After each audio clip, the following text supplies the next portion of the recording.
Well, good afternoon and welcome to men's singles semi-finals day here at Melbourne Park, and it is an absolute blockbuster. It doesn't get much better than this.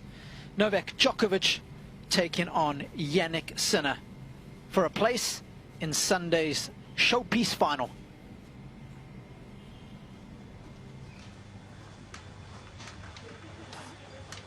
Chasing number 25 is Djokovic as he walks past Margaret Court, who he is tied with on 24 majors apiece.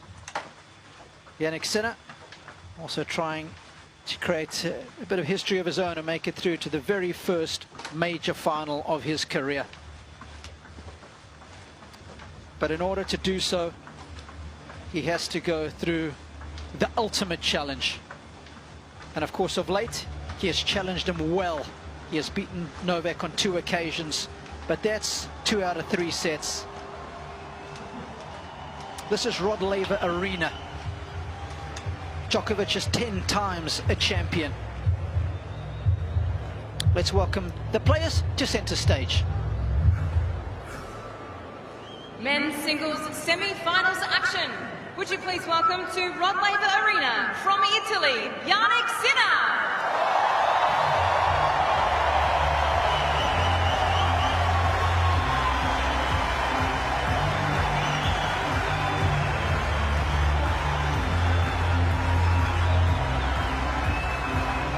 Their opponent this afternoon. Please welcome from Serbia, Novak Djokovic.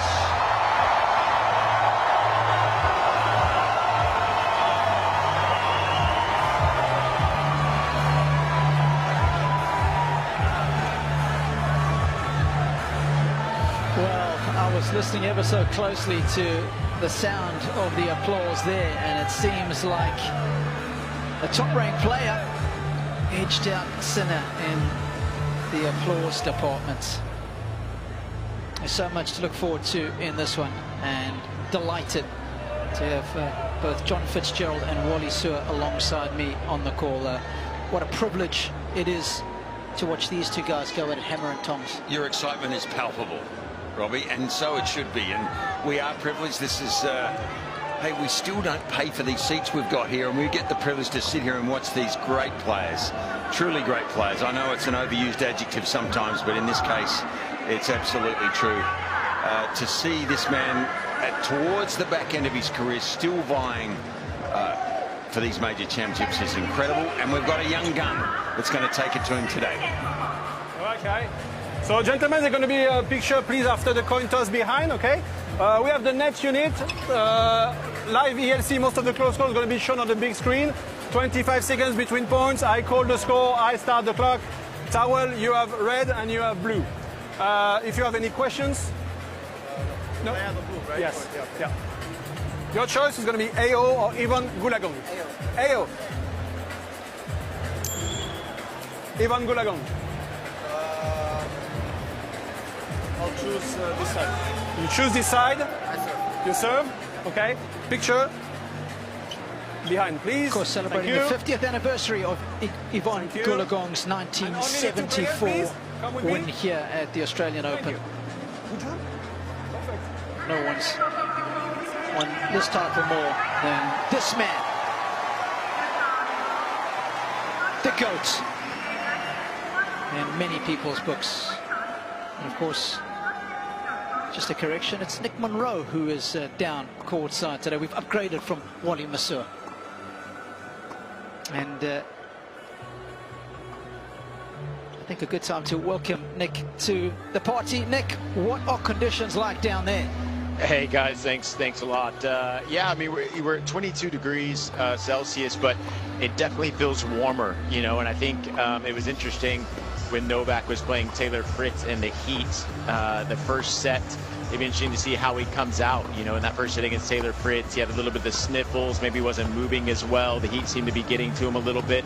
But yeah, it's a warm one down here, and the ball will be firing, that's for sure. Yeah, it'll be coming hot off both of these players' rackets. Sinner has cruised through to the semi-finals, yet to drop a set, comfortable against the two Dutchmen in the opening 2 rounds.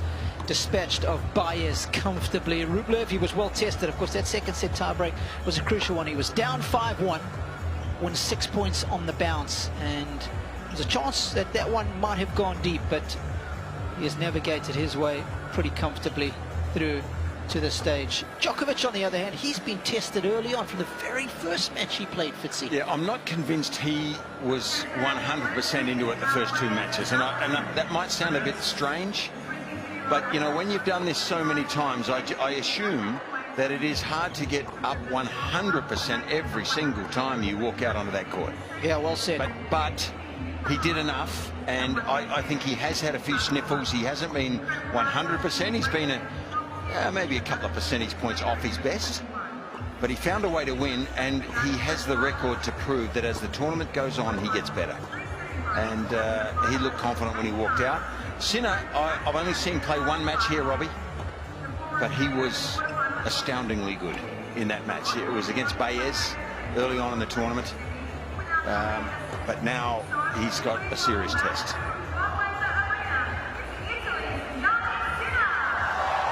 Well, the longest match that he did play, Novak Djokovic, was in the first round against Dino Prismic of Croatia. 4 hours and a minute. The one against Taylor Fritz was 3 hours and 45. He spent almost 4 hours more on court than what Jannick has. Now, important to look into the head-to-head. Djokovic leads the overall series 4-2, but 2 of the last 3 have gone the way of Sinner. Davis Cup final, and of course it beat Novak in the round-robin stages at the season-ending finale. Does that hold any weight, Fitzy? Well, I think you have to discuss it, and it is in the discussion. I mean, if any time you beat this man Djokovic, it's memorable. But they were best of 3 sets, and to me, the best of 5 set clash usually delivers the best player as the winner most of the time. Exponentially, I think it's harder to beat these great players over 5 than it is over 3. But I think he's getting there. He's close. This man's been in the semi-final 10 times, Djokovic, and he's never lost at that stage of the tournament. So this is the stage where you've got to stop him, I think, if you're Jannick Sinner this year, certainly. And can he do it? Yes. But I'll probably believe it when I see it. Yeah, well said.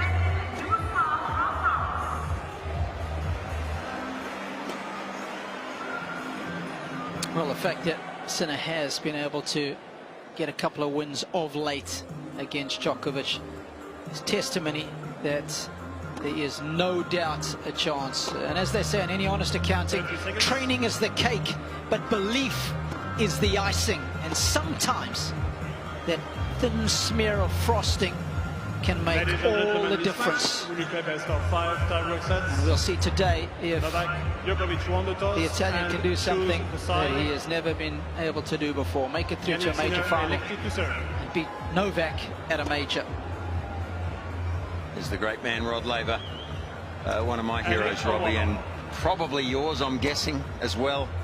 He and Ken Rosewall were my 2 heroes way back. This stadium named after Rod, and it's great to see him front and center. So we are almost set to go, folks. Djokovic versus Sinner. They have been the 2 best players on tour for the last 6 months. It's a battle of generations. Djokovic today trying to make his penultimate step to climb into a galaxy of his own in the tennis universe as he edges ever closer to number 25. Sinner too is chasing a piece of his own history as he bids to become the first Italian player ever to reach an Australian Open singles final. Can Djokovic stem this tide of bristling, youthful aggression? Well, we're about to find out.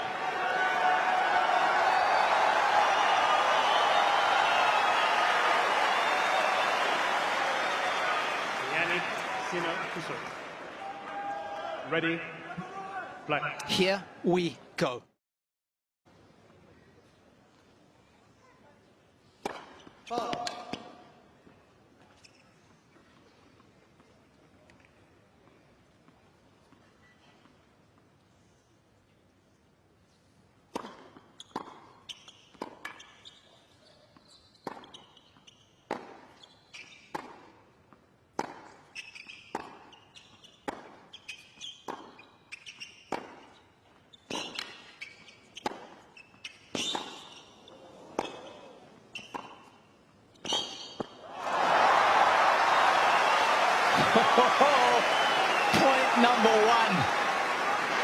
And we've only just begun.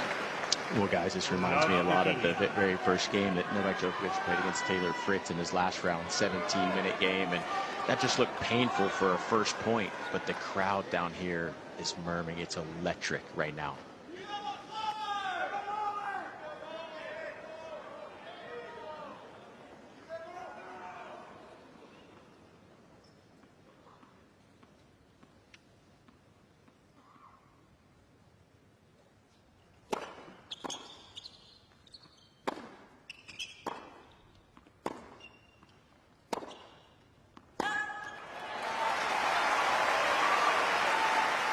Mention the fact that last time they played, Sinner did beat Novak. That was at the Davis Cup and the semi-finals there. Of course, Italy going on to win the Davis Cup. Just the second time ever that they've been able to accomplish that, spearheaded by Jannick. That's how well he has to play just to beat Novak. He has to save 3 match points in order to get the W. Let for service.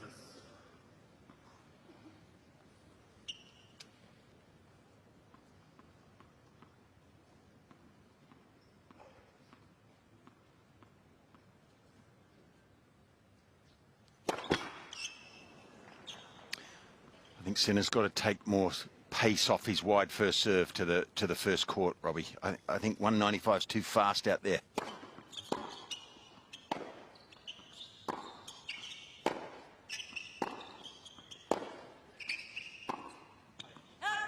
Give me a 175 out wide to the first court. You get more turn on the ball. Don't overserve that one. He's got the 200 down the middle. That's fine and great. Stick to that. He has been tinkering with the serve. Of course, changed the motion after the early exit at Roland Garros last year to Daniel Altmaier. Arrived at Hertogenbosch on the grass there, and he's gone back to the step up, which he had about a year and a half before. Tried the platform for a while.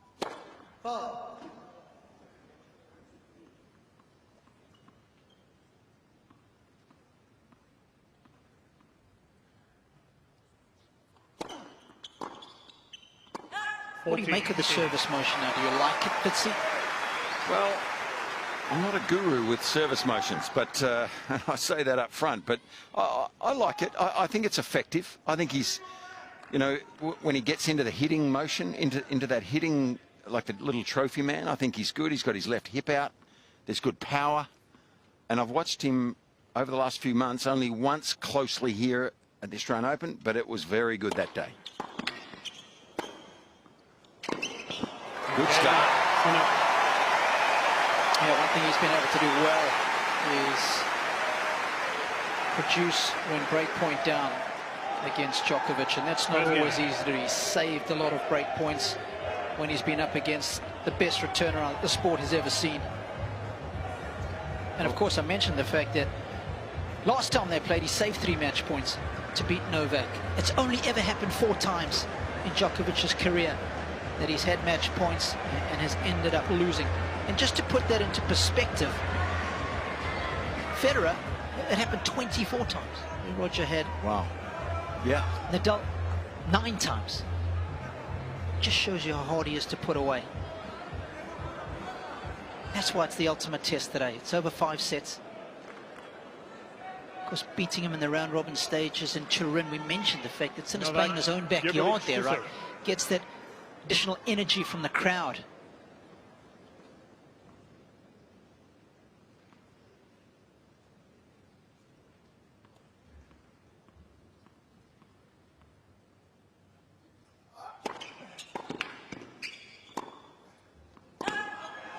There'll be a lot of support here, though, for Jannick Sinner. I wouldn't worry about that. I mean, I think the added small bonus there is that Darren Cahill from South Australia is in his box, one of the coaches, and Darren is a super popular figure in this country.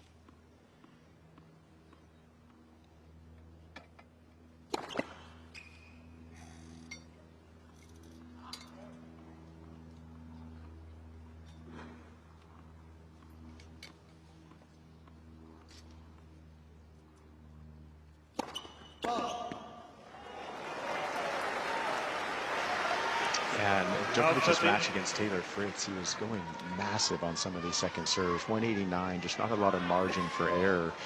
Don't see a lot of height over the net. It'll be interesting to see if he's going big on that second, just because he knows Sinner is going to be willing to put pressure on that second serve return.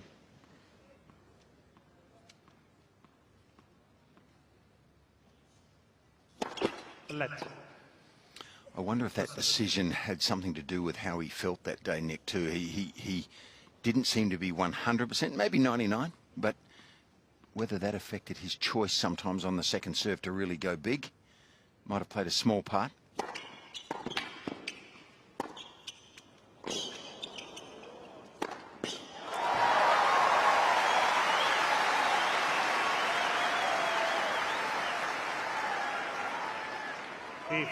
That's it.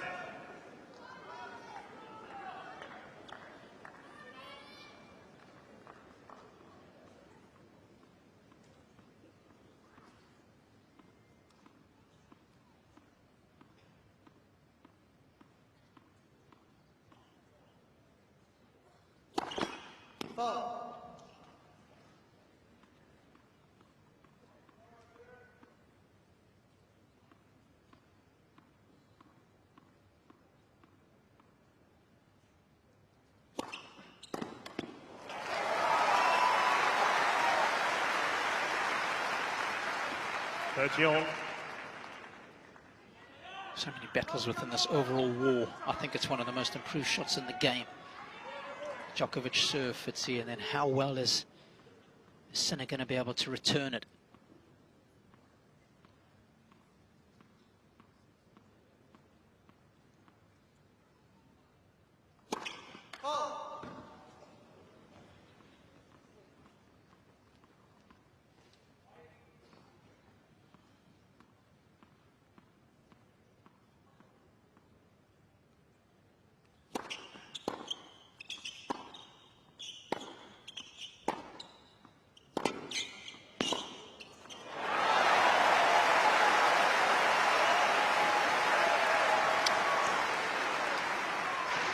I think that's going to be an interesting tactic to look for from Novak Djokovic, using that short cross court to Jannick's forehand, because when Jannick runs to that side, he always comes back cross court, and then that sets up the down the line for Djokovic. So we'll see if that pattern of play comes into play for Djokovic.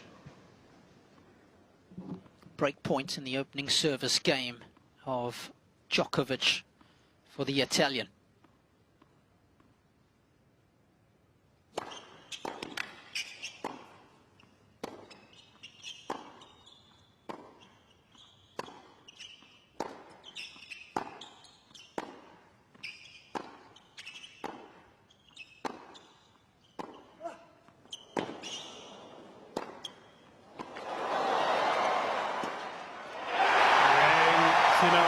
Red hot. What a start.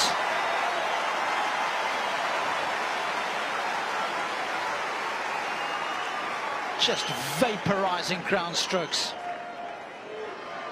Guys, I don't know if they showed Jannick's face after he made this forehand, but the intensity in his eyes was off the charts. He is locked in.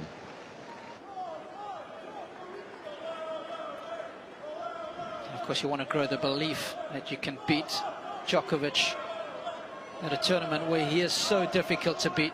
He's won every single one of his semi-finals that he's played here, 10 from 10.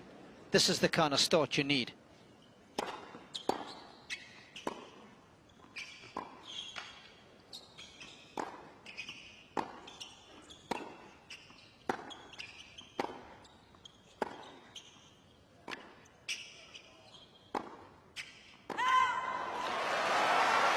He's missed a couple of backhands early, hasn't he, Novak? He missed an easy return of serve by his standards in the first game.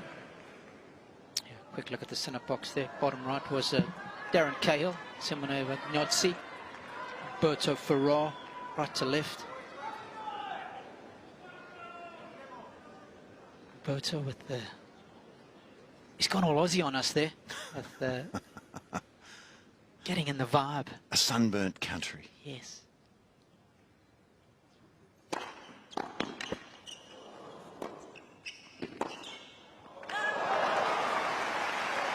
Well, he certainly, it's fair to say, has started well, has Jannick Sinner. There we go. Is that a kookaburra? Got to be, right? That bird? Yep. I think it is. I like that shirt.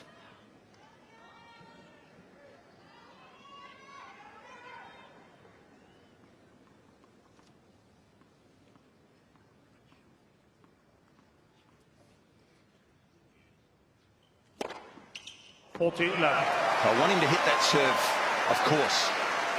The one wide to that first court, Robbie, I still wonder whether he could take a bit off it, because if he hits it fast in there and it's not close to the line, Djokovic will return it quickly back. I think he's more likely to get free points if he just takes a little bit off that one wide. Hey, but stick to that one down the middle. If he makes that at a high percentage, it'll be valuable. Let first service.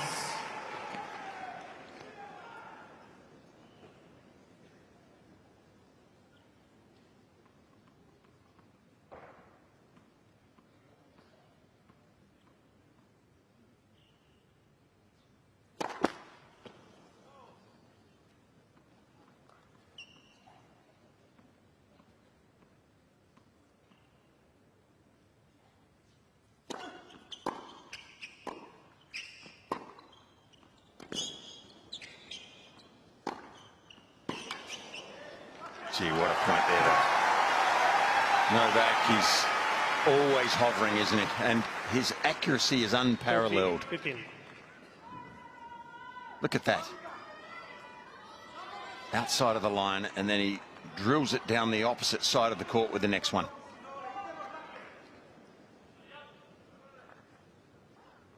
Yeah, we'll keep an eye on their respective depth. Djokovic, the master at suffocating his opponents with length. And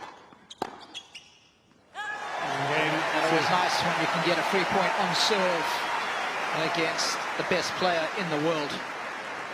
Sinner off to a flyer. Sinner leads 3-love. Games to love.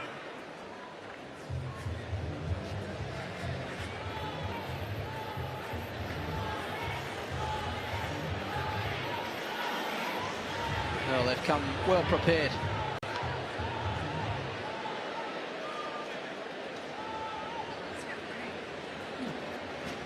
Plenty to cheer as far as the Italian tennis is concerned. Of course, we wish Matteo Berrettini a speedy recovery. He has been so unlucky with injuries the last couple of years, missing out again here at the AO. We miss him, don't we? The game misses him. And you know, what is it with the Italians? They produce this flair, this interest. They're easy to watch. They're easy on the eye. And, gee, they've got some talent. They're coming at the moment, too.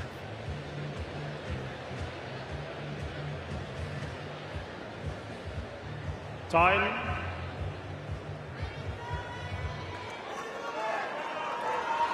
Well, of course, for the Italians, it's been the women for so many years that have been flying the flag so proudly. Major champions, and they've been challenging at the sharp end of the biggest events for years now. But the men are coming. The likes of Jannick Sinner, Lorenzo Musetti, Matteo Arnaldi. Davis Cup champions, tail end of last year, spearheaded by this man.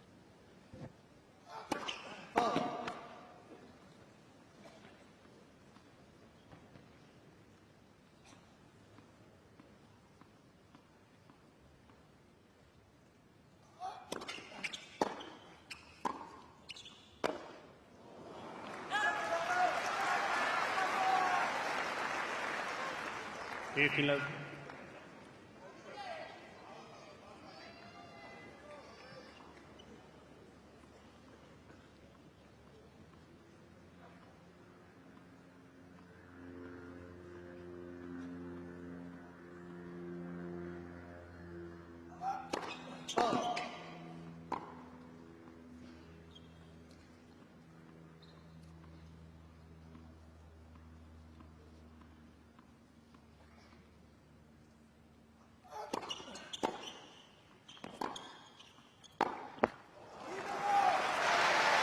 guys, one thing I noticed with Novak Djokovic in his last match against Taylor Fritz in the first set, there was quite a lot of chirping between Novak and his box, even when it was still on serve. But Novak right now looks so dialed in, even though he's down a break. He's just on it from every single point. The energy staying on the baseline is 10 out of 10 right now.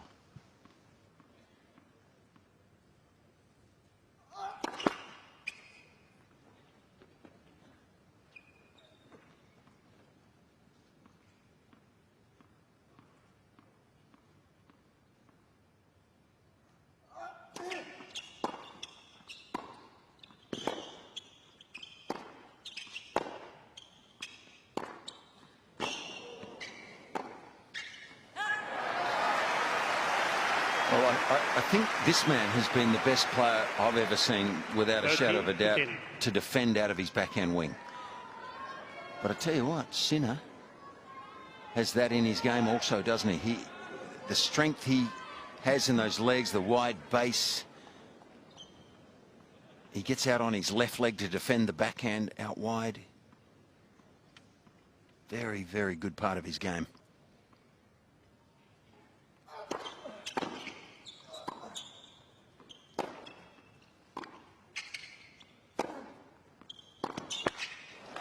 Yeah, there's some similarities, of course, both of them prolific skiers in their younger years. I mean, tennis wasn't a big priority for Sinner when he was younger. It was his third favourite sport behind skiing, where he was one of the top youngsters in Italy, and football. He was only playing twice a week before he moved to Riccardo Piatti's academy there in Bordighera, just outside of Monte Carlo. Wonder if he followed Alberto Tomba. Who didn't? You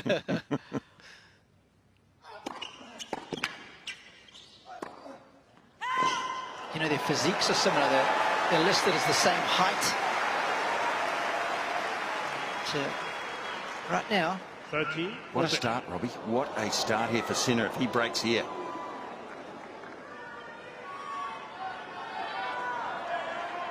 The accuracy is just out at the moment. This could be the opening set right here for the Italian. Chance to go up a double break.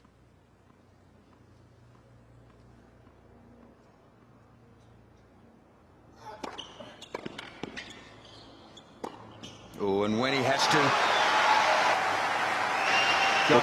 Well, guys, you guys mentioned that open stance backhand from both of them, and I think it's a mentality thing, right? You know, we tell players, let's develop the slice that you can get from defense back into the point. But these guys don't believe in defense, right? It's their ability to counterattack, to go from defense to offense quickly. So that's why they get their feet to get in position to hit that shot. It's impressive every time.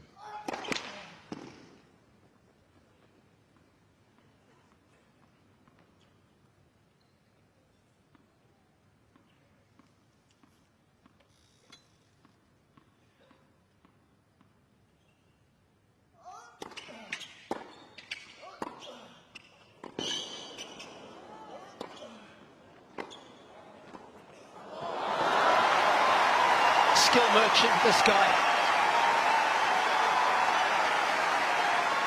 Don't give him enough credit for how good he is in the forecourt. Advantage. Djokovic. Well, there's been the first taste of a bit of pressure for Novak in this match, in this game. You know, when he had to, like he so often does, he hits a beautiful first serve on the break point down. That was no easy shot either. He made it look so. Little bit of pressure. He's standing up, as you'd expect.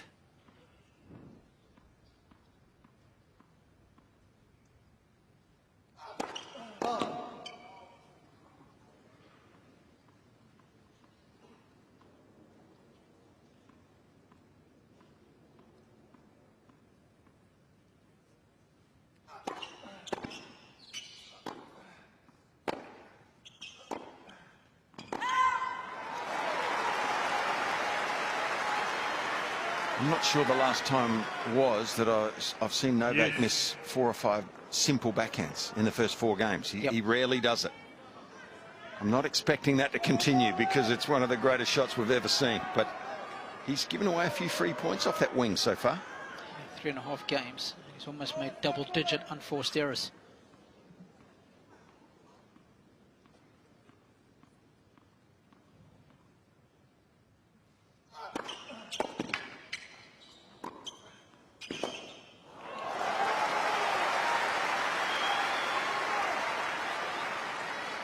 Advantage, Djokovic.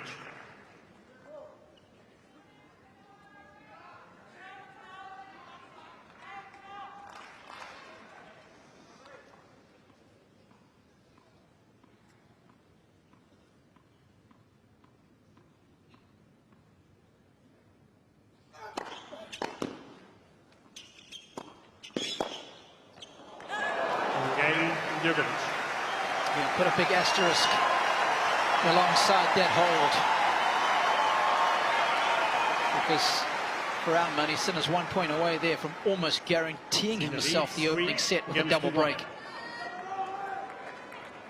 And I don't know about you, Fitzy, but for me there was always a big psychological knot in my brain when I was so close to going up a double break. I didn't break the guy. Then suddenly I felt so much pressure in the next service game. Yeah, you felt like you had something to lose then, didn't you? Yes. I know the feeling, and not saying Jannick's going to suffer from that. He serves so well that he should still be confident here. He's made a great start. Yep. That's what you've got to focus on, right? Not the fact that you should be up a double break or could be up one.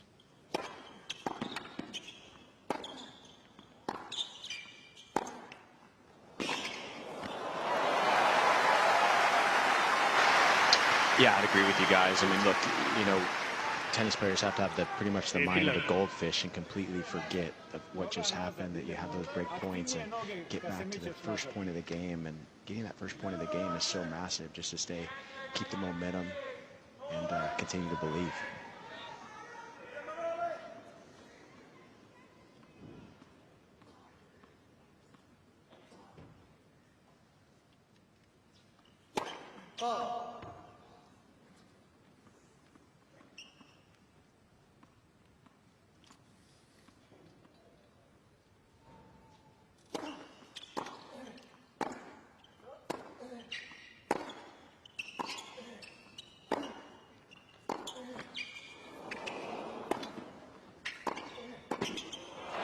That was a bit of South Australian in that volley. Oh, I'm not sure. I think there was some Adriano Panada in that forehand volley. It was a beauty. Simple, out in front. He pounded this forehand volley away.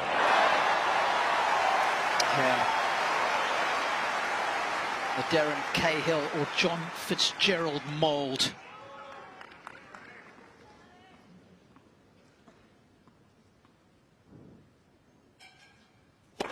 Let's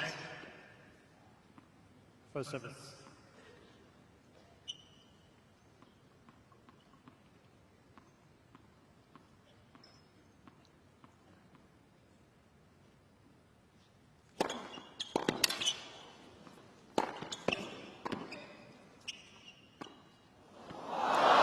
Gee, it was a winner. If he had cleared the net. 30-15. It was actually a pretty good choice here, I think. He's inside the baseline. Makes a massive difference. Just not enough air. And that is the Djokovic effect.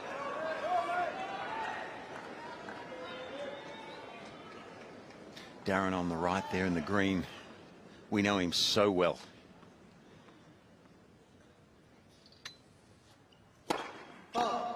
And what a contribution he's made to not just as a player globally, but the Australian Davis Cup player, but a coach.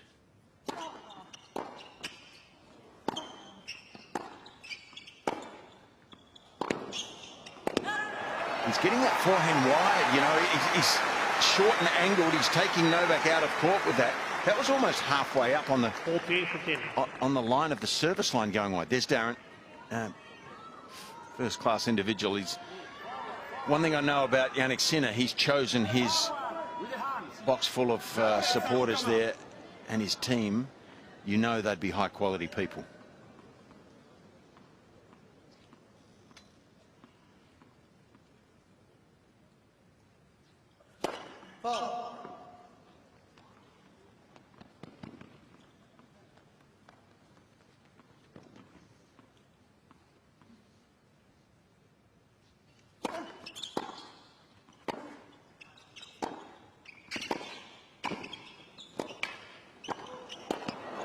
How's that for forehand volley from Djokovic too? What you can do, I can do.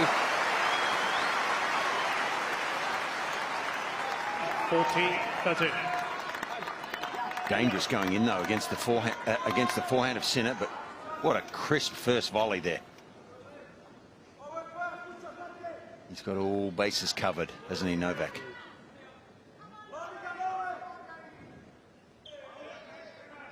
Tactical astuteness in the finals of the US Open to suddenly bring out the serve and volley against Medvedev when he was struggling so much on serve. No struggles for Jannick. That shot has been operating very effectively. 8 of 9 points won behind that first serve. He leads 4-1.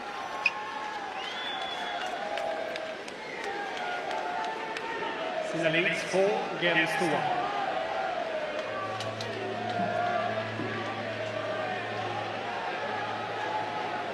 I've spoken about the fact almost the same height, very similar build. They're lean, long and strong. They love their skiing in the early parts of their careers. Like us. Finely toned, tanned and sculptured athletes. Maybe like Nick, I think.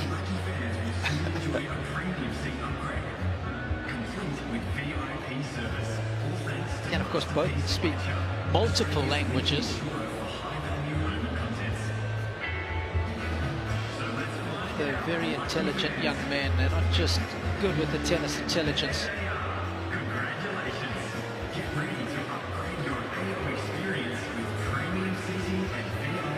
Time.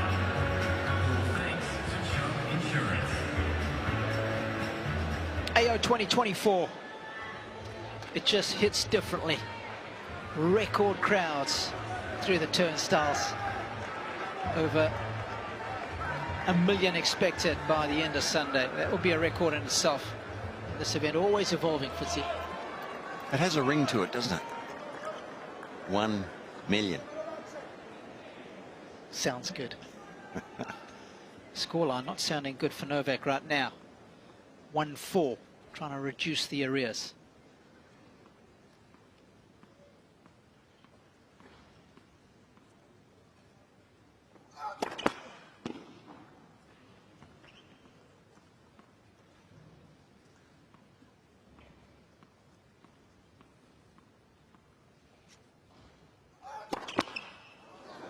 The amazing thing about both these players is there's no real tennis history in their families, Fitzy.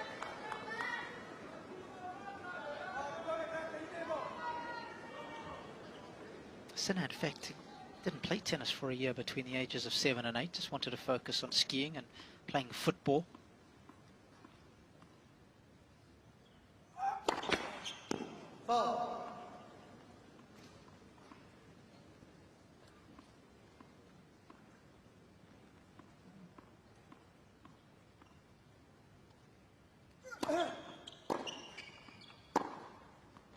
His backhand is a little off. I don't think I've seen it in recent memory anyway. I can't remember this. Yeah, I just feel like he's feeling the pressure from Jannik Sinner, the power that Jannik Sinner is putting on his ground stroke, so he's going for bigger shots closer to the line.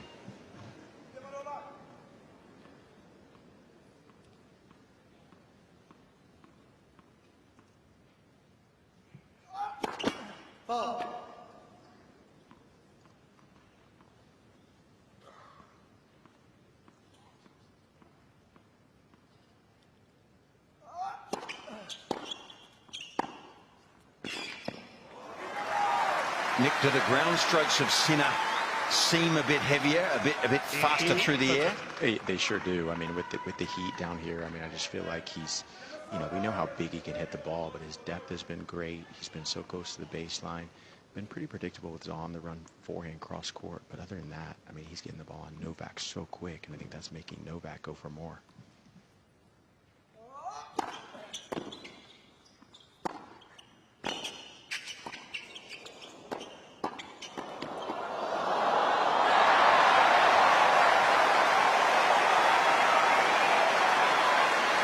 Well, it's a dream start for Sinner. No matter which way you look at it. 15, I mean, he's still a long way from winning this first set, but he couldn't have asked to come out of the gates any better.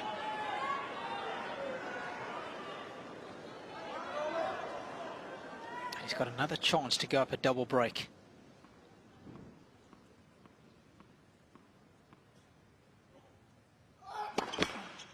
Let for service.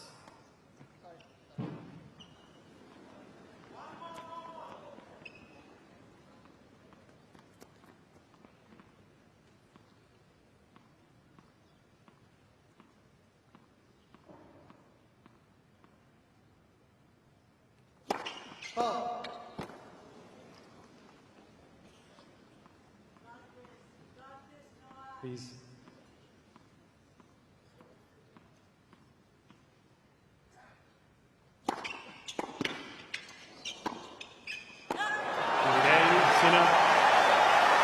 Well, everything goes Sinner's way. Djokovic can't find his serve, he can't find his backhand.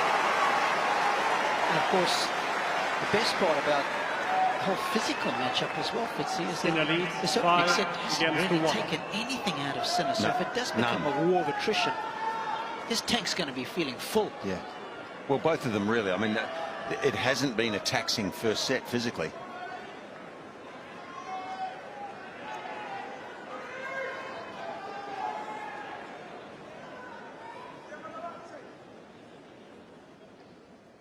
Serving for set number 1.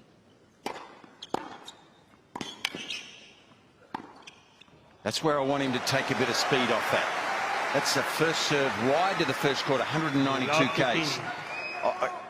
Hey, who am I to tell him where to serve with? He's got a beautiful motion and result, but that's fast right into the hitting zone.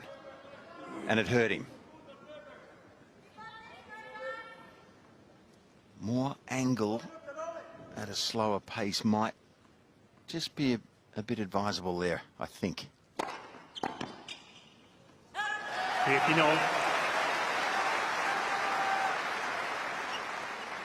But I swear I haven't seen Novak miss this many backhands in one set ever, I don't think.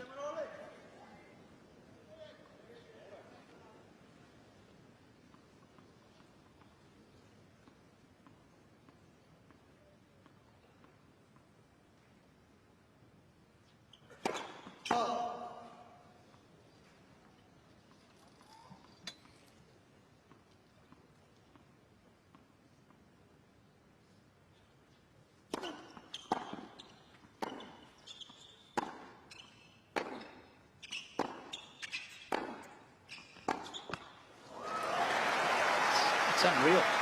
It is unreal. The backhand. 13-15. You noticed anything on that wing down there, Nick? You know what? I haven't. I mean, look, he's missed cross, he's missed line.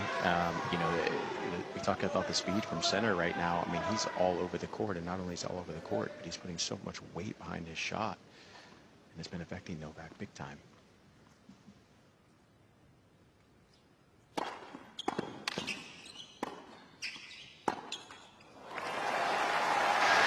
And I mean, on that forehand, there was just no shape to it. So I think Novak's trying to get it to the spot really quickly, right? So less trajectory over the net. He's trying to get it flat through the court, and then that creates more mistakes, right? Because you don't have enough spin or trajectory.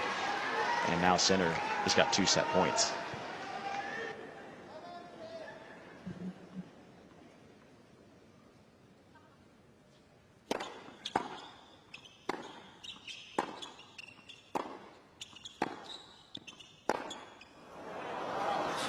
Just for some context, the last time Djokovic lost a set 6-1 at the Australian Open, you got to go back to 2013 against Stan Wawrinka in the 4th round.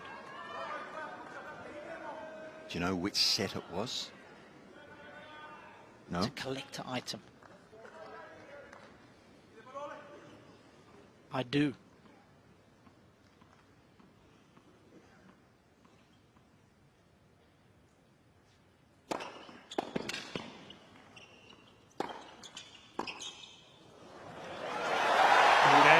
It was the first set, just like this one.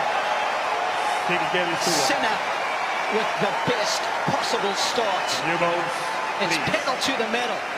In 35 minutes, he wraps up the opener.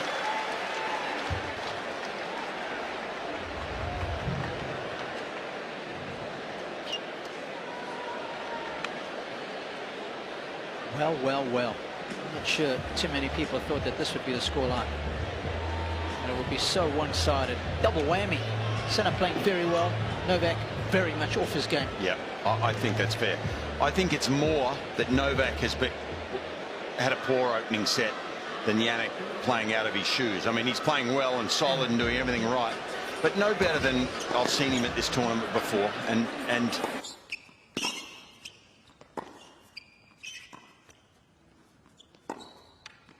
very interesting there. Rublev hit a fairly routine cross-court backhand.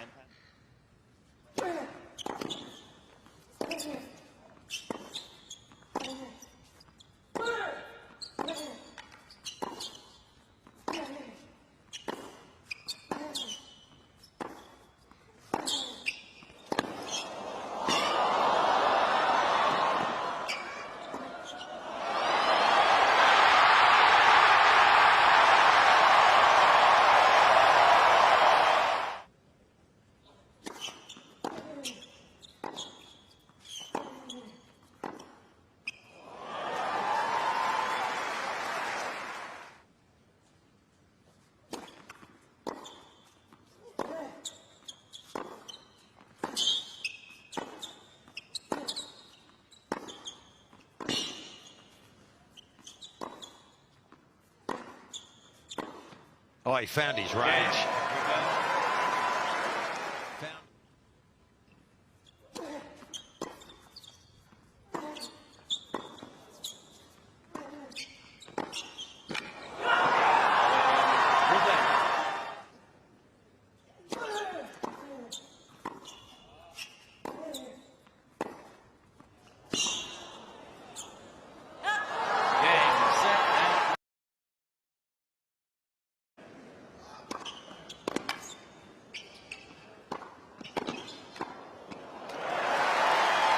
That's the first serve I'd like Sinner to hit, I think.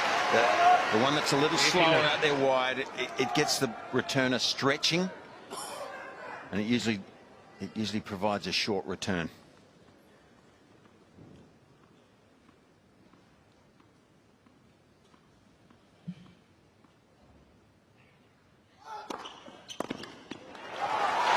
Guys, you know what's interesting for me so far is Sinner has been reading all of these approach shots at Novak's. When he's come to the net, Sinner has been one step early to getting there. And I think that's also created some of the mistakes. It's just a recognition from Sinner and the homework that he's done for this match.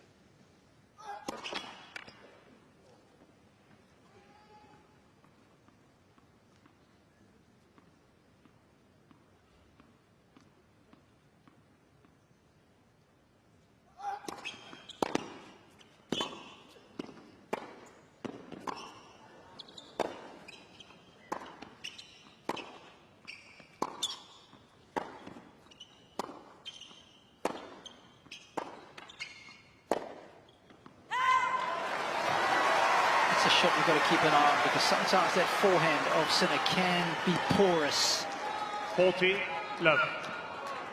Yeah, you're right. From down here, it was 3 shanks in a row. It didn't come off the string. I could hear the sound of it, and I almost thought he missed the first couple before the last one and came off the ball pretty quickly. So keep an eye on that forehand.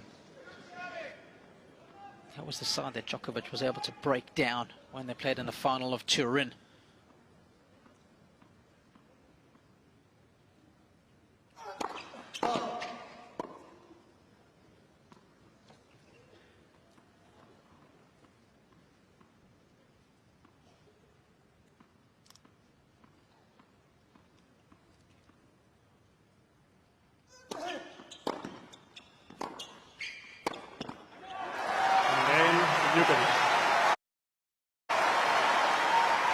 Charlie Gomez Herrera on the left, who knows Novak from his days when he was practicing in Marbella at the Punta Romano club. What a beautiful venue that is, which spent a fair bit of time. Then, of course, his long-time physio who's back, Milan Ivanovic, bottom left, Marco Panici on the very right, Goran Ivanisevic, who's been ever present. Of course, his new business manager is just sitting behind Goran there. Mark Madden, who's helping Novak now with his business affairs.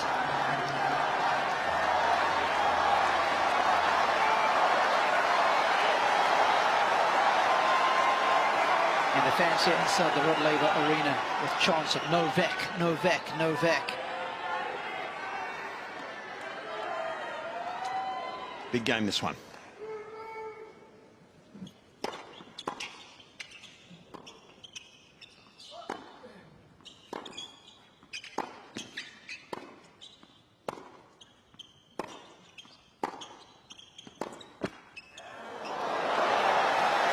This game might tell us a few things. I mean, one set's gone for the great champ, and he needs to make his mark shortly, early in the second set, and not let Sinner get away. Bit of luck against him won't help.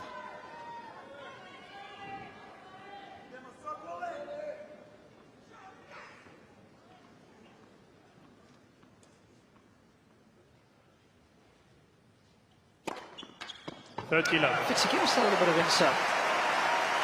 Novak's missing his backhand today. When one of your favourite shots is not operating, is it a sense of, well, I'll just get it back because I know it's so good? Or is it a bit of panic in that, hang on, this thing is normally so reliable. What the heck is going on here? Well, I think panic is not something that he has to deal with too often. He's so stable and level-headed, isn't he? I guess what I should say is panic relative to his level, or does he not even go down that road? Well, I think... Is he concerned? He can't be perfect. I'm sure he's a bit concerned. He's down 6-1, but he needs to just go back to the basics, I'm sure, and he knows that. You know, if you've got the best backhand in the world, or the best defensive one, and certainly one of the best backhands, just go back to the basics.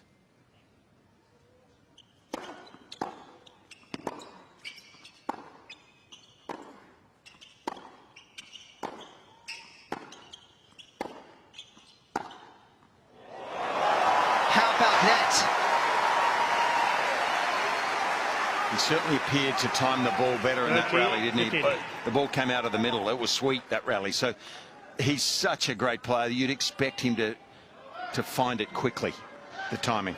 Yeah, you know, it's like they talk about in basketball when, you know, shooters are missing shots. They say, hey, keep shooting. Shooters shoot. So, you know, maybe bring in his targets, keep swinging, keep up the racket head speed and trusting it. But panic is not in his vocabulary.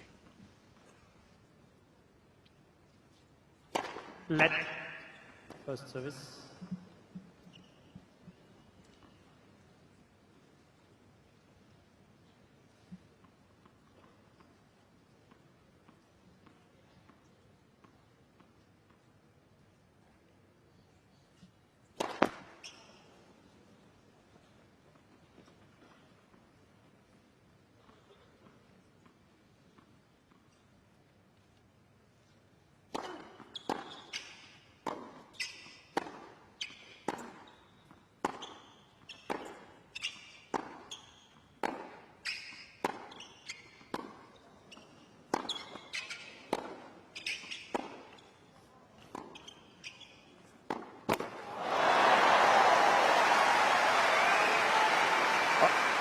I'm not sure, though, that he's not pulling the trigger a bit early on some of those. He was off balance there. I don't know whether the pace and the heaviness of Sinner's ground strokes have got him a little worried.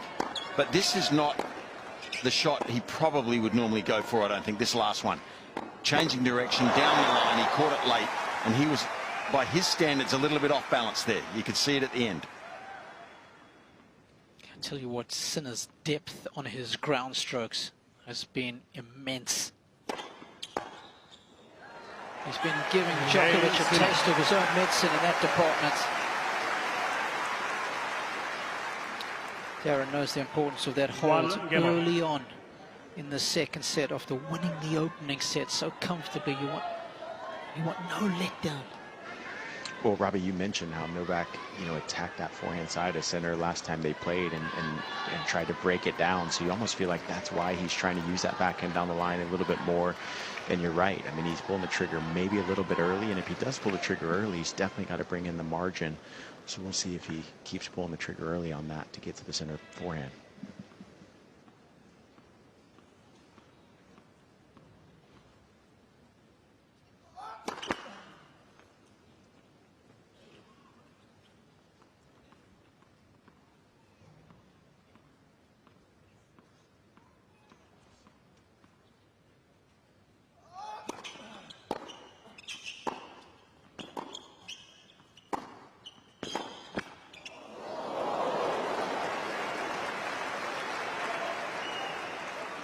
15-11.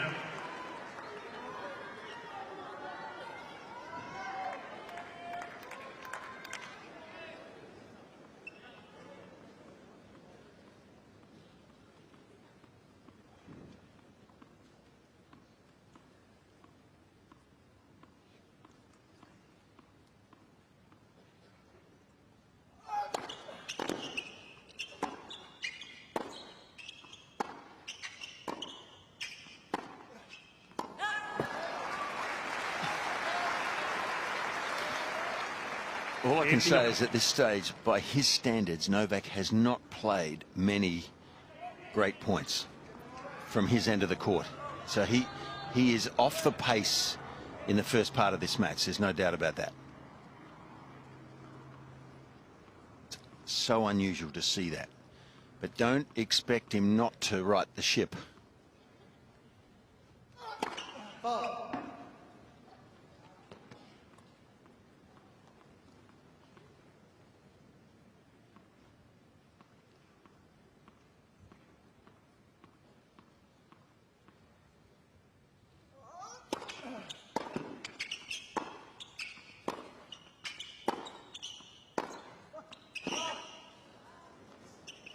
How good is that forehand down the line? It's hit with power, and it does sound like he mishits it a bit sometimes, but he gets that extra bit of spin, the brushing across the ball.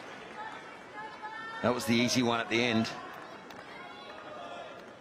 One down the line, the one before was the shot that won him the point.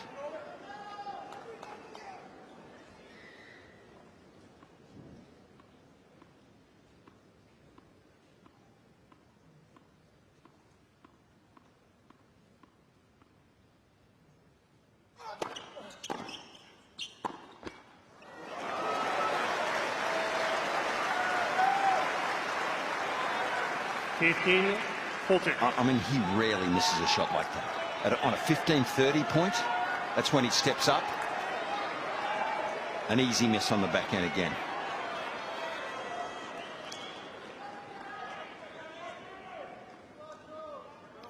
Two chances for an early break in the second set for Sinner.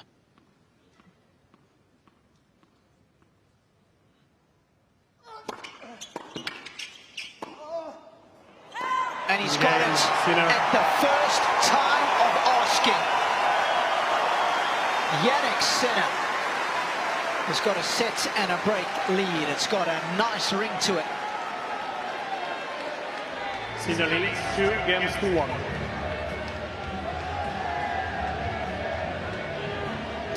Well, we were just speaking about things that might be troubling Novak. Let me have a look at the depth of the respective ground strokes of both players. See, Novak hasn't been his usual self. Very few in that blue zone. He's normally knocking on 40% there, so I think it's fair to say Sinner's been pretty comfortable, because when we have a look at how effective Sinner has been from the back of the court, well, he's really just giving Djokovic a taste of his own medicine, Fitzy. Yeah. Good point, Robbie. Well done. And that's interesting vision, isn't it? Having to deal with the depth again. Time. Couple that with the pace. It's a heady cocktail.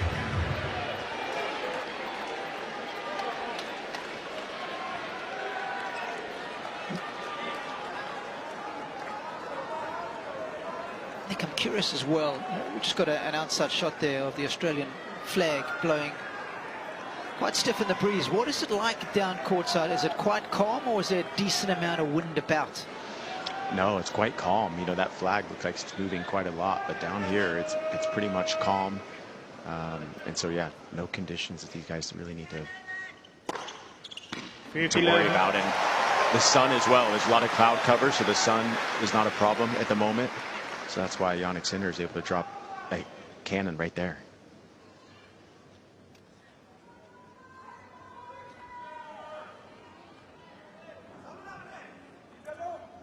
Four aces for Sinner, none for Djokovic.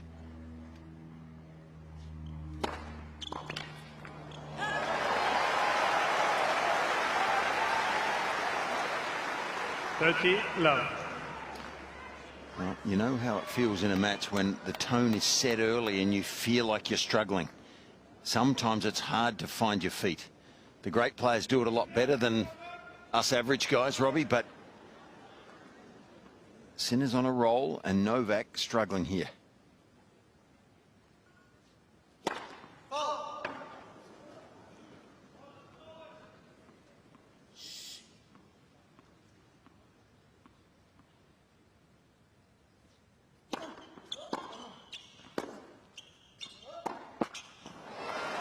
I feel like it's got something also to do with his movement, Novak. He seems out of position. 14 So love. the backhand he has missed more than... now it's getting to the stage where it's more than I've ever seen him miss in this first set and a half, which is sort of unfathomable from his point of view. And I feel like he's out of position and off balance a lot. He's normally the polar opposite of that.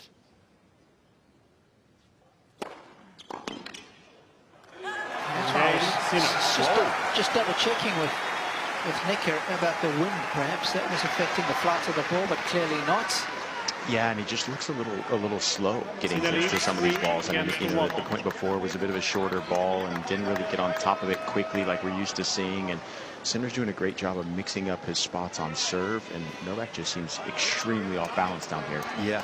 Novak spent about 4 more hours on court versus Sinner, who's yet to lose a set to get to this stage in the tournament. Novak's had 2 days off since that win against Taylor Fritz, so should be well recovered.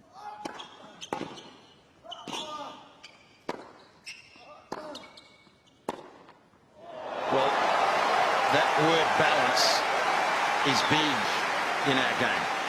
Tennis is a game of movement, but the best players are balanced. Novak's been one of the best we've ever seen, but this young man Sinner is an athlete that's always balanced, it seems. You know, maybe it's the strength in his legs from the skiing at an early age, but his base is wide, he's steady, and his head is still when he hits the ball. Right now he's timing it beautifully.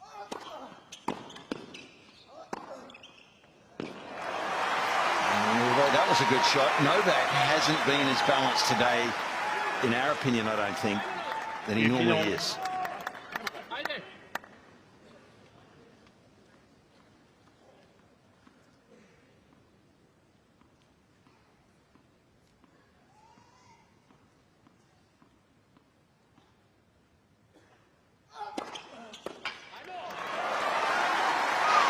Yeah, guys, and from down here, you'd almost kind of expect Novak to try to get going a little bit more energy, and the crowd's kind of in shock of what's happening as far as seeing so many errors. But, you know, we haven't seen Novak's camp get up either to kind of give him that extra push, but it seems like that's what he needs to get the fire going.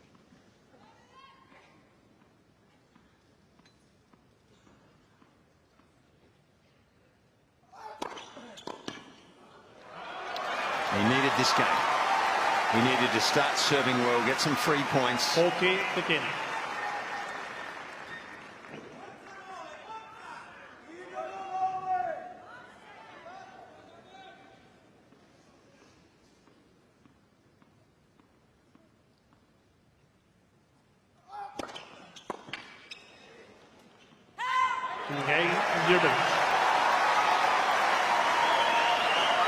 Reduces the arrears, but Sinner has been off to the perfect start. He leads by 7-3-2.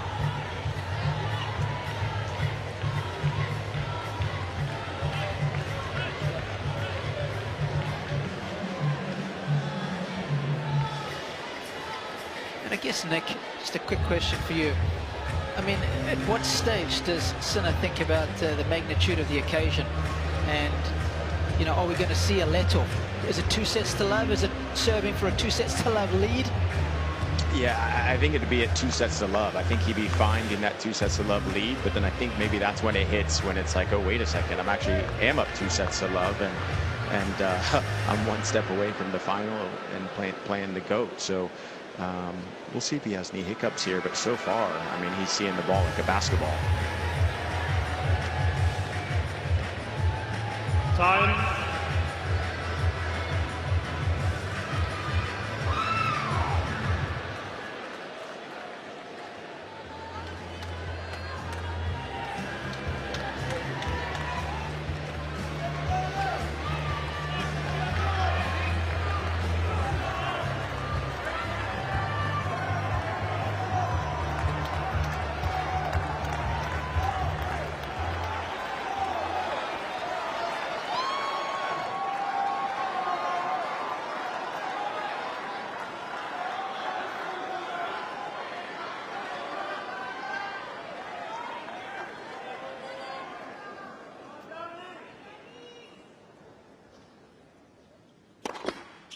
Guys,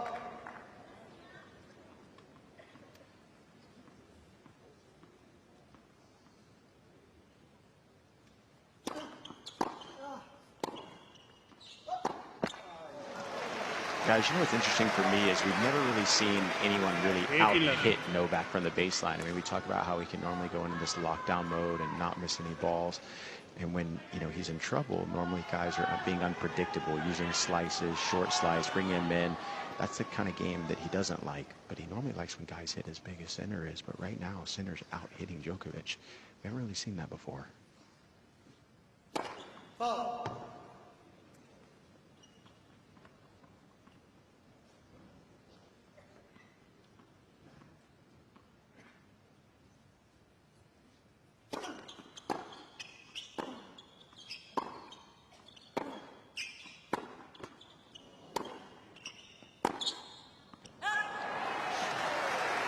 Actually, one man does spring to mind, Nick. 30 low. They had some epic battles here. Is Stan Wawrinka. Oh, yeah. In his prime. Yep. He was one of the few players that could literally go toe-to-toe. And he could go toe-to-toe for 5 hours, couldn't he? He was a bull. He was. But so hard to do, Rod.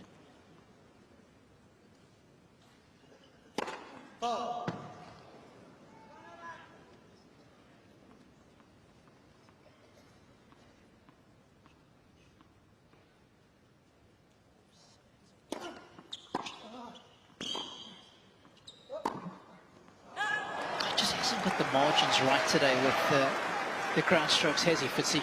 He just hasn't found his range. And he's hitting that ball so low over the net. Sinner playing with much more net clearance, more margin. It's not even like Sinner's having to redline to be in this scoreline. 20-centimeter difference in that net clearance of both sides. Well, even that was a complete miss-hit. So he is not at his best. It's got more to do with how Novak is not playing close to his best than how well Sinner is playing here, in my opinion. And, you know, all of us know to a degree what it's like when you play someone who's better than you generally. If we were to have a chance against someone ranked a lot higher than us or a little bit higher than us, Robbie, generally for us to have a chance, they had to be off their game slightly, and we had to play at our peak. Today, Novak is off his game so far. No one knows whether he's going to find it here, but I mean that miss hit right then was even telling to me. He rarely hits the ball on the frame of his racket.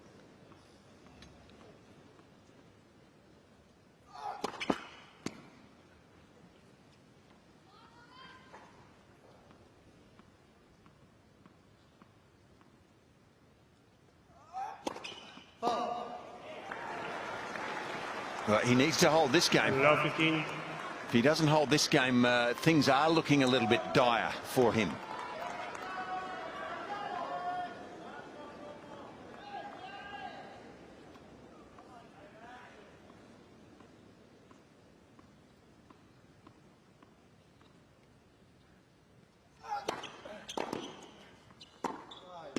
Oh, I've never seen this before. Yep. Love 30.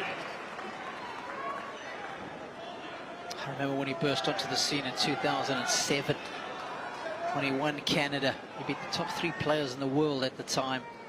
His ability to change direction on his shots. Roddick, Nadal, beat Federer in the final there, 7-6 in the third. That ability just to change from the oncoming cross court and pepper it down the line. Never seen anything like it. David Nalbandian was pretty awesome in that department, but this guy took it to a different level. Can't find the change of direction today.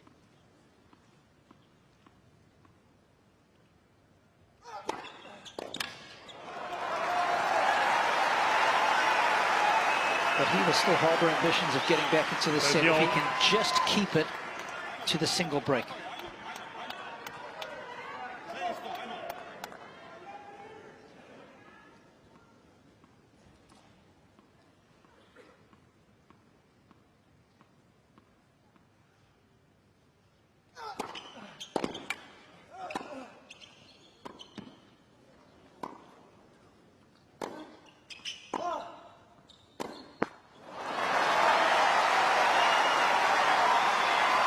Is that the first tight forehand that we've seen from Sinner there, Nick? Yeah, that's the first tight forehand, and that's one of the first few grunts that I've heard from Novak Djokovic. So giving a little bit of extra energy there on that open stance cross-court backhand. That was definitely a tight forehand from Sinner there. Please.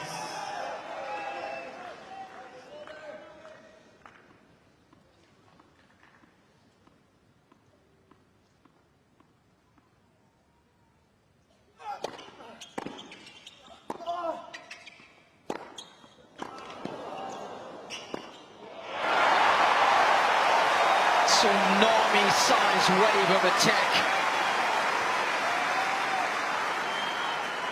Yes.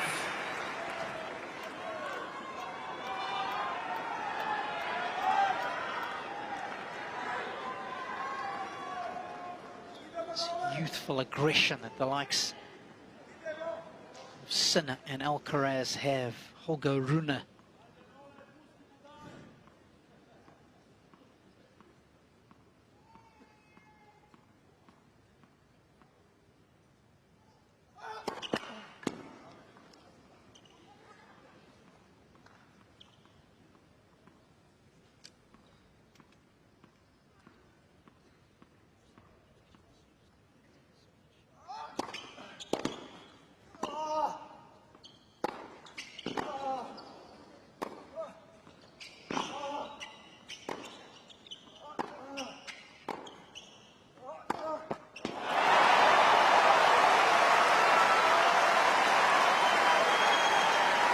Well, one of the toughest things in our sport, I think, is to come back from 2 sets to love. So in that context, this point is awfully big. They can't quite believe what they're seeing from their man.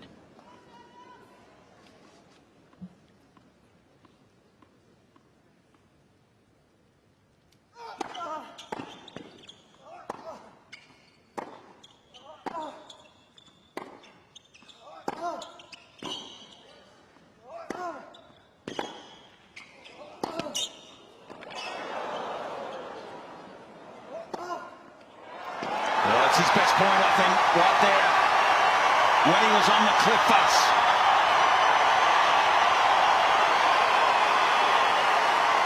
I mean, that last forehand was the best shot he's hit today. Yes.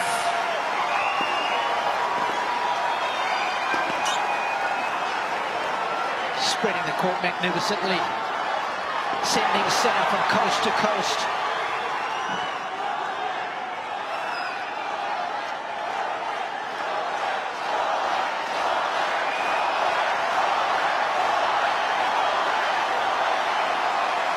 Thank you. Both players are ready. Thank you.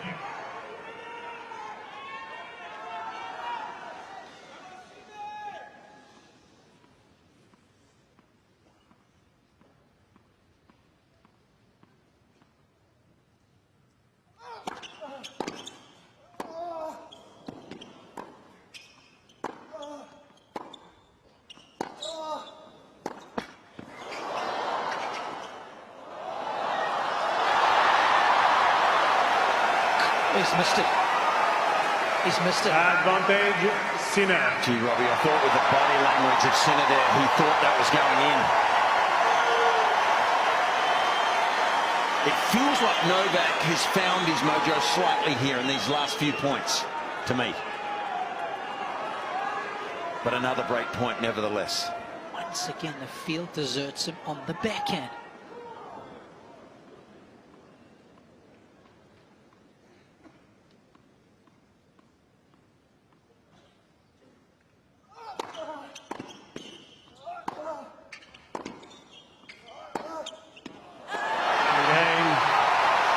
It's a double break for Jannick. He is large and in charge, dominating this match.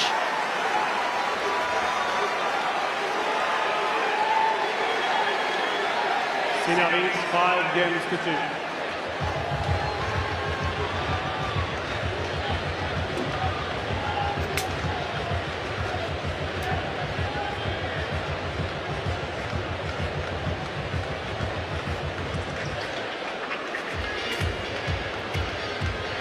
We all know, boys, what a great feeling it is when you get that added insurance of the double break. It is a weight that is lifted off your shoulders. Yeah, I mean, look, guys, you know, Jannick Sinner, you know, it's one of those things when we talk about Novak going into lockdown mode. The problem with him going into lockdown mode is if the ball doesn't land deep enough, Jannick Sinner's putting him under pressure. And even so, if the ball is landing deep, what I'm realizing is Jannick's coming back with another deep ball from Djokovic. So Djokovic just isn't used to somebody going deep for deep with him back to back. And that's what's really affecting him.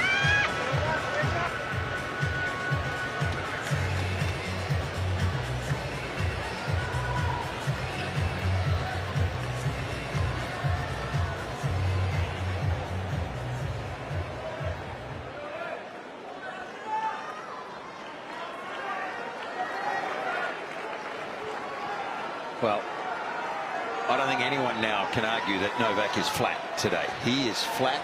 Some athletes have these days. They come out, do their best, do their darndest to improve it. But right at the moment, he can't get out of third gear.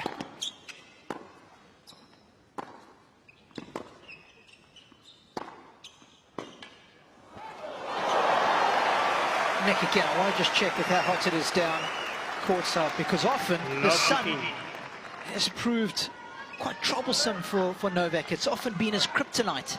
Yeah, look, I mean, it's gotten warmer just in the last 15 minutes or so. It's gone up by a degree or so, which is just enough to get warmer. And now the sun is definitely going to be on Novak's side when he's serving on this side. It'll be right in his eyes, but Jannick Sinner's going to want to try to close it out here first.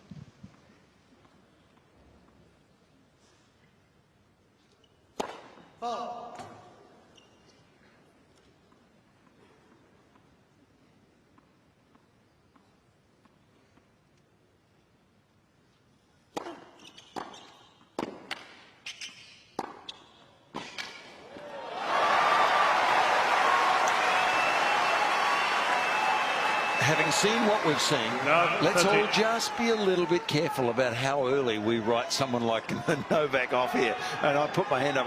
We're not doing that. We're not doing it. He's flat though, but a champion like this will normally find his rhythm at some stage. It's interesting viewing.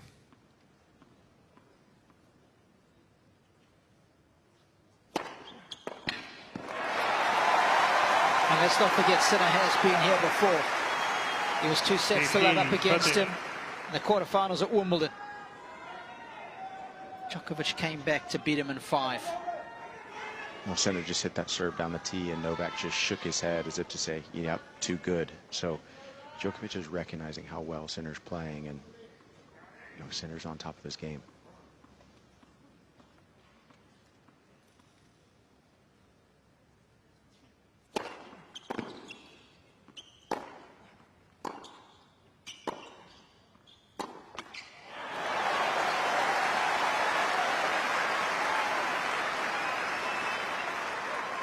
On.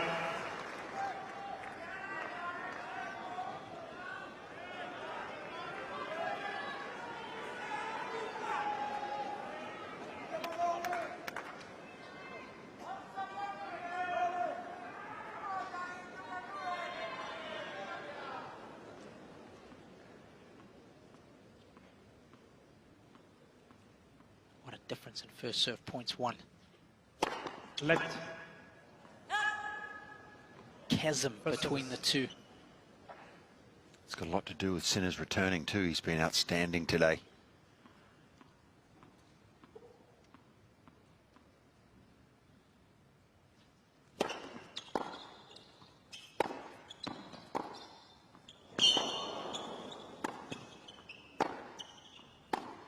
How good is the defensive backhand from Sinner?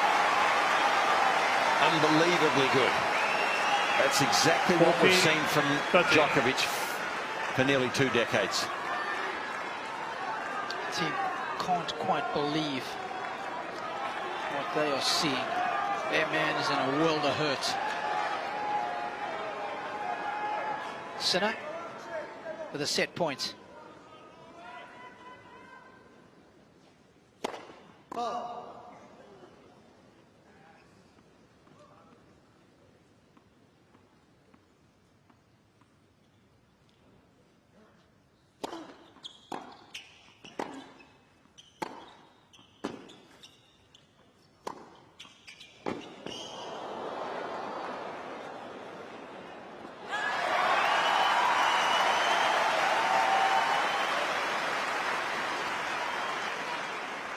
Use.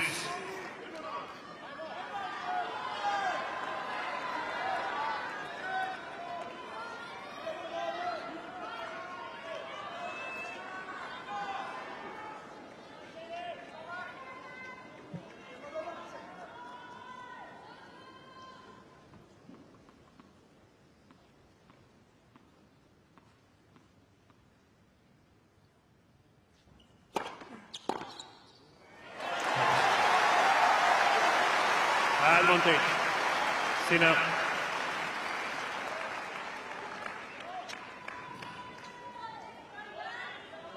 And return serves.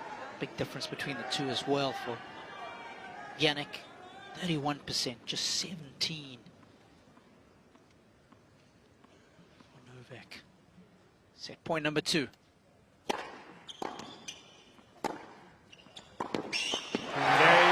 the second time in his career, Jannick Sinner takes a 2-6-0 lead against Djokovic. 6 games to 2. Sinner leads 2-0.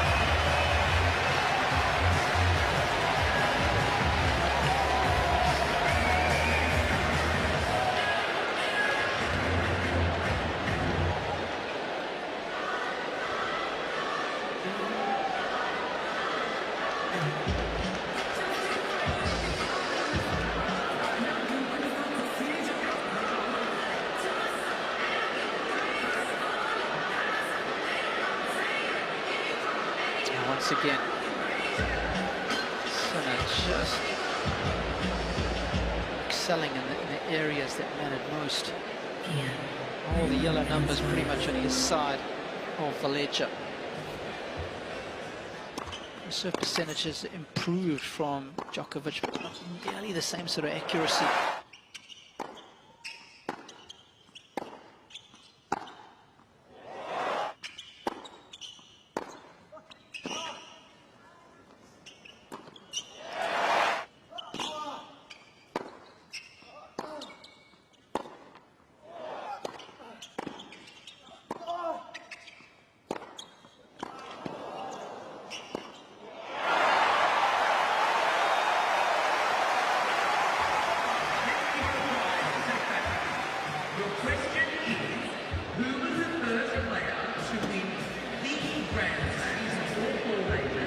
Cain.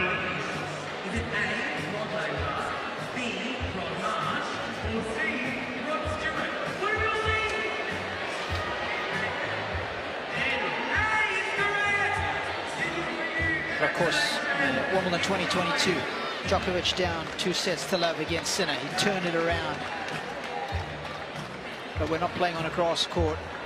Maybe at Couillon back in the day, but Melbourne Park Third set. on a hard court. I think it is a much tougher proposition.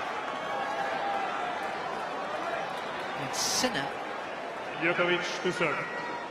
has hardly expended much energy. Just an hour and 16 minutes. This one has been on the go, and he has a 2-0 Thank you. lead.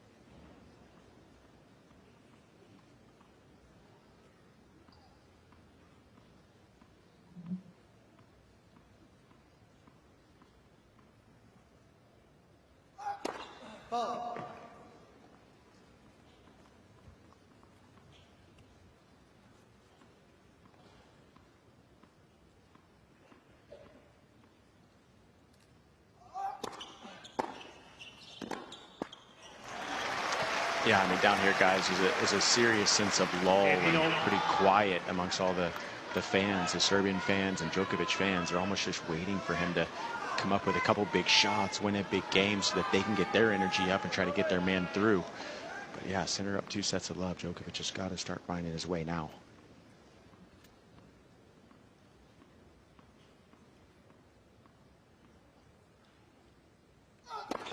Let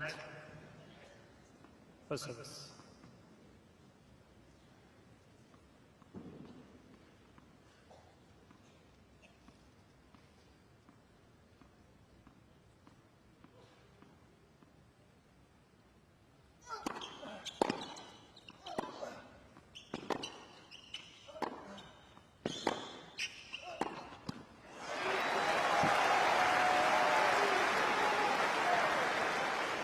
15-30. Well, he needs to right the ship very early in this third set, doesn't he? If that continues, there's only one outcome.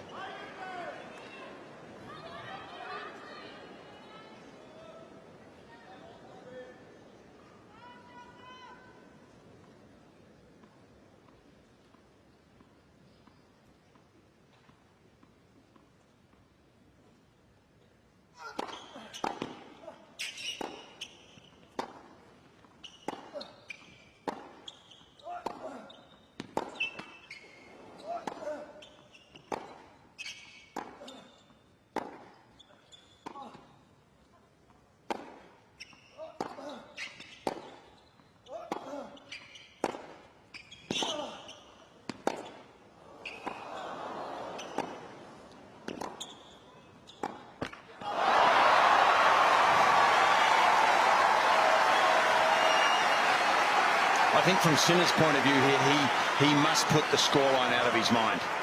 He cannot start playing and protecting a lead here. He has to play every point on its own merits. And from Djokovic's point of view, he needs to play more and more quality points like that.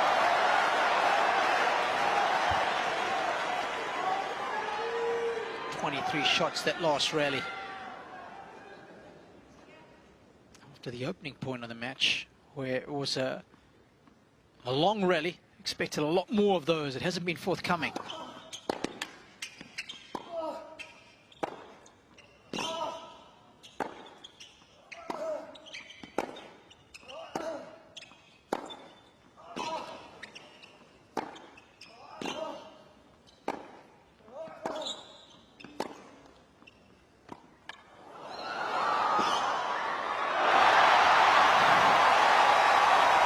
Put that down to the scheme. The balance at the end of that movement forward was just beautiful. Yeah, guys, I've been on the practice court next to Jannick Sinner a couple days ago, and his coach, Simone Bagnosi, was hitting drop shots, having Jannick Sinner run up to it and working on going deep with that shot, maybe hitting a drop shot back. There were so many different variations they were working on. The drop shot off of a drop shot, and it came into play there. Unreal balance. Brings up a break point.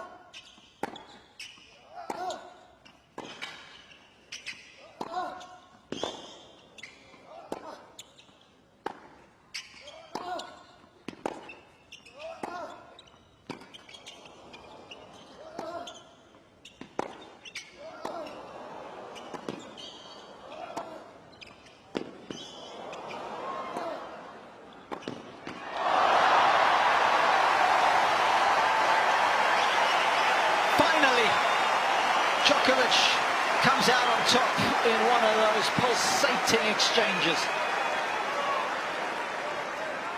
Yes.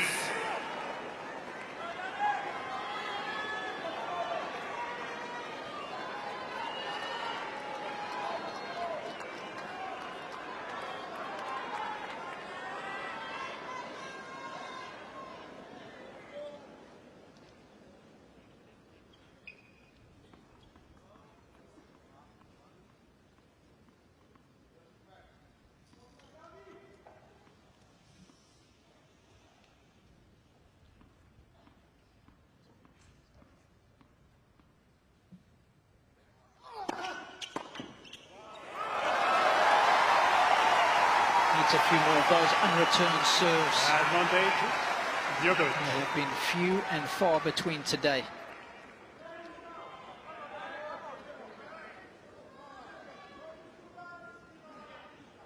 And right now, 25 looks a long way away from 24.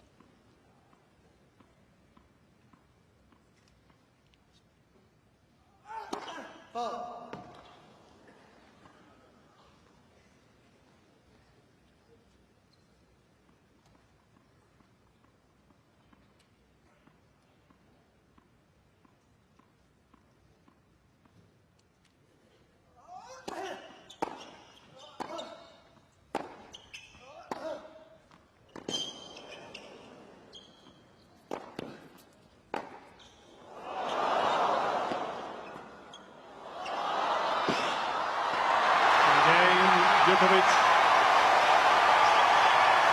New ball, Is that the start of something significant?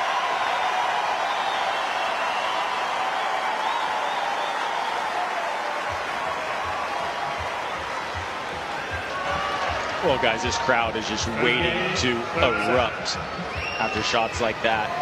And Novak Djokovic, as you said, now he's starting to find his range. Jannick Sinner's been hitting the ball so deep, and Djokovic has been having to try to defend. He's not used to guys hitting the ball so deep consistently like Jannick Sinner is. But now he's mixing in some drop shots. He's starting to change his game just a little bit to affect Jannick Sinner. Sorry, Robbie, I thought the drop shot went the wrong way there. When you hit a drop shot across court, it takes longer to get from A to B, and it gave Novak that just slight little bit of extra time to get there and play that deft touch return drop shot across court. So, but gee, the standard went up there. The best game Djokovic has played.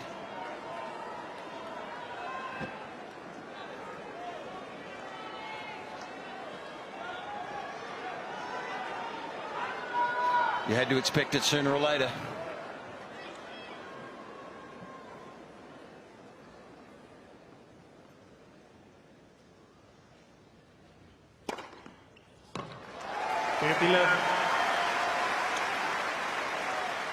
You've got to give Jannick a huge amount of props for keeping his base level of play so consistently high.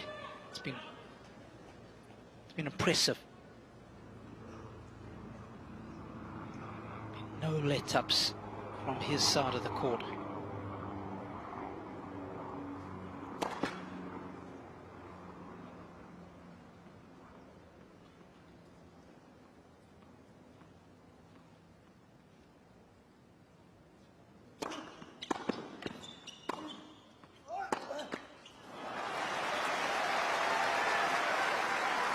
Again, the number of misses that are coming in the net from Djokovic. We mentioned the fact that he's playing with a lot less margin than what Jannick is. Backhands in the net. Just needs to add a bit more shape to his shots. Usually we see him have that ability to recalibrate mid-match quickly, sum up the situation, find a solution.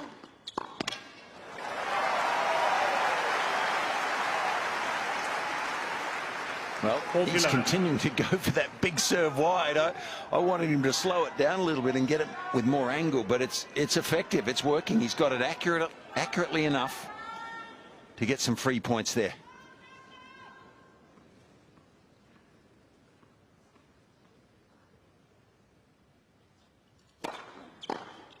Good comeback game from Sinner there to keep his momentum moving forward. One game on. Yeah, put the pressure right back on Novak's side of the court. Get those balls over there. Novak must feel like he only finished serving about 60 seconds ago. He's got to do it all over again, and that's taxing both physically and mentally.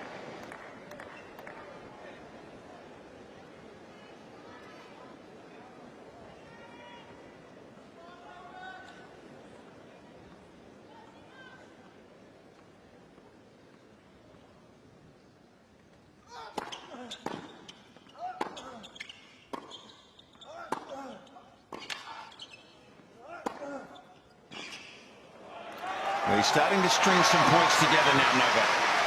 Yeah, you're right. And look, Novak, I mean, he has no aces in this match. He has no free points coming off of his serve. Sinner's just done such a good job of getting so many returns back in court and making Novak have to play. And that's typically what Novak does to everyone else. But Sinner's just been better at it today.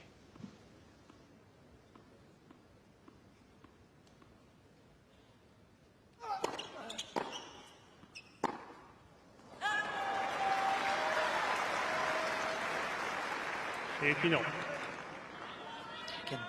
have a look at the average topspin rate on both the forehand and the backhand. Sinner again, a lot more revs, almost 400 on each of the ground strokes.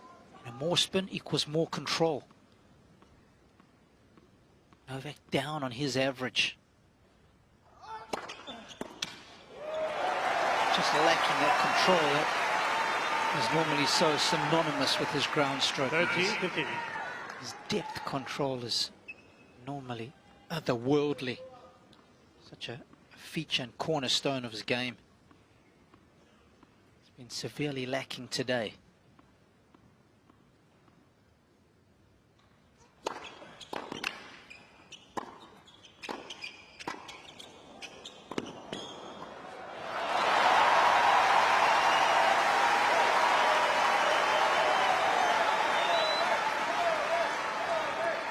If he might decide to come in a little bit more, Nick.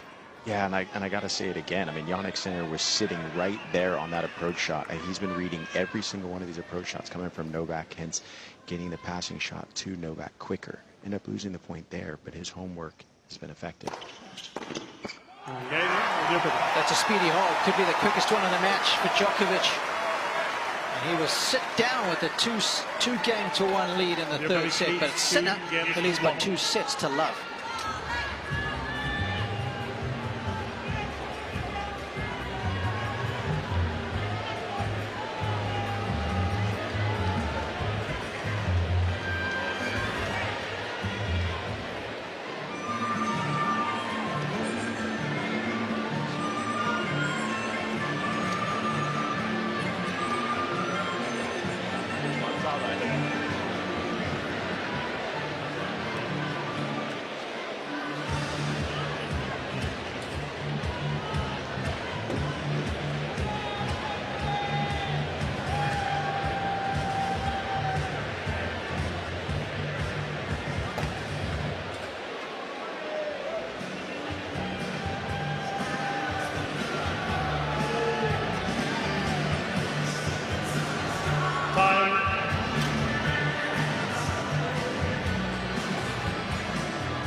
First time in a while, Novak has just made eye contact with his box.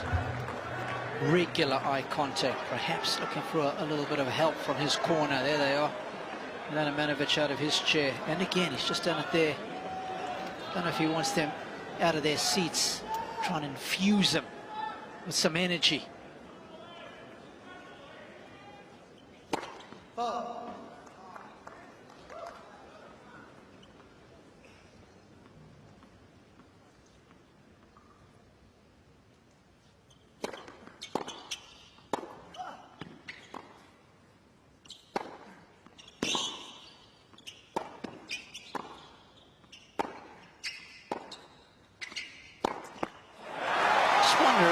Nick, if you think Novak has been a little too passive, does he not need to just explode, and perhaps that might ignite something? Yeah, that's exactly what I was thinking, and I was thinking, look, if you're in Novak's camp, maybe it's out of character for you as Carlos Gomez or Goran Ivanisevic, but stand up and give this guy a little energy, get him going. We just haven't heard a lot from the camp, and Novak has tried to get the crowd involved a couple times. And that's when we started hearing the chants of Nole, and he started playing better. And I think you're right. He just needs to explode a little bit, get a little extra energy from somewhere.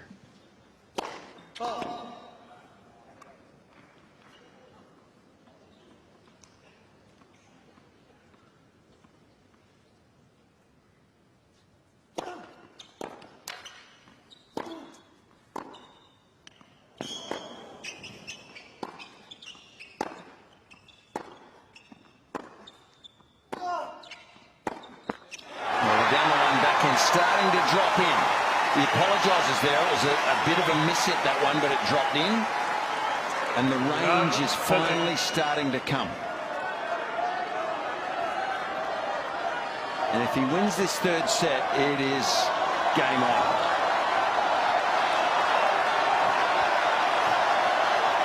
And the crowd getting involved now. Why would that surprise us?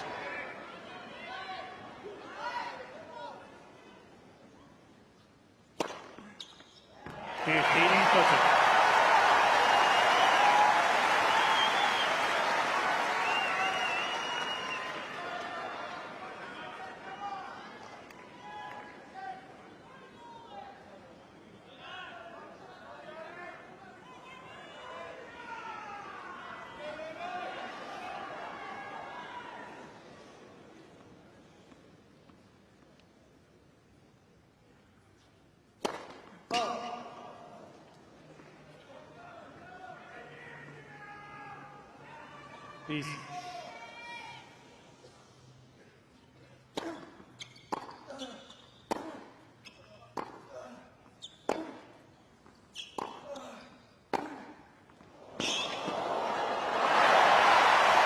That'll work.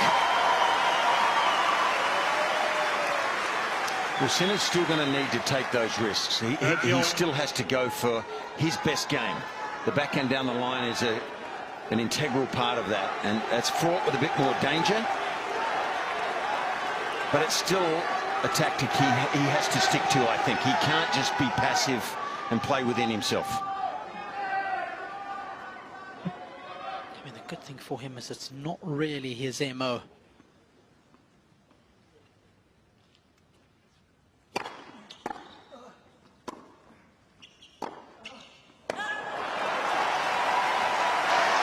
Yeah, guys, I mean, according to, analytics, Sinner normally takes his backhand cross court 80% of the time, so it's not really his MO to take that backhand down the line, but he did a good job of bringing in his margin.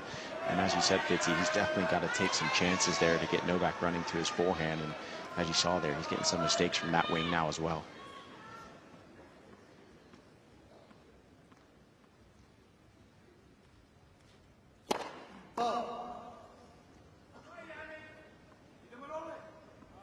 Please.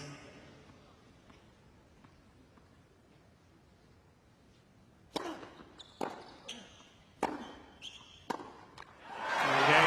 Sinner. Well, that's a big hold. Big hold.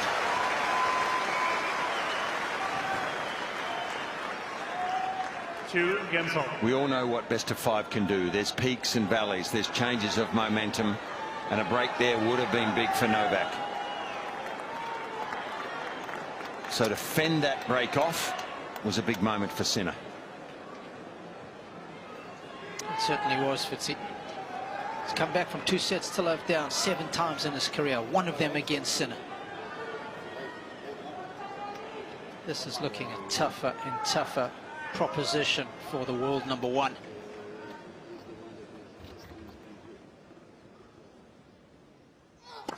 Let first service.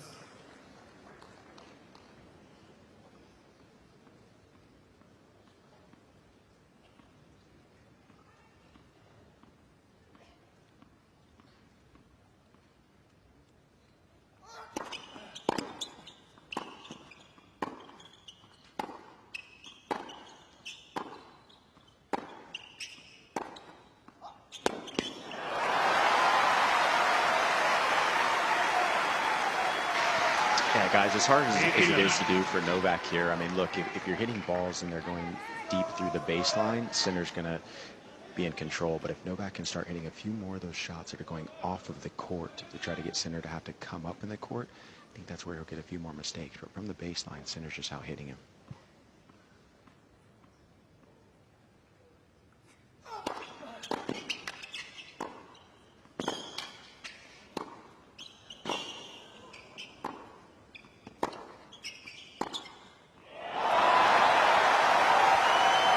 This is the best tennis we've seen Novak play, though. He has improved since the first 2 sets.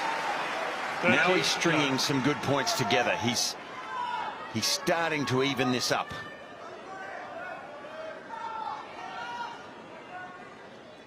Frozen rope of a forehand. That was a stinger.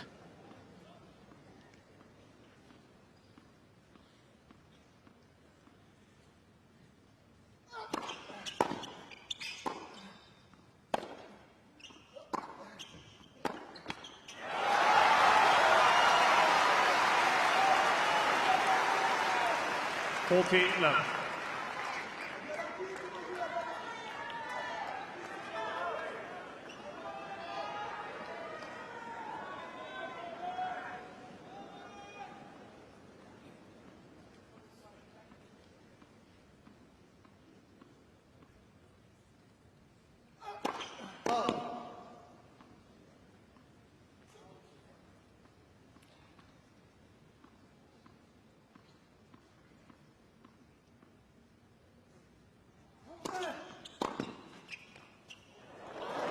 That's taken out the off stub. He's let it go. But it's got a piece of it, Fitzy. Spoken like a true cricket man. Hey, come back to the tennis court, Robbie. That's your forte.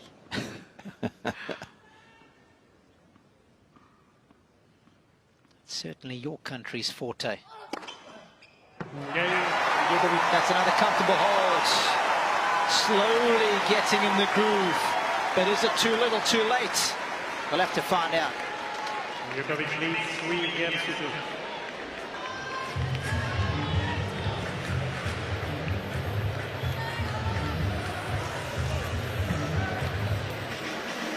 Oh, penny for his thoughts right now. Penny for his thoughts. Well, he's the most experienced man in the field. He knows how to cope. I'm amazed at how flat the box is. So am I. I mean, that emulates how he's been for most of the day. Yeah, I mean, we haven't heard anything from the box, and we're barely hearing anything from Novak as well, right? I mean, we haven't seen him go one way or the other, negative or positive, you know, maybe a couple times positive, but you almost want to see a little bit of emotion to go with what's happening right now. Time.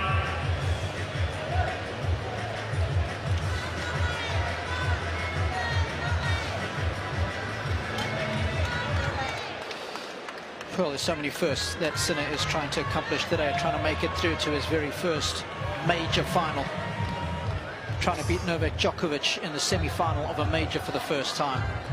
But what about this one? Sinner trying to become the first Italian male player ever since the ATP rankings were started to defeat a world #1 at a major in a singles event. It's never happened. The men are 0-23 prior to this match.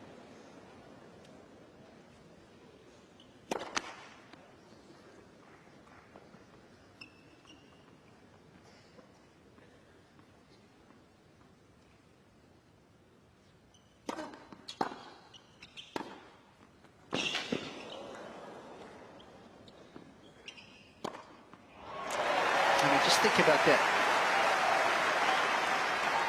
In the Open era, no Italian male player has ever beaten a world #1 at a major. Shout out to Nicola, our stats maven, for that little nugget.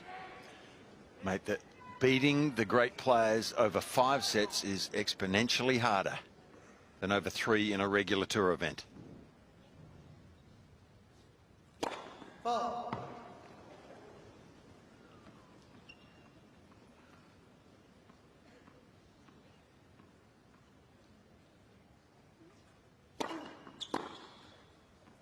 I think what that just highlights is that this era of tennis has been around for the last 15-20 years with the dominance of the big three, and of course now of late the dominance of Djokovic is how much, Fitzy, you have to defy the odds in order to win a major against these guys.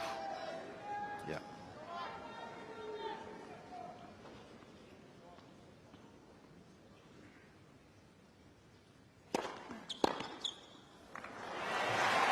And I think that's what, you know, we gave Stan Wawrinka a shout out a little earlier, and I think that's what impressed me so much. When he got into a major final against them, he beat them. First time of asking. He got into his first 3 major finals, he won them. Yeah, that it takes incredible character to do that.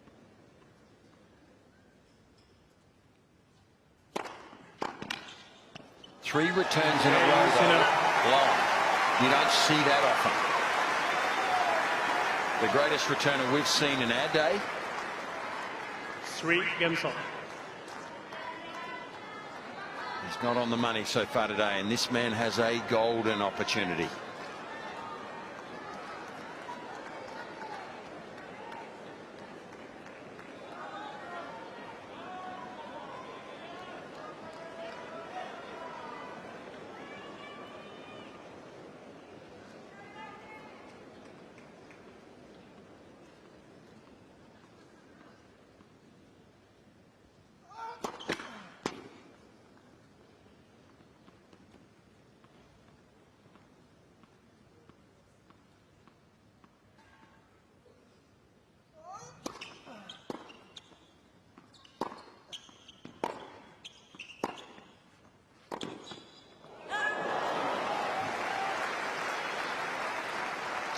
First point is always big, though, isn't it? It can set the tone for a game, and at this stage of the match, halfway through the third, quite imperative, I think, that Novak wins those early points in these games on his own serve.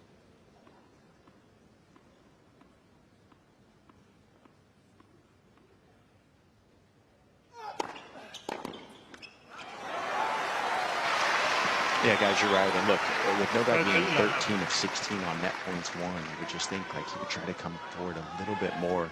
Obviously, center's hitting the ball so big, so it's not really available to him. But even if he has to kind of kamikaze a few and just kind of show center a little bit of something different, I think that would be good.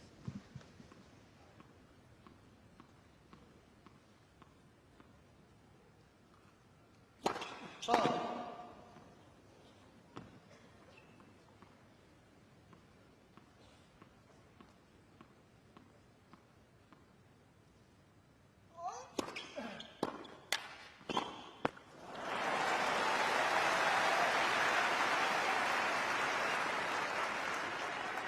Well, 13-15.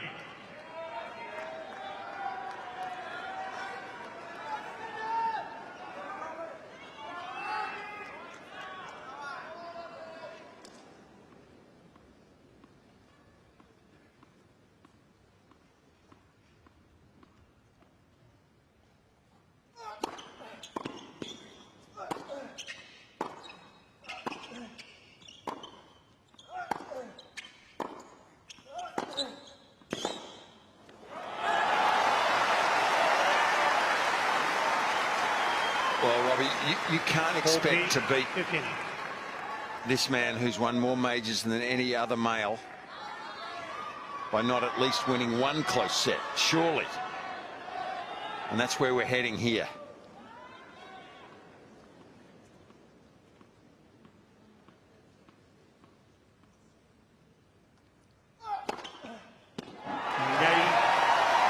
Djokovic.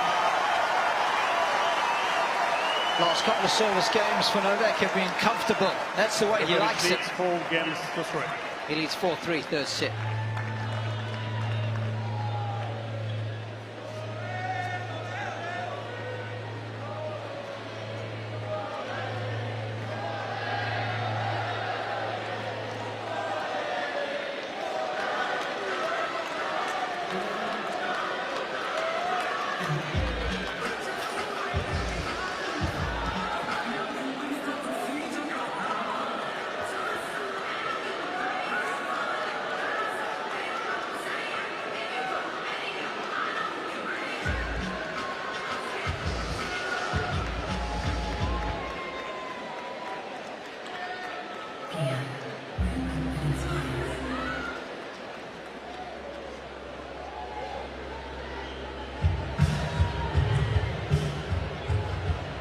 Time.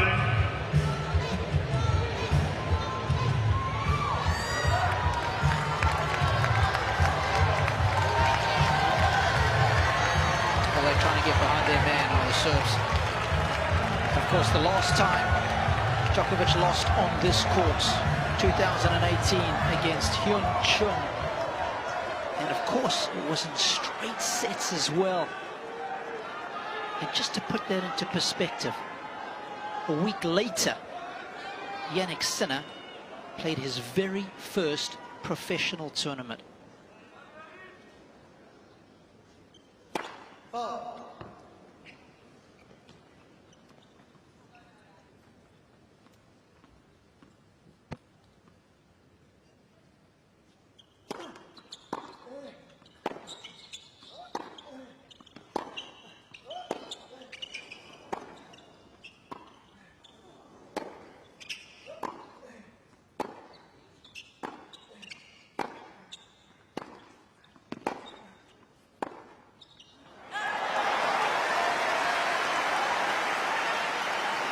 See the importance there for Novak to get that first point. 8-11. Put a bit of pressure on Sinner, make his heart rate go up.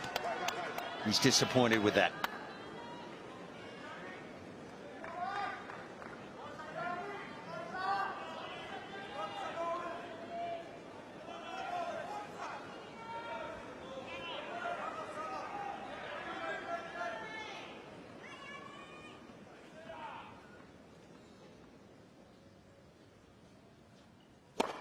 Let.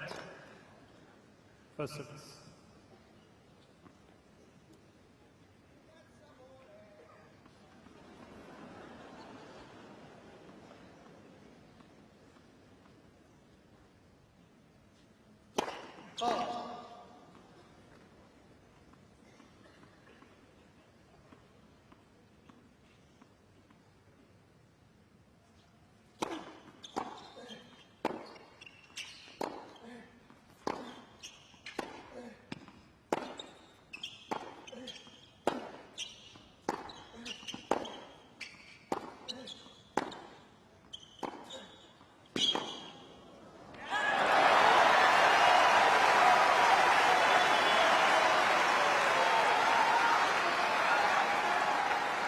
Final.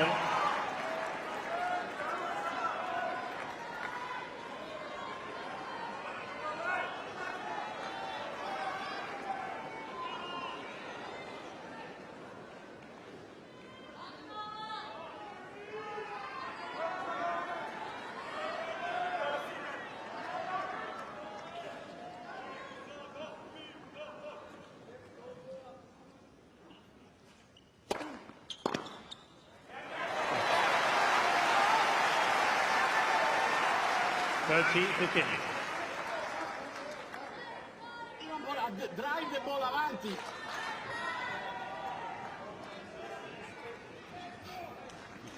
Panici getting involved now with some of the tactics.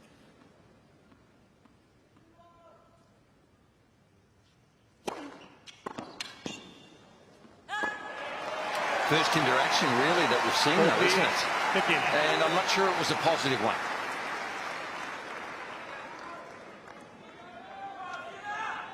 But in this box, they all sense the opportunity.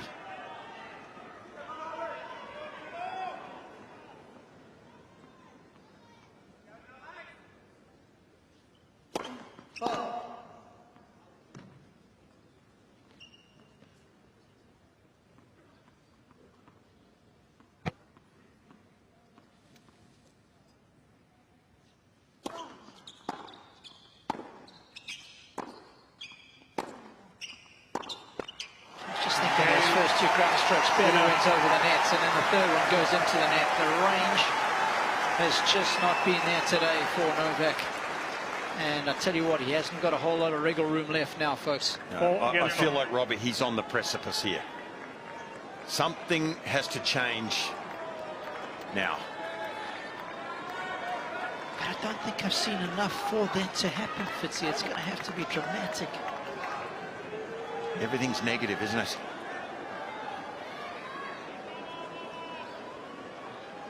Here we go.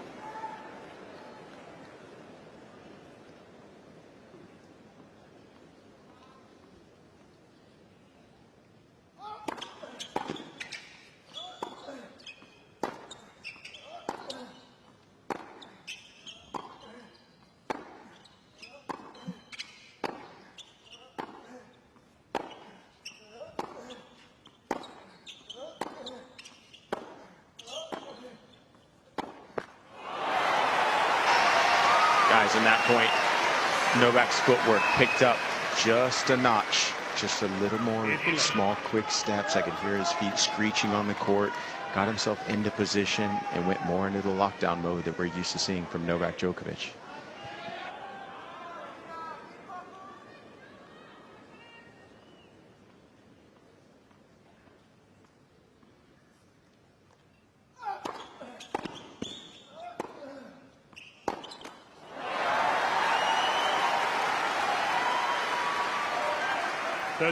No. I don't care how tough mentally Sinner is. He's got to be thinking about the finishing line. It's got to be somewhere there in the back of his mind, if not the forefront of his thoughts.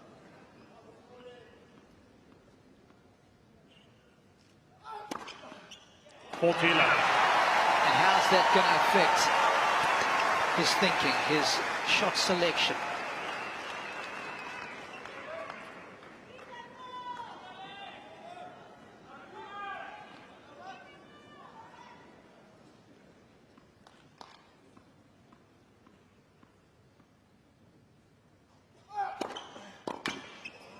Good game there for him. It's been a couple on serve lately, hasn't there, Fitzy? And perhaps a glimmer of hope. Djokovic sitting down with a 5-4 lead. 5 games before.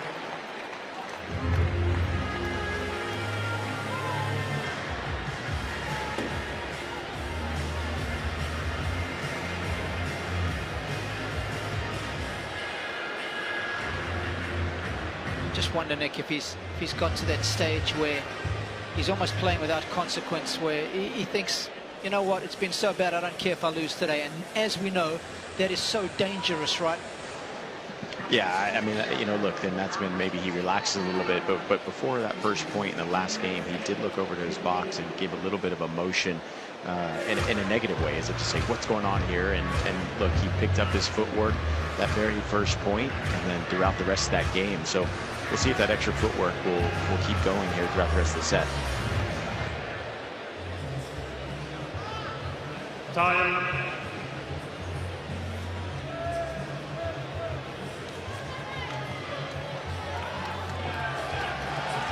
For once an Australian Open, it's been record crowds. We're going to top the 1 million mark this year. Of course, an event which began way back in 1905. It's the 55th Australian Open. And for the 37th year, we are here at Melbourne Park.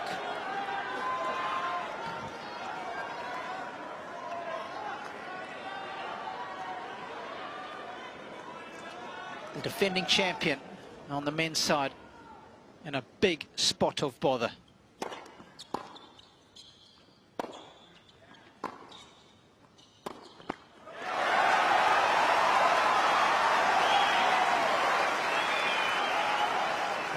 Cain.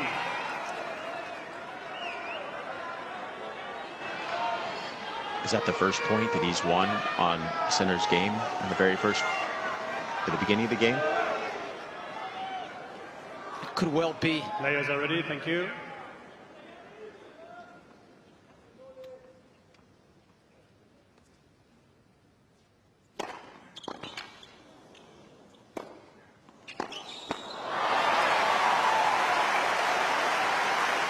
There's no room for any passive tennis here from Sinner. He must keep the throttle down. This is the peaks and valleys of 5-set tennis. To play, or to win 3 straight is not easy. So there's going to be a lull here at some stage. Just going through the sets for you, Nick. Last game of the first set, Novak actually won the opening point there.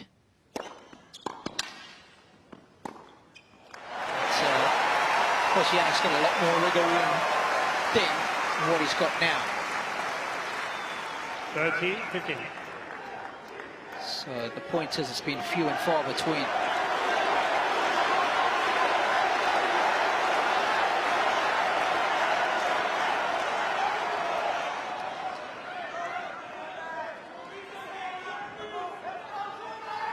Thank you.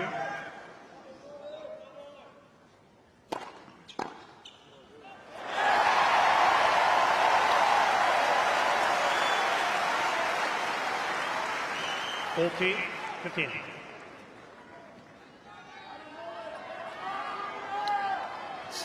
It's telling me that Sinner's only at 61% first serves. It seems better than that to me.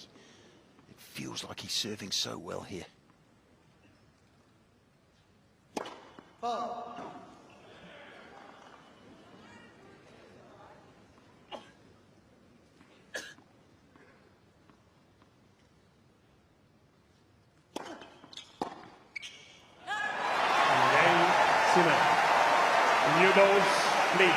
And a little bit of adversity at the start of the service game is quickly erased with a comfortable hold. I just feel like his mental application here, Sinner, has to be to go out here and win this match, win this set. Don't fall into a trap of thinking Novak's going to give it to you and play safe. You have to play an aggressive style of game. And Novak, again, is on the precipice here.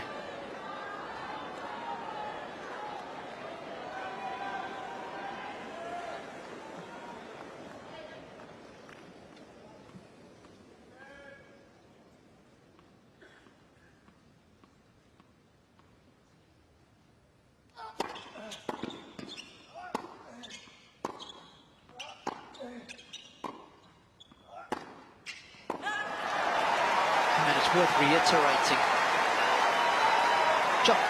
Djokovic hasn't had a break point in the entirety of this match. The last time he lost here was 2,195 days ago. Don't forget about the 18 hours and 21 minutes. Hyun Chung, 2018, straight sets. Oh, a big miss, a big one. A poor drop shot from Djokovic. And a rush of blood there right before impact.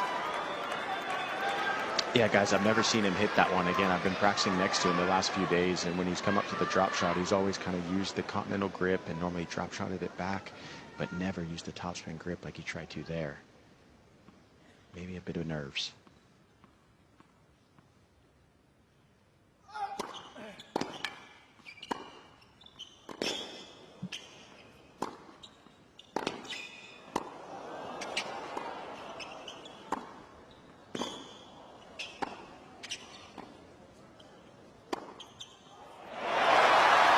That is vintage Djokovic.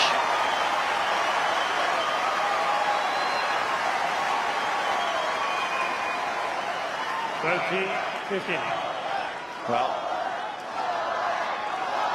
that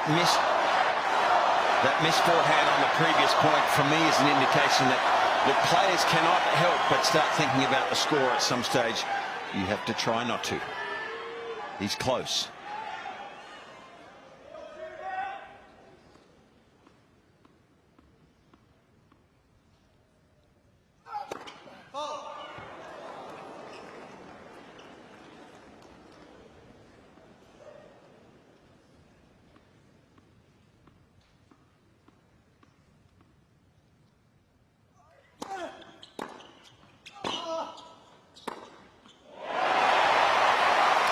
I think that's the mindset. I'm not sure about you, Nick, down there, but for me, he has to stay aggressive, Sinner. And he is close, but it's still a long way away, mate, isn't it? It sure is, but I mean, I love how he stepped in so far inside the court on that second serve return and then absolutely crushed the forehand. There was no doubt in his mind that he wanted to go for the winner, and he went for it.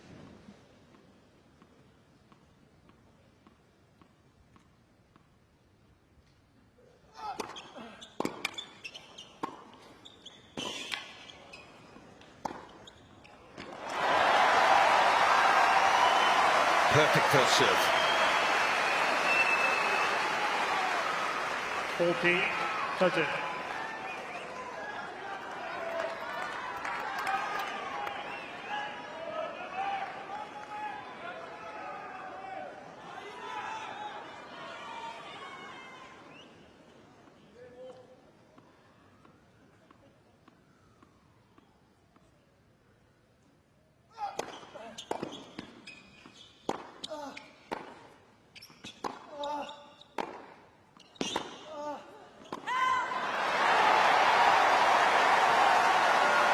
I don't know about you guys, but my heart rate's up here.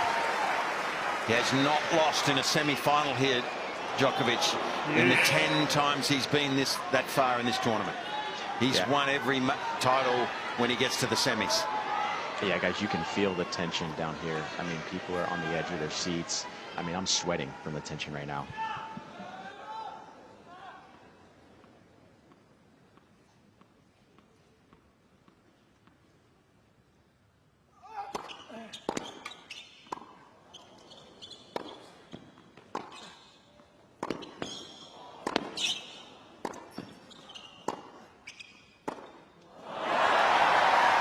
Right shot for you. He tried to finish the point. It's a higher risk. Advantage, Djokovic. But if you make it, there's more reward in that one. He went for it.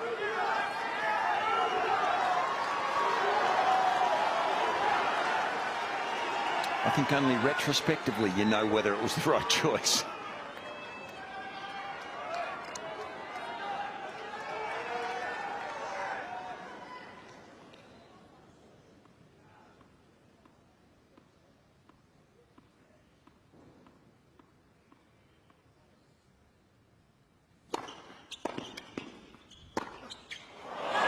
Christ, that's a bad miss for this man. He's no normal tennis man on a tennis court is Novak, and he rarely misses an easy one like that. It's just the pressure Jannick Sinner's putting on him, right? So many returns back in the court. There's just not a lot of free points off a Novak serve.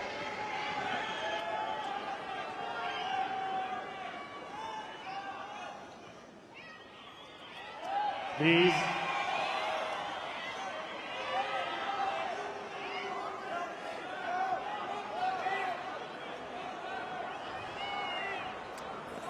Some commotion in the crowd here. We're not quite sure what it is. I think it's an issue with someone maybe fainted. Yeah, guys, it looks like somebody maybe fainted in the crowd. We could hear the help coming from the stands up there, and looks like maybe a doctor's on the way. Yeah. So first things first, we hope everything's okay there. It could be a medical issue, but certainly going to be an interruption of play here.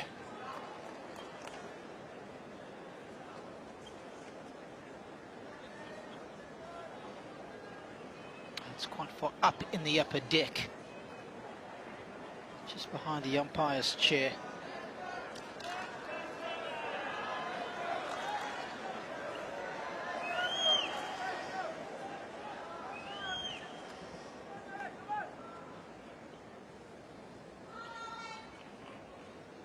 Interesting decision if the umpire wants for this to continue or not, Fitzy. Whether you wait for the person to be escorted or to be rescued out of the stadium. Yeah, you just hope it's not life-threatening what's going on up there. But yes, absolutely. Yeah, I'm just seeing a doctor who just finally got up there with her medical pack, and so I can't see the individual, but definitely there is a doctor with a medical pack. So we'll see what's happening up there. I think it's going to take some time if you want to sit. No? So the umpire just asking the players, it might take some time. Do they want to sit? Neither taking that invitation. Yeah, I can hear you. We can just wait until they come and we'll see what's happening.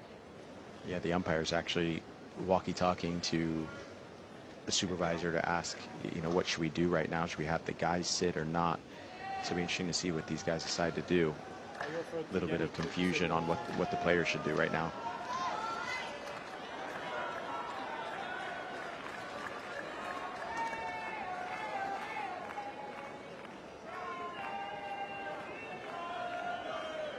Novak looks like he's going to the side of the court.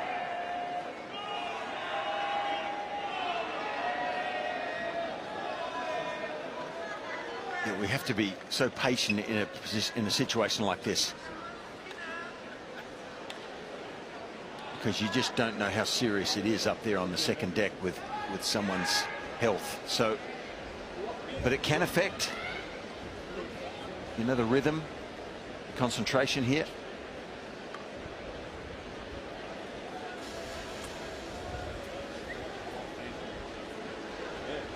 More and more medical team arriving.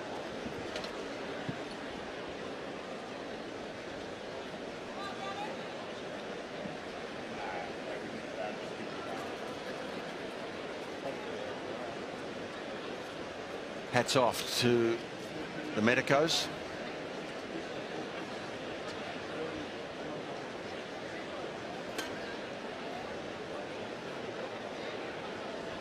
Gee, what a state of play this is, Robbie.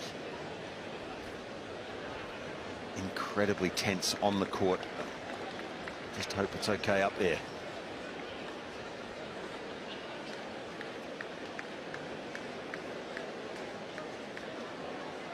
Yeah, Novak Djokovic actually taking off his wristbands, putting on dry ones now. It's a little bit of a mental reset, when something like this happens.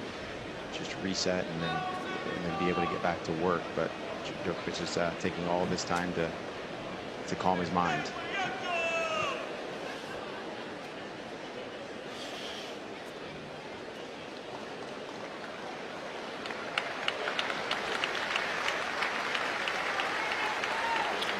he's okay, the gentleman now. Looks like he's on his feet. Fingers crossed he's all okay.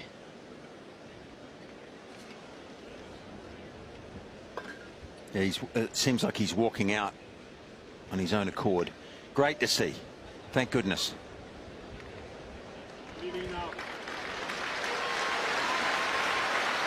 bit shaky maybe. Fingers crossed. Our thoughts go with him. And the players seem ready.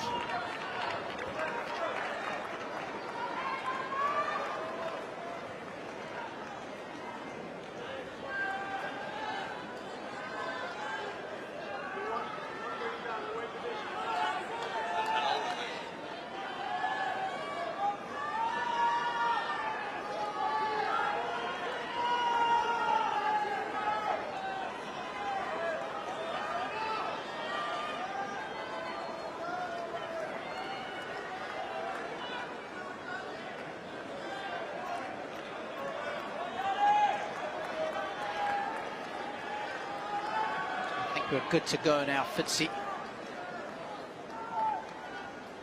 Let's see if that break in play has any effect on the outcome of this match. You talk about a crucial juncture. And keep in mind the scoreline here. This is tense. Here we go.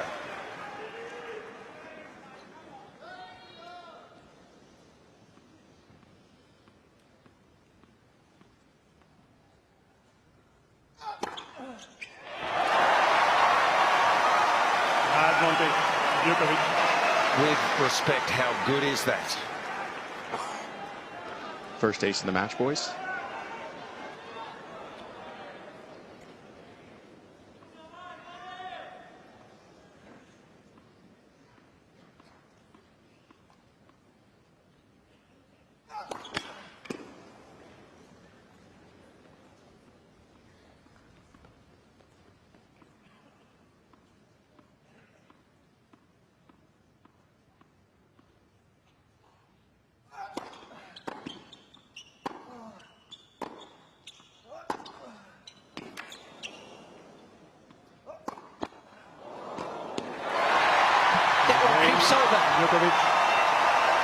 Djokovic gets a little closer to winning a set in this semi-final.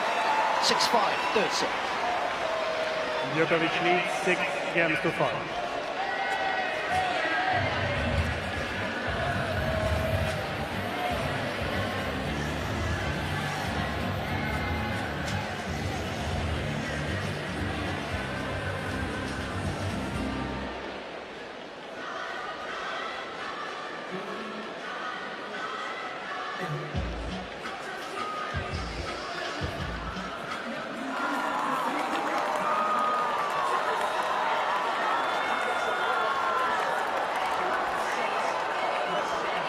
Sometimes you just don't know.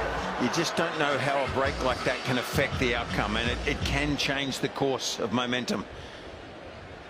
So the job ahead here for Jannick Sinner now. Time.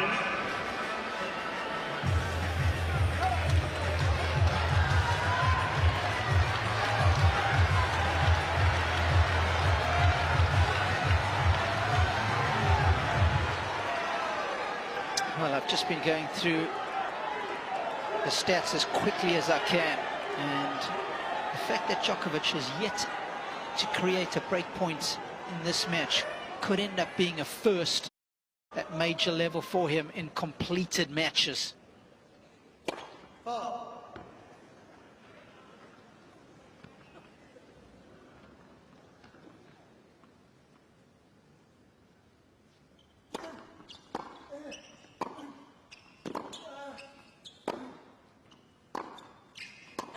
Against Burdick, it was just one set in a couple of games. Fitzy wasn't able to create a break point on that occasion, and the quarterfinals of Wimbledon. But again, we talk about defying the odds. So much stacked against Sinner. Can you imagine if he beats Djokovic without facing a break point? What a footnote that would be.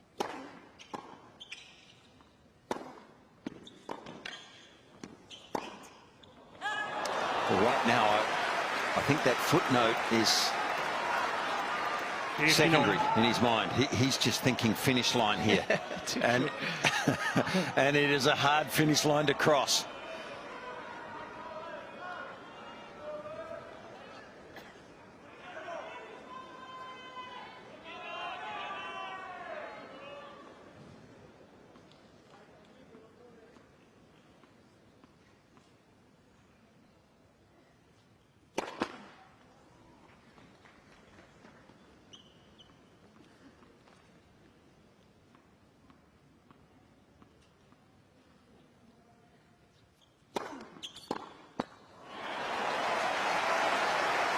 Good serve, wasn't it? Pretty big one, a second one, 177. It was almost a first serve and jammed Djokovic beautifully into the right hip.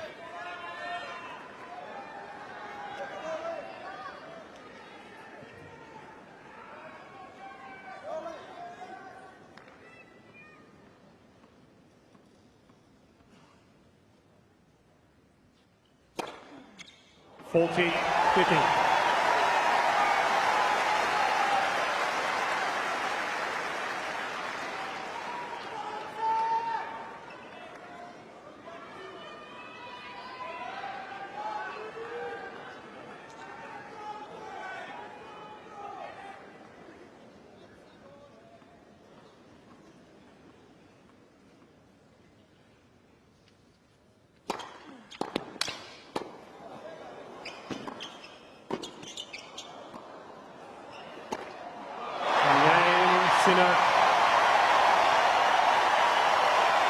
Well, he's been all over the courts, and he's displayed all court tennis. 6 games all. Great view here of some Italian aerial activity. Great dexterity in the wrist. Nice way to enter the tiebreak. Undefeated since 2018 on this court. Defending champion.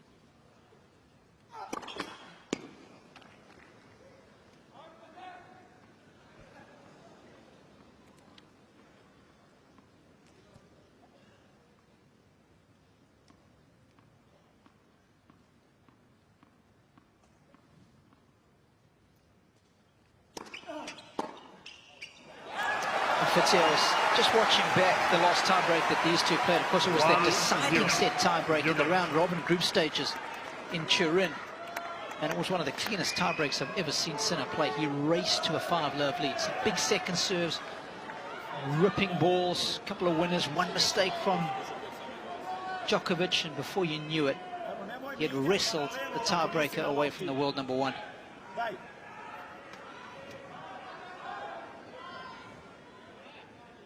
But he won't have the luxury of a 5-love start this time.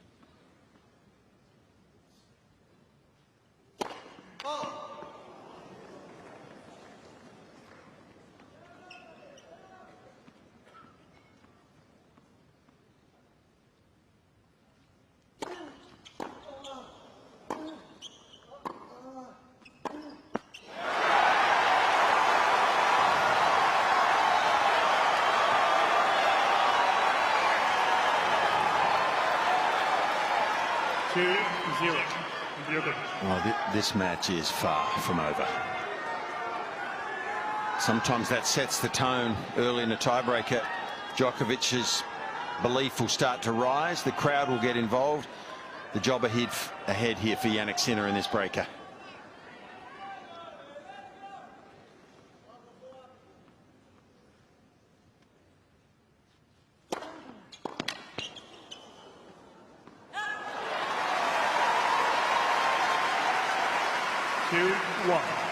Djokovic.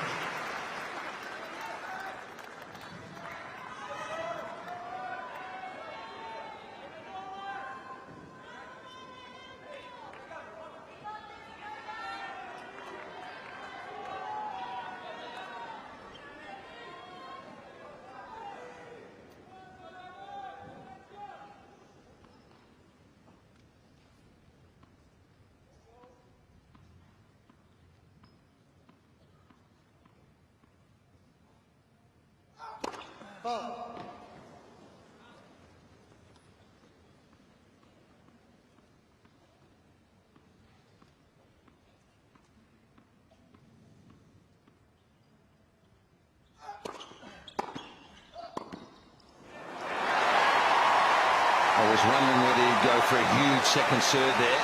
He didn't. And Sinner was all over that forehand.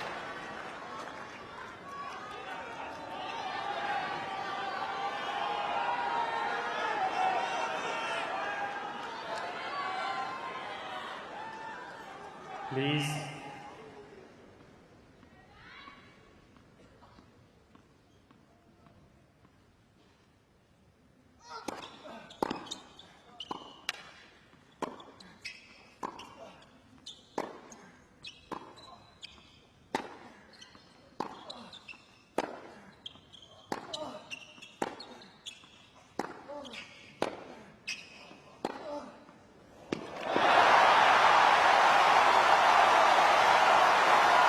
Forehand of rich quality. 3-2. You know, in these rallies, you so often have retrospective thoughts. Why didn't I go for a bigger forehand earlier? Djokovic was the one that finally did.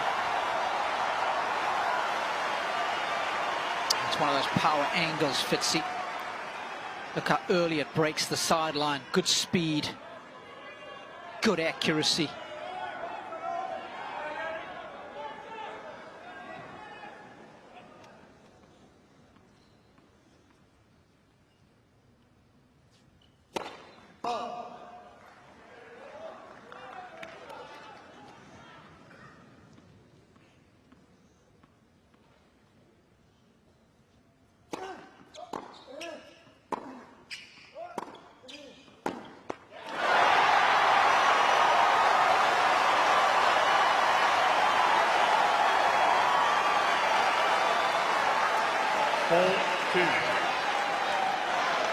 Guys, on Djokovic's forehand, he's getting so much more shape on the ball. It's not really flat through the court as we're used to seeing early in the match, and it's going in.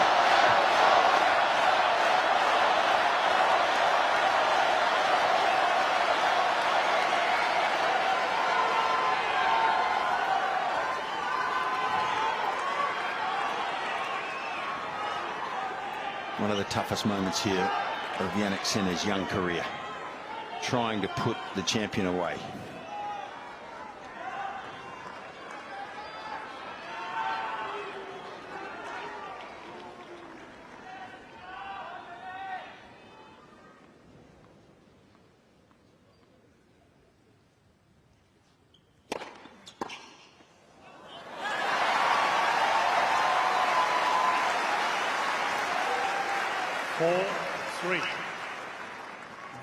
They like it, and understandably so. No better feeling than getting a free point on serve at such a tense moment. Darren Cain out of his chair, sustaining the standing position. There he was.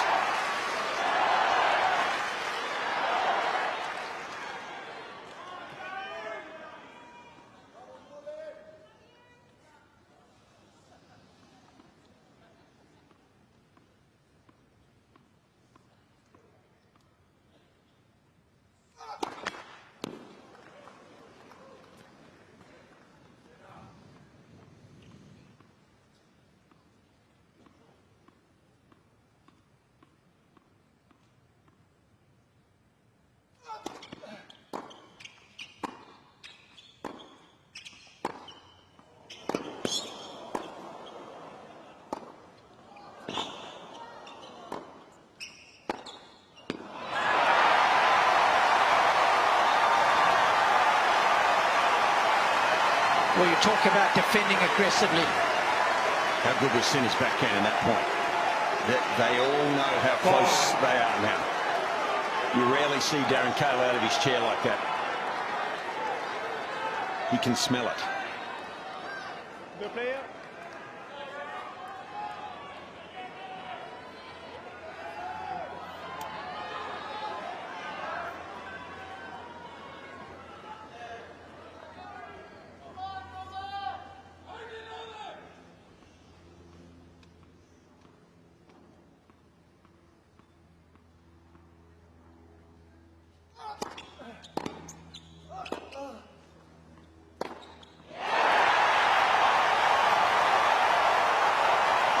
brutal ball striking. A show-stopping combination. The depth on the return, setting up the forehand. And there's no holding back. Fitzy completely committed to the cause. Well, if ever you wanted to buy 2 first serves in your life, it's now.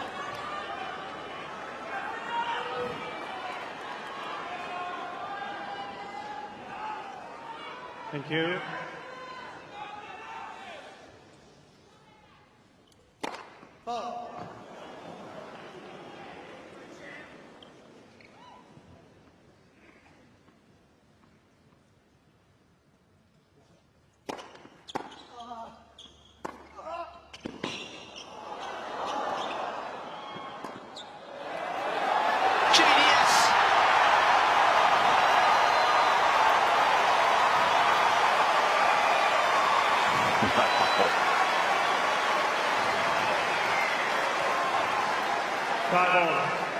It was an awkward ball, wasn't it, for Sinner? And he cheated, didn't he, when he came in? And I think that was genius, but there was a little bit of frame involved as well. A little bit of luck for Novak. You need that sometimes. Yeah, Sinner crowded the net. Was looking for the pass. Novak saw the space.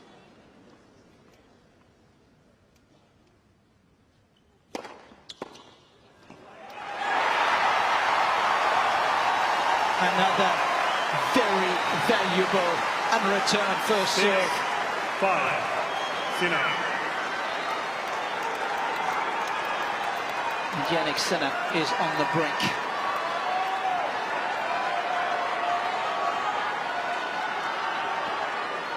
After 2 hours and 26 minutes, he has a match point. Both players ready, thank you.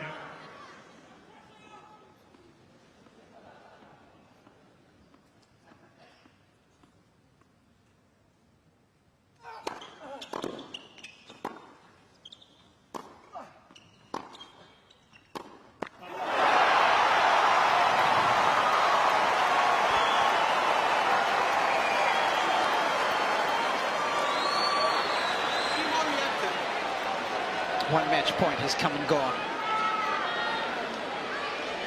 6-all. The forehand that has been so rock solid for the most part today just showed a hairline crack.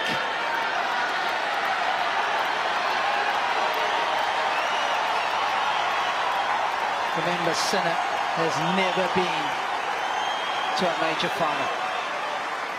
Came unstuck against Djokovic at Wimbledon in the semis. That's the closest he's been. Please. Thank you.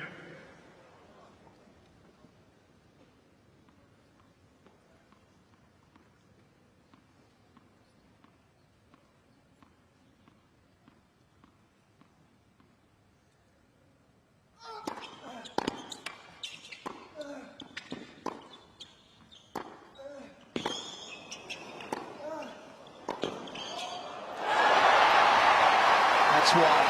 It's definitely wide.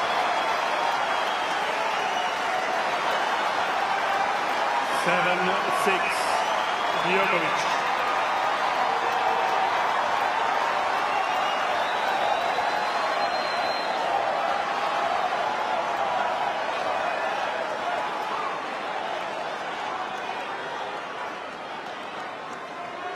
How quickly things change in a tie break with the scoring system.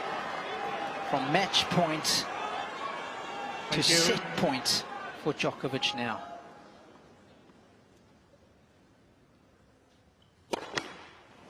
Please, please.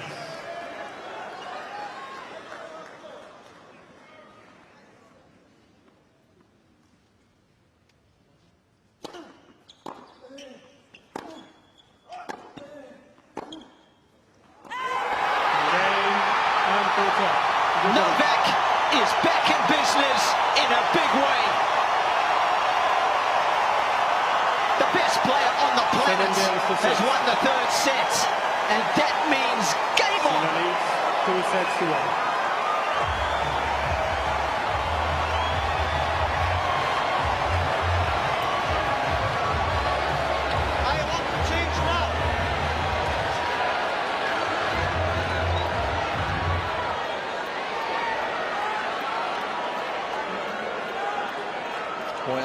well. So much to digest.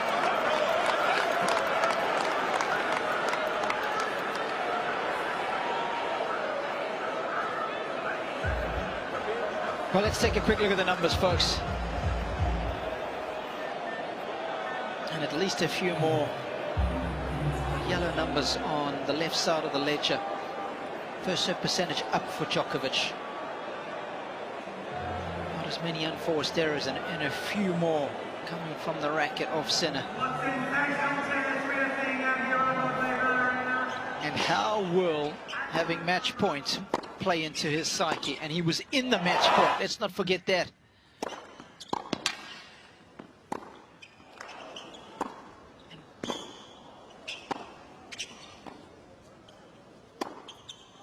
Djokovic just picking off a few more ground strokes. That was one of the best points that Jannick played in that third set.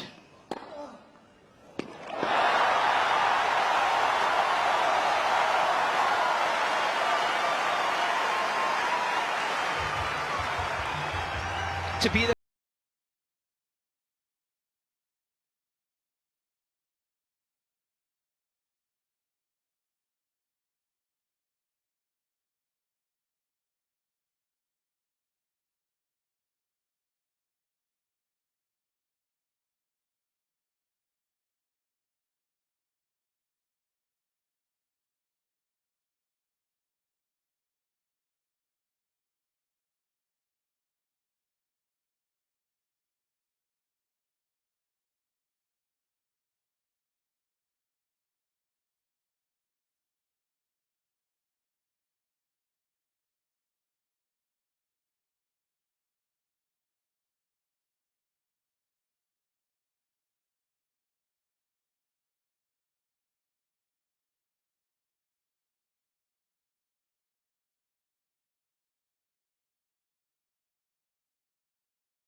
But Nick's right. This stuff happens, and you've got to. If you're going to be a champion yourself, which he is already, by the way, but if you're going to be a great champion, you've got to put these moments behind you and start again. I want to see from Jannik Sinner's point of view, not from Novak's, because Novak's point of view is, I'm the champ. Someone's got to bump me off. Someone's got to beat me, and I'm not going anywhere now. From Sinner's end of the court, he needs to try and play his best tennis now. At the start of this fourth set, get back on track, take it to Novak again, just as this man would have. Yeah, I'm just thinking about match points. And it's happened a couple of times to Sinner. Remember the match, quarterfinals of the US Open against a certain Carlos Alcaraz, one of the epic matches of 2022. He had a match point. Got away from him against Alcaraz. But he's up 2 sets to 1 from his point of view. He's got to remember that. Yeah, and I think we talk so much about how important the first point of every game is. You know, my coaches would always, my dad would always say, look, that first point is so important to put a lot of extra focus on that. And then the second point, right? So you just got to go back to point by point and, you know, and not think about even up 2-1. It's more about, all right, this is the first point of the game. How am I going to play it? How am I going to play the second point? And get back to the game plan. And as you said, easier said than done, but to be a great champion, this is what the champions do. They were able to reset the fastest, faster than anyone else in the world.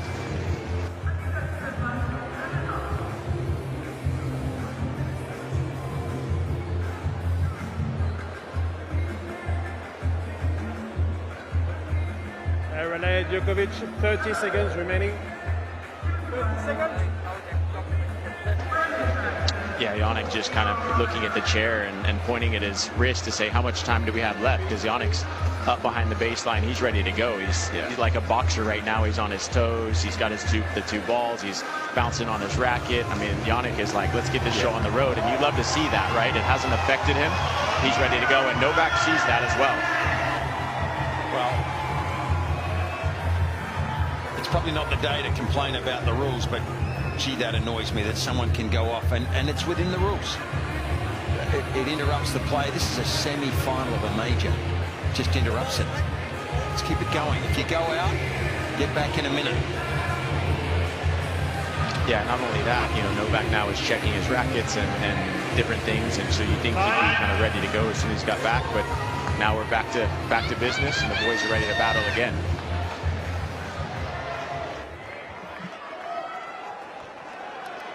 Fourth set.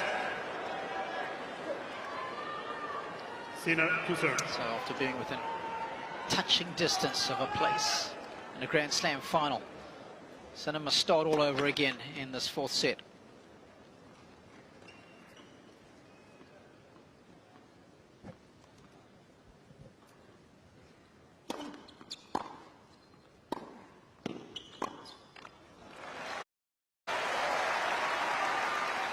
You know, I think all it takes from Sinner's point of view is to get a good start. If he wins the opening game, he'll be back on track. That's the mentality I think he has to incorporate anyway. And it's still a long journey for Novak. I'd rather be up 2-1, wouldn't you? You can't pick a winner, though. I'm not saying that.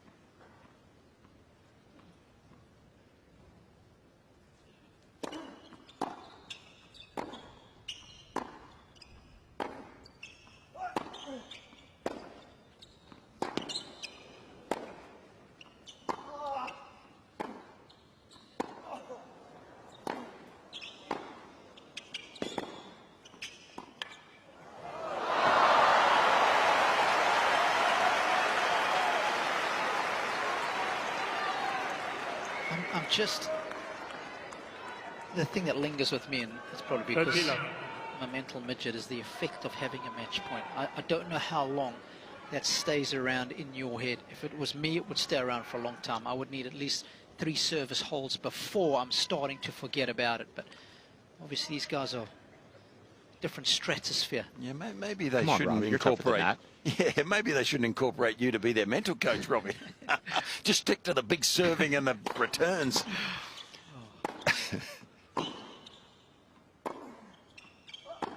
I think for me though, he didn't do anything wrong. So he can sleep well at night though.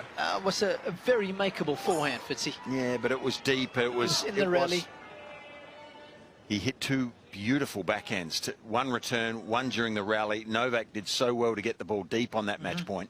And yeah, he missed it. He missed a difficult. It was makeable, but it wasn't easy.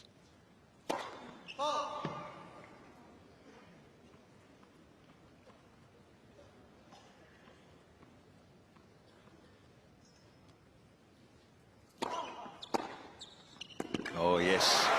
Well, from Novak, he needs to be more aggressive like that. Yeah. Yeah, and guys, you know, again, just as far as that match point, I mean, look, you have to love the grind. You have to love the war. You have to, you know, he went to bed knowing it could be a 5-hour match, and you know that's what the champions love, battling out here, leaving blood, sweat, and tears. And you know, Jannick Sinner, he's put in the work in November and December, so he's ready for whatever comes thrown at him now.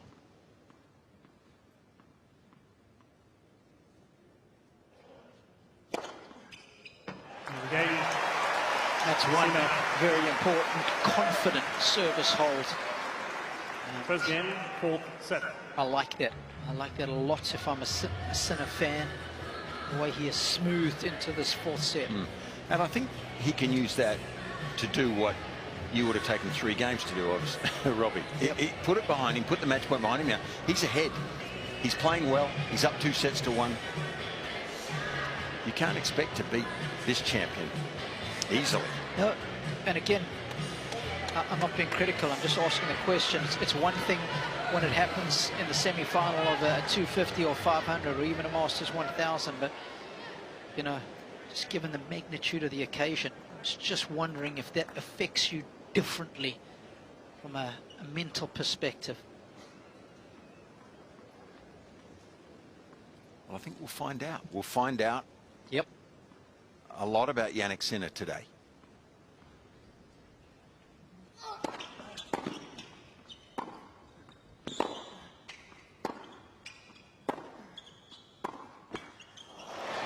Well, guys, one thing Jannick Sinner's doing that I'm noticing a lot more in the return in this last set and a half is he's kind of, again, bouncing around like a boxer. So even though he lost that 3rd set, he was bouncing around before that first point, showing Novak that he hasn't gone anywhere. There's no negativity. He's bouncing. He's positive. And Novak is definitely recognizing that.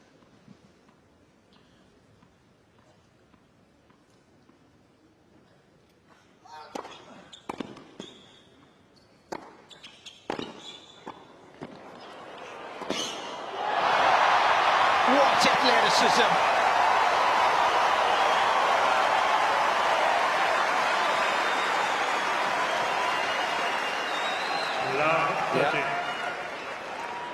That tells you something about him, that he's got leg speed. He gets the right way here and starts moving straight away. That's quick to get there. Dynamic balance. So easy on the eye.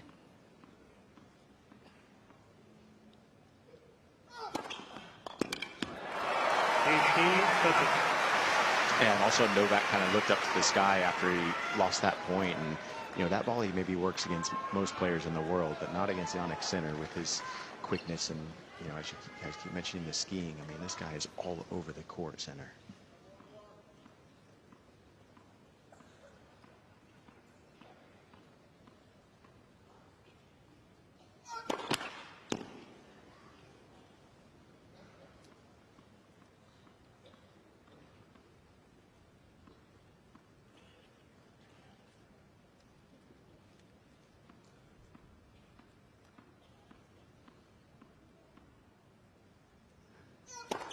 Let.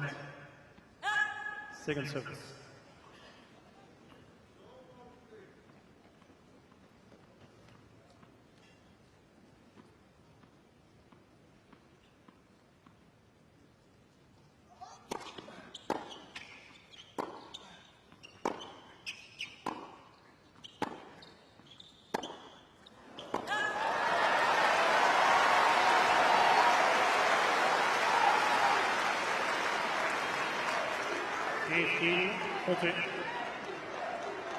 Well, I say life is 10% what happens to you, 90% how you respond. This could be the ultimate response from Jannick Sinner. He's got 2 break points.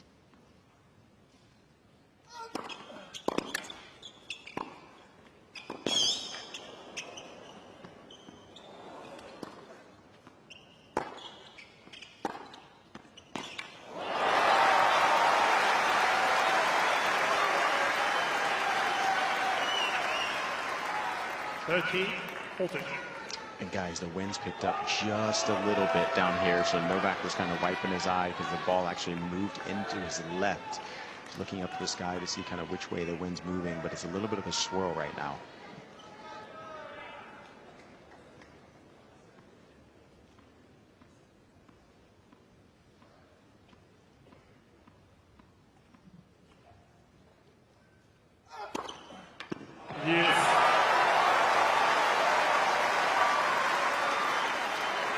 I think if there's any advice for Jannick, it's when you get the ball to hit, you have to hit it. Novak has done that a few times at the back end of the third set, and on that first break point at 15:40, when he got the forehand to hit, he pulled the trigger.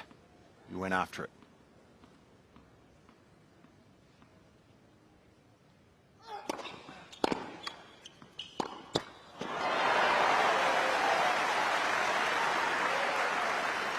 Advantage, Sinner.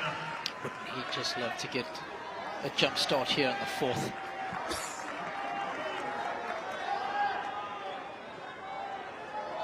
He's got a third opportunity for an early break.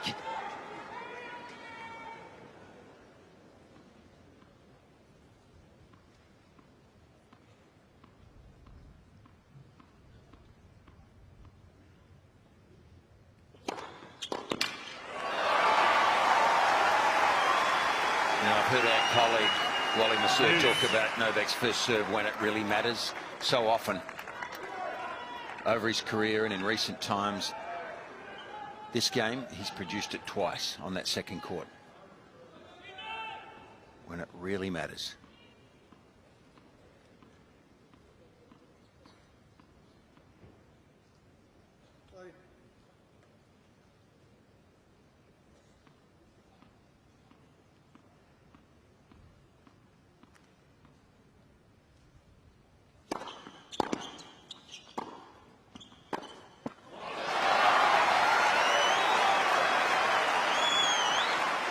Advantage, Djokovic.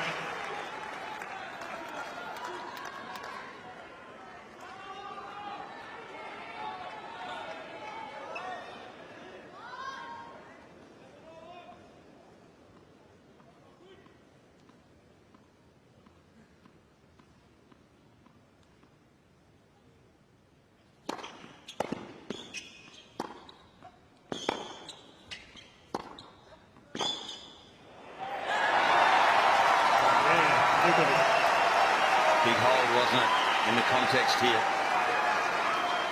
Gutsy hold from Djokovic. 1 game off.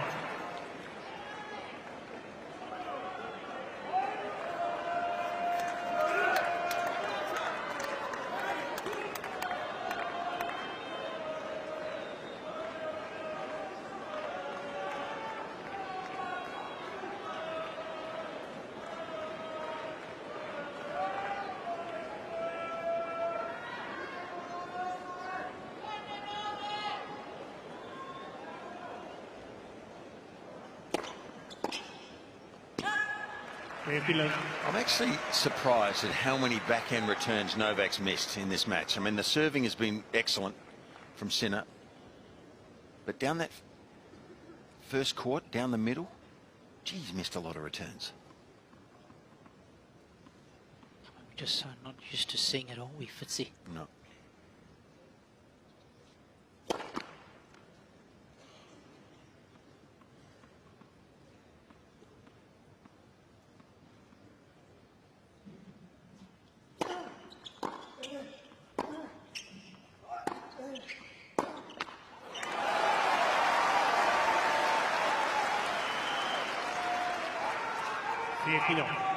Yeah, and it's interesting, guys. I mean, Novak kind of keeps wiping his eyes, and I think, again, a little bit of a swirl out here, maybe a little dust getting in his eyes might have something to do with the return, but Sinner's been hitting his spots pretty well.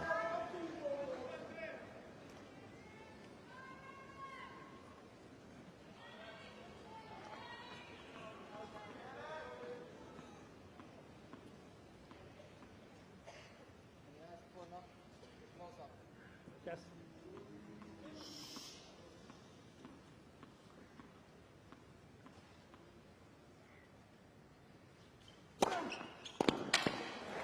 You know, he served that ball so well today. I'm so impressed because that's a big serve, 186 out there. It's tougher to curve the ball at that speed, and I thought maybe against Djokovic it might have been better to temper it a little bit, take a bit off, get it wider. But he's getting a lot of free points with that big first serve out to the forehand.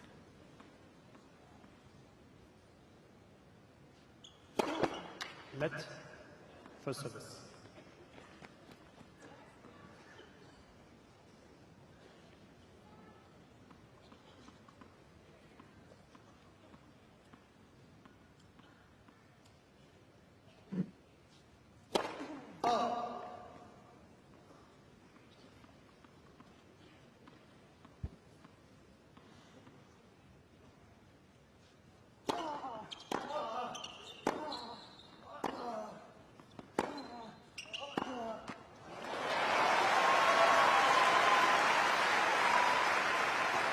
40-15.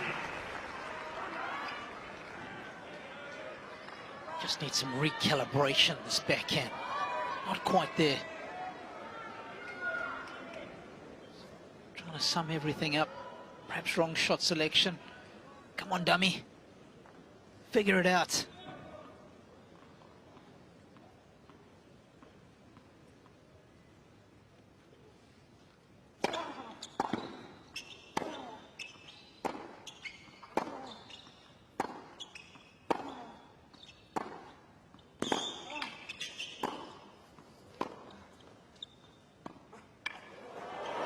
Maestro he is. Such vision around the court, lateral vision. He saw that Sinner was deep. He had him stretched on the forehand, or on the wide on the forehand there, and sees how deep he is in the court. What a player. A couple of well-struck backhands in that rally down the line.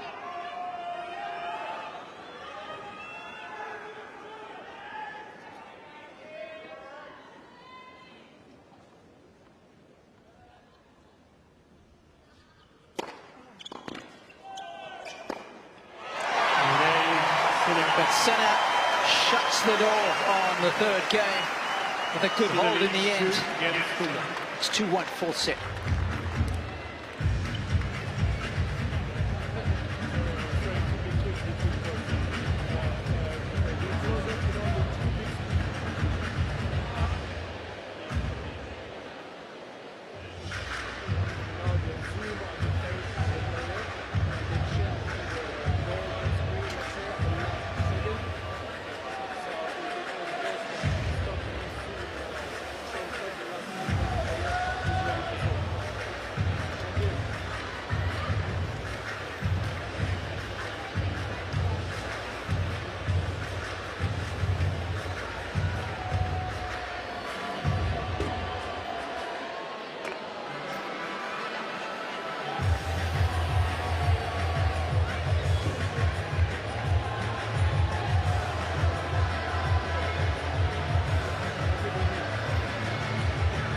Time.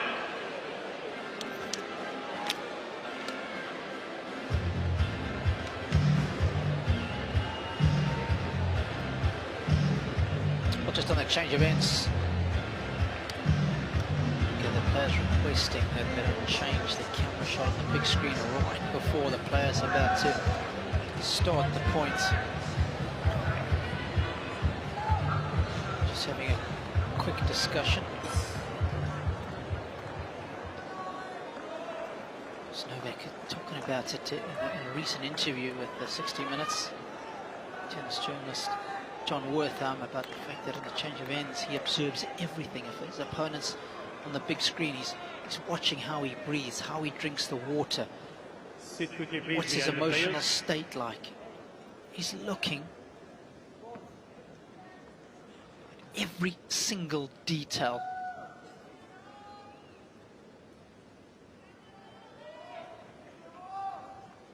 This amazing awareness of everything around him, but still at the same time maintaining a laser-like focus on the match.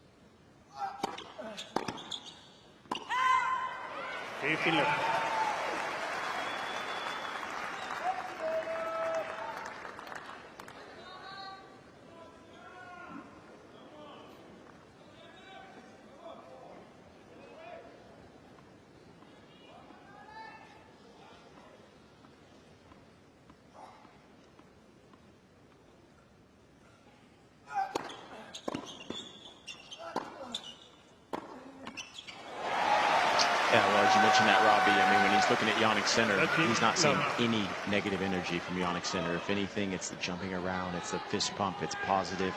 And so that can kind of get to you as well. You know, Novak's used to getting to his opponents, but Jannick Sinner is here to win this one.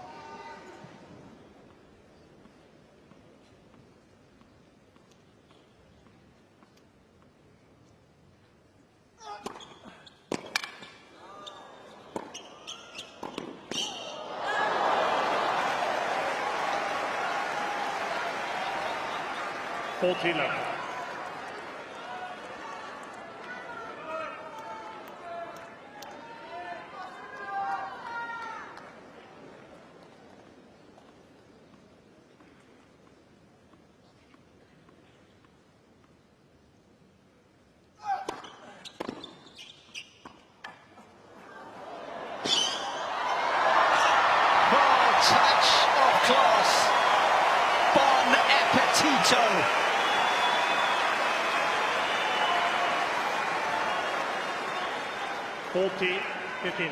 Well, it's a 40-love point, and maybe not something that's going to change the course of this game, but it does put the thought into Novak's mind about the next drop shot.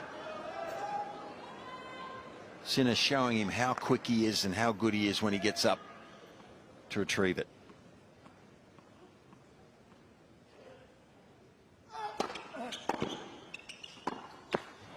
And you never know. It may change the course of this game. 40-13. Yeah, I mean, sometimes a drop shot's good. Even if you lose the point, it just takes the legs out of your opponent. But Jannick Sinner is just looking so fit, no sign of fatigue in any rally. Yeah, that's the joy of winning those first 2 sets so easily, Nick.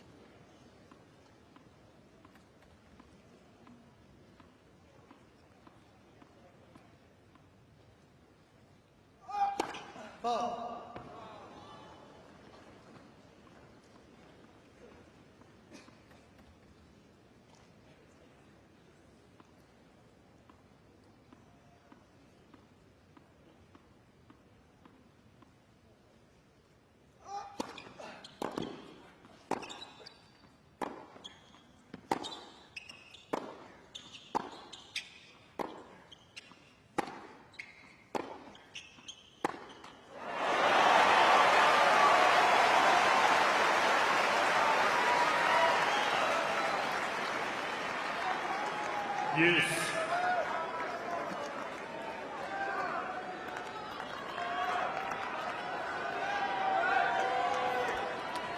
Well, it's given Sinner a chance here.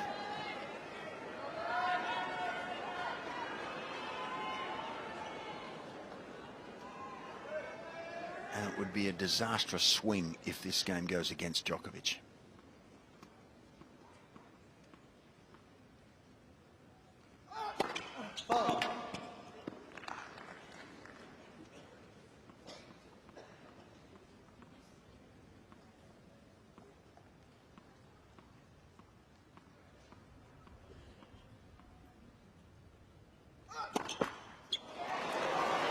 Well, goodness me. And Monte. Sinner. Sinner's backhand return has been so good. Djokovic decides that on the big moment he's not going to go there.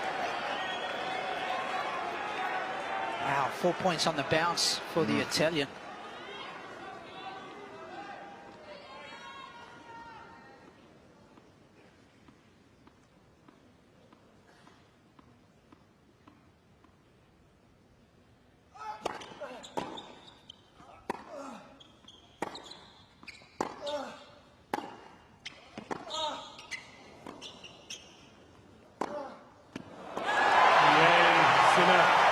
Turnaround, and it all started with the glorious field down love 40.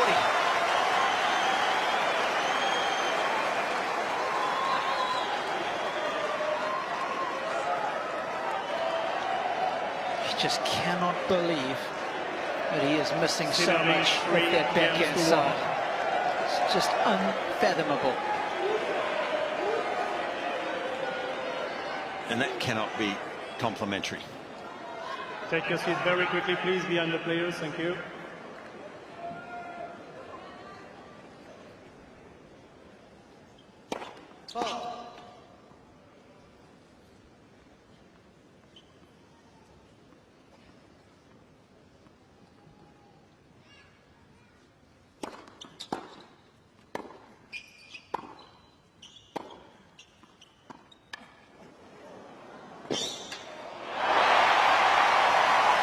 Yeah, he seems a little desperate now, doesn't he? And, you know, there were a couple of matches, I don't know, Nick, whether you saw it, but a couple of matches early in the tournament where Novak wasn't 100% mentally applied. His application was a bit off, and it seems a bit that way right now. Yeah, you know, even against Taylor Fritz, kind of in that first set, he ended up winning it, but then he lost the second. But yeah, for a set and a half, he just wasn't really engaged and applied, and now he's going a little bit desperate, early drop shots. Jannick Sinner's reading everything.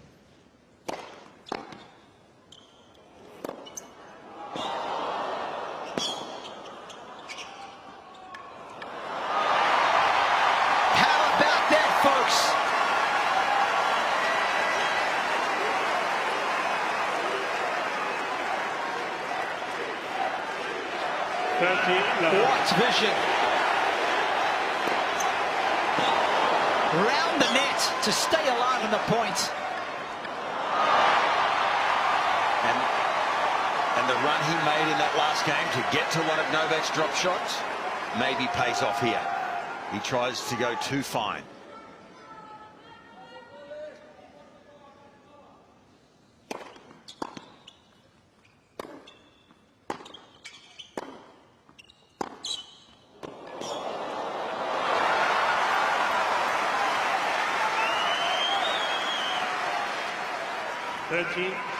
Yeah, you know, so many players, when they're down love 40, you know, whether it's juniors or pros, sometimes they're like, oh, okay, we'll just give up this game. Jannick Sinner did not give up that game when he was down love 40 on Novak serve, got the break, and then look at him now.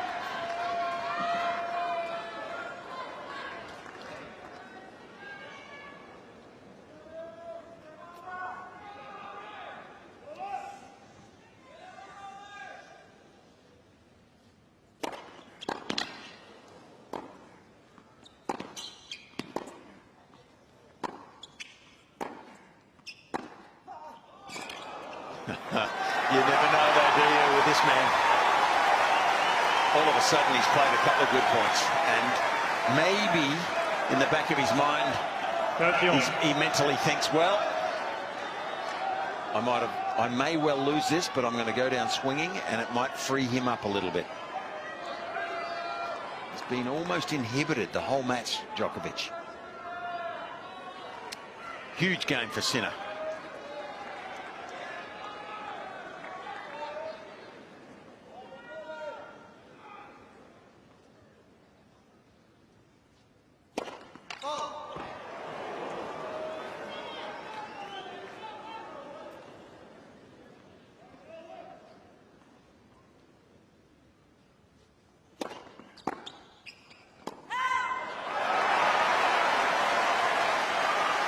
He went after that second serve. That was nearly a first serve. 14, 13.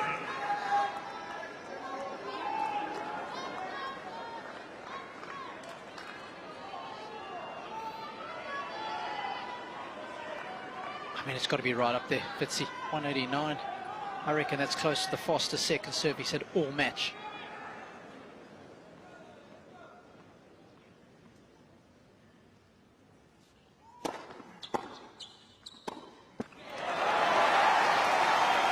That time, Djokovic measuring his return. I've seen that for the last decade and a half.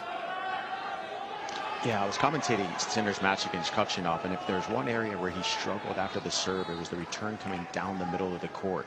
Just sometimes doesn't get himself around the ball center, and I thought I would see a few more of those type of returns from Djokovic, but Sinner's been great on his +1.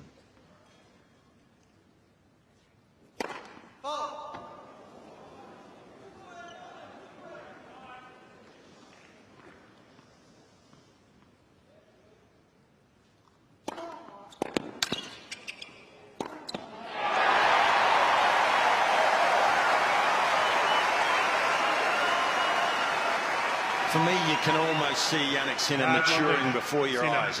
We know how good he is and what his potential is, but to do it on this stage is a different story.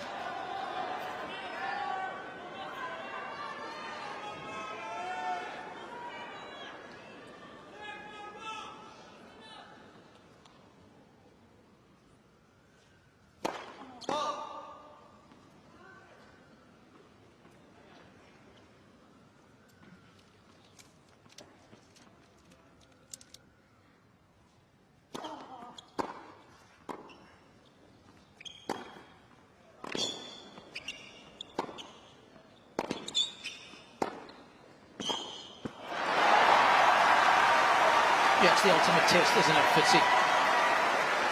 And what he's going to have to do to prevail, the odds that he's going to have to defy. If he is successful, the amount of belief that it will infuse him with, well, it's almost immeasurable, isn't it? Trying to be the first Italian player ever in history to reach an Australian Open singles final. His first major final.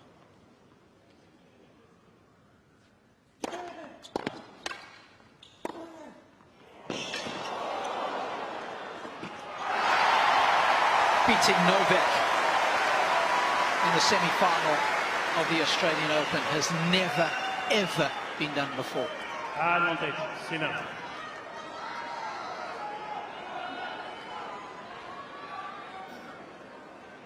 He's got all the shots in the book, hasn't he, this young man? And astonishingly, he has yet to give up a break point.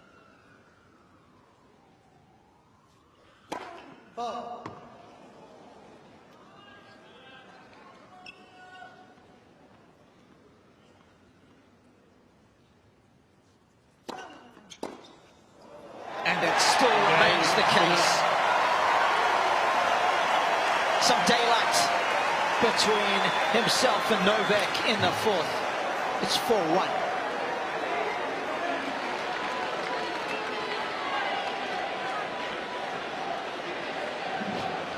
Sinner leads 4 games to 1. Well, how good is this?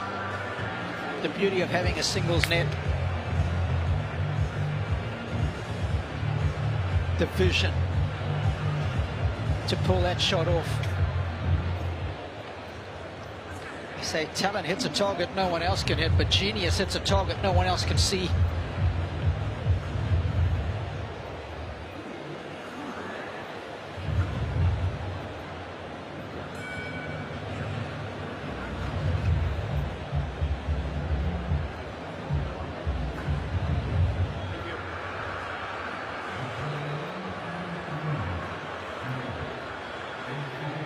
Time.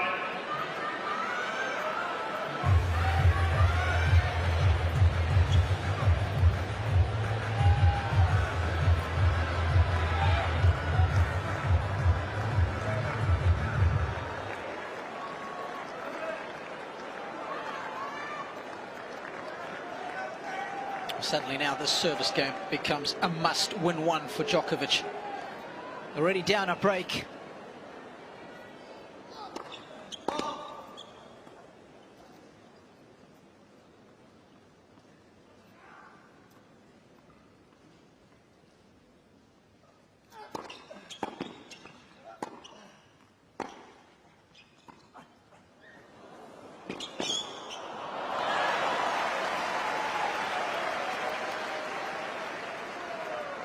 Killer.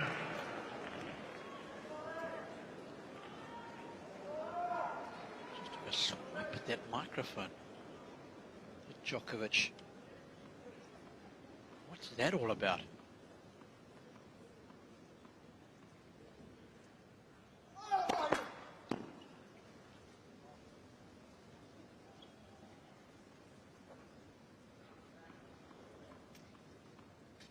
His head right on the line of sun and shade there.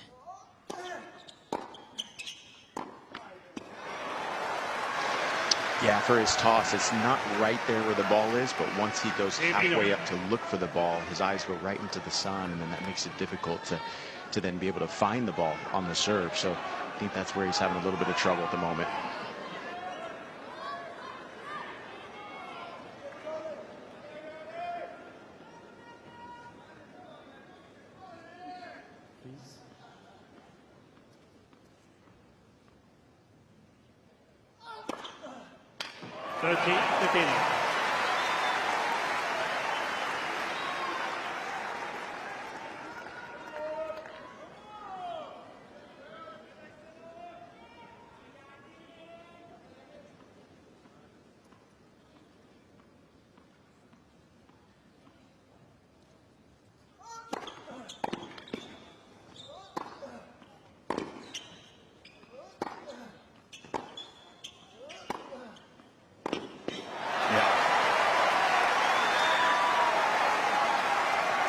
Well, he's going to ask the ultimate question, isn't he, Novak? We're confident of that.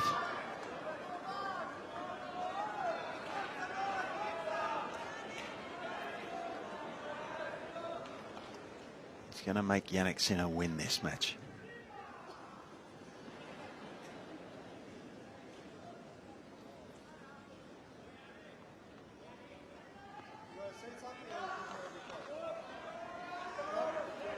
Wait, you play.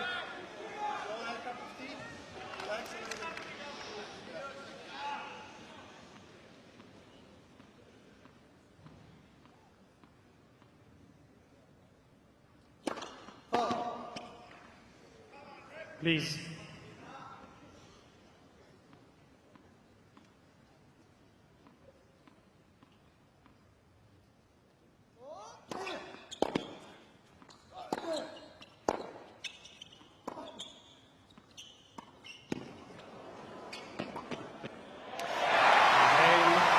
Djokovic. So, Robbie, Jannick Sinner has to win his serve twice if he doesn't break. And the good news is, if you're a Sinner fan, he is yet to face a break point. Quite staggering against Djokovic too. It's never happened in a completed match at a major. Sinner leads 4 games to 2. That Djokovic hasn't been able to fashion at least one break point opportunity.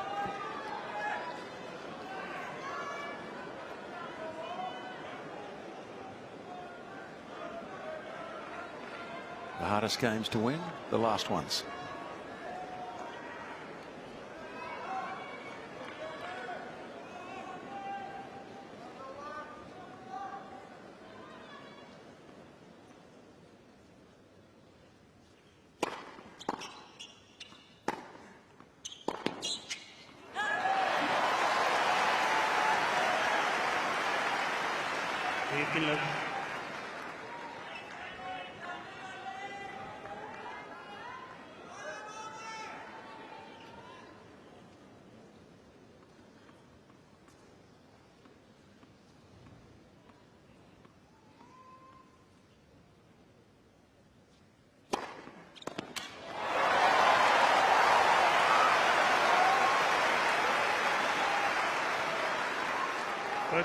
Well, it's on his racket, isn't it, really, when you look at it this way. No break points yet.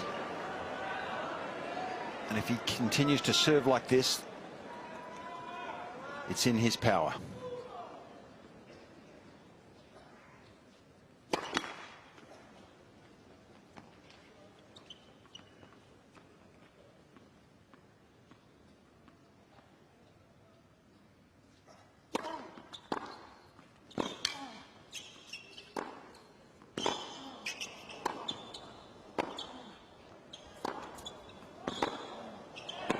Phenomenal point. Phenomenal from Sinner.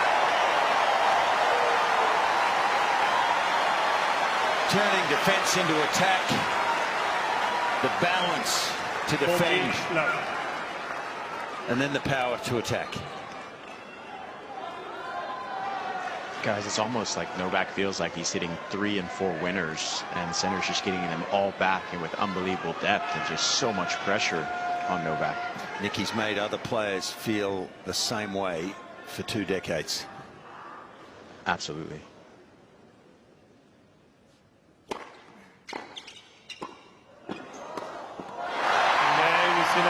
How's that for a little bit of variety and clarity of thought as he edges ever close to the finishing line? He has a 5-2 lead. Sinner leads 1 games to 2.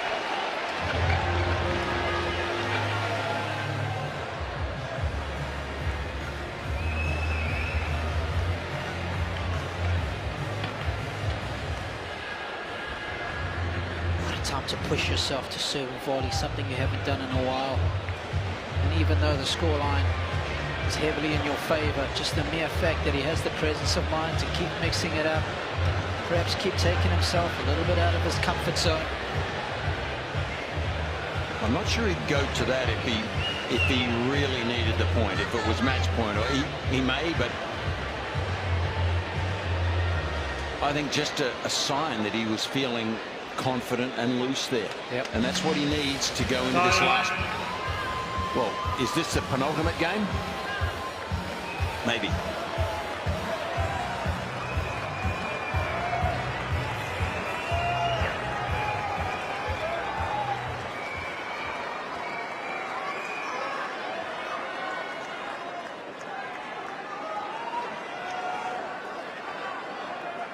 Both players are ready, thank you.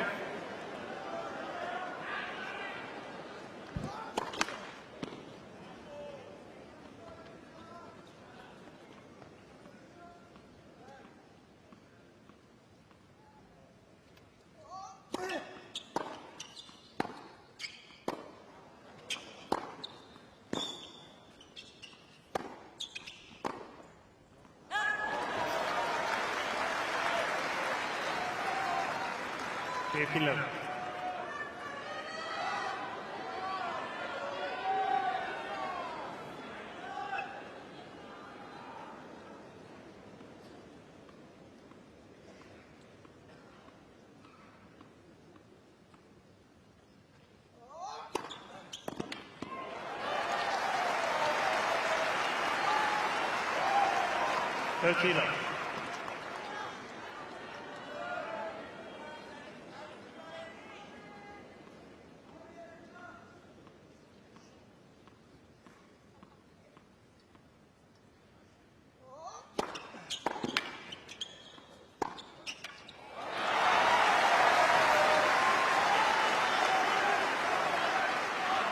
14 love.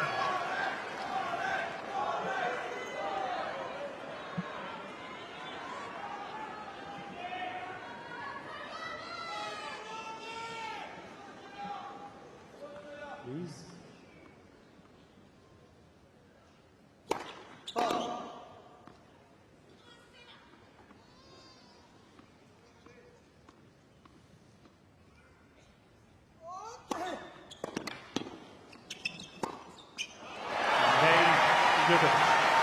Okay.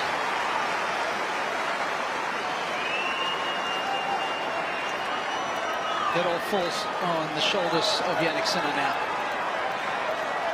Sinner leads 5 against the 3. One decent service game away from a first major final. And to be the best, you got to beat the best. All the changes that he's made to the serve coming to fruition in this all-important match. Yet to face a break point, serving for a place in the final.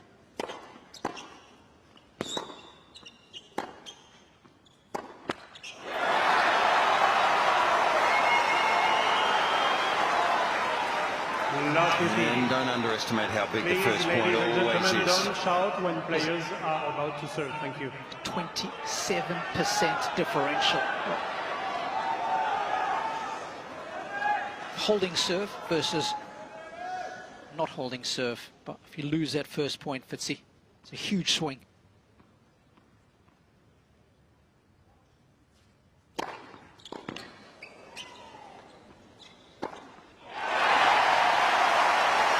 It's on his racket. He can take the choice out of Novak's hands if he serves that well. Of course, last year after the French Open loss, when he lost early to Daniel Medvedev, that's when Sinner decided to change the serve. And today it has been immense. It's been the cornerstone of his game.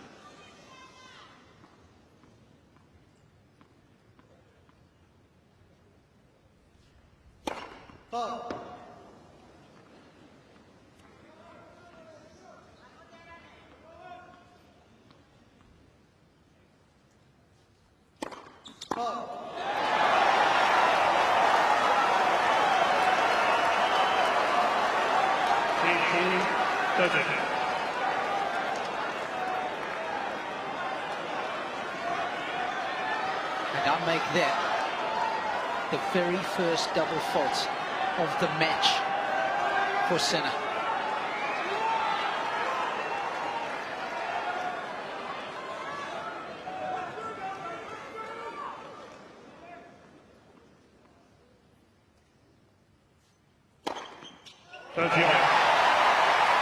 Big time serve on a big time point.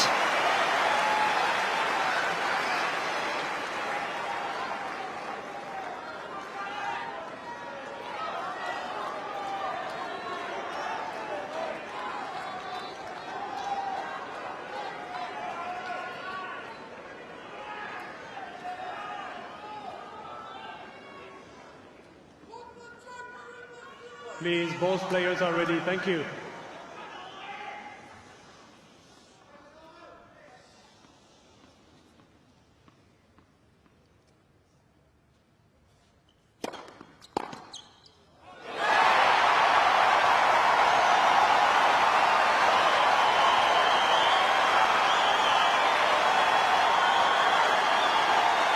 40-30.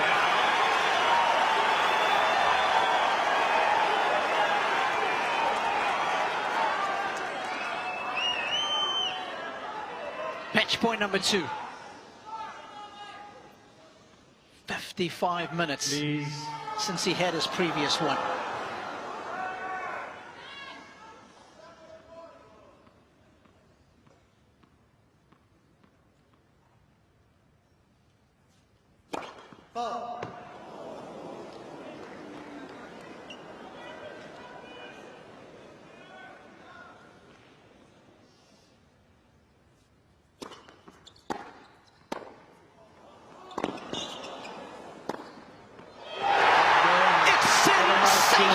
From Jannick. He is through to his first major final. 6-7, 6-3. And in doing so, becomes the only Italian player in history to reach an Australian Open singles final. And astonishingly, he does it without facing a single break point against Novak Djokovic. He gets there in 4. 6-1, 6-2, 6-7, 6-3.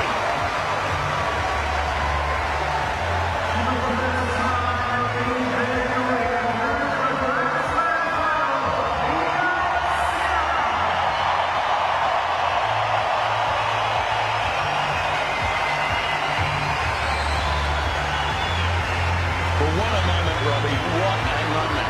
Not just for this young man, for Italian tennis. For the global stage, the first time ever Novak has lost at this level. Let's pause for a moment to admire this man.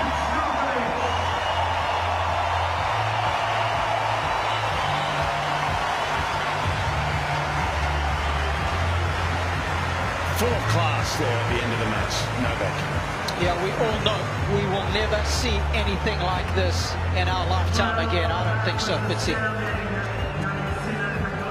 He's won here 10 times. It won't be 11. First time he has ever lost in a semi-final at the Australian Open. And a new face evolves. And the belief was there. A lot of that belief gone at the end of the season last year when he beat him twice out of the 3 times they played in the month of November. Sinners are grinners.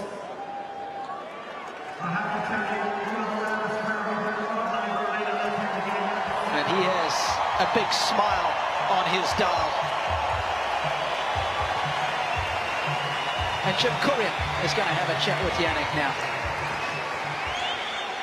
Jannick, Novak has been almost unbeatable on this court for so long, and you have just taken him out. It wasn't easy. You had the match point in the 3rd set, but you got him in 4 sets. How'd you get this win today? Yeah, it was a very tough match. I started off really well. He missed for 2 sets. I felt like he was not feeling that great on court, so I just tried to keep pushing, and then in the 3rd set I had match point and I missed the forehand, but you know, this is tennis, and I just tried to be ready also for the next set, which I started off really well, and obviously the atmosphere was so great to play here. So it's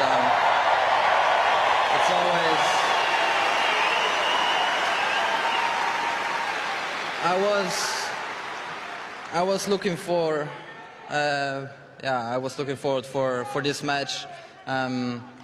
It's always nice to have this kind of player where you can learn from. I lost last year in the semis in Wimbledon, so I think I learned a lot from that, and you know, it's all part of the process. I'm really happy to share this here with you guys and also with my team.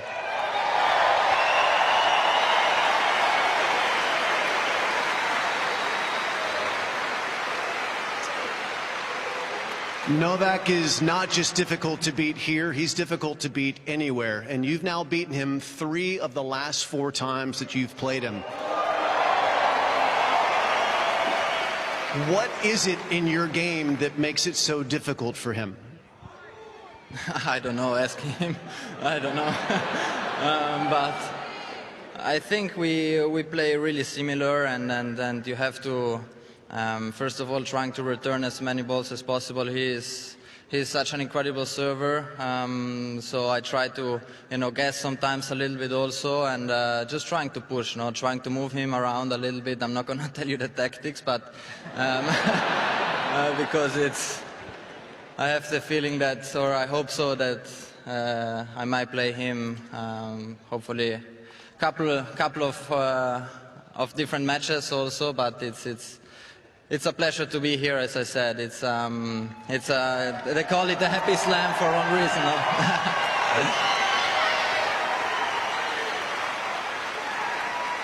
Well, it's funny that you say ask him, because when you played him for the first time in Monte Carlo in 2021, your coach at the time did ask him. He went to him after the match and he said, can you tell me a few things that maybe Jannick can work on to improve? And Novak, because he's a great sportsman, he did. He told your coach 3 or 4 different things. Do you remember what those things were at the time? Did your coach even tell you? Because I've heard the story, but I've not heard you talk about it. Yeah, this story is true, and I had the chance already when I was younger, 17, 16, to practice with him in Monaco, and I think already there the process of trying to learn from the best players in the world started. And then obviously the match is different. He tried to be a little, he told me after the match, trying to move the ball a little bit more, being a little bit unpredictable. So yeah, we are trying to do that. Obviously, the serve has improved a lot, but still I have the feeling that I can still improve a lot, and that's why I have a great team behind me, and that we will keep pushing.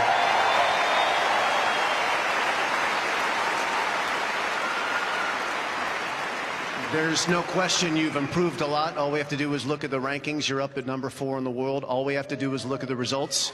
You're into your first major final. What do you think about that? Yeah, awesome.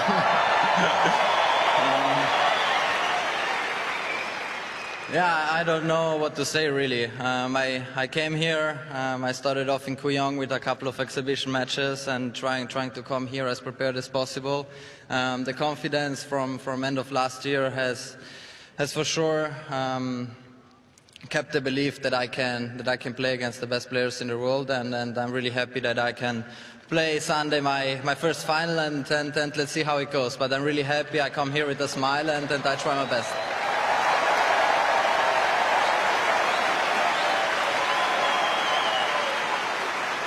So there'll be 2 other players that are playing some amazing tennis, playing a semifinal here in about 1 hour and 15 minutes. Sasha Zverev, Daniel Medvedev, you know them both, you've played them both. What do you think about that semifinal? Or are you looking forward to it? Will you watch it closely? Yeah, I will watch it for sure, because as I said already, I'm a huge tennis fan, so it's good to watch also for me. I'm a bit more relaxed now, but but in the other way, they are such incredible players. They have met already so many times. It's going to be really interesting. Sasha, he's playing back at 100%. He's playing great, and also Daniel. So hopefully it's going to be a great match, and then we see what's coming on Sunday. We will. You have your team, of course. They're very important to you. I haven't noticed, is your family here, or are they back home? They're back home, and they will stay home. They're going to stay home. Would you like to maybe save yourself and say something nice to them right now before we leave the court? Yeah, it is 8:15 in Europe, so good morning, guys. But not only to my family, I think for all the people who are close to me, and also all the Italian fans. It's always really nice to... we try our best, because we have also the men's doubles in a final here with Bolelli and Vavasori, so it's good to have some more Italians, and yeah, obviously I really appreciate the love and the support, not only from home but also here in the stadium, which is awesome, and hope to see you guys all Sunday. A big congratulations to Jannick Sinner. What a match. That was awesome.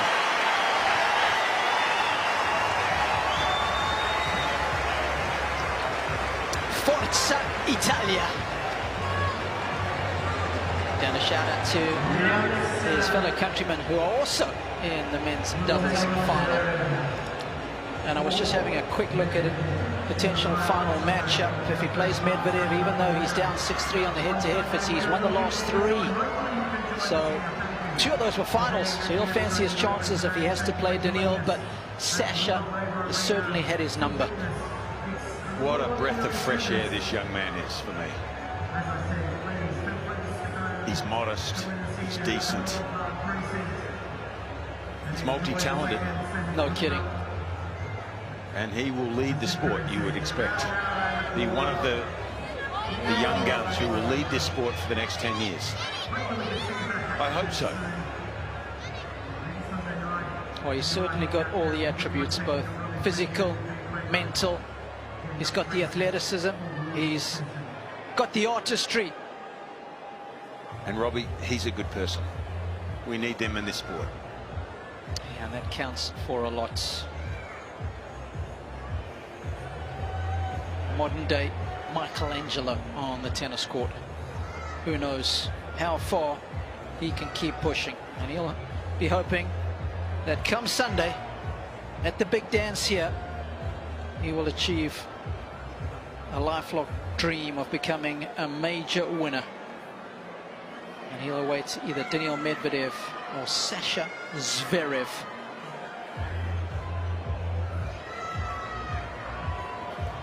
Well, that was fun to watch.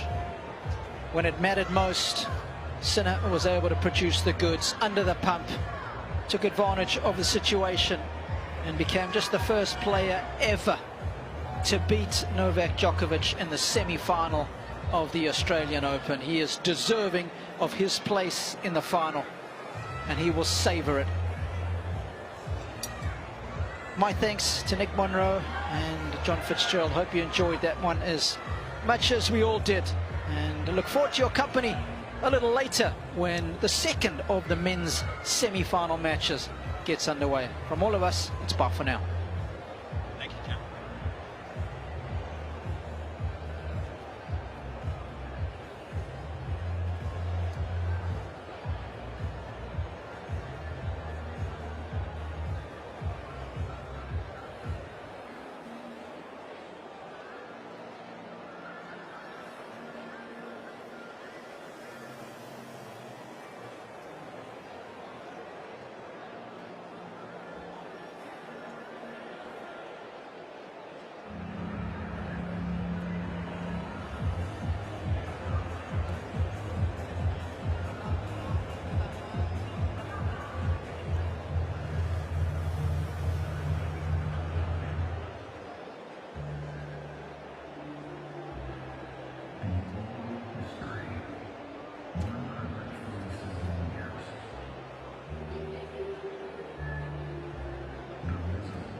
we've been concerned and I've been going good.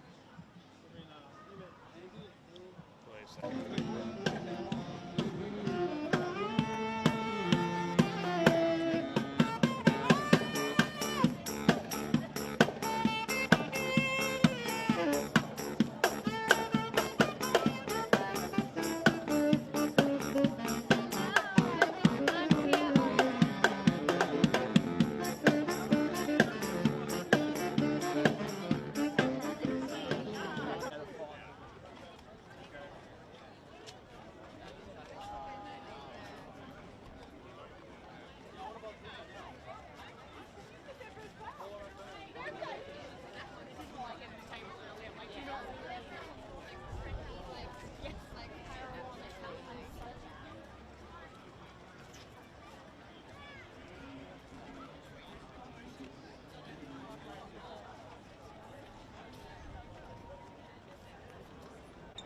Display panel should tell you who's practicing. Oh, that is the practice field. Yeah. Yeah. So if you just go around, follow the arena around this side, and then it'll be below. I don't think you're able to get into the practice level. The 16 and 17. Oh, no, it's up in there. Yeah. So you just go Just straight behind ahead, Cain, pretty and much. it gives around to the left, so there's a grandstand on the other side, but you can also look from above. Oh, okay. Yeah. Got you. Thank you. No worries.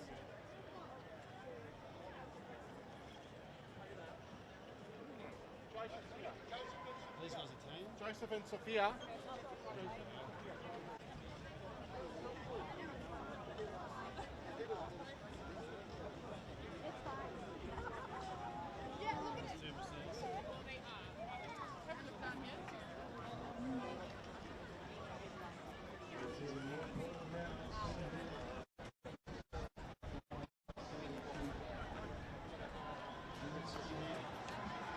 Just seemed like he was overthinking the placement of that second serve. Missed by quite a long way in the end, and just a lack of racket heads being coming over the top.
Well, just once again a reminder, courtesy to the players, please turn your phones to silent and switch off your flash. There's no flash photography during the play.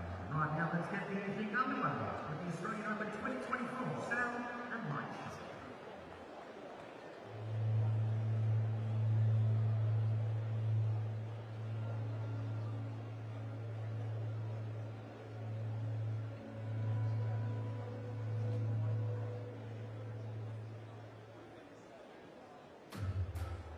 We, the Wurundjeri, are known as the Manigal people.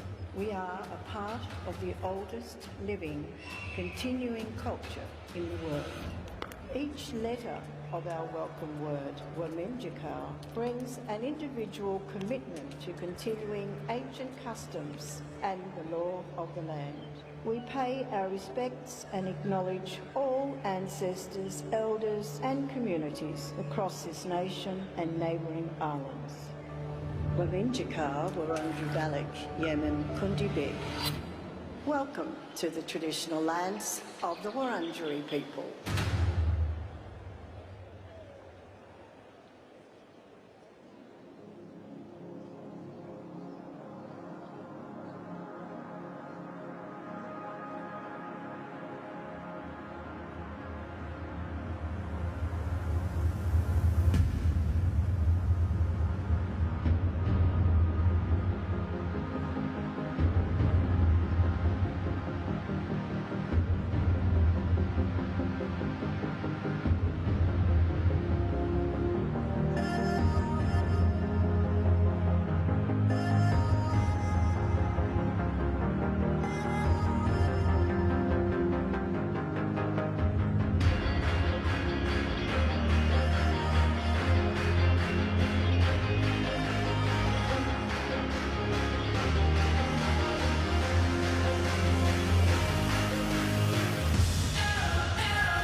Please welcome to Rod Laver Arena, iconic singer-songwriter John Schumann and his band, the Vagabond Crew, with their version of the Australian classic, Waltzing Matilda.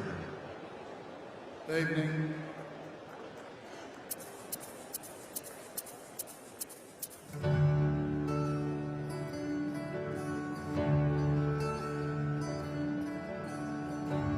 Once a jolly swag can buy the billabong under the shade of a coolabah tree, and he sang as he watched, and he waited till his billy boiled. You come a-waltzing, Matilda, with me. Down came the jumbuck to drink at the billabong. Up jumped the swaggy and he grabbed him with glee, and he sang as he shoved that jumbuck in his tucker bag. You come a-waltzing, Matilda, with me. Waltzing Matilda, waltzing Matilda. You come a-waltzing, Matilda, with me. He sang as he shoved that jumbuck in his tucker bag. You come a-waltzing, Matilda, with me. Up rode the squatter, mounted on his thoroughbred. Down came the troopers, there was 1, 2, 3 of them. Where's that jolly jumbuck that you've got in your tucker bag? You come a-waltzing, Matilda, with me.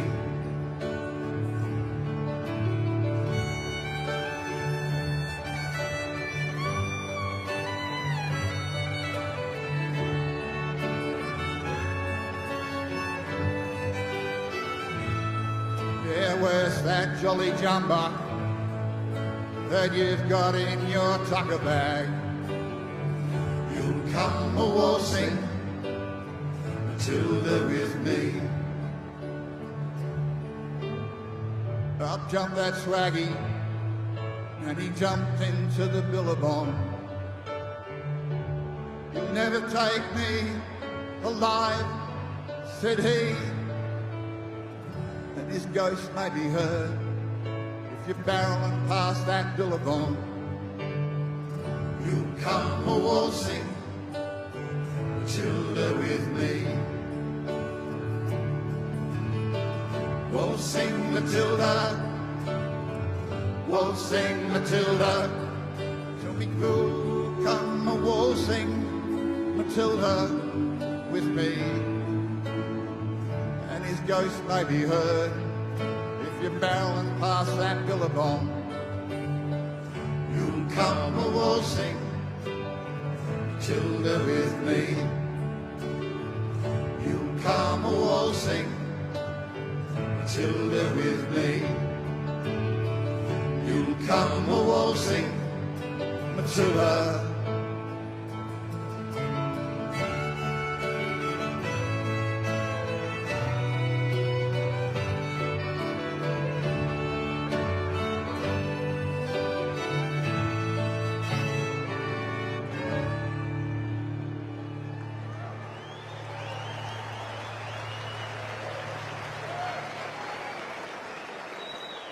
John Schumann and the Vagabond crew, they are touring all over the country. You can head to schumann.com.au for more information and to grab your tickets. And now, to perform the Australian National Anthem, please welcome JL Winner.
Thank you, JL.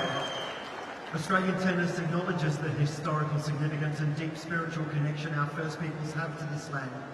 We recognise that this always was and always will be Aboriginal and Torres Strait Islander lands. We pay our respects to elders and to all First Nations people, the world's longest continuing living culture.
One of the great initiatives of the Australian Open this summer is that you can listen to the commentary of this match absolutely live. You can watch the match live and listen to the commentary while you're sitting here in Rod Laver Arena. Simply join the Australian Open Wi-Fi.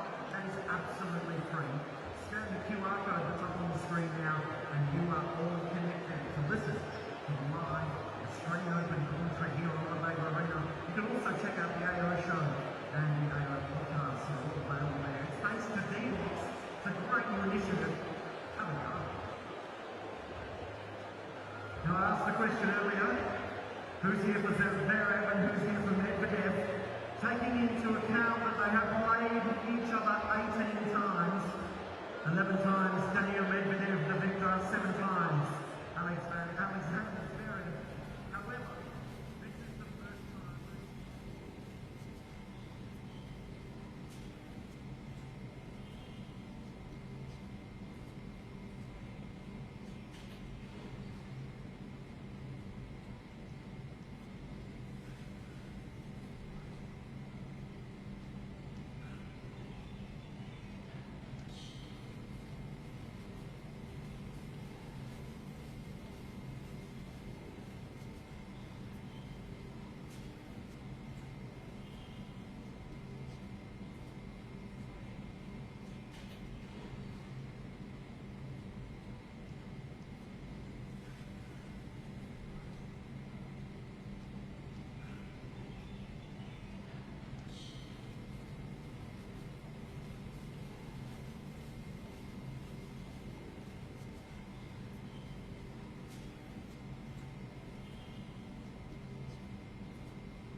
Welcome to the second of the evening semi-final from Melbourne Park that will get underway on the Rod Laver Arena. The roof is open. It is a gorgeous evening here, and it's already been a special day for Jannick Sinner, as you can see. That is what is outside. We can't wait for what is going to unfold inside the Rod Laver Arena. Weather absolutely perfect, and that's good news for both of these two players as they step onto court. Medvedev has taken 16 hours and 15 minutes to get to this stage. Zverev just 8 minutes shy of 17 hours that he has had to work in between the lines to get himself through to another semi-final here at the Australian Open. Both players know what it's like to get through to a final. Zverev did it in New York. Of course, Medvedev looking to get through to his third final in Australia and just put to bed the ghosts of 2022 when he led by a couple of sets against Rafael Nadal and had the 3 break points to go up a break in that third as well. I'm sure that memory is never far from his mind as he steps out in front of these fans. Sasha is ready to go. And that is not always his nature as well. He doesn't mind keeping an opponent or two waiting. This is 7th Grand Slam semi-final. Just the once he's got through from that particular stage. His second most successful Grand Slam behind Roland Garros, as Craig Tiley smiles. And there is Team Zverev.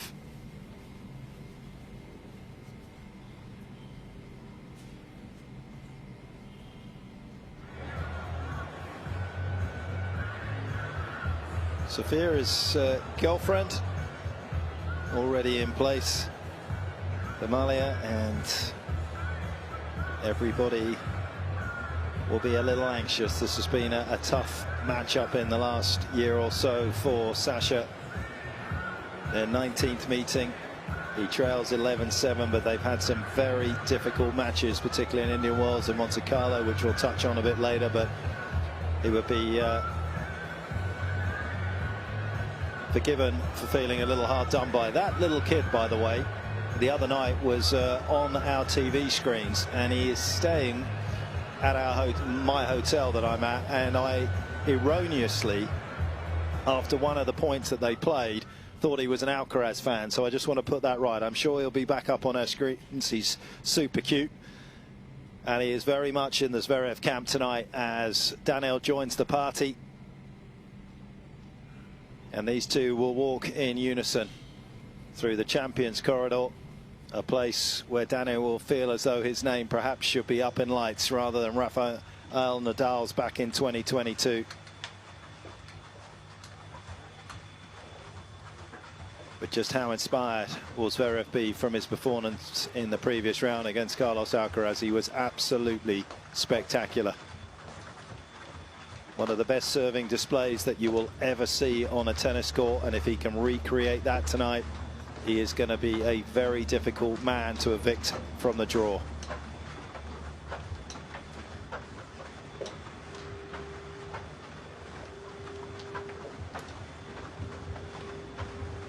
Daniel's 8th semi-final. He is very experienced at this particular stage.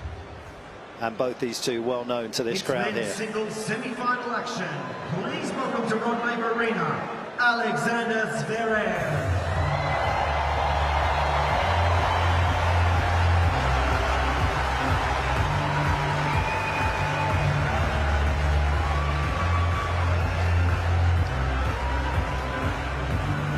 And their opponent, world number 3, Daniel Medvedev.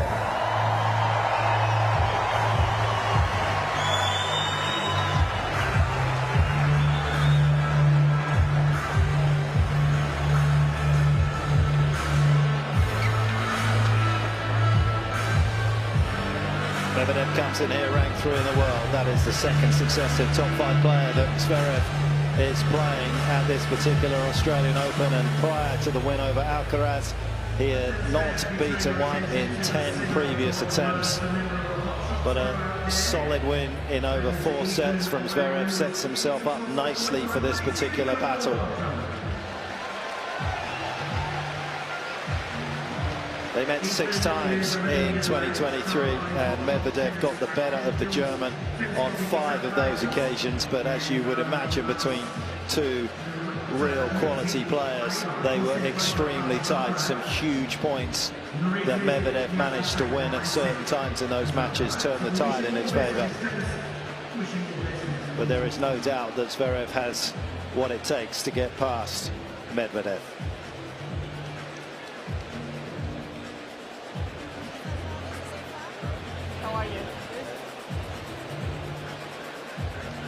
Medvedev took just a minute shy of 4 hours to get himself Past the big serving Hubie Hurkacz in the previous round in 5 sets. How quickly will he bounce back from that?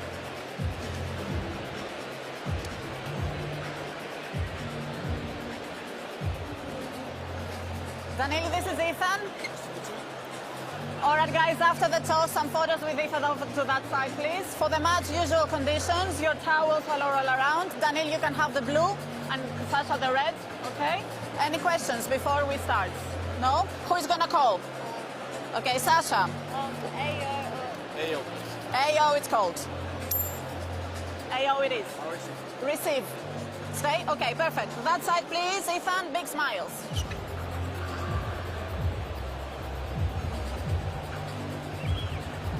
Thank you.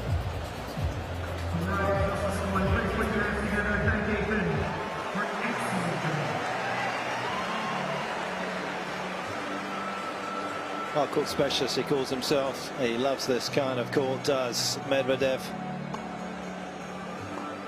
But Sasha, who started this event a little scratchily after how well he had played in Sydney in the United Cup for Germany, claiming the trophy for them, will be happy with how he's built his tennis as he's gone through this particular draw. He's had a couple of final set breakers to get himself through.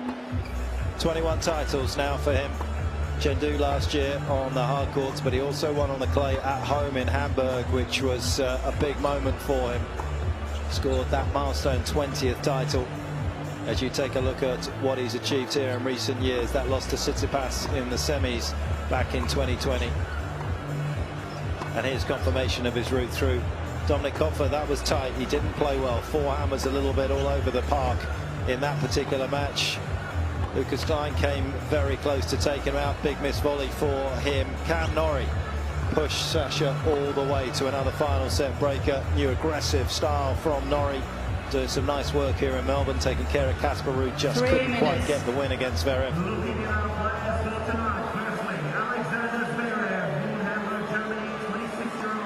As for this man, 27 years old, and you can see a fabulous singles record, 333 career wins for Daniel already, and a couple of times the finalist.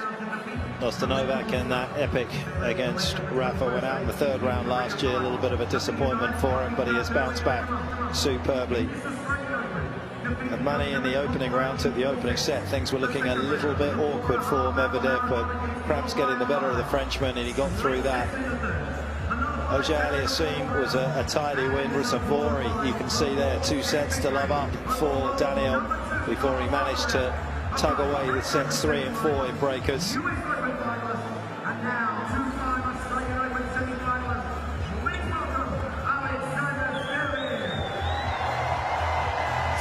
minutes.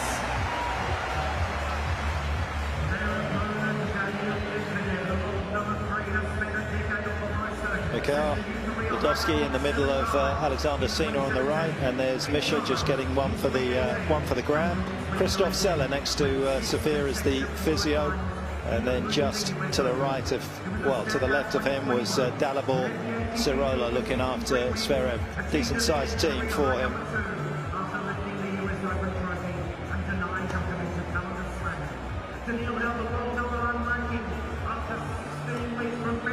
Last 3 seasons picked up so many titles at Medvedev, but also has managed to reach at least 7 ATP events on hard courts in 3 seasons, which is an astonishing achievement. Only Roger Federer and Novak in the course of their illustrious careers have equalled that particular tally. That is how good he is on this particular surface. 1 minute.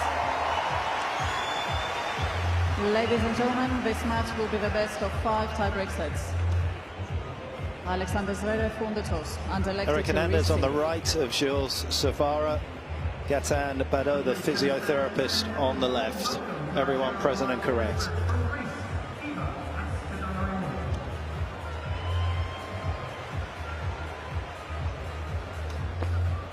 30 seconds. 18 matches, none are coming Grand Slams, where of course it matters the most, and it's the most meaningful evening, and I'm delighted to say that John Fitzgerald, after his opening salvo in the Novak and Jannick match, has gone courtside for us. Hey John.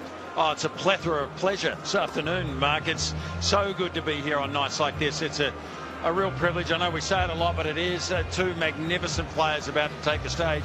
And today, to see young Jannick Sinner move into the final for the first time in a Grand Slam was a special moment. And Novak lost his 11th after he'd won 10 in a row in the semi-final stage. What a champion he's been. And how gracious was he after that match, by the way? Yeah, he's going to be great for tennis, no question. It is about winning. Obviously, this is a sports-based and a results-based sport, most definitely. But Jannick has got something a little bit extra that's going to gravitate fans towards this wonderful sport, as has Medvedev. It hasn't always been a love-in for Daniel with the fans, but it has in Melbourne. He's tried to change his tune a little bit, and it's worked out very nicely for him. Looking for his 6th final of a major is Medvedev, and that would put him nicely in the same bracket as a number of other players in the Open era. Of course, Rod Laver dominating in the amateur era, got 6 in the Open era. Jim Courier, who does such wonderful work here in Australia, with 7. But there's only 20 guys in the Open era that have managed to get at least 5 or more Grand Slam finals on their CV. Medvedev is one of those. Daniel Medvedev. Zverev looking to get through to his 2nd ever Grand Slam final. Jannick Sinner awaits. And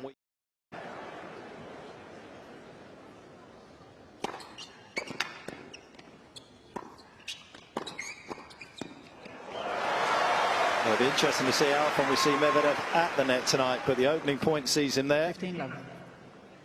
And the opening point sees us joined by Wally Masur. Hey, Wally. Patch, I'm out of breath.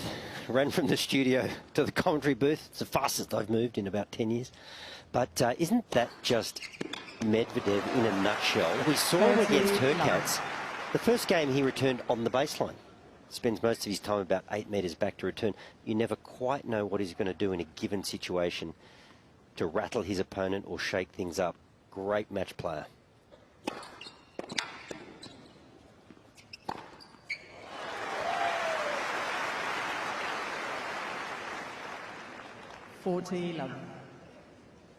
Two fast servers, but also two servers that make a lot of first serves.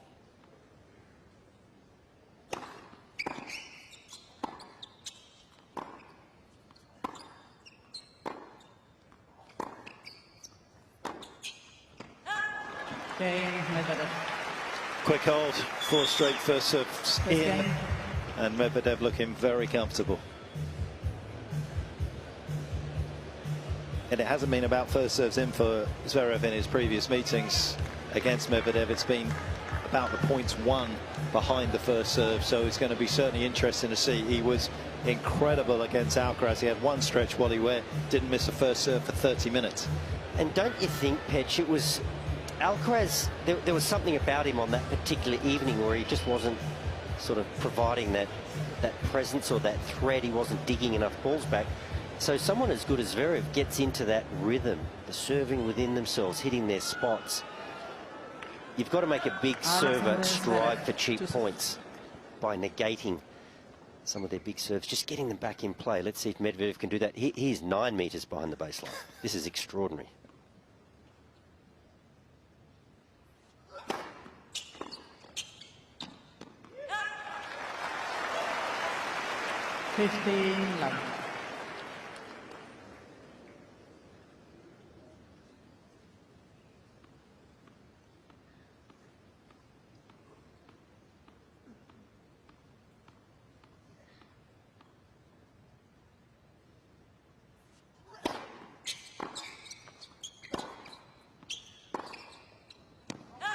Wally, most of these surfaces on these Grand Slam courts are massive, aren't they?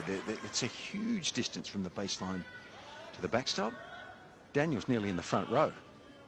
He is so far back. I've never seen anything like that. No, never seen anybody return this deep, ever. The ball kid will get hit with a backswing.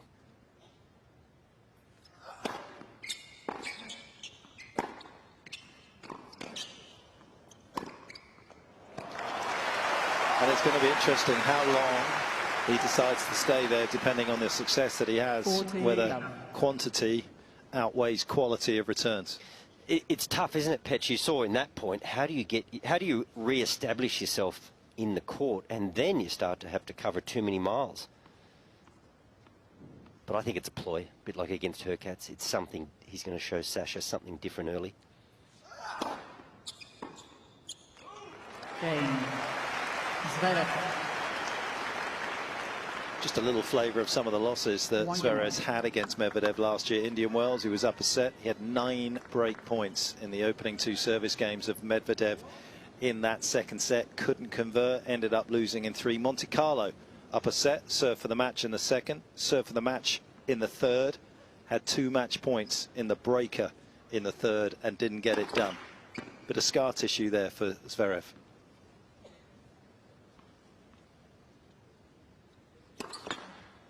And is that coming back from that injury and finding belief? It could well have been. But there is also just a little bit of tension between these two. And Medvedev has muscled him out on a couple of occasions.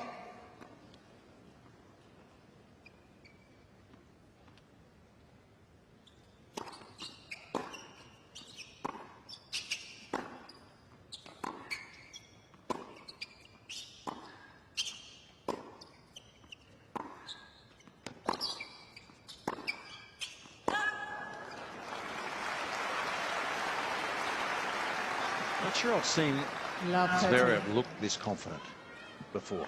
I mean, certainly live here at the Australian Open, he has incredibly confident body language to me. Not cocky, but just confident, and I think he believes. Certainly looks that way.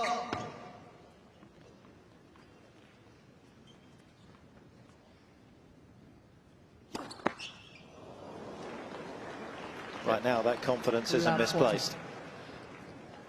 And we've called a few of the matches. I've been on a few matches for Medvedev, particularly against Nuno Borges. Quite often he served consecutive double faults. He's done it on numerous times this tournament.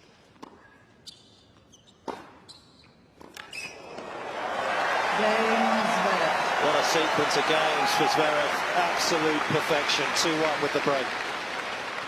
Zverev leads by 2 games to 1.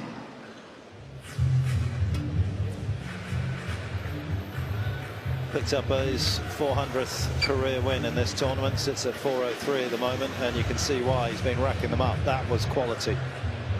And I agree with you, Fitzy. He's got a calmness about him. It's downstairs, backstage a couple of hours ago, just walking past, chatting. He was not looking fussed about the momentous evening ahead. He's got game, and when you've got game, you can believe. And I think you've spoken about it, Petch, in a previous match. He was a win away when he broke his ankle against Nadal. He was a win or 2 away from being the #1 player in the world. So it's not like a kid who's incrementally improving. He was on the cusp of being the world's best player, and he was denied that through injury. And now he's worked hard over the course of the last year to be back where he probably feels he belongs, threatening for majors.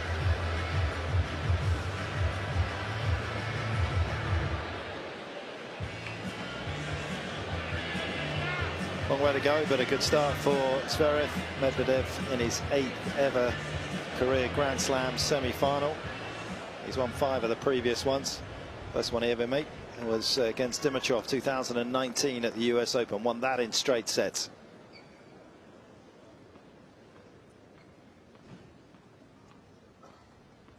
A couple that he's played here, Medvedev, both come against Tsitsipas.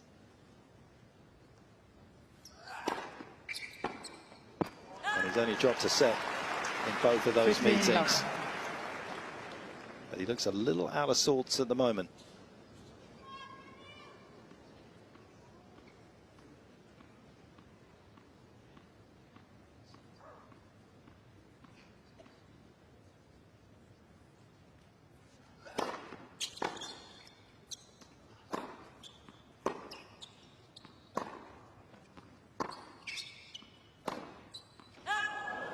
So he has dropped about 1.5 meters deeper on his return position against Zverev out here at the moment. Came in here averaging about 5.5 meters behind the baseline on his first serve return, and he's sitting at about 7.2 at the moment.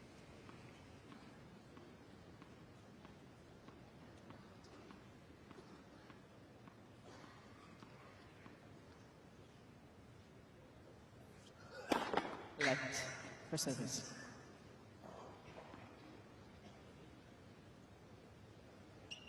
That's got to be a strange visual for Zverev, doesn't it? It's almost like you're hitting practice serves with nobody at the other end of the court. No target whatsoever.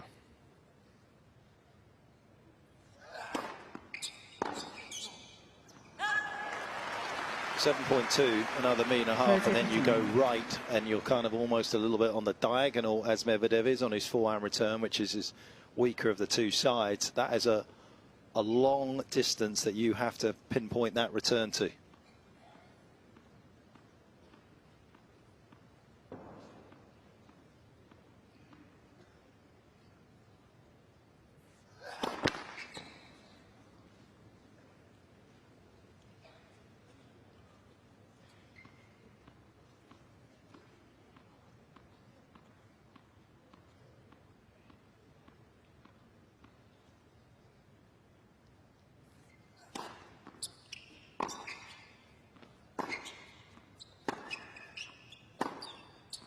Gee.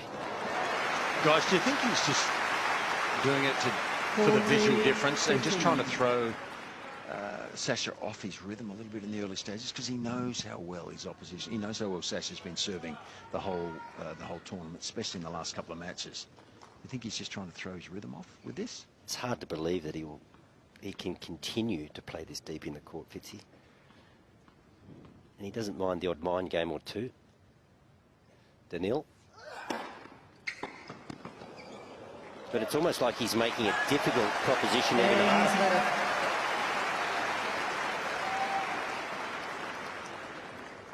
And you'd have to say it's a bit of a clumsy start from Medvedev, given the last game, 2 double faults. And he hasn't really made any meaningful returns, being that deep in the court.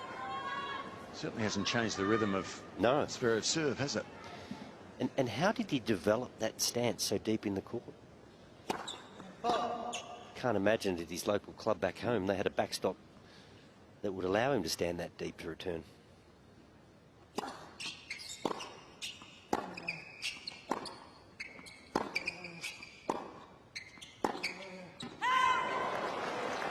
I think one of the reasons why he's going to do it, and it's going to be interesting to see where he kind of adjusts to as the match goes on, is to try and take a little bit of pace out of Sasha's second serve. Already in that opening sort of couple of games, he hasn't hit many, but that one that came in was 140 Ks. Sasha generally sits around 160 Ks on his second serve.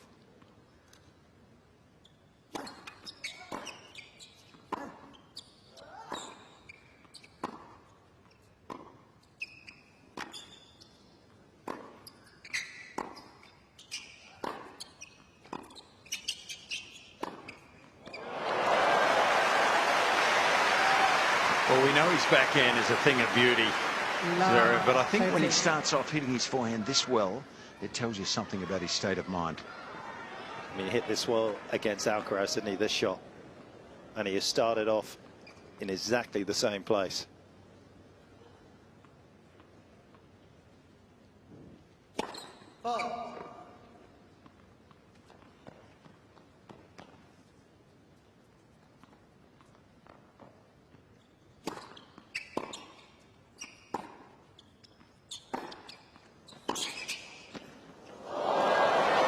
Gee, that was a big mistake there. That was a complete misjudgment, because that ball landed in reasonably comfortably, and it was right there for him. He can't believe he let that go. Does he have the breeze at his back, Fitzy, Zverev, at this point? Not much breeze here. I would say the prevailing breeze would be from that end, but it's very light. Gee, that was in by a foot. We're just looking at the slow motion replay, and a chest-high forehand volley.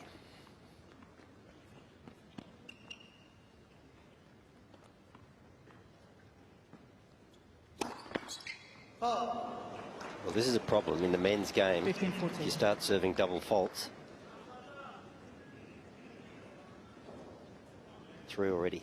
Yeah, the way Zverev has been serving, that's really kissing the first set goodbye.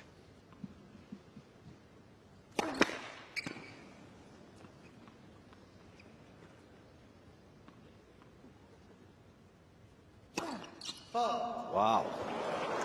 Well, you said it, Wally. They've tended to come in pairs. and that is 4 straight games for Sasha. 4-1. Zverev leads by 4 games to 1. Là, je peux rien faire. Là, je peux rien faire. Là, oui. C'est ça, râle, râle. He's looking for advice from Gilles Savara, who has guided his man magnificently over the last few years. Never been an easy proposition at times with Daniel, but he is looking for some solutions to these serving woes at the moment. Very few in, and then obviously the 4 double faults. He seemed to be gesturing, do I come over it with a kick or do I go around with a slider? Well, the majority of second serves are hit with a kick to get the spin to bring it down, so we'll see if he can sort that one out. I don't think that's really a question for your coach. I think it's something you should know by now. Wally, I would think that they talked about maybe sliding a few second serves as a tactic. Maybe there was a weakness somewhere, or it would help them, but he's just got to get the ball in at the moment.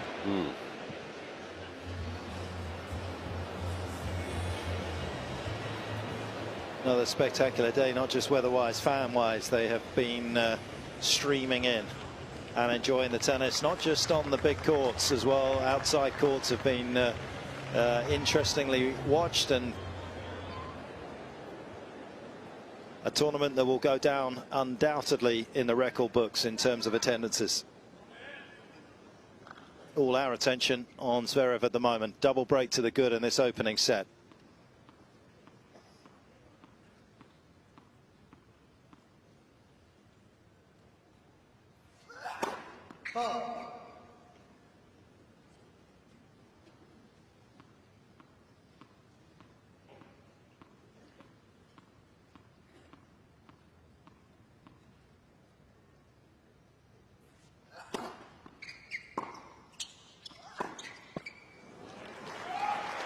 So there it is, the slightly slower second serve, and the backhand of Zverev, Medvedev, which is money, does the damage. But what an interesting tournament, because we make predictions thinking, you know, all things being equal. Alcaraz comes out in a mood. Novak comes out in a mood, and it appears Medvedev has come out in a mood, a subdued mood.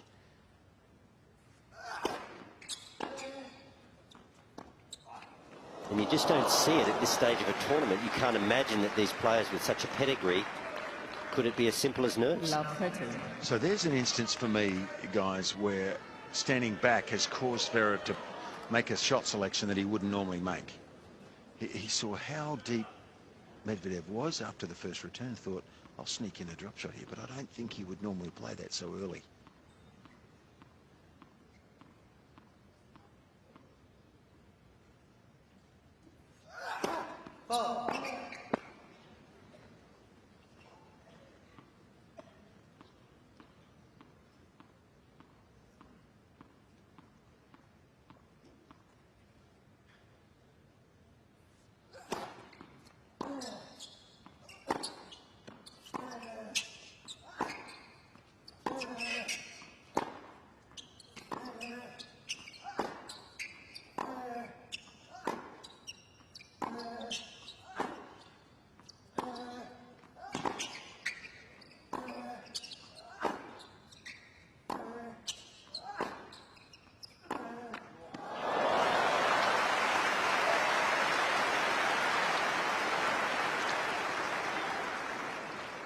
(15-30).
15-40.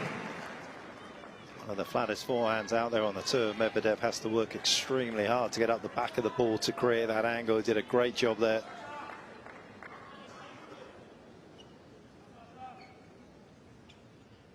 And an opportunity here to close the gap on Zverev.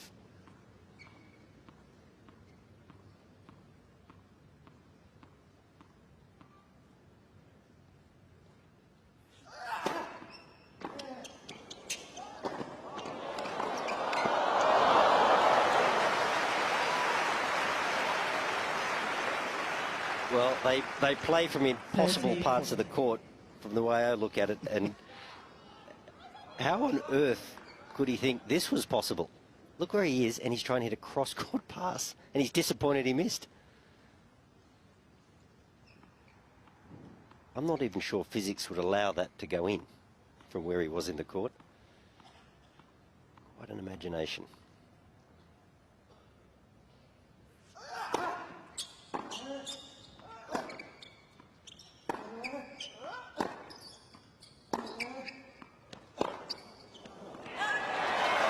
Cain and Medvedev.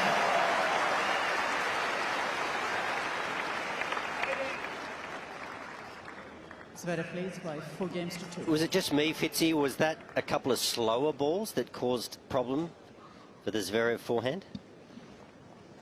Yeah, I didn't notice too much pace coming off it, but look, I just think Daniel at the moment is just trying to nullify the free points that Zverev gets on the serve. He gets it all the time. And by standing back, in his mind, I think what he's saying is, I'm going to get the ball back, and we're going to start in a neutral position rather than you getting all these free points. But no, I'm not sure whether he slowballed the forehand or not. We'll see as time goes on.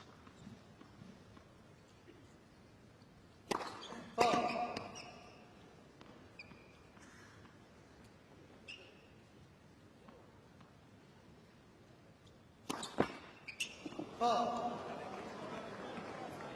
15-all.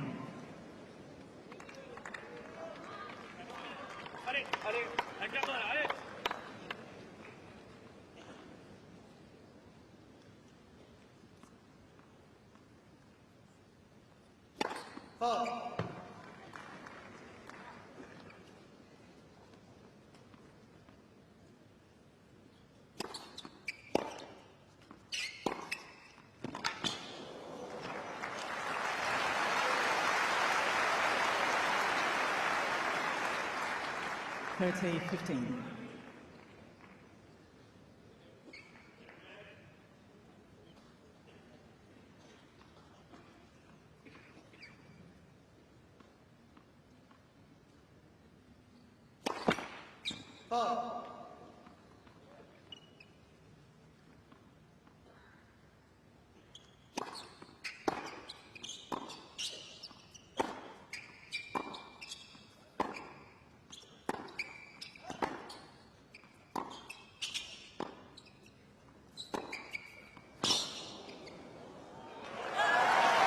A bit passive here, Zverev. 40-15. Daniel still hasn't found his first serve. Take away the double fault problem that he has.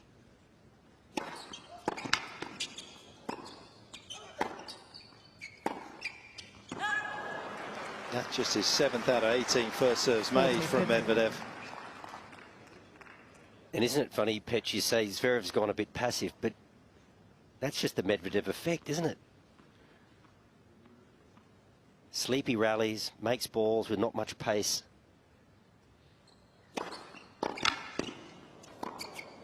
Oh, that is a glorious shot down the line there from Medvedev.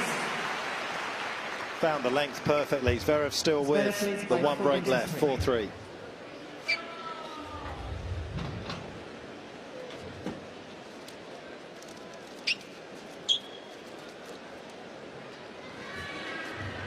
Done well here, Medvedev. That is an awkward little shot for him. Very little spin on the ball that he has, and that's why it travels a little bit longer, so he had to dial down on the pace and find the length, as we see the 10-time champion here losing in the semi-finals of the Australian Open for the very first time. What a performance it was from Jannick Sinner. Didn't face a break point, the Italian, in the entirety of the 4 sets. Poor guy loses and he leaves alone. You win, you have an entourage, Petch. That's how life works. Victory has many fathers. Defeat is an orphan.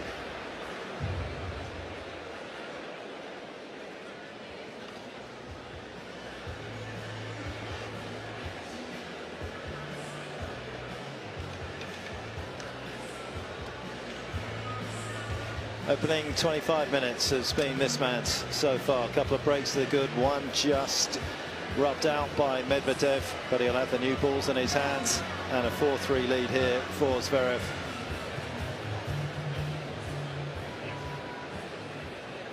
The last couple of games were an interesting passage of play. Medvedev searching for solutions to a slow start from his coach.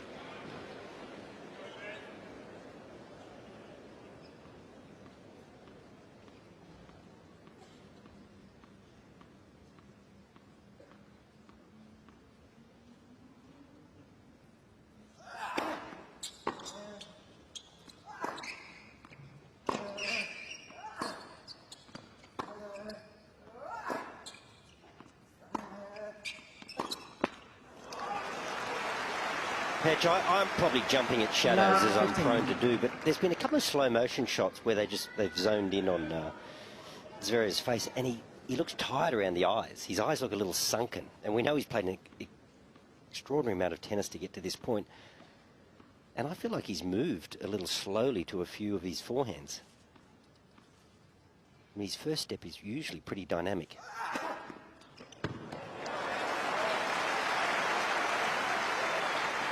He had the luxury of a double break in this first set, so with new balls now, you kind of feel like that'll get him home, but Medvedev has already done what Alcaraz did not do. Even if Medvedev wins a set or two, he's going to take, Zverev wins a set or two, Medvedev will take something out of him.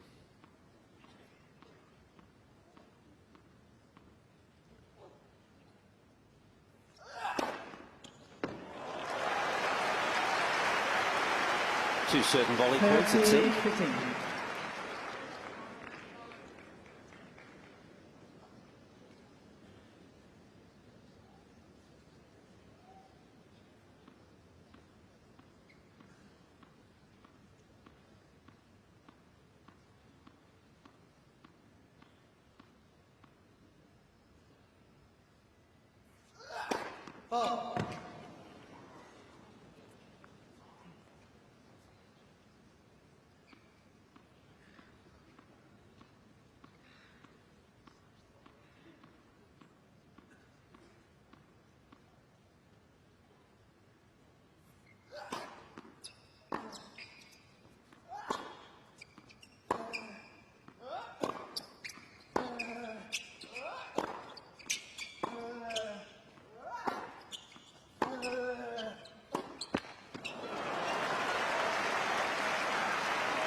His forehand is not as good as it was in the opening couple of games, is it? I'm not sure why, Wally.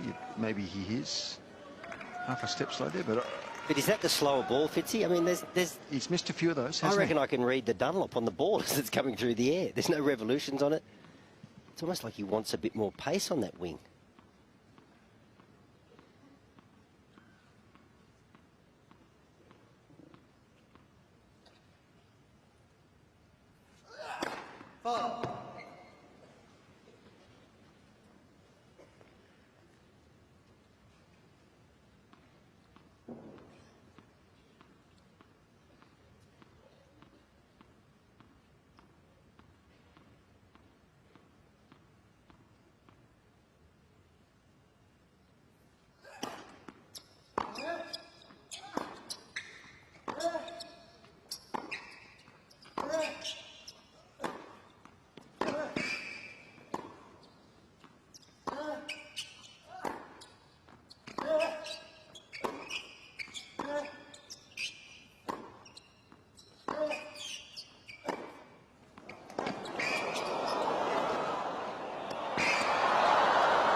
crowd loved it. That was a typical kind of Medvedev rally where he was just trying to stay in it.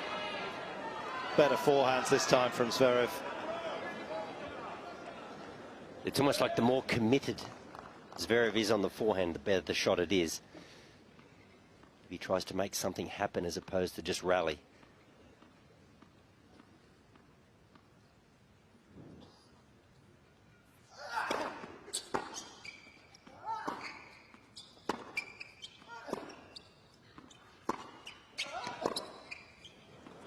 Styles work well for Medvedev over the years against tall players. Anyone over 6'4", which of course Zverev is tonight. He's won 60 matches and lost just 17 on the tour. That's the first time he's looked at the box and said, what am I doing with my forehand?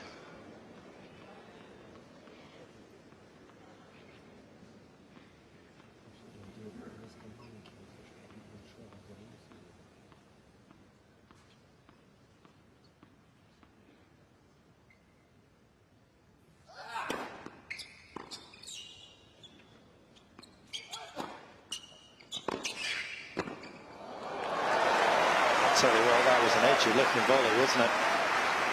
The whole court, and he flirted a little bit with the line, and he another stare over to his box. That's an interesting pass, though, isn't it, from there? I still don't think I'd be dropping the ball short on his forehand as a tactic. If he hit it slow and deep, it's one thing, but gee, he winds up. He's going to have a crack at it if he gets a short one.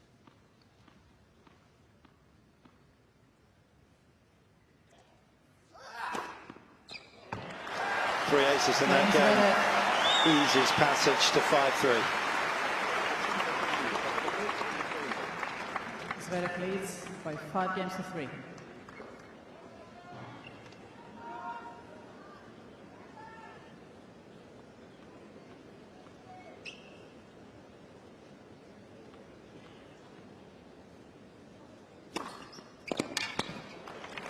Great to see. Plenty of people taking their seats, buying drinks, moving in. They just played. Medvedev just threw the ball up. There's still people finding their seats here at 15 love. No issue. It's like a breath of fresh air, isn't it, Wally? Yeah. Let's for service. Players adapt. They adapt very quickly. It keeps the game continuous. And it's good for the spectators.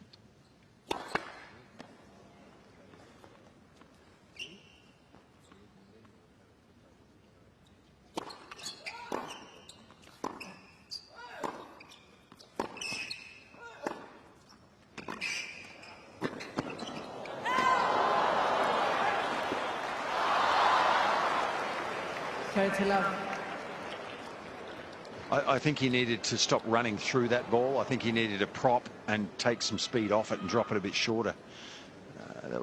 He tried to nail that backhand volley.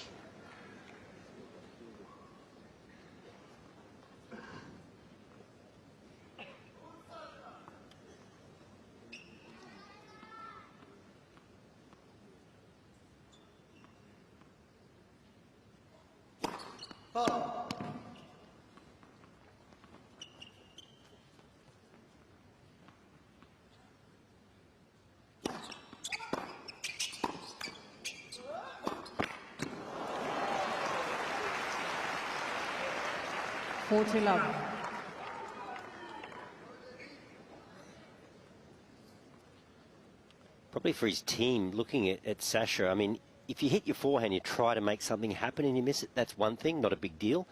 It's probably the one where you're just rallying, you miss that. That can erode your confidence.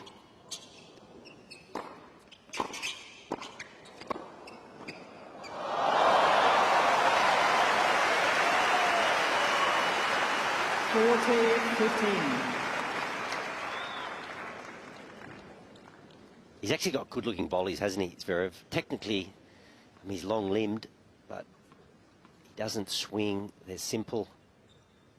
Good control of the racket face.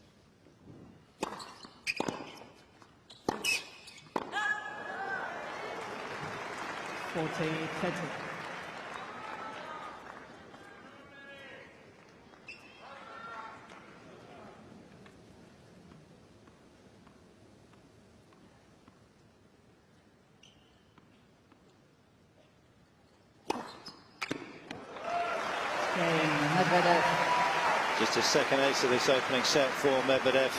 Zverev, however, will come out and serve for it. Zverev leads by 5 games to 4.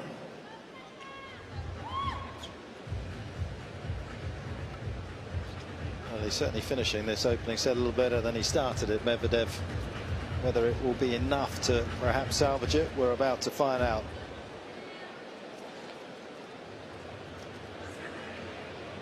It's sort of hard to determine the momentum or the tactics, isn't it, Petch? It seems like a random series of events. We're getting some double faults, we're getting some aces. Zverev finds himself at the net. The next minute he misses 2 forehands. It's a little bit of a staccato performance from both men, really. It's apparent that Medvedev wants to soak up a bit of pace on return and keep the ball alive.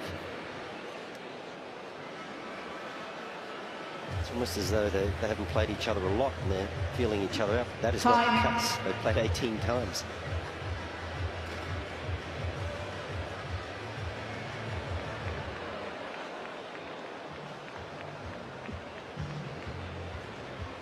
Golden hour in Melbourne. Home of the first major of the year, and what a major it has been. 33 5-set matches on the men's side already to this particular stage. Only a couple of matches left. This one and the final, of course, on Sunday, where Jannick Sinner awaits the winner.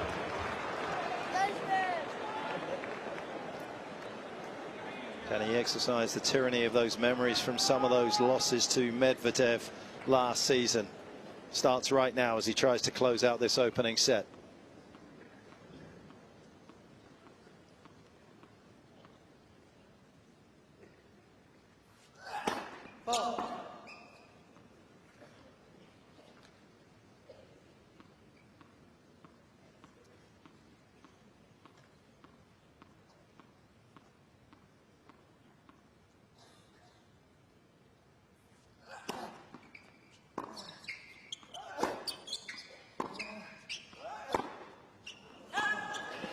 Well, there's your point, Petch. The deeper stance has drawn a 147 second serve. Almost put him in the ascendancy from the first hit there, Medvedev.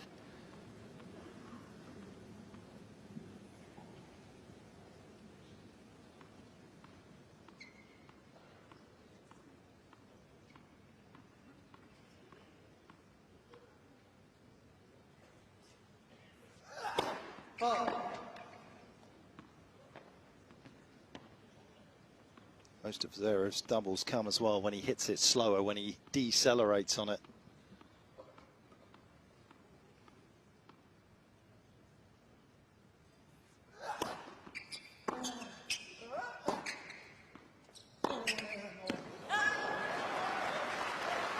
That was a better second serve from him, cut it down the tee at 171, and Medvedev with a little bit of a look there. He'd just drawn an error off the Zverev forehand. I thought for sure he was going cross-court there. You think you'd maybe hammer that side a little bit for a period of time and just see what you get.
Parity 15. I tell you, you've got to give it to Medvedev, though, don't you? What a competitor he is. I mean, that start he made and then the strange tactics we all couldn't sort of comprehend. He's a chess player. He's back in it.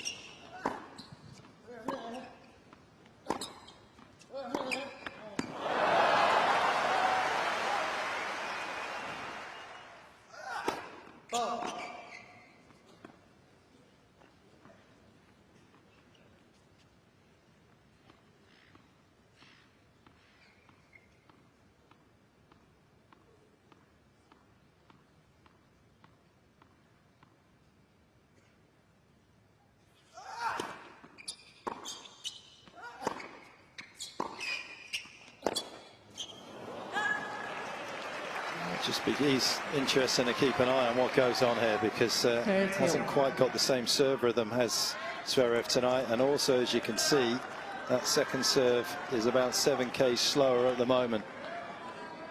Dilemma for Medvedev is if it's slower, it's dropping more on him. He's got less to work with. Does he shove forward a little bit and give the opportunity to Zverev to serve quicker? Everything has a consequence.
We were crying out in the previous match for Alcaraz to turn it into a physical contest. He was unable to do that. Medvedev is taking a lot out of Zverev right now.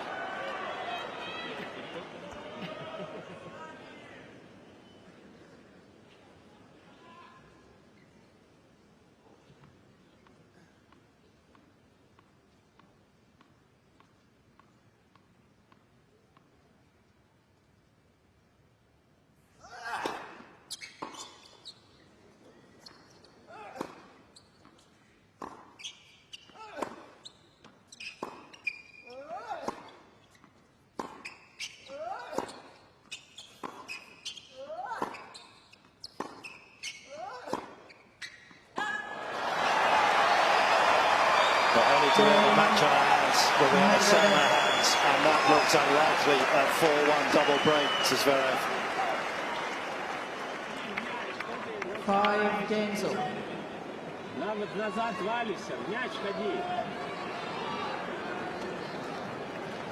One of the things that I'm surprised I haven't seen from Zverev in this opening set, given the fact that he had the luxury of a 4-1 lead, was a serve and volley. I know he doesn't do it often, but he's done it 6 times in this event, 1 all 6. But with Medvedev so far behind the baseline, and he was able to just chip that floated return back. Got to take that sort of return away from him. Yeah, and you can serve volley from a position of strength, 15 love, 30 love. You don't have to do it when you're under the pump. But we've seen Medvedev. He's made a few mistakes of his own. He's served a few doubles. But once again, there was that close-up shot of Zverev talking to his camp. The eyes, for me, look sunken and tired.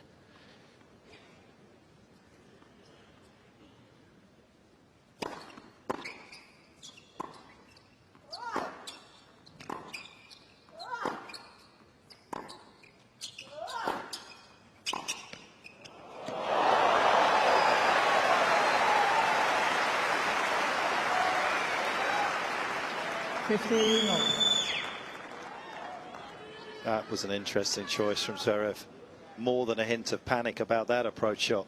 When you come in cross court, how much distance do you have to travel to cover the line? And that was a pinpoint passing shot. That would have been difficult under any circumstances.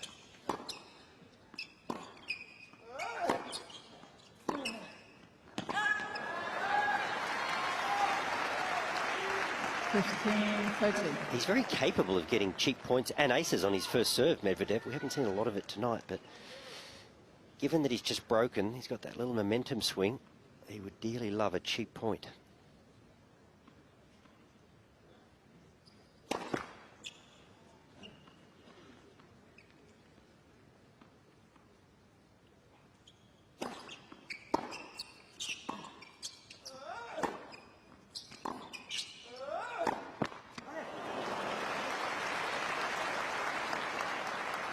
Parity over. 12 errors on the forehand for Zverev, only 2 on the backhand. Medvedev's style of play is making Zverev look a little bit limited in his options, isn't he? I mean, he's just trying to blast his way through the back. He doesn't seem at the moment to have the option of moving forward a lot, dropping the ball short at all. He's looking, Medvedev, the matchup is making him look a little bit one-dimensional here.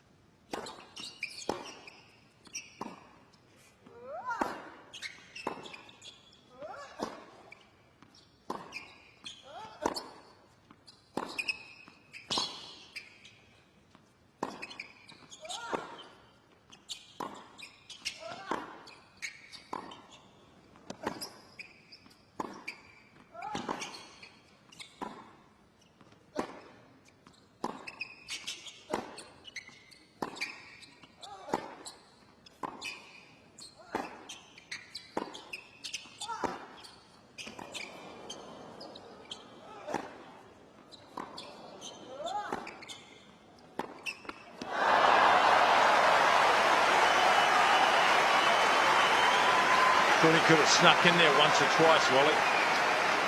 Yeah, it seems it's an option available to him, but as you know, Fitz, it's a physical effort, isn't it, to be dynamic, come forward. But like, he's risking a lot with every ball, but not getting a lot of benefit, not getting a lot of reward. Medvedev is defending so well. It's hard to win points at the moment for Zverev. He's got a chance here.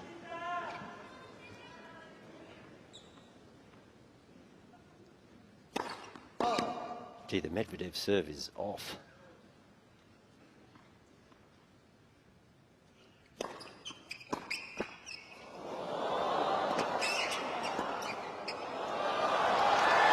got it.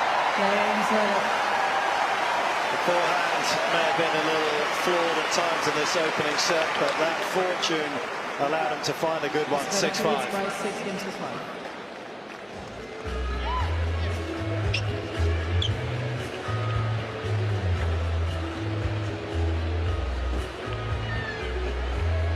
What a fluctuating opening set this has proved to be between these two, and given how well they've served in general coming in, it's very surprising. 5 breaks. Yeah, we've got Medvedev with 5 double faults, serving at 48% of first serves in. Like, I think that's as bad as I've ever seen him serve in a set.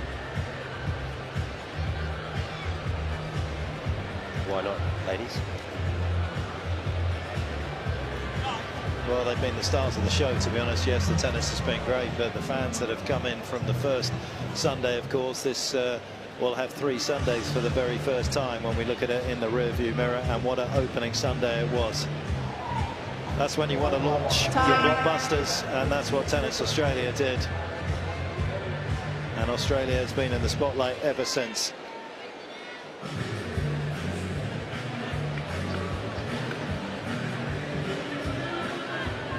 What will this next 12th game of this opening set bring us? 46 minutes gone. Certainly hasn't been the trend that we've seen in their last couple of matches, what's unfolded. And Medvedev will be hoping that he can break Zverev for a 3rd time in this opener, as for a 2nd time the German tries to put it to bed. Well, we've seen it over the last 3 big matches on this court. In the men's draw, the script has been ripped up, and we're making it up as we go along. This has been a roller coaster of a first set. 5 breaks of serve already.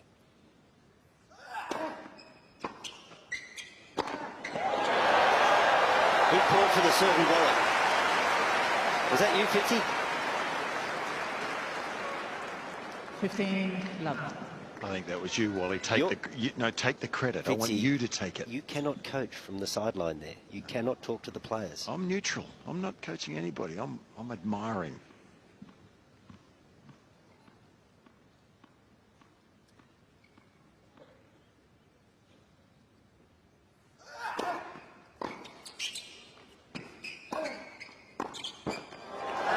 Well, he must have got the nod from his camp, surely. I mean, the other return on the break point was kind of a signal to him that he needed a serve and volley, because Medvedev wasn't feeling any threat whatsoever.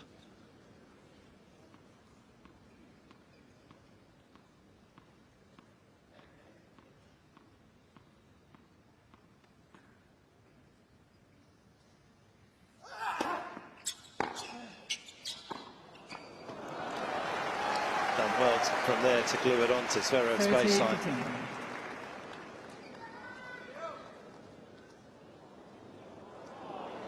Be interesting just to how far did that ball travel from the contact point of Medvedev to the baseline. Could be the longest shot in the history of the game.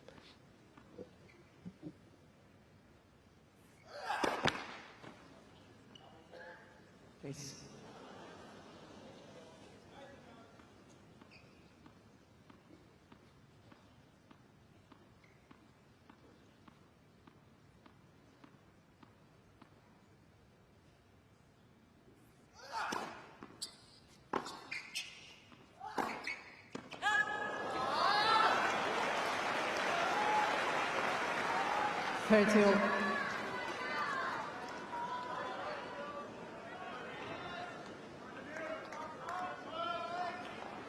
Usually so ultra reliable.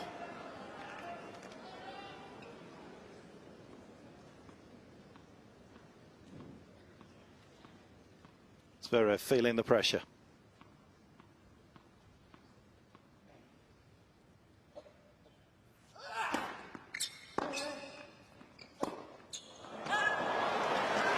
Further evidence. 30-40.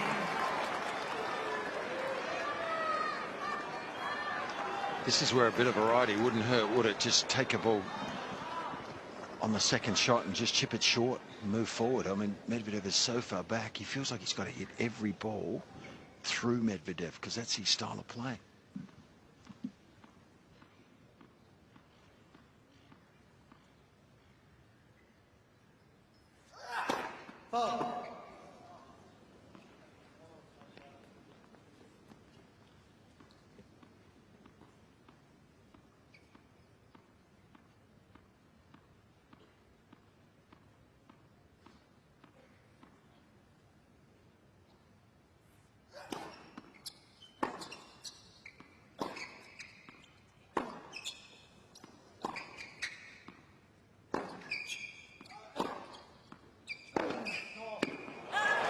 Totally against the grain in terms of what Medvedev hit there off his forehand. He is flat, he is net skimmer, he has the lowest pace forehand by a considerable margin from what were 4 semi-finalists taken to the court today.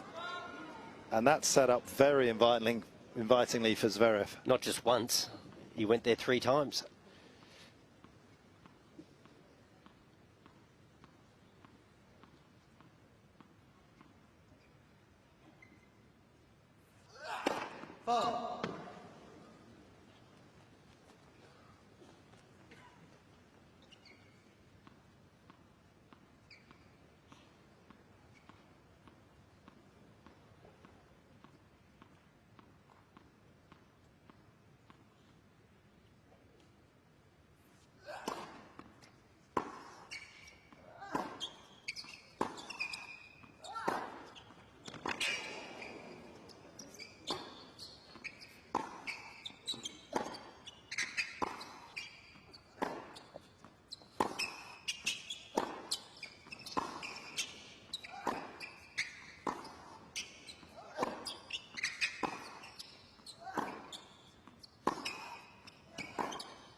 Talked about the scar tissues from last year's matches. Further evidence. Well, he'd had an opportunity to come forward maybe 3 times in that rally. And finally, when he did come forward, that was an easy put away. But he was breathing so hard, Sasha, there, still is. He just lost his form, I think, on the volley. Easy volley that was. But I think he's got to take a few balls out of the air, even if it's a swing volley at times. I think you're right, though, Fitzy. To come in after a 40-shot rally, yeah, you'll be breathing heavily.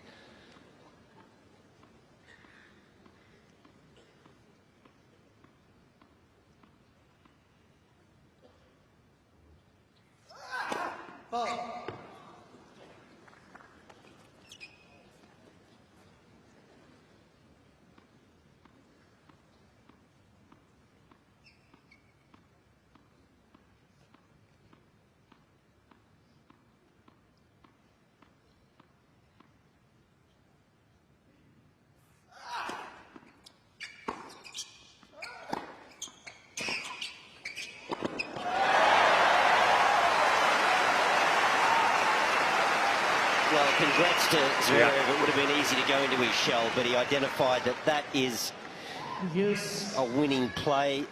He missed a very easy volley on the previous point, but you're not going to miss it twice. And yeah, there's a little more energy and effort moving through the volley. He's got to use that play. I think more and more. It doesn't have to be all the time, but you know, once a game at least, maybe more. And that's why he's got an opportunity to do it as well. Look at that. Extra half a metre behind the baseline Medvedev playing today.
Perfect ending to one of the most extraordinary rallies you will ever see.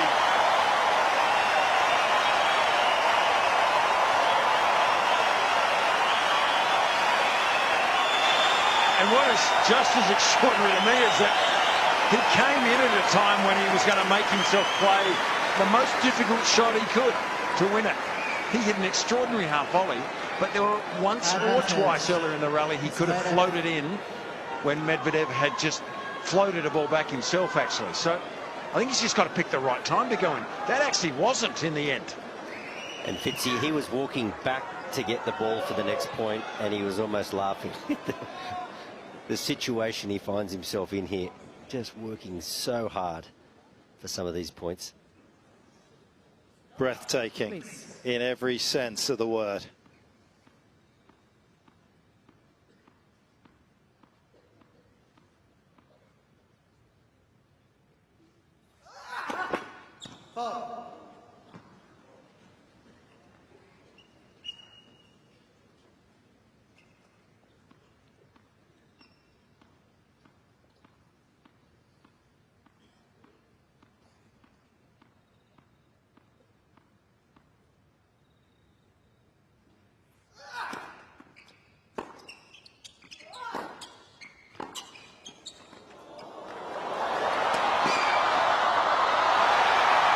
What a conclusion. What a competitive opening set. And what a reaction from this capacity crowd in Melbourne. Fabulous. 7-5. Zverev grabs it.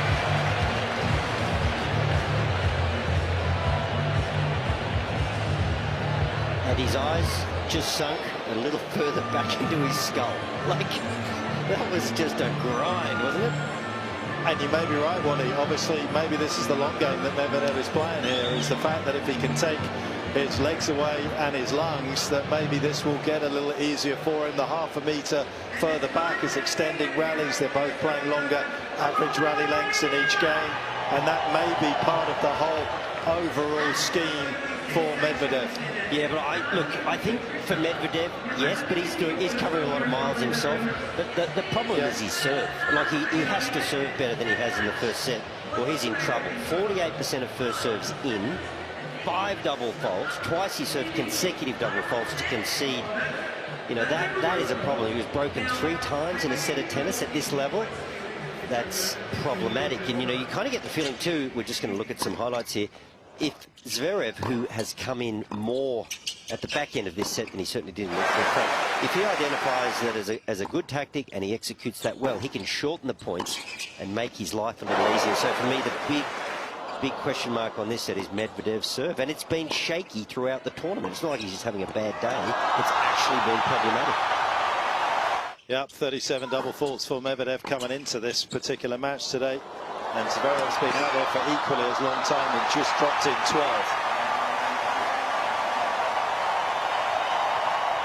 Jubilation, ecstasy for everybody apart from the man just behind Zverev. Medvedev, who fought valiantly to get back in that opener, ends up dropping it. Second set. But what a couple of crazy rallies at the end of the opener.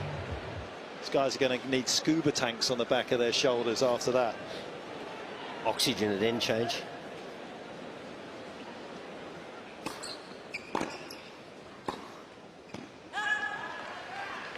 But when all is said and done, Medvedev, he's now down a set. He's worked hard as well, we mustn't forget. I mean, he's played deep in the court, and Zverev has hit some pretty punishing ground shots. Rope-a-dope is a tactic, but you don't want to get hit too often. He needs some cheap points on his serve, and that was a problem for him in the first set. And you'd probably like to see Zverev free will a little bit on return. I mean, he's got power, he can take the ball early, play aggressively. You know, rarely have I seen two guys hit the ball this well from the back of the court. But surely, you know, this is where a little bit of extra dimension would help Sasha if he knew how to take the speed off a few of these and roll them short so they bounce twice before the baseline. Just something different to take Medvedev away from his comfort zone too, I think. And Fitzy, didn't he execute well, apart from one easy volley he missed, didn't he execute well at the net generally, Zverev, in that set? I think he's got to look to, when he gets Medvedev off the court and he floats one back, go forward and finish the point then. One way or the other. The funny thing in the modern game, how players are reluctant to go to the net. You lose some points at the net, but you lose some at the baseline too. Well, it's not... They seem to think the net is fraught with danger. Cannot buy a cheap point on his serve, Medvedev.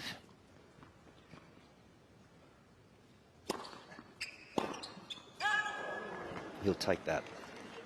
15-13. I actually just worry that Sasha can't win the points in enough different ways here. I think as well as he hits the ball, it is staggering how well they hit it, you know, those last couple of rallies.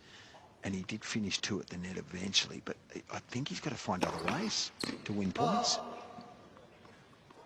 Pull trigger on the backhand a little earlier.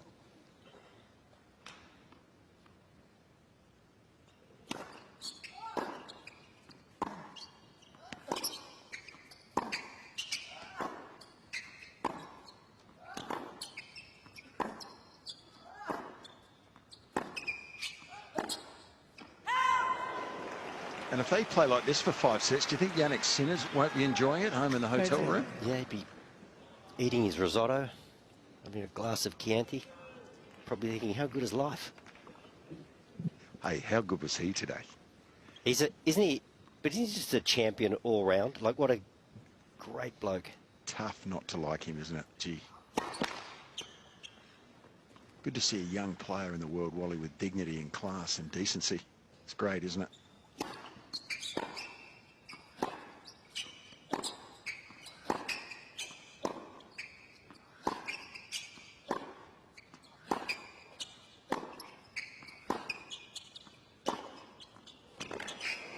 Yeah, at least he was sneaking in. And there we go, Fitzy, a bit more aggressive, standing up on the baseline, taking on the rise. 30-40. See, even if he doesn't have to hit a volley conventionally, if he's not comfortable enough doing that, at least if he gets Medvedev off the court and makes him float one back, he can come in and hit the topspin volley. That's a better option than just restarting the rally, I think. For service. And Rod Laver, of course, was sitting in the stands watching Sinner. He's probably thinking, about time another redhead was right at the top of the tree. It's been too long. We need the carrots back in the stadium. Where are they? There's a group of them. He's doing all right without them.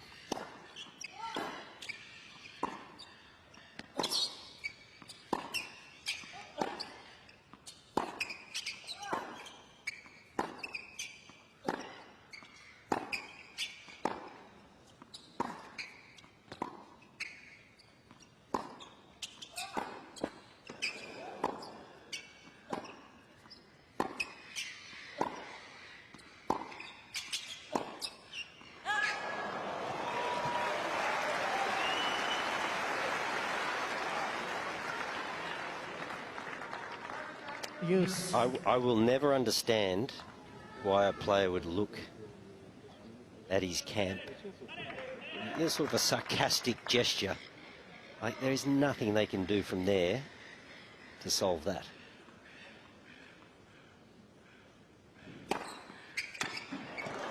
And there it is. He finds the corner with a flat first serve. I actually think, preempting myself, that if Sasha doesn't start changing a little bit of stuff from the back of the court, I think Medvedev over time, may, depending on who gets tired the most, may become favourite if they continue this way.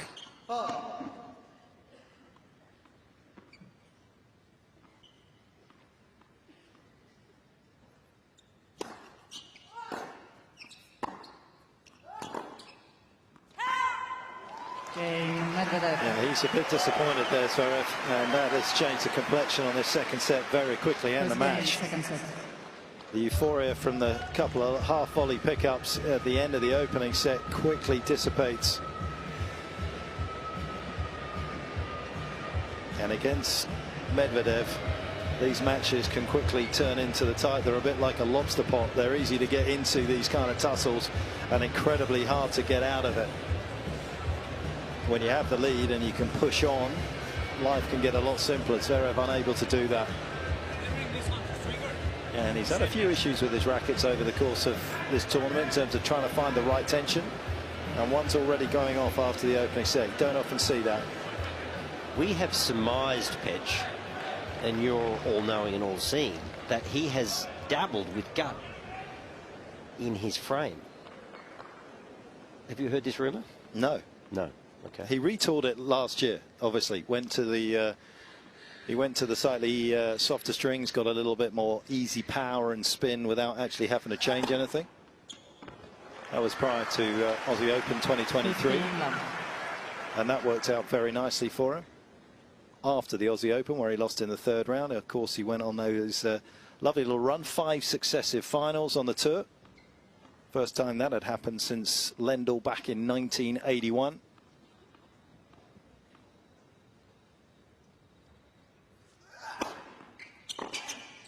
And there we go, serve volley point, keep it short. And look, I don't want to start rumours, but I just heard some discussion that he had dabbled with it in the pre-season.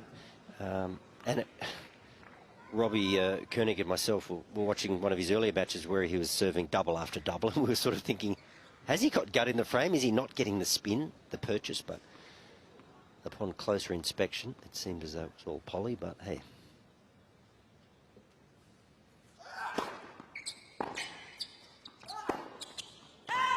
Don't ever let the truth get in the way in a good theory, though. No, and I have a lot of theories, and most of them are unfounded. 30-15. Like my ideas, they die on the vine pretty quickly, but that's okay.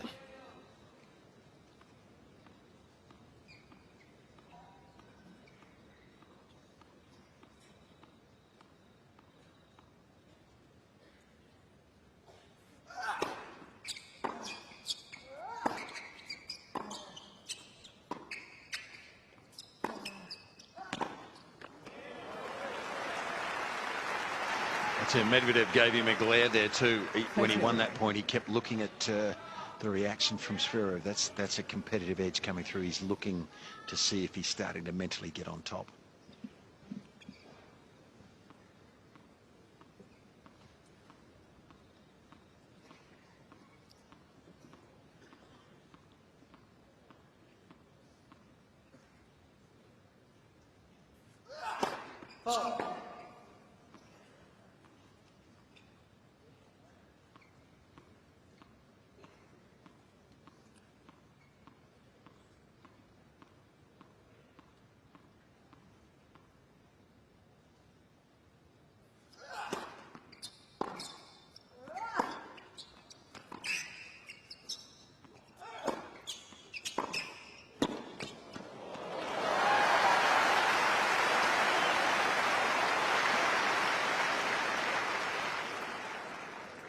40-30.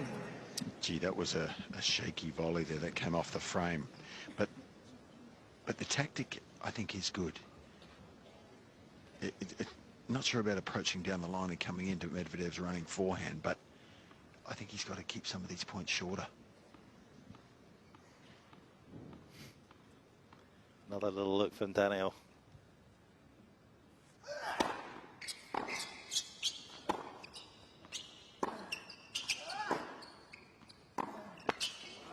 Cain, Zverev. It's a good hold. 1-0.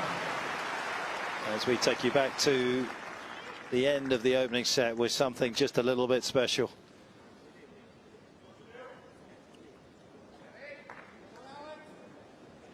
This is Zverev after what was an absolutely delightful little half volley that he put Medvedev in that position and then just tied it up, and you can see the reaction from the fans. He was living on the edge.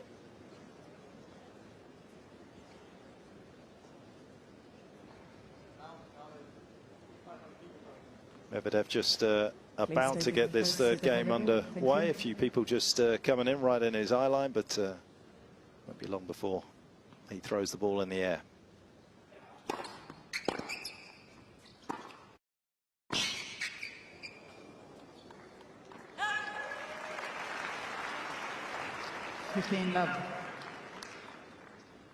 Those tournaments, incidentally, that he made the 5 finals of was just as he dropped out of the world's top 10 for the first time in a long, long time.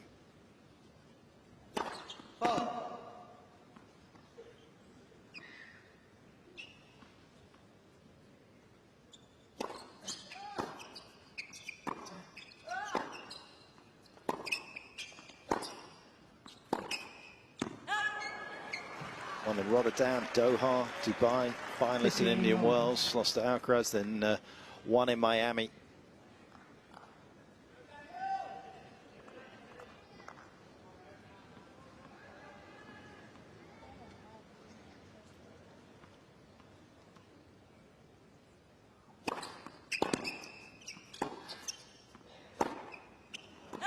Right down the line is not working for Zverev at the moment, and looking for solutions in the stands is maybe going to complicate matters even more. Because if he can't find that shot, Wally, he is going to have to play the long game with Medvedev. Yep. And it's hard to... I mean, your camp can talk to you about a strategy and what you might do differently. Shorten the point, serve and volley. Mix it up. But if he's complaining about a single shot, that has been a technical problem for him over the years. There's no easy fix. There's nothing they can say. There's no one sentence they can say to sort that out.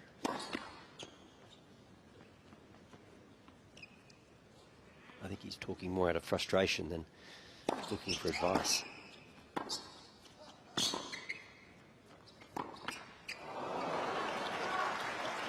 You know, Petr, I'm always curious with sports psychologists. They talk about confidence, but, you know, to me, confidence comes from great technique. Like, nothing wrong with Sasha's backhand today. Forehand a little wayward. It's technically not as sound. Great technique will build confidence and trust and a positive outlook.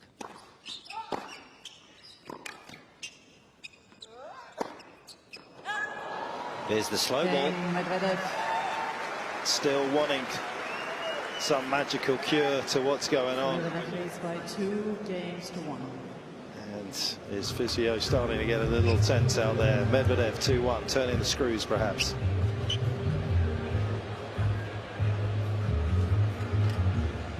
And perhaps one of the ways that Zverev can take care of hiding his forehand, as we've touched on, was the serve and volley sort of play. And apart from the fact that obviously Medvedev's a long way behind the baseline, gives you a lot of time to get to net, if you look at the channel of returns that Medvedev is hitting it into at the moment, means you can leave the wide ones. You actually can leave at least 30% of the cross court wide open and just cover middle and line, and you're going to be in great shape, Wally. Yeah, and you would assume some of those dots too have come across the court, so they're actually coming across the corridor as you serve and volley. So we've seen him do it a little bit and pretty successfully, and you would assume he wants to keep the point short, and we'll see a bit more of it. And I think he can be a bit more adventurous on the return game too. If he's got half a chance, rip it and rip it. These long rallies just look a little more punishing for Zverev than Medvedev. Just about as picture perfect as it can be. Purple skies. No one's necessarily hit a purple patch in this contest, which is a certain 3 games old at the moment. Jannick did earlier. Didn't face a single break point against the greatest returner of a tennis ball of all time. Seismic shock and a statement win for the Italian. These two vying for the chance to take him on in the championship match on Sunday.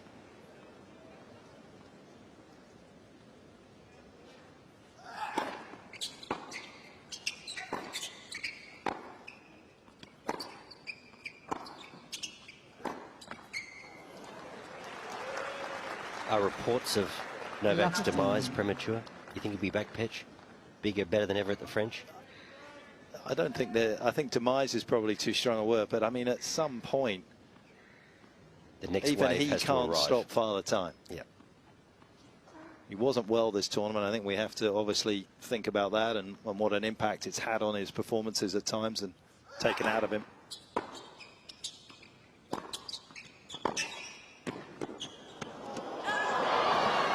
So I think he just needs some tactical advice right now rather than specific advice on the technique of his forehand. I think he's just not quite sure how to move forward. I mean, he came in across court again. He just looks a bit bereft of sort of knowledge on the tactical side at the moment against this particular opponent. No drop shots from Zverev either at the moment.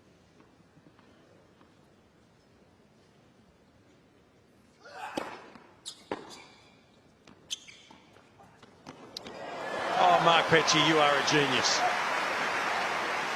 And played it off a difficult ball. But, you know, this is it. He hasn't played points any differently from start to finish. Same speed, same height over the net, same everything about every point, really. That was beautiful.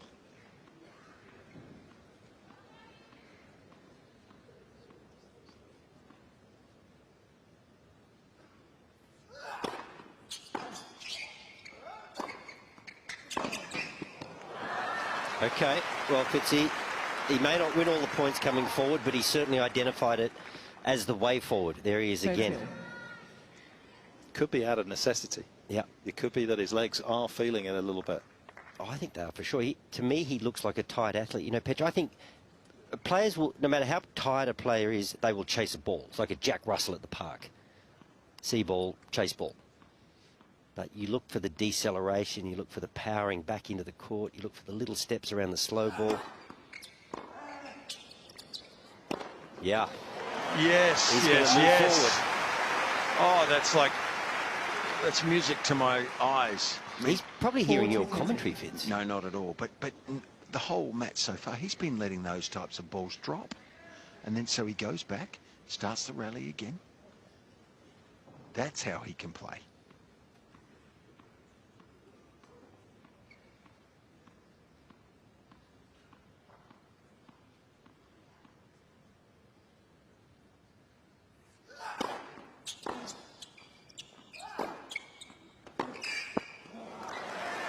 And you know what? Maybe, just maybe, you get a couple of errors because of the implied threat that you're coming.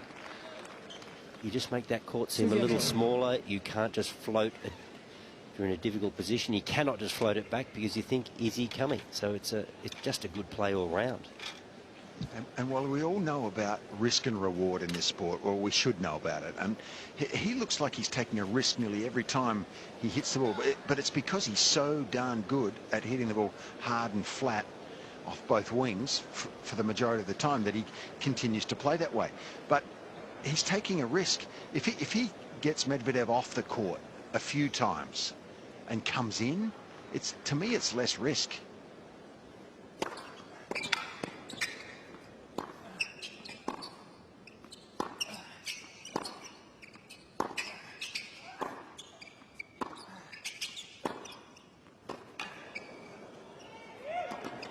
Here he comes.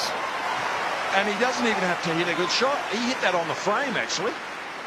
But he took the ball out of the air and didn't allow Medvedev to defend the next ball. If he stays back behind the baseline, Medvedev will get his racket on every one.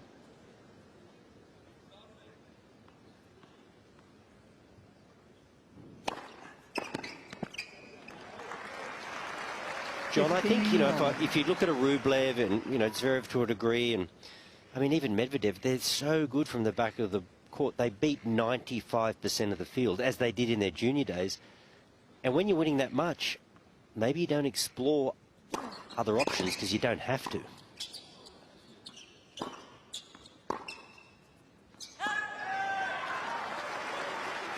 I think that's very true.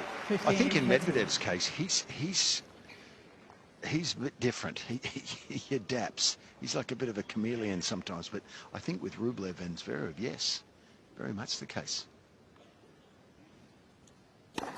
Left for service. And if you're skillful at the back, you can be skillful at the net. You've just obviously got to practice it. They're good players. They've got the coordination, the timing. They understand how to get it right and the process to get it right. You've just got to do it enough.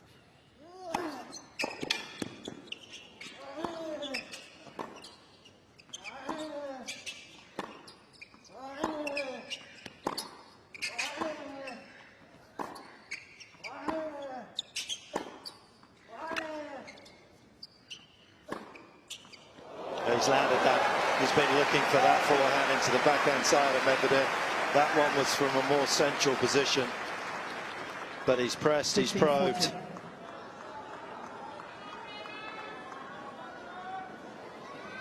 And he's punctured the defences of Medvedev. Not an easy thing to achieve. And he was coming in behind it. So body weight heading forward.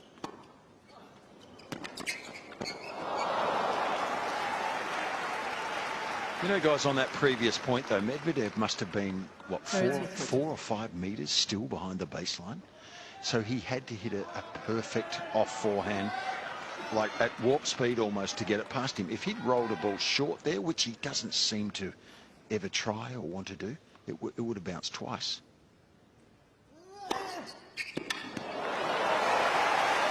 And finding the sideline, where the sideline and the service line meet, finding that part of the court, that's a bit of the clay court art, isn't it? They can do that. The players that play on faster courts tend to drive through the court.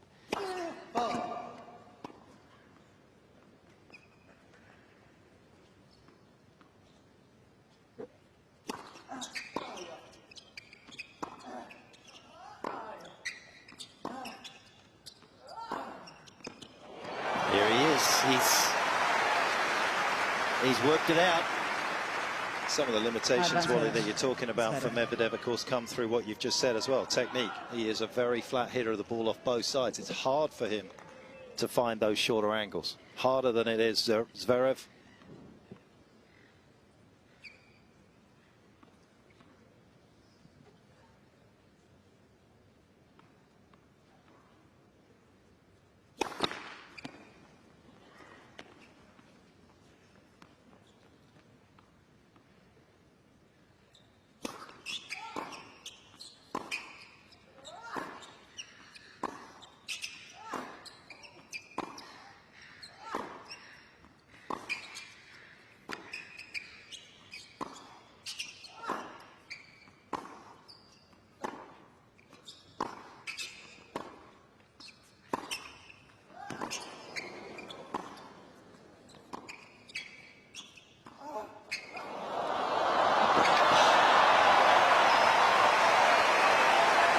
Something just a little different, and this time from the racket of Medvedev.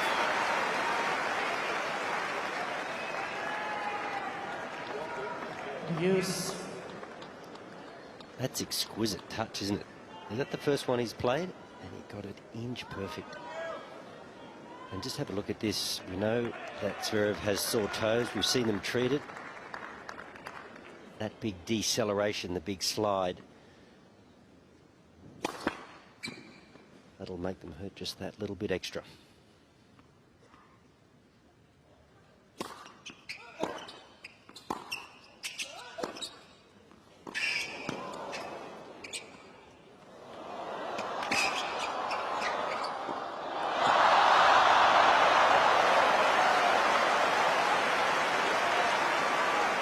you talked about, you know, there's been periods in his career where Zverev has struggled with the second serve. He gets that deceleration. All of a sudden, he's actually taking more chances on the forehand. He's moving forward. There's more acceleration, and the forehand looks a whole lot better. It was almost when he was having those sleepy rallies and decelling on the forehand, he was getting into trouble. Once again, he was on the front foot.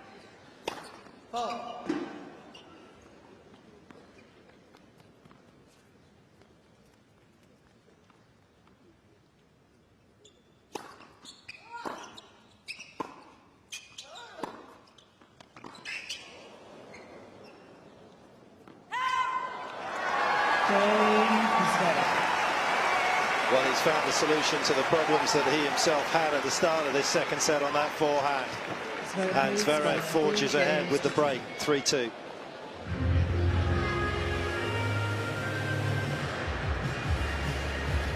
Spoken about Medvedev being a great match player. Credit to Zverev in this match, but just, I mean, even though he won that first set, it was not looking pretty, was it? He was having to do it the hard way, and all of a sudden, he's shortened the points, he's moving forward, he's accelerating on his forehand.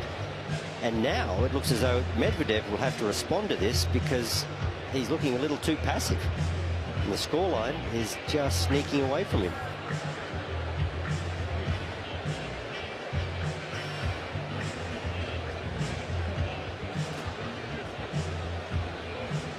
Couldn't agree with your comment more about technique and mental toughness. It's one of those things that is spoken about, isn't it? Hard work, hours on court, but if your technique is flawed, not enough hours and hard work are going to cover up for that in the big moments.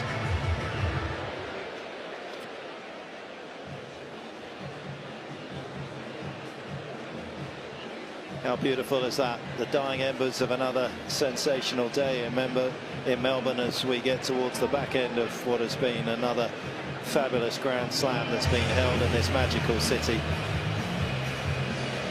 The ladies' final is set for tomorrow, and we are awaiting the final person to slide in next to Jannick Sinner on the men's side. It's advantage Zverev. And we go back to the Medvedev's been broken 5 times, and we go back to the more aggressive players. Zverev, that's great from the baseline, but you know, he's serving under 50% of first serves in, and he's been broken 5 times. It's a part of his game that's normally pretty reliable. It's hurting him today, Medvedev.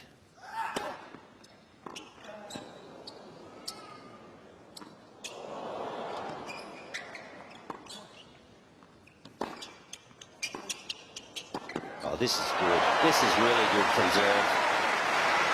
This is what he's been missing. This can change the whole perspective, I think, of this match. 15-11.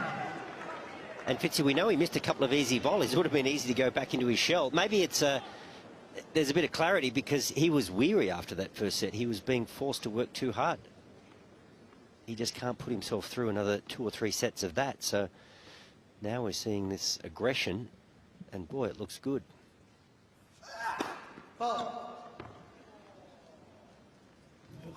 Medvedev was just asking Gilles there whether he should get a little closer to the baseline on the return.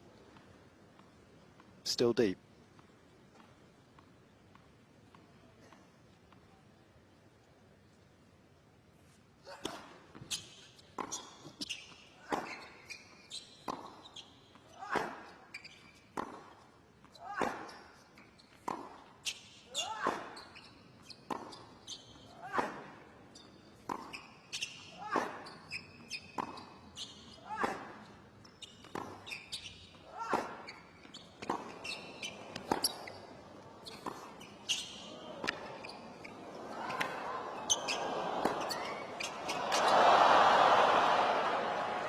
Off a ball like that, arguably his best forehand of the night. Spinner's control, and he threw the racket head at the ball with trust. This will give us a great look. This is a terrific camera angle. Inside out slice. Here there's nothing on it, and look at the racket head just fizz around the side of the ball.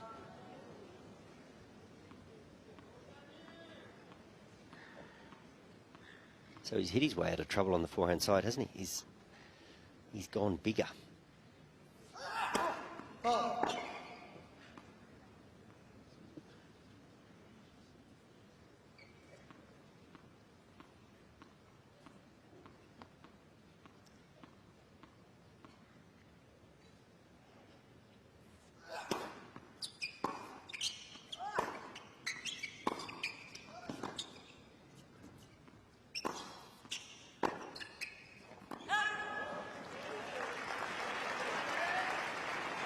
30-15.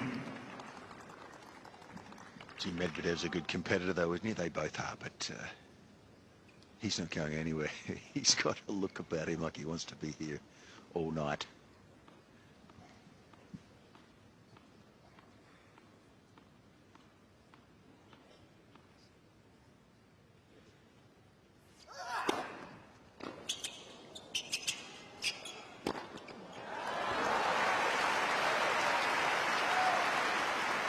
Kind of feel as though it's getting to the point here where 14, Daniel's going to 15. have to start changing up things from the back of the court a little bit on the return.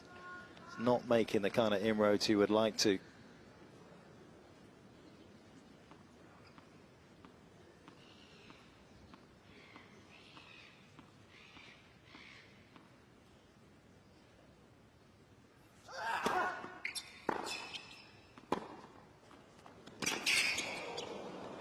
And that's the shot Fitzy actually talked about. I don't think he intentionally dropped that shot, but he did. As a consequence, it nearly bounced twice before Medvedev could get there. So I agree with you, Petch. He now has to adjust. Zverev did. Even though he won that first set, he was under the pump, and he realised it, and he's adjusted beautifully. What does Medvedev do now? Because if he doesn't keep his depth and he's that far back in the court, he either invites Zverev in, or he has to work a little too hard himself, because Zverev is keen now to get on the front foot. 15, love.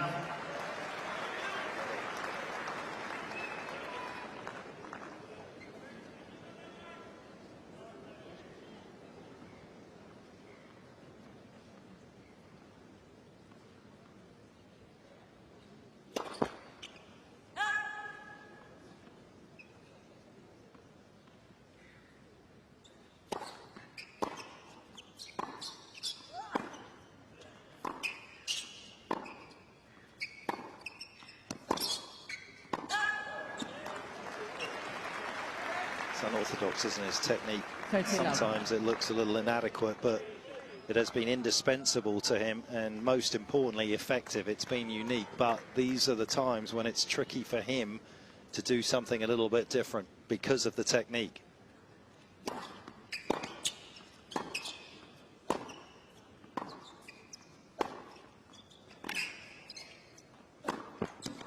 But if he misses that, don't worry. I mean, keep coming. 40, love. I mean, you're down 30 love. Do you want a 40-shot rally? Don't worry about it.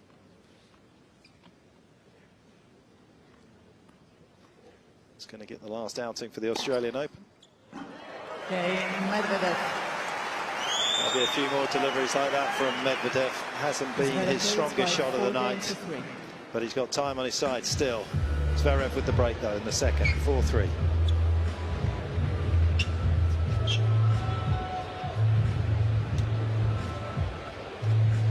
That racket was quickly restruck.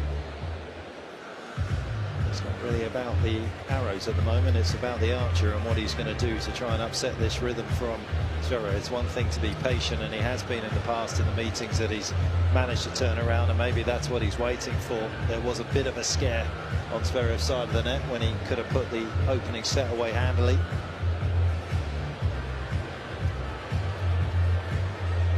Yeah, we've discussed tactics, and it's been interesting. It's actually been interesting watching this match unfold, but you know, I still can't get away from the fact that in the men's game you have to hang on to your serve.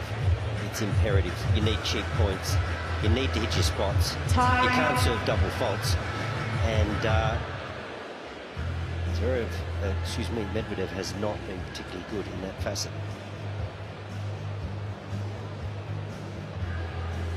Good look back at Garden Square. Another 300% shade around the grounds here at Melbourne Park, and it's been gratefully received by the fans over the course of the 13 days so far of these championships. They have made it memorable, and they've had a memorable time being here as we rejoin these two, neither whom of course are in the perfection business tonight as much as they would like to be. They're in the business of winning, and so far Zverev is doing it just a little bit better than Medvedev.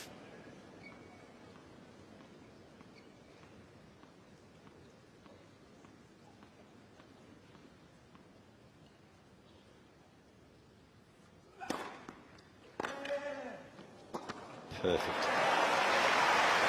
Look at that serve, 181, sliding wide. I mean, he has to hit a cold winner from there, Medvedev. You are not coming back from here.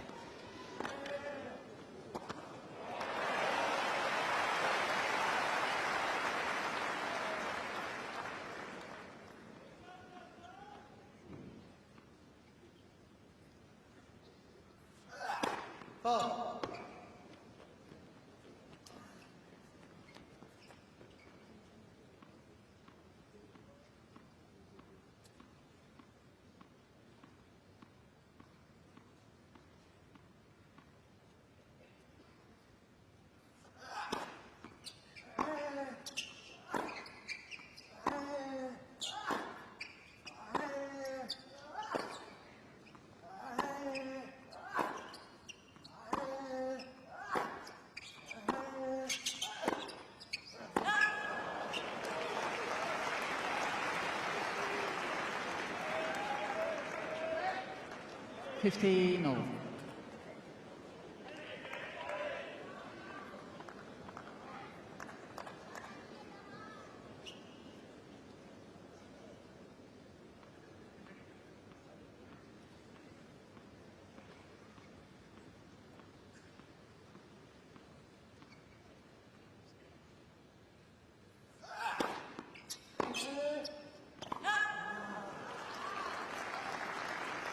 30-15.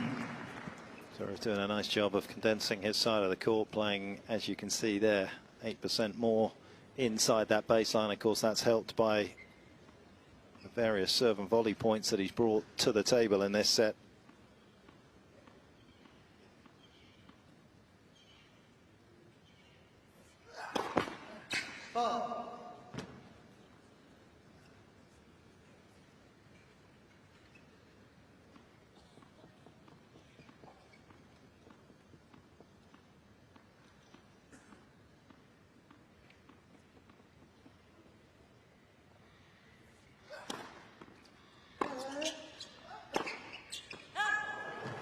It's interesting, though, that stat, isn't it? It's only an 8 difference, and we're not suggesting that he's going to turn into Pat Rafter all of a sudden in serve and volley, but it's just little increments, 5%, 8%, just small margins to take advantage of those short balls that has really made a difference in this match for Zverev.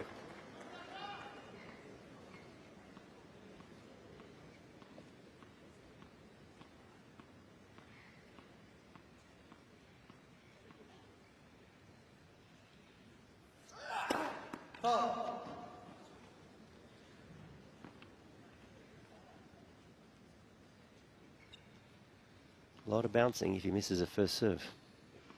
30 odd between first and second. I'm not sure one needs to bounce the ball that many times.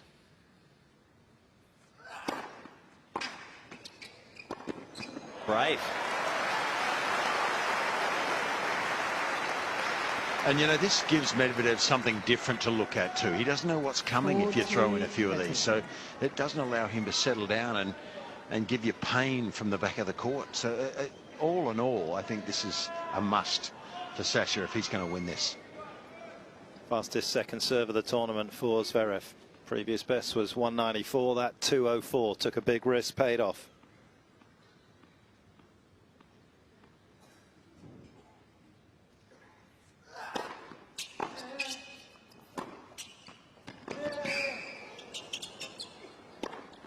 Calm as you like. And when you see him do it, how comfortable does it look? Just given the time that he's got to get to the net. I mean, you can almost measure your approach. It doesn't have to be spectacular, but how do you pass someone from that deep in the court? So defensive lob is the option. He's actually very sound overhead, is Zverev. No problems with the overhead. So this is pretty impressive, the way he has adapted. And tennis will evolve, there's no question, and it always has done. We look at sort of the way that Novak's used the drop shot, Alcaraz perhaps with the +1 forehand drop shot, taking it to a new level because the players are playing from that much further back. Serve and volley will come back because of it. Next generation of players that are playing, the only way to counter it is by doing what Sasha's done tonight.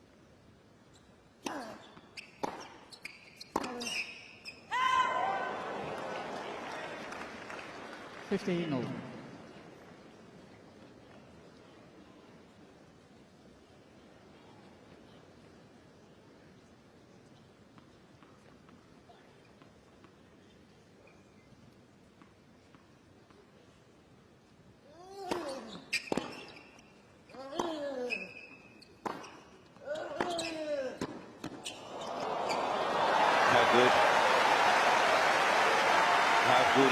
He's got such a clean backhand. I mean, it was a pretty good pickup. 15-30. But there he just leans on the backhand. He doesn't take any risk. We've said his volleys are nice. It is a clean pickup, but look at where the second bounce is. I don't know if we're going to get it in the replay, but if you look at where the second bounce is, well over the service line because Medvedev's so far behind. Doesn't have to be the best volley.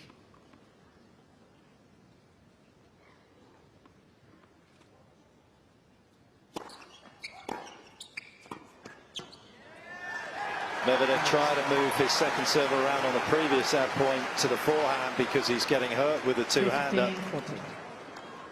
And Zverev was the one that changed direction of the attack there. Worked out very nicely for the German. Couple of set points.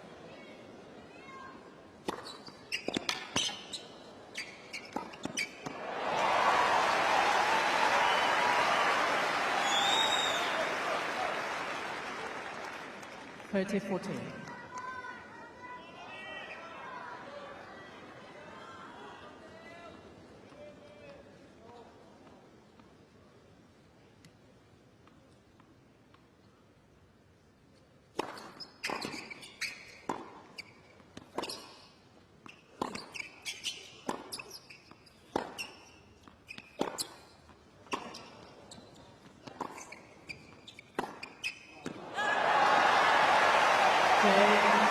And second serve is Zverev.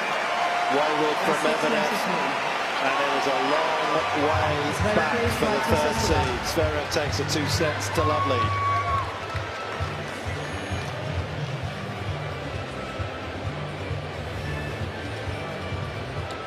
At the end of the first set, even though Zverev won it, I wasn't confident that he was going to get the win. But the way he has adapted, maybe to the physical challenge of the first set, but certainly the tactical battle that was unfolding has been brilliant. And it's all about his aggression and moving forward. 13 wins for Zverev, and I would suggest quite a few of those were net points won, generating a lot of break points. He's taking chances on the return. He's being aggressive with the second serve of Medvedev, and you know, I'll keep going back to it. It's 53% of first serves in that second set for Medvedev, 50% for the match. He's just not getting enough cheap points, and this is some of the play that brought about that second set for Medvedev. For Zverev, I should say, just moving forward so nicely.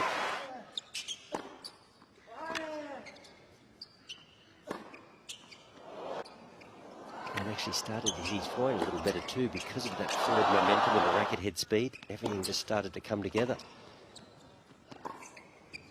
And almost frustration there from Medvedev trying to make something happen.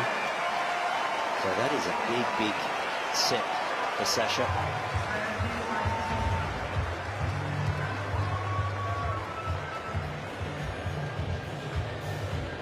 Well, he's doing everything that these fans want him to do. He is going, and he is one set away from putting himself in the final of the Australian Open for the very first time. This is second semi-final visit to this particular stage here in Melbourne. And that's where he dropped the anchor last time, but he is looking very good. As Daniel Medvedev has gone off, I think Zverev is just about to ask if he can go off the court here as well. And these two, of course, have been two of the players that have been circling the wagon in terms of trying to take over from Novak Djokovic. Medvedev, of course, did that for a while. Zverev was the one match away, but they have been in the chasing pack. That new frontier hasn't yet appeared. Maybe it is starting to after this year's Australian Open. We'll wait and find out as we wind our way through another wonderful season on the Global Tennis Tour.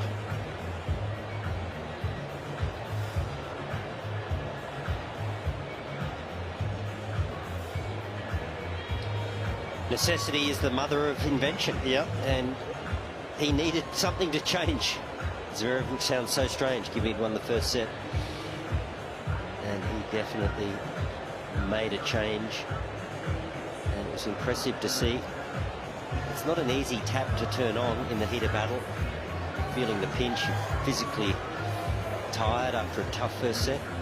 But he had the presence of mind. We saw him kind of talking to his box on a few occasions. Maybe we were thinking that he was asking for a solution to the forehand, but maybe the message came, mate, you've got to shorten the points, you've got to be more aggressive. That is that set point there.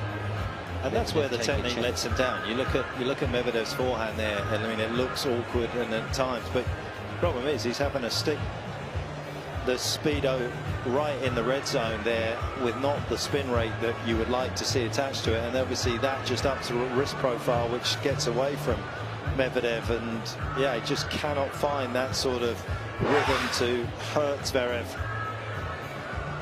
As we take you out and about on the grounds again, and you can see how many fans are still hanging around to watch this match on the big screen, take advantage of the refreshments and all the other entertainment that Tennis Australia have put on around this particular tournament. Of course, the show very much the tennis, but there is so much for your kids to enjoy if you come here. They got so many good innovations at this particular tournament in terms of your pass out ticket. If you get a good seat on one of those outside courts, you can just ask for a pass out. You get 30 minutes out of your seat and you can go back to it. Don't have to give it up for the rest of the day, as we see the man who's trying to devise a plan for Jannick Sinner to win his maiden major in Melbourne, Darren Cahill. About time he started earning his money, Wally, eh? Yeah, there I was thinking he's back in the hotel, enjoying a nice red. He thinks he's incognito. Has he infiltrated the press seats? Is that allowed? He's trying to be incognito, Petch. It's impossible when you're that famous, isn't it? It's a bit like you, Fitzy. When I see you putting that bowler hat and the wig on when you leave here.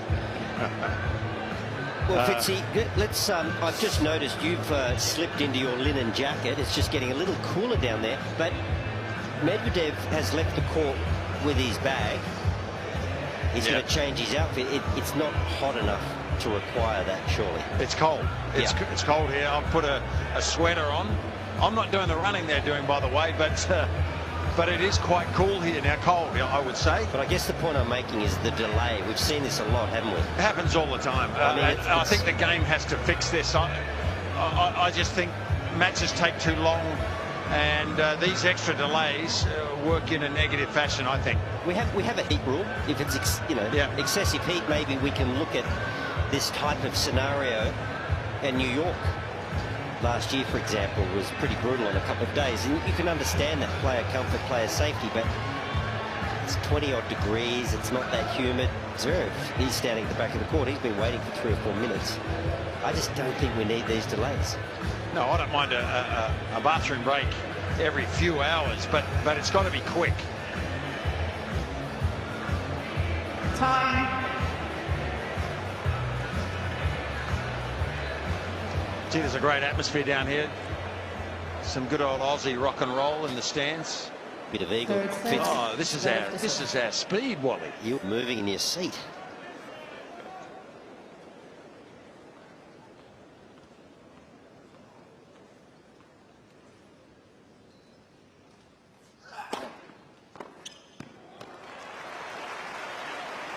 Zverev didn't lose his focus after that extended break. A quick first serve and volley. And Petch, you were saying, does Medvedev move forward now? Does he try to get himself into the point earlier, take time away? But no, he hasn't changed at all.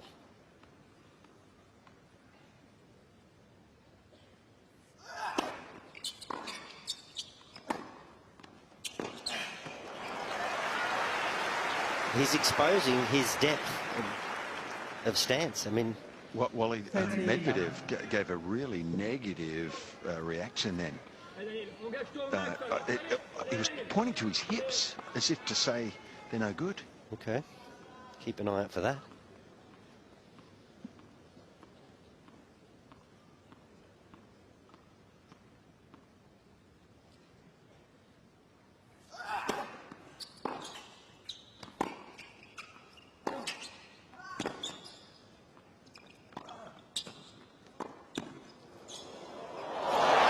He looks in a bit of trouble here, doesn't he? It's his right groin, I think. He couldn't move at all then. Right groin. Okay. Kind of lumbered up to the ball in the first place. No leap whatsoever for the overhead.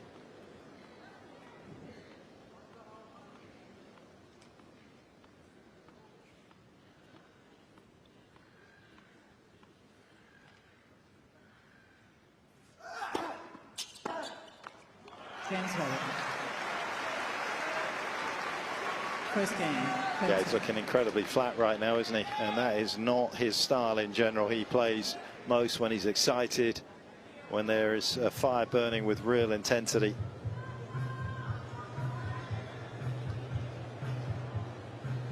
Zverev, incidentally, would achieve something pretty significant tonight. Be the first player ever since the ATP rankings in 1973 were introduced to get through to this Australian Open final, having beaten 2 of the world's top 3 players to get through to that particular stage, and he'll be the first person to get through against 2 highly ranked players such as that since Sampras at the US Open in 2001.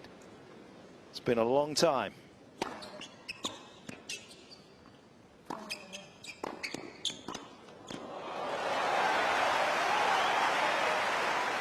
Daniel has not called for a trainer. I haven't heard him. I didn't see him speak to the umpire at end change.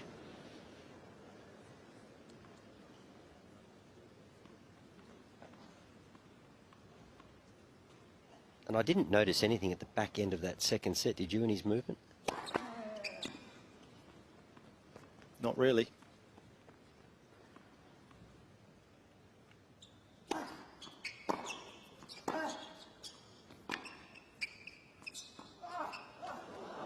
Oh.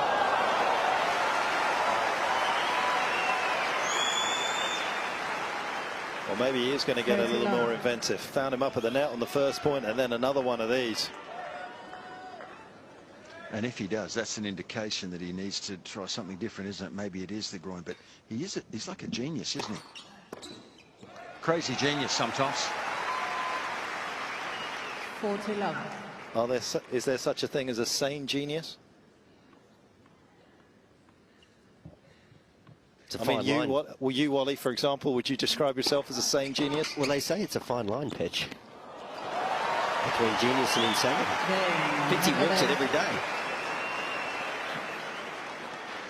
I'm not genius enough to know if I'm sane or not.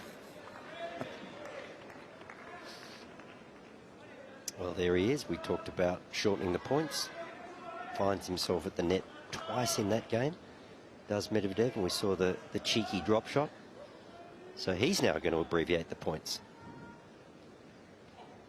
3 times he's come back from a 2 sets to love deficit.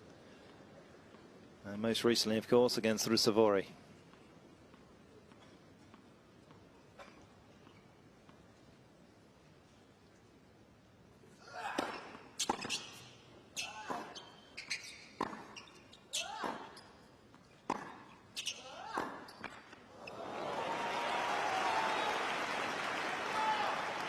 Love 15. Well, a couple of times, Marin Cilic at Wimbledon on the grass. That was a significant win for him back in 2021, and against a fellow top tenor here at the Australian Open in 2022. Auger-Aliassime ended up having a match point, but couldn't put Medvedev away.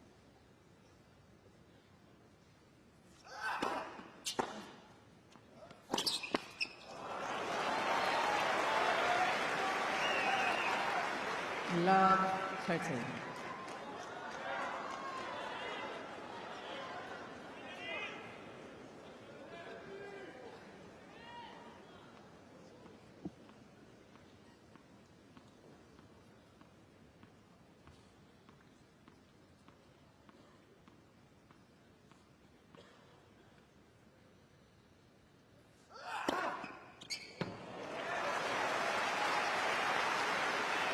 There he is, Darren Cahill.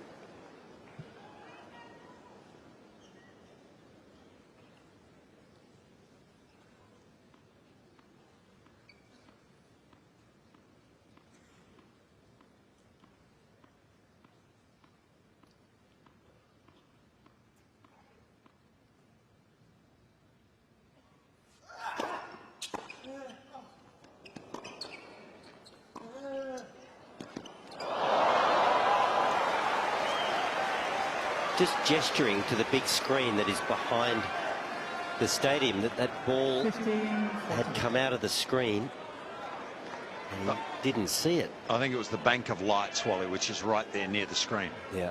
Yeah. Unsighted. Yeah, we heard Novak talking earlier in the tournament during the day when they put them on early to try and blend the day into night, saying how bright they were.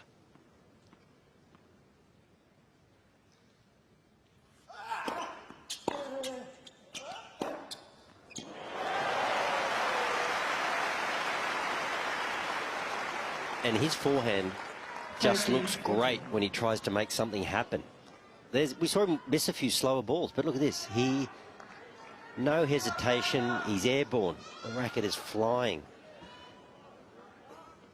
Forehand looks good. The harder he swings, the better it looks.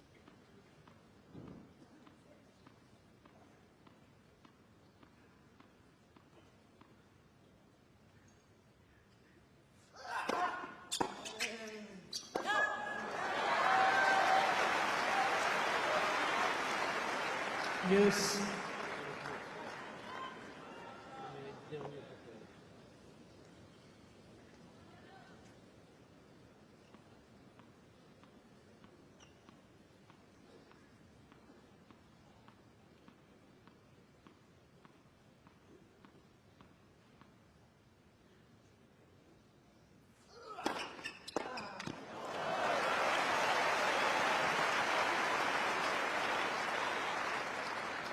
Advantage. Zverev.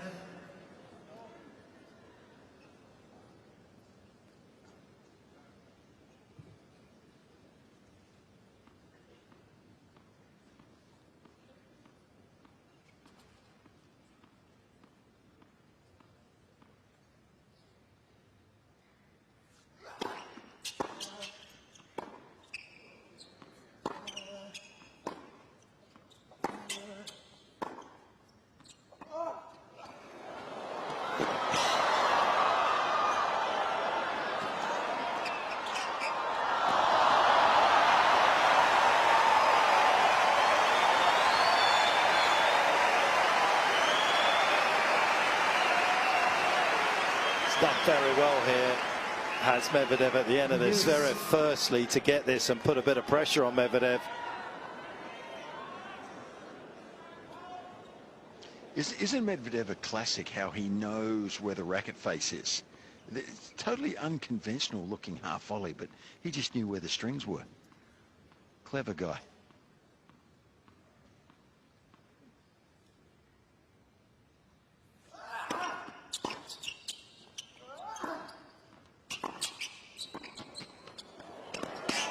That's nicely done again, because Medvedev is creeping forward on his return position. Yeah, and that was not a bad little block to make your opponent hit a low volley below the height of the net, create their own pace. But we've spoken about it before. The Zverev volley technically looks pretty good.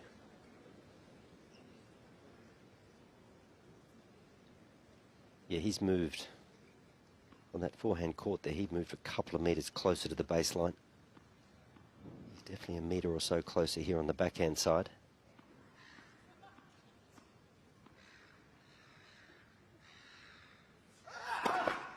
And probably lunge forward another metre as Zverev threw the ball up. So he's made the change after 2 hours of returning very deep in the court.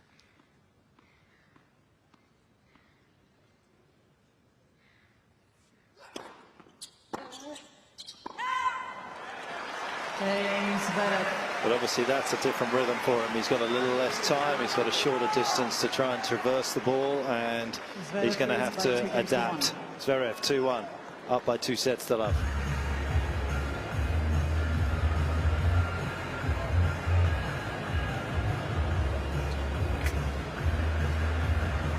He's got a lot to manage out there. He's also got to manage his diabetes 1, and as you can see, he's doing that at this particular changeover. Medvedev has just got his time on his own hands to try and figure something out. But nice to see finally, Wally, that he's at least trying to do something. Maybe if there's 2 hours on the clock, I've taken as much out of his legs in those 2 hours as I feel I can. Now it's time to try and play a little bit more explosively. Yeah, he is a clever player, there's no question about it. And I guess you like to make adjustments from a position of strength, but now with 2 sets down on the scoreboard, he's got to make it out of desperation. And as you say, it's not always an easy tap to turn on. Time. A more aggressive return stance gives you less chance to take a good rip at the ball. You've got a block, you've got a chip, you've got less court to hit into. Gives Zverev a little bit of a target on serve.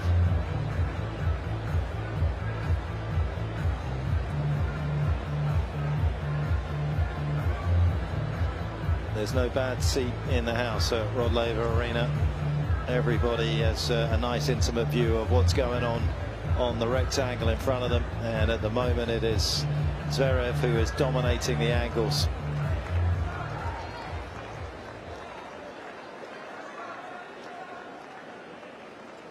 There is something for everybody here at the Australian Open.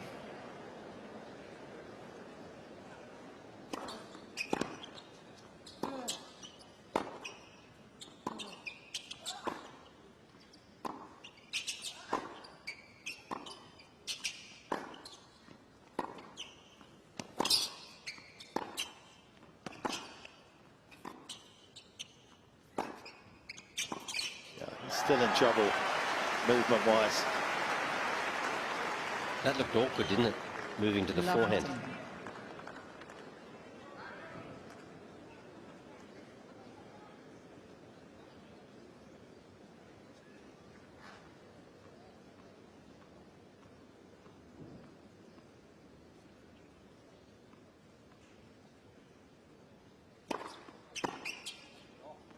The fact that he hasn't called for a trainer makes you think it's possibly something that's carried over from the previous match. He felt it yesterday in practice. It's been treated. It may well be taped. We don't know.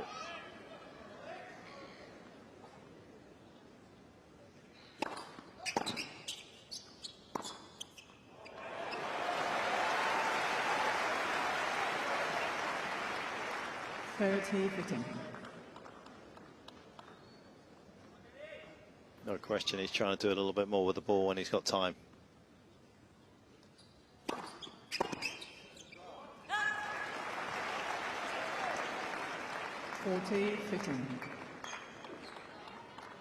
It may just extract a few more errors from Zverev, who's been very comfortable in the longer exchanges with Medvedev today, knowing that Medvedev's not going to do that much.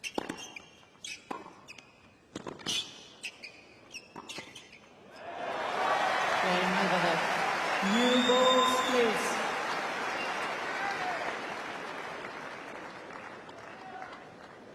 Almost half of his net points have already come in this third set for Medvedev compared to the rest of the match.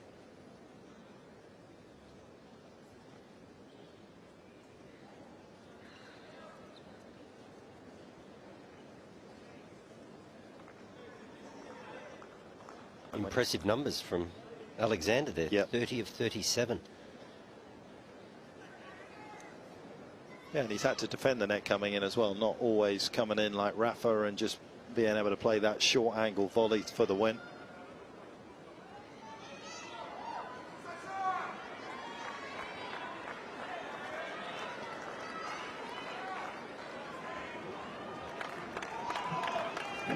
Misha, who's played out on this court very successfully in the past.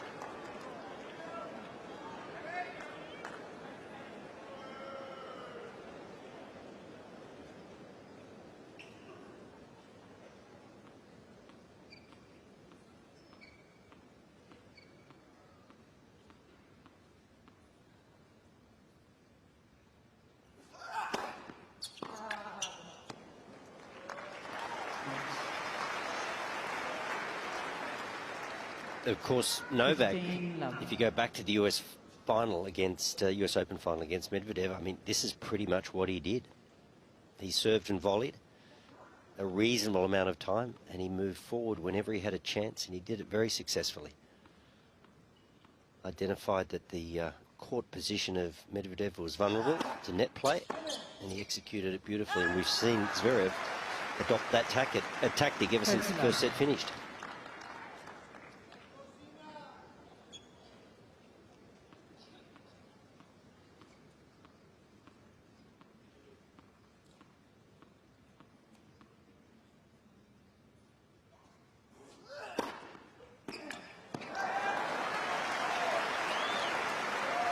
played closer to the baseline, returned closer to the baseline in the previous game. Now he's back well behind the Melbourne sign. Just giving up so much territory. It's extraordinary.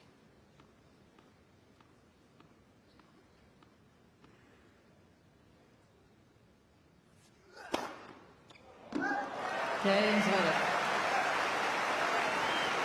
Once again shows Medvedev a clean set of heels in a service game. 3-2, Zverev, third set.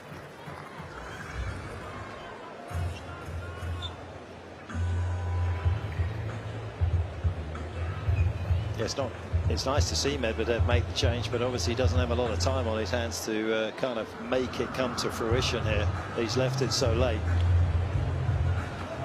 Does Sasha check his blood sugar levels at every end change? No, he doesn't. I guess he seems to check it at times. Obviously, when the blood sugar's obviously low, or he's not feeling it as fantastic as he thinks he should be. Obviously, the last couple we've seen him delving into that particular box. Maybe that's a suggestion that he's just not feeling at 100% right now. Didn't see it in that last game.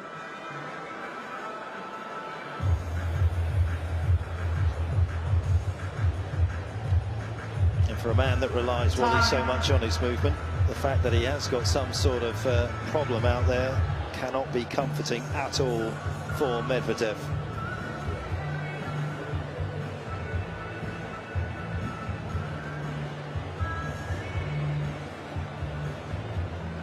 Zverev out of his chair, Medvedev walking back. We saw Eric Hernandez, Medvedev's fitness trainer, his physio, get him Bedell, and well, neither of them look that overly concerned about what is going on with Medvedev in terms of the hip groin injury that he seems to be carrying at the moment.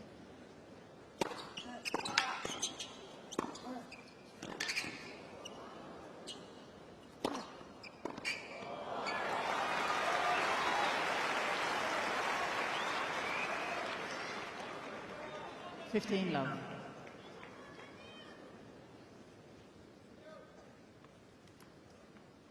Just gone past 19 hours on court. 30 love.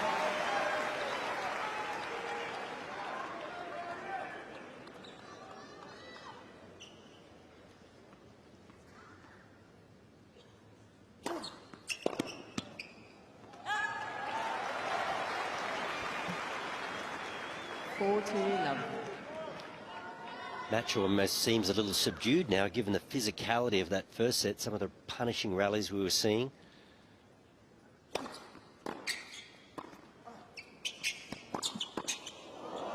Now we've got two players abbreviating points. It was Zverev in the second set that was the aggressor.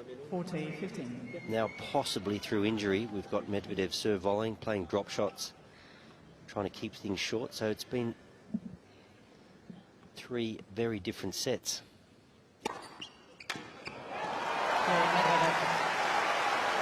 It's just rapid fire at the moment. 3 games over. I can't remember the last time we saw a punishing baseline rally. No sign of any groin issues at the moment either. Seems like it's disappeared.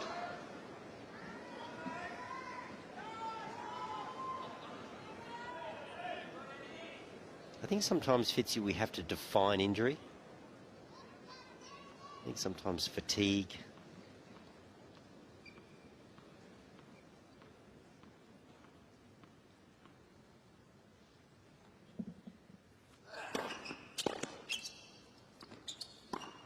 I mean, to me, if you're injured, it's a dynamic thing that doesn't actually get better. It just gets worse.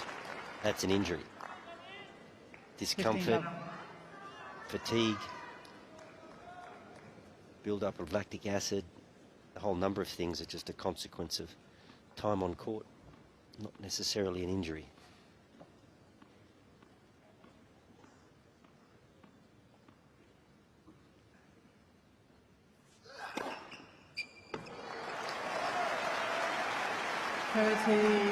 Still not really making any inroads into this Zverev serve. The one thing the change of position has done is taken away the serve and volley for the moment for Zverev.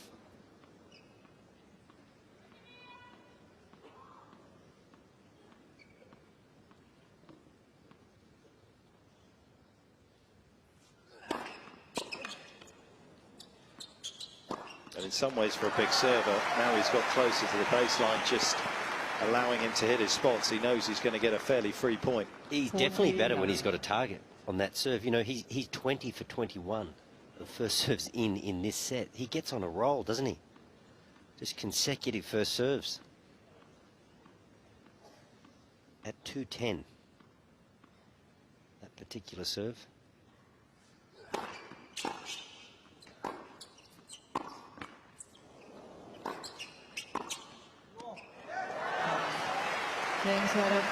Well, he doesn't need to break to get back into this match. Medvedev, he could get it done on a breaker, which is a good thing because he's struggling to pick up points against Zverev's serve at the moment. 4-3.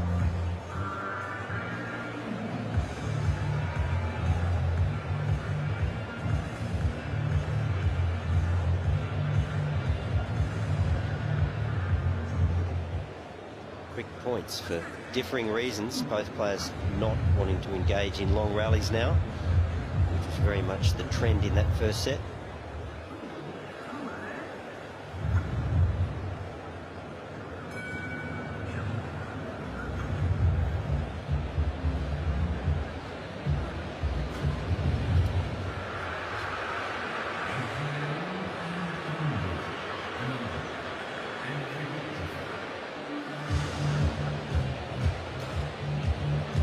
So unorthodox, I think. We talk about wide bases, loading, ground force, everything else. You watch Medvedev hit so many of his shots. He's as tall as he normally is. You usually lose a bit of height on a tennis court with that wide base. Not Daniel. Goes against the grain.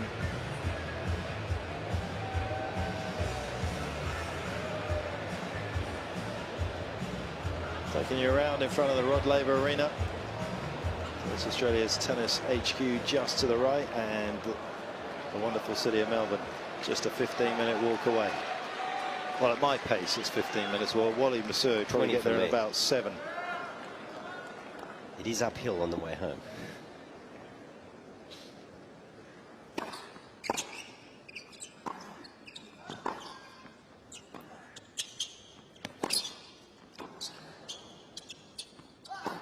Talking of uphill, that's where Medvedev finds himself right now. Love 15.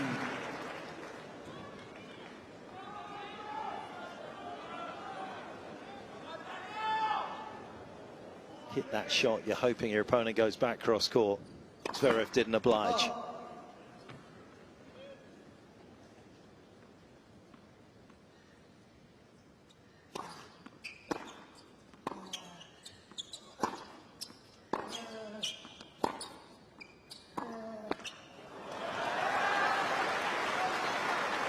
Because of the flat hits, the net tends to become Medvedev's protector because it stays so low on the other side.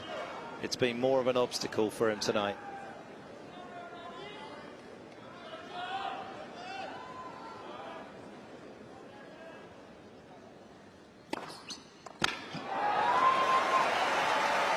And that has been a major problem for him tonight, just a lack of cheap points. Has not found his first serve anywhere near enough.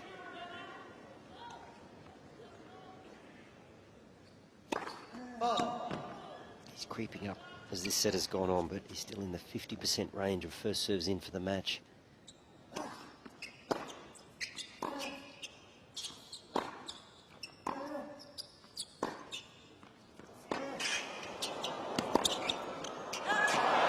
Good scramble from Medvedev. Soundtrack to his life. He's also down, haven't had a look at it, about 8 Ks on his first serve in terms of speed. So if anything, his numbers should be better in terms of first serves in. He's a character though, isn't he, Medvedev? You never get the feeling as though his mind is racing, as we saw with Alcaraz the other night.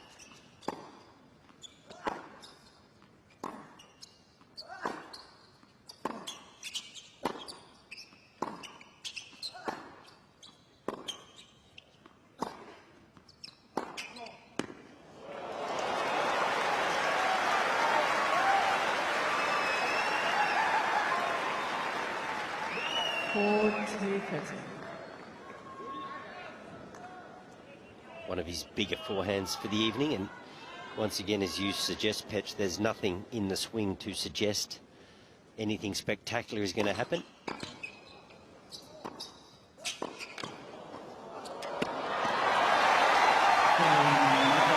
But with him out there in the middle of this court, something spectacular may happen. You never know. We've seen it in the past for him. I was just thinking the same thing. You never know with this guy. He's foxy at times. He's, you know, he looked like he was a bit injured. He's still here, and if he gets a set, things can change. He's a master at 5 sets. He is the fabulous Mr. Fox, Fitzy. There is no doubt about that.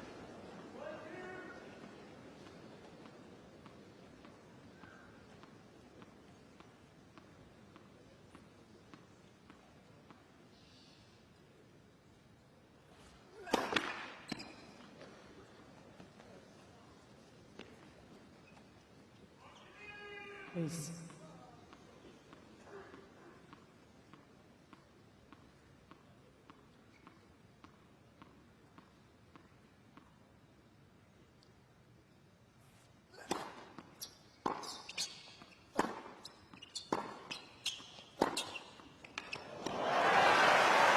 We talk about his forehand, but wow, it looks great when he explodes onto the ball like that. Takes it on the rise. But he moved in on that one, didn't he? He stepped inside the baseline, and it makes a massive difference. You can hurt guys a lot easier when you're inside the baseline, rather than in that first set, they were just too far. Well, I thought he was behind the baseline. He just couldn't penetrate. Yeah, he almost, if he plays safe on the forehand, that's when the trouble starts.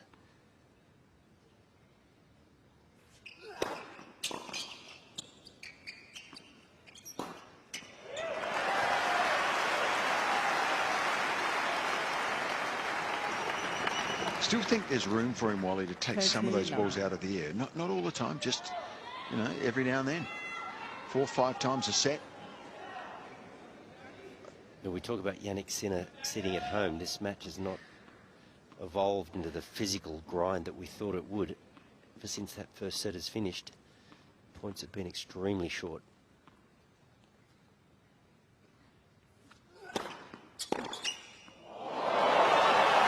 That's short. And good. It's one of the cleanest returns he's made, and it was aggressive. I don't get a great angle from this end, but he was definitely a little close to the baseline, cutting off the angle.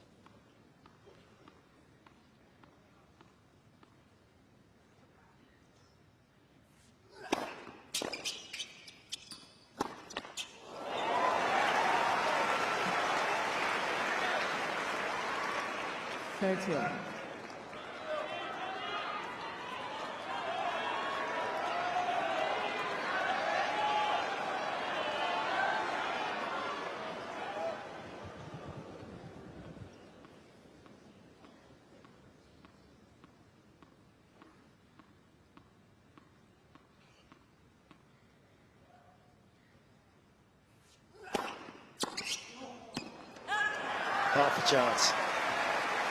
Trying to create a little undertow for the first time in the match for Zverev. You almost heard him say no when he missed that one. He did have half a chance there, Medvedev.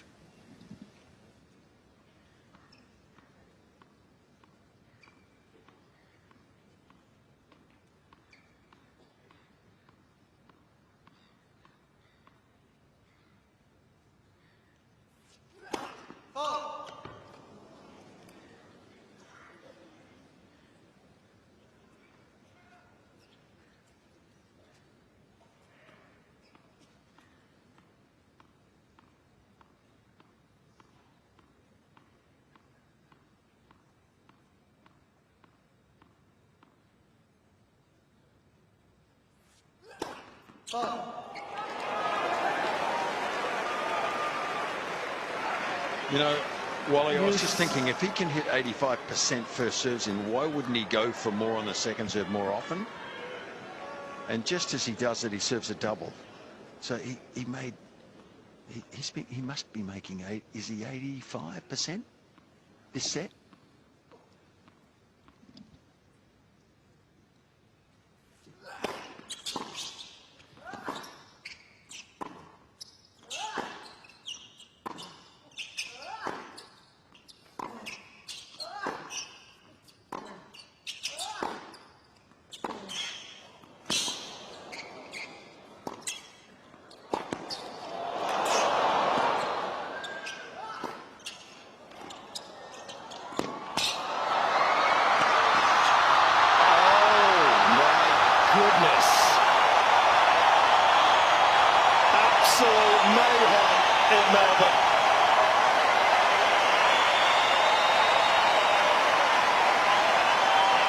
And we've seen matches pivot on points like that. Petch, please explain to me how he gets here and does that. Can you believe it? It's the magic of Medvedev. Wow. That was spectacular. And Fitzy, to answer your question, Zverev is at 89% first serves in this set. He might need to go to 90 right here.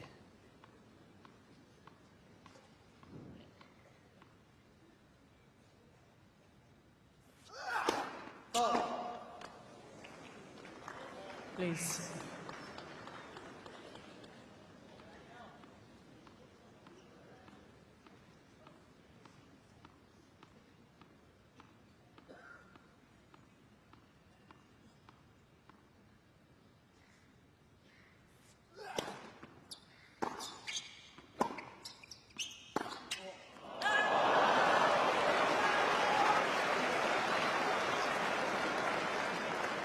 Well, he teased us. The stadium would have blown the roof's already open, but the crowd would have gone crazy if he'd won that point, I think. But isn't it interesting how he's identified the moment to try to make something happen? Just the execution. I thought after that he'd made that return, he was going to settle into a long baseline slog, but he's trying to keep it short. He was true to himself. Whole change of position on the due side has forced Zverev to go much more tee with his first serve than out wide. He's cut that avenue off. Retreats a little for the second.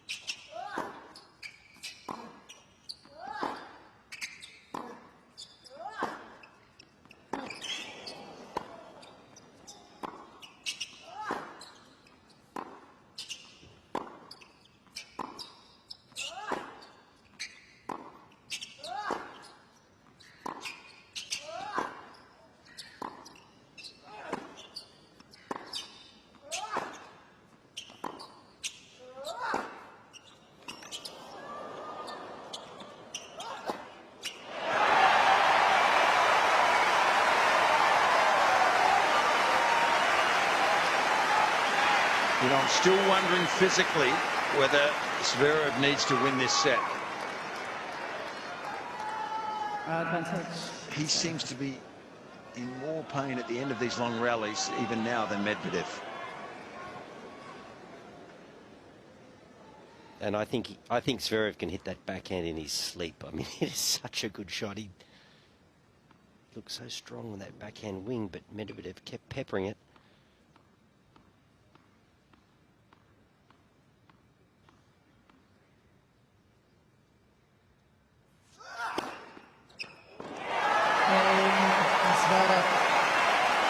Couple of lovely winners to finish off the 9th game of the 3rd set. Zverev a game away from the final of the Australian Open. Zverev leads by 5 games to 3. And he deserves his lead. He's been the one that's been more pliable out here. He's been the one that's been more persuadable to change his strategy early. We're getting a little taste of what Medvedev can do, but it's late on, and now he has absolutely no room for error coming up. He was quicker to change, wasn't he? Yep.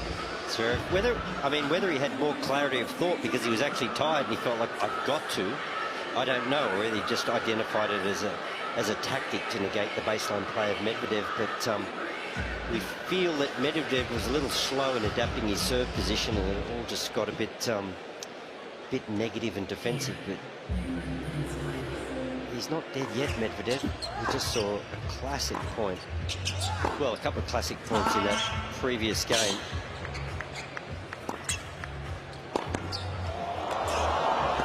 Just have a look at the distance that Medvedev has to travel to come up with that winner. That was an unbelievable shot. Had a little chance after that on his forehand that he just couldn't quite find what he needed.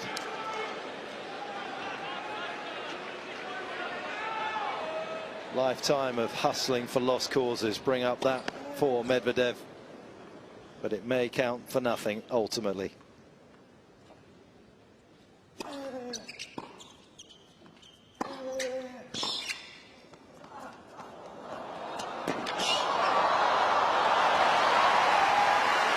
Good wheels too from Zverev. He does have a great first step. 15 love. He anticipates big strides, but that first step is pretty athletic.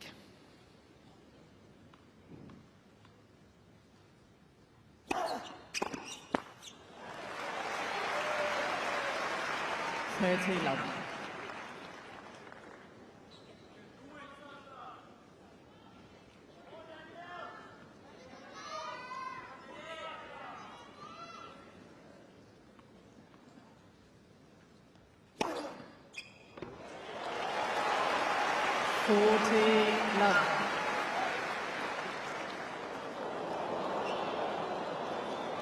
Can't locate that any better.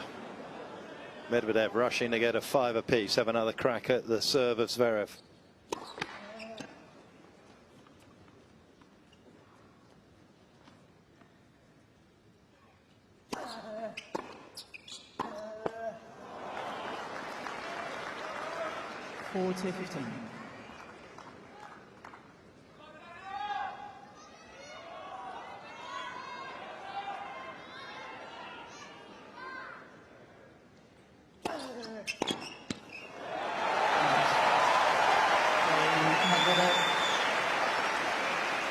A lot of undecided fans in the stadium perhaps coming into this one about who to support. Quite a few of them have crossed the Rubicon and become Medvedev fans. They want a little bit more here. This is a movie that perhaps Gilles Savara feels as though he's seen before. There was a ghost of a smile on his face. And there would be a more permanent one if his man could grab this third set.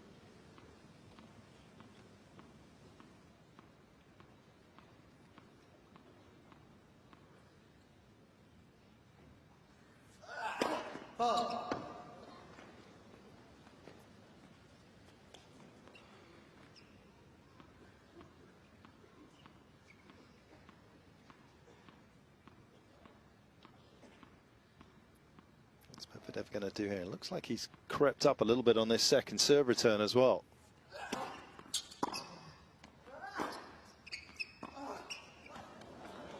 He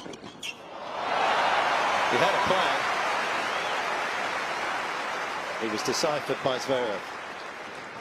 That just ballooned up off the racket, didn't it? The drop shot. Here it is. We get a good look here. Look at the height. So you're going to get a high bounce. But you're right. He had a plan, Petch. He was going to take him deep left and then go short right. His mind is always ticking over.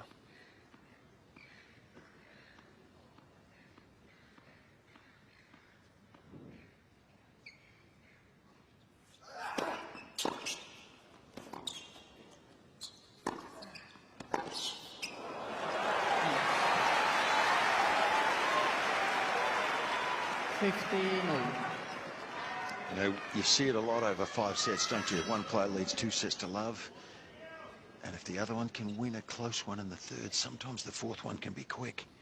So this is a long way from over. We all know that.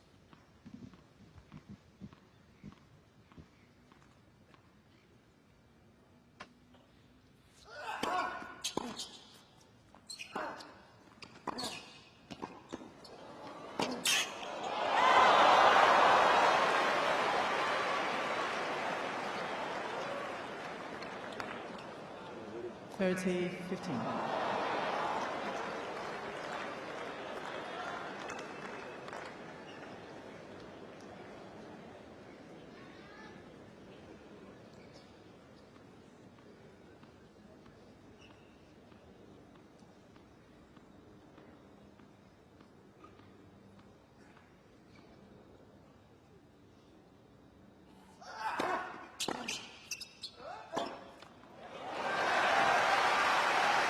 And there's the rub. If you do stand a little closer to the baseline against these big serves and you don't make a telling return or get it deep enough, you've got to retreat.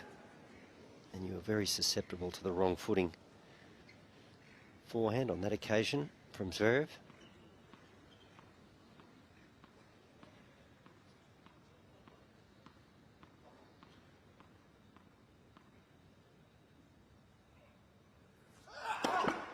Lenz for service.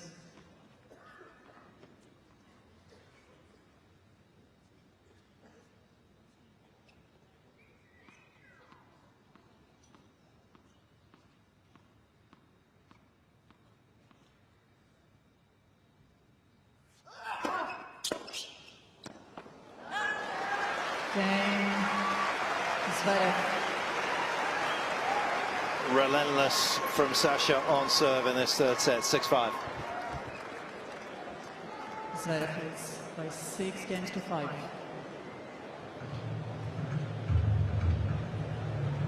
Well, we've been telling you about Medvedev just shuffling his position a little bit further forward in this third set. Let's just give you further confirmation of it in terms of what he's trying to do. These were opening couple of sets. I mean, look at that. It was further back. 5.5, by the way, the blue one. The second serve position was what his average was for his first serve in this tournament. Set 3, he's kind of hugged them both together, trying to get to 3 meters. Bit surprised, perhaps, that second serve he hasn't gone in a little bit closer than that. We saw it on the first point in the last game. Maybe that will be a trend if he can extend this one, Wally. That's the average. We have seen him drift in and out a little bit, but yeah, you're right. There hasn't been a great deal of difference between first and second at times. Time. The Medvedev serve, it's just a metronome. I mean, he's up around 85% of first serves in. It's big, it's accurate, and it's consistent.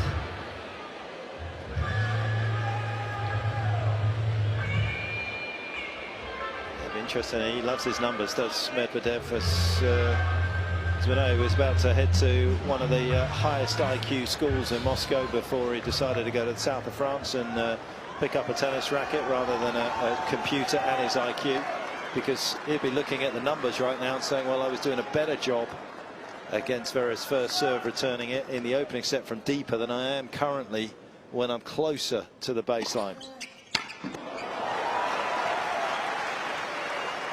15 love.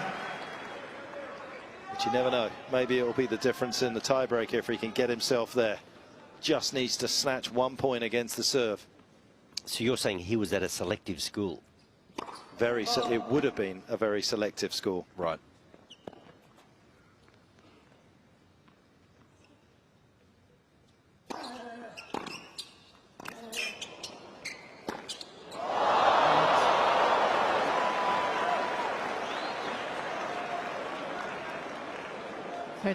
Once again, just suggesting that the ball coming out of the crowd or the lights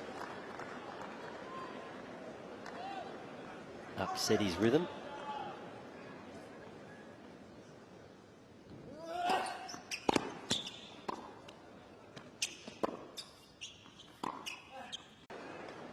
Quite a skill.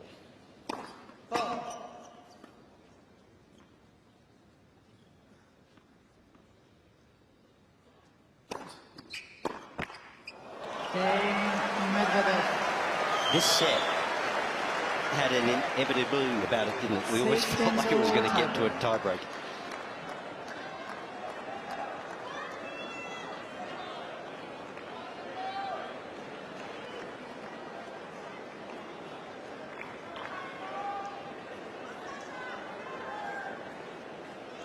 How long can this man extend his stay on the Rod Laver Arena court?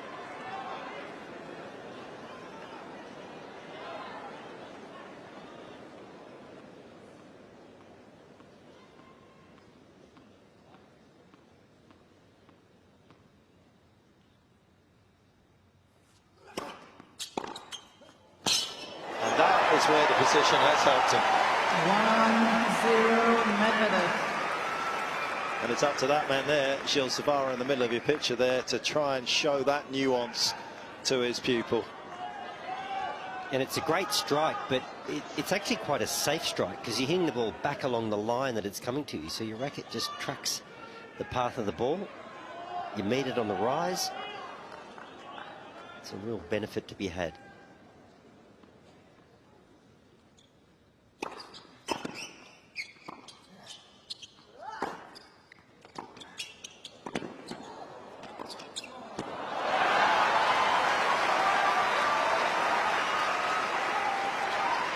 You know, I think as the match goes on, two players have run a lot of miles already. I mean, it's hard to find that really lightning quick first step if you have to get there for a passing shot. So that volley didn't even have to be that good at that stage.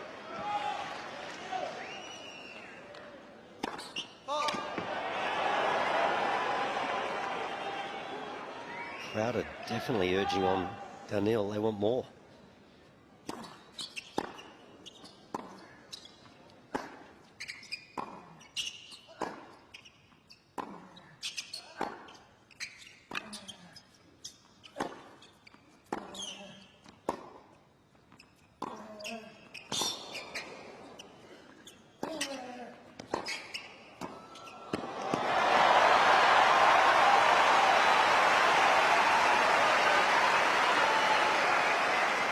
I've not seen a lot of it from Medvedev, but I love the backhand down the line.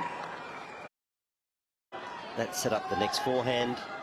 And once again, plenty going on with the volley. You can see high takeaway almost behind his head. He finds the middle.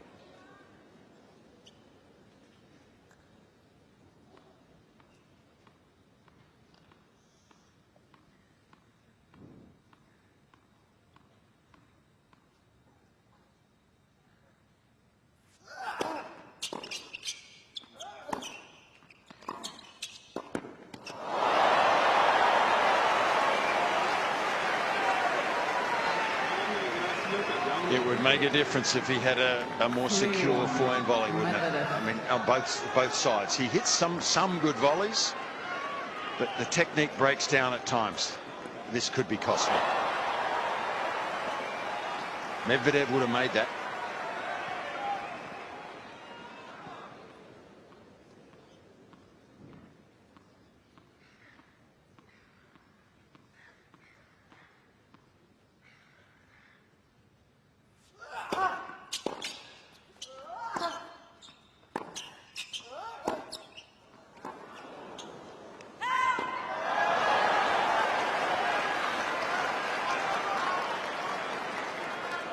Where there is always so much detail in the statistics. We see them in 1D, we see them binary, but would Zverev miss that volley if Medvedev hadn't changed his return position, nicked the opening point because of that, and put the pressure on, put the scoreboard pressure on? Did he earn that unforced error as well?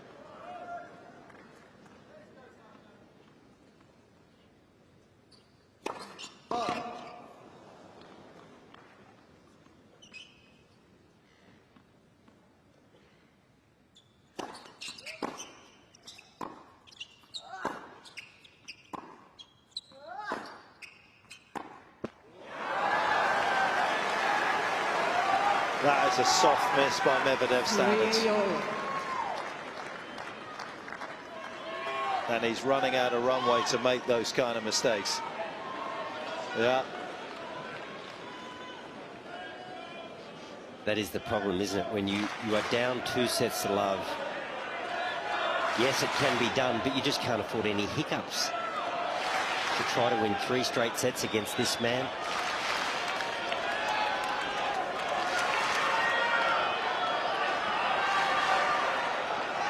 Medvedev, the man, as we see the respective coaches looking on, that took up tennis whilst at the swimming pool. He's never done things in an orthodox way.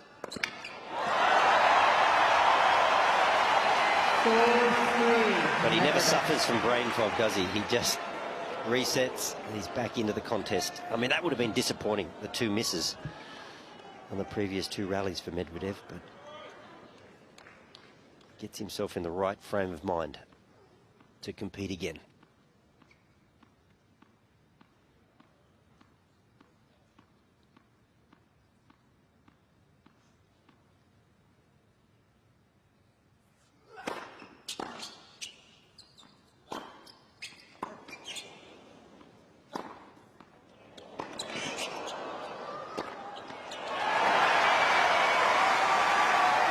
Tell you what, the depth of Zverev's ground shots in this tiebreak have been immaculate. 4-0.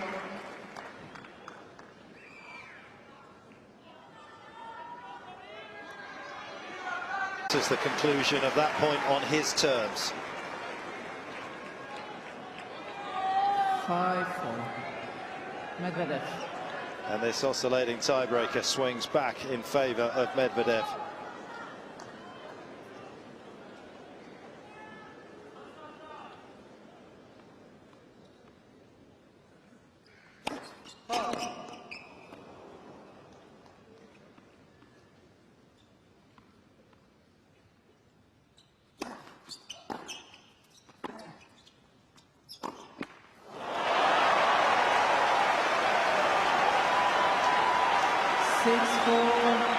Medvedev.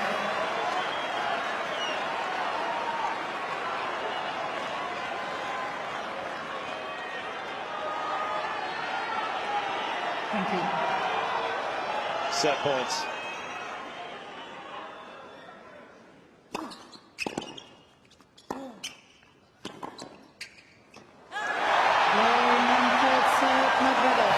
And the stage is set for Medvedev to reverse the 2022 outcome. He takes the third on the tiebreak. Zverev leads by 2 sets to 1. New balls, please.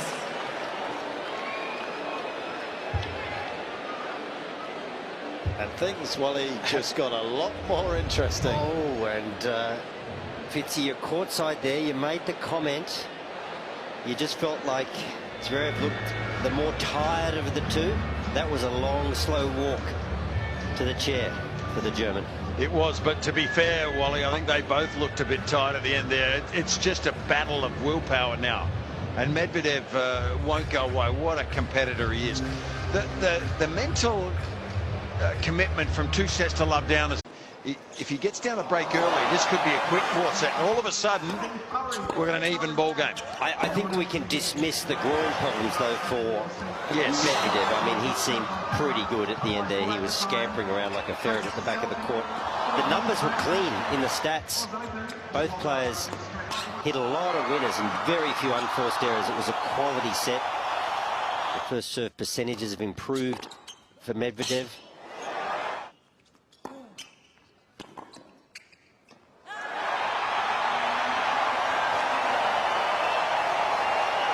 Been here already once in this tournament against Ricevori. You just never know with this man. Plotting his revival, plotting a new storyline. 15-day extravaganza of tennis this year in Melbourne. So many great stories are already being told. Maybe we've got another one. You can discount nothing when Medvedev's out here. Maybe having this mathematical mind for Medvedev is the way forward, because it's not an emotional sport. It's a clinical sport. It's a problem to be solved. I like the fact that he's out there ready to go. That's making a little bit of a statement. Sasha's taking his time.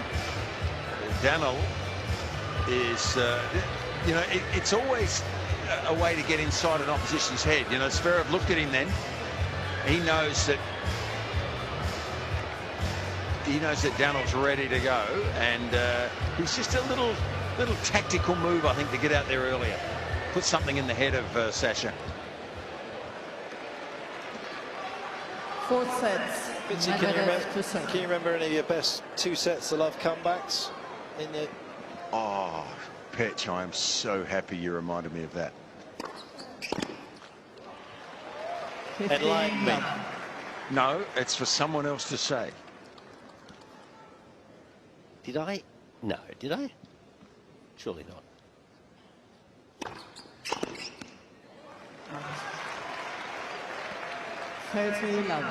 No, I was generally tossing that out there because I didn't know, because I was actually looking at Wally's results, and some of the ones that I have I'm not totally buying into. But mate, I think you need to keep looking at Wally when you had this discussion. I have the memory of a goldfish for tennis matches. US Open?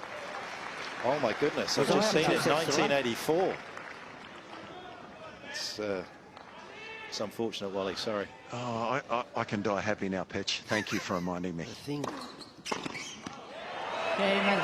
is, Fitzy had such a hangdog look. I felt sorry for him, and that was my mistake. Never seen a more forlorn figure. But back to this match. No, I just was going to say, Wally, because you did it a few times, didn't you? Jim Pugh was one of them. Martin Haiti, was that your best one in Davis Cup? Yeah, Davis Cup.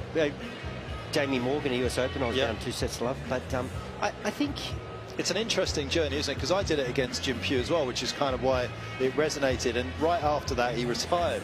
Right. Well, you can retire people.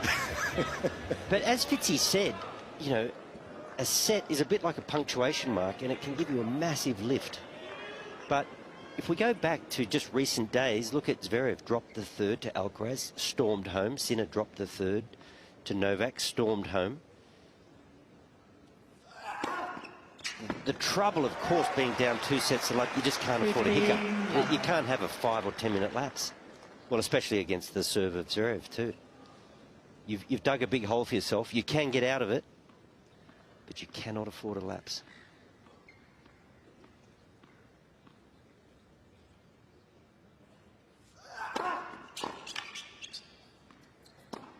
But I think the other dimension, of course, now is the physicality of this match and what both of these players have been through to get here. That becomes a factor. If one man blinks or wilts, doesn't matter what, whether you're 2 sets up or on the cusp of winning, if you're physically found wanting, be out of here.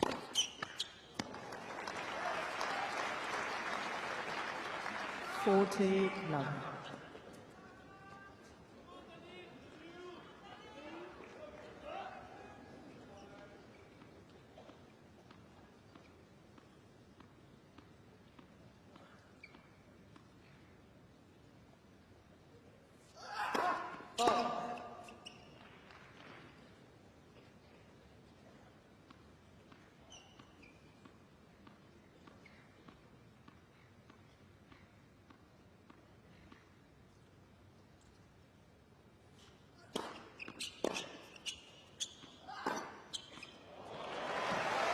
Zverev. I actually think that was a really important game for Sasha. I mean, the disappointment, it would have been haunting him a little bit. And then the quick game from Medvedev to start this fourth, a loss of serve there could have set the tone for that quick fourth set that we've mentioned. So I think that was a big game for him.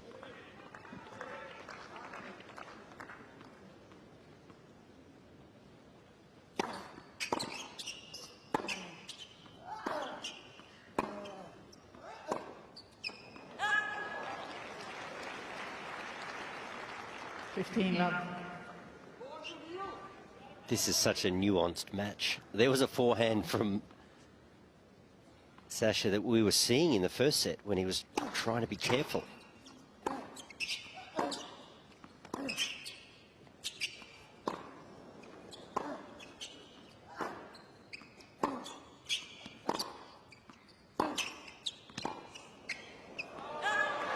Pinpoint accuracy from Medvedev. It feels like he's just got a little bit more control of that forehand at the moment. Love.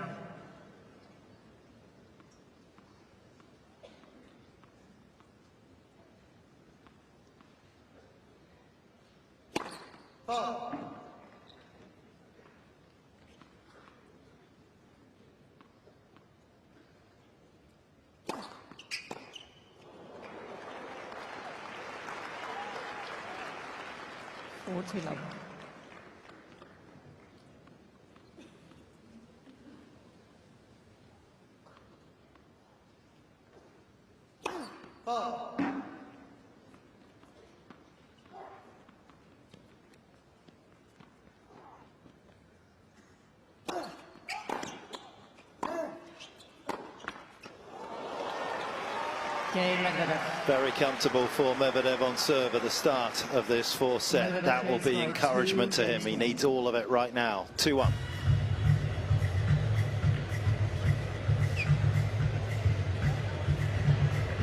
Are we entering the period of the match where Jannick is at an advantage, given his easier path through the tournament?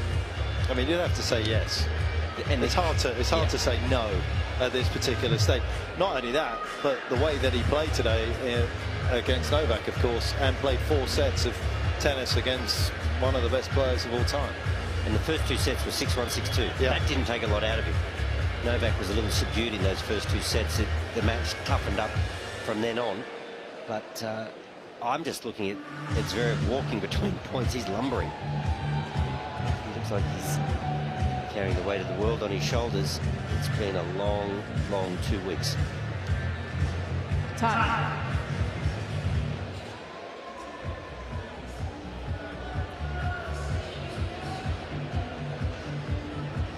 Just looking at my notes, guys. I don't know what the longest it's taken for somebody to get through 6 rounds to get to the Australian Open final, but 3 hours and 8 minutes in this one, that is going to be Zverev at 20 hours on court to this particular stage. And Kevin Anderson has the record, I believe, in the Open era. It took him 21 hours and 1 minute en route to that final at Wimbledon 2018. Of course, he was battered and bruised by that particular stage. Couldn't do an awful lot in that final against Novak. That was done and dusted in 2 hours 19. Alcaraz won the US Open in 2022. 23 hours and 49 minutes on court. It is doable. It's not easy, but it is most definitely advantage Jannick Sinner at the moment. Even just the lateness of the hour. It's 11:15 now. We finish potentially 11:30 midnight. You don't get to sleep till 2 or 3.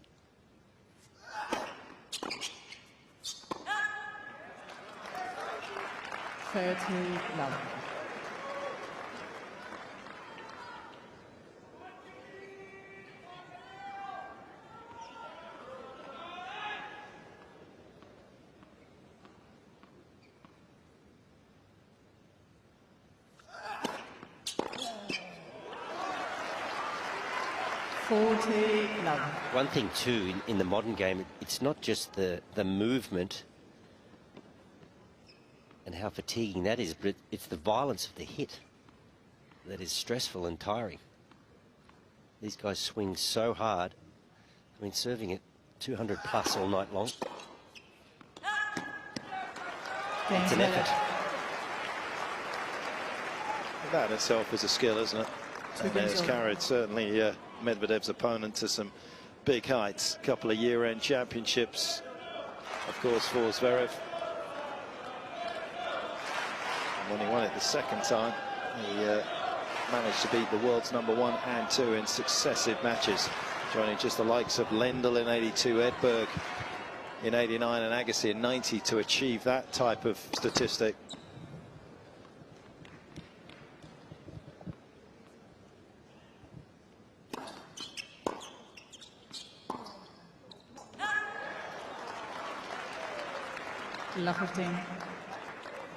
So this is what we talk about for Medvedev being down 2 sets to love. Just little moments. He can't lose consecutive points through loose errors. Good first serve gets him out of trouble there. He's got to be as tight as a drum from here on in. And that's an effort in concentration as well.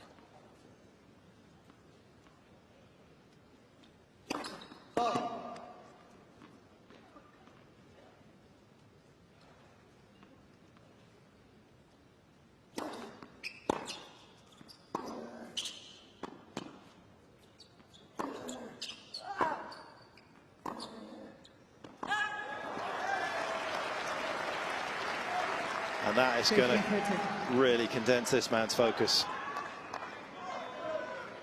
Yeah, they're 2 loose errors by his standards here. So yeah, what Wally's talking about, there's danger straight away.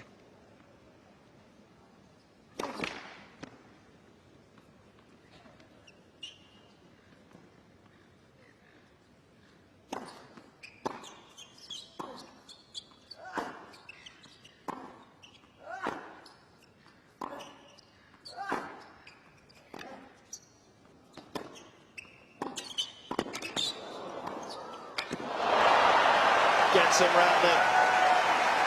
Desperate lunge from Zverev, who wants to make it happen here. 30-all. Goodness me, the big man had to organise his feet well there for that shot.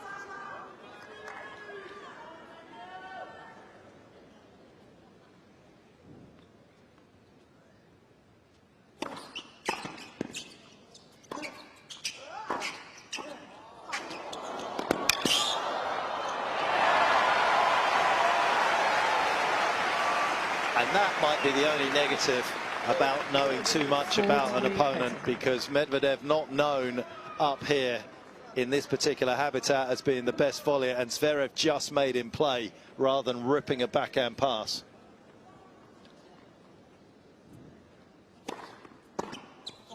And you know, Petra, I was happy that he made him play, but Medvedev, he finds a way. He finds a way. And he continues to do so on the 3-hour mark. 3-2, 4 set, Medvedev.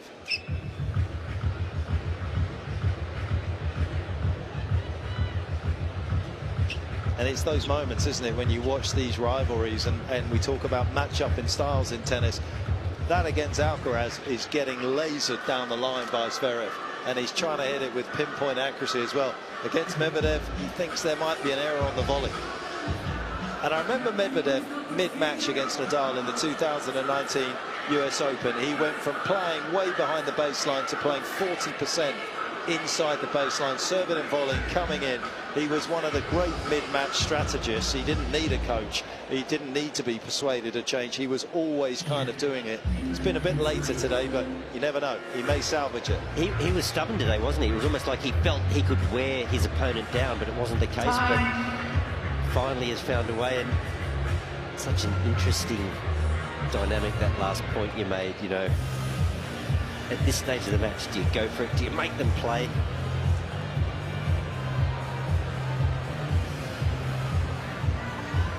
If I was coaching and I'm sitting in the stands and Sasha makes him play that volley, I'm thinking yes. And then in hindsight you go, why didn't he rip it line? Like, Medvedev found the volley, found the middle of the strings.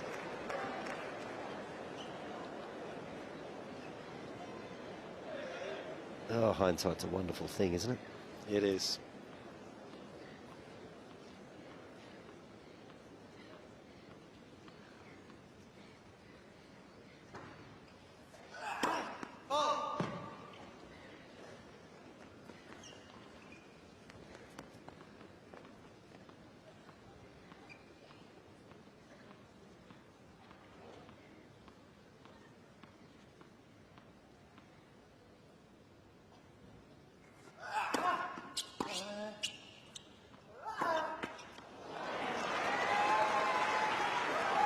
He has completely stopped Zverev serving and volleying just by moving where he's moved.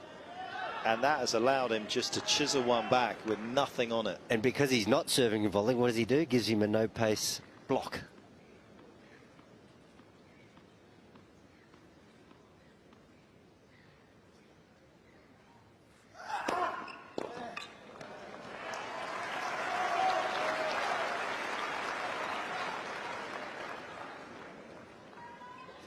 Almost needs to give him a serve and volley just to take that block away again. And if he does, I mean, he's got a big serve, obviously, Zverev. If he does crowd that line, just go serve body, slide it into his hip. Gives you a nice target if he's up around the baseline.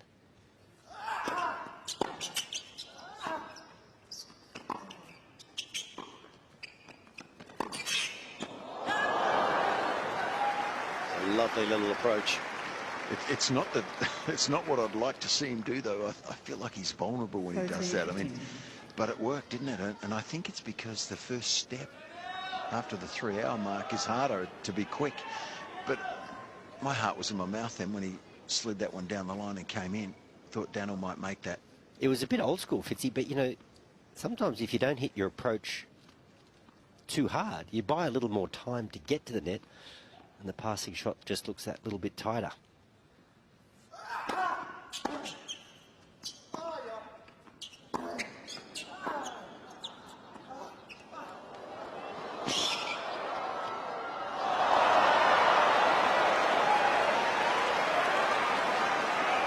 Goodwill's there at this stage of the match. 4-15. People aren't good players by accident, are they? I mean, he's quick. He's a big guy and he's quick. I mean, that's great moving. 6'6". At this stage of the match, at this stage of the tournament.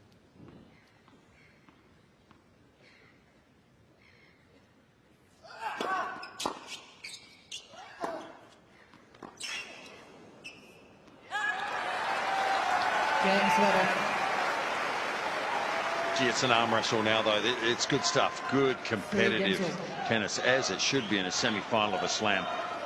There's a lot on the line here, and I love this competitive nature from both of them.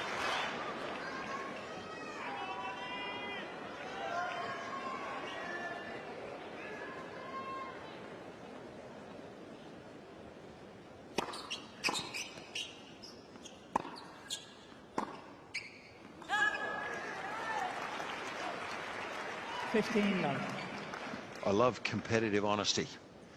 No excuses, no words, just going at it. It's good stuff.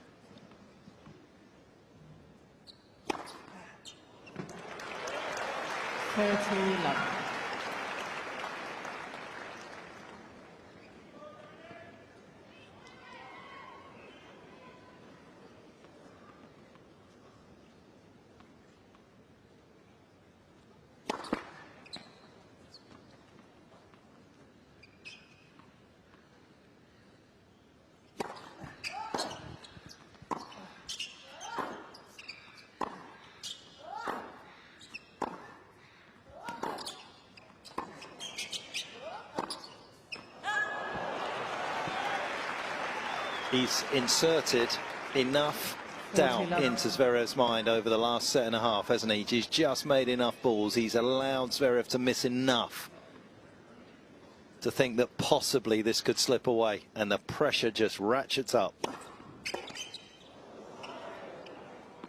And another comfortable hole. That feeling too where you want it to be over. You want it to get done.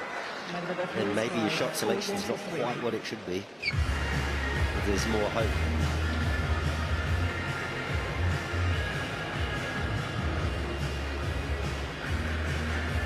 He's an absolute creme brulee of a guy, though, Medvedev, isn't he? Absolutely hard on the outside, but when you see him in these interviews like he had with Jim, and when he's ever in front of the press, he gives so much. He's so kind of soft underneath and intellectual, and he loves to kind of analyze life and all of those things. But you know what? Having somebody out there right now fighting for your life, you wouldn't mind having this guy. If there is a solution, he's probably going to find it.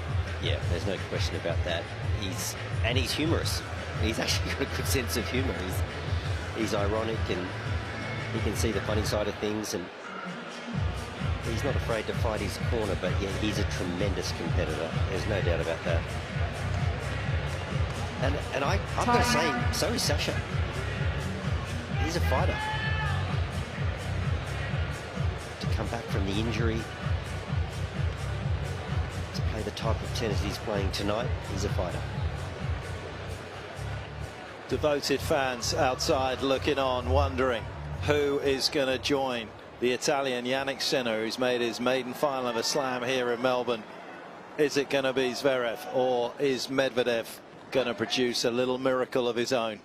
He was on the receiving end of one in 2022.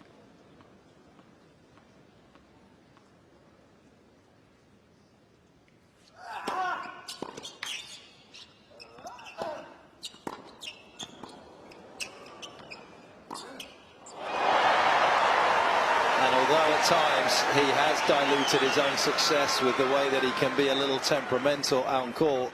Not tonight. 15. He threw his racket at that. He threw his racket at that. Found interesting parts of the court, and then when he was set, he made Zverev pay.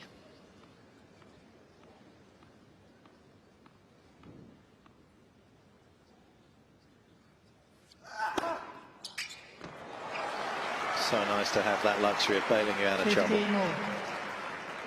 But look at this from Medvedev. You talk about throwing the racket at it, Wally. Look at that. That's extraordinary numbers for Medvedev.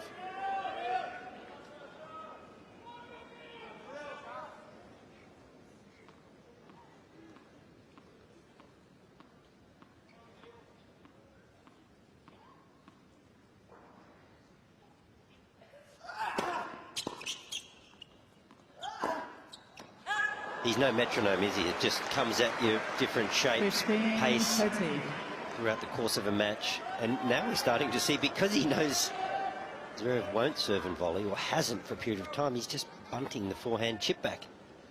We didn't see that for 3 sets.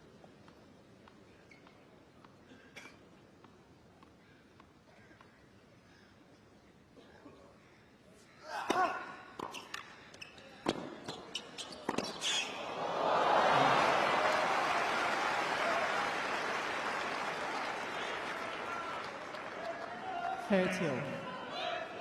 Good response from Zverev. This has been such an interesting match in so many ways.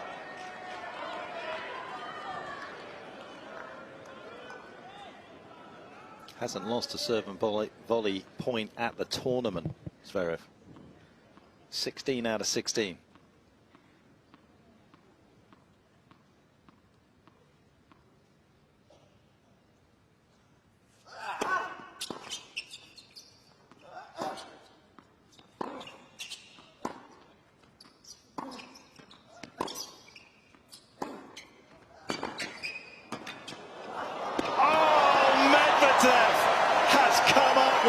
Shot of the night.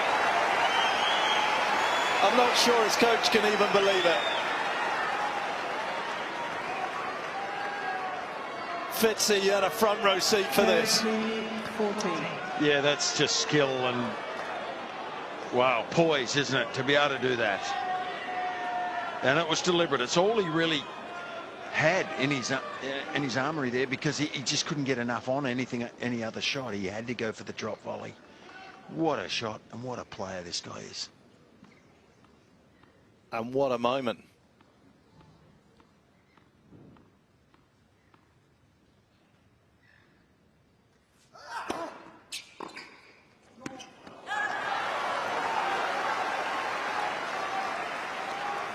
Yes. And given the success that he's had on the forehand court with a positive return position, you just wonder why he keeps retreating on that backhand side, and he's almost inviting Zverev with that big wide flat serve out to the backhand.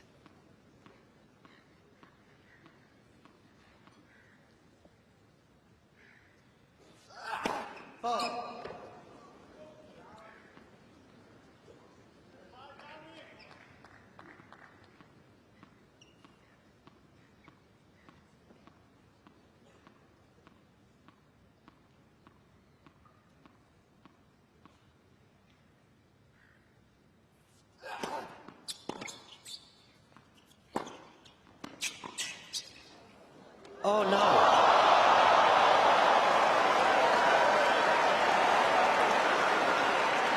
Pure misjudgment or fatigue? Fitzy, what just happened? You were right side on to see that. Well, that was like a Ken Rosewall lob. If I can take you back to a long time ago, it was just perfect. But I think Sasha just couldn't get off the ground. Heavy. A little bit heavy. It's extraordinary, though. It seemed to defy physics, that lob. That's Medvedev in a nutshell.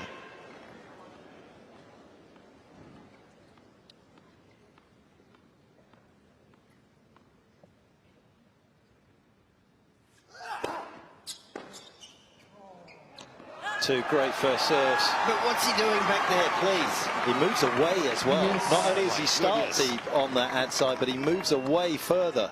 Can we get a shot of just where he made contact with that ball? Like, that was... Don't bother, Wally. It was in the stand. Oh, my goodness. Why?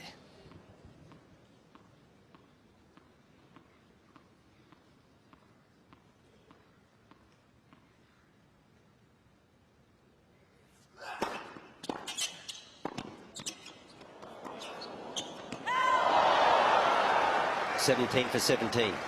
Serve and volley. Advantage, Zverev. With that success rate, you wonder why he doesn't do it a little more.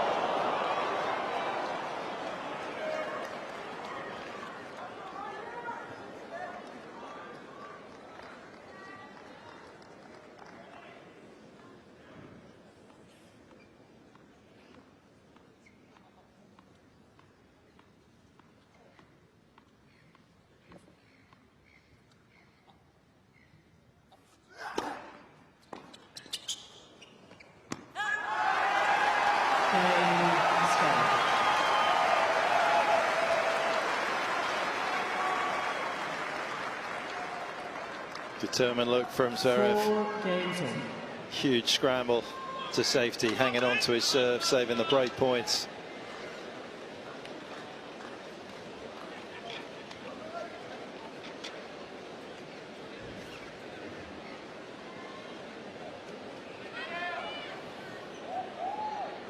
He's a miracle worker is Medvedev, and who am I to question the way he goes about his business? But I've got to go back to those returns on break point.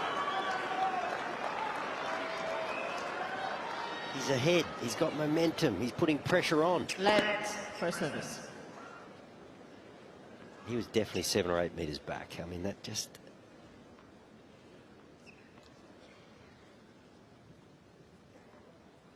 hard to fathom, given how successful he'd been on the forehand court with an aggressive stance.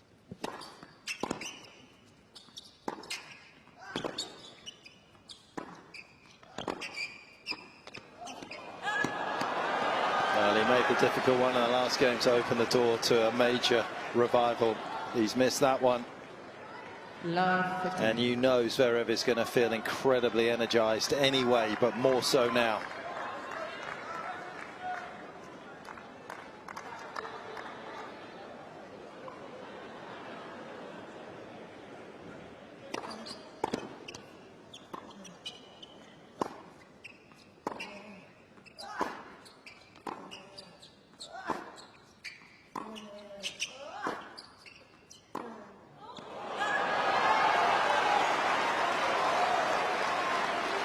What a shift. Moments ago, Medvedev just seemed to be winning the arm wrestle. He was in the ascendancy. He had break points.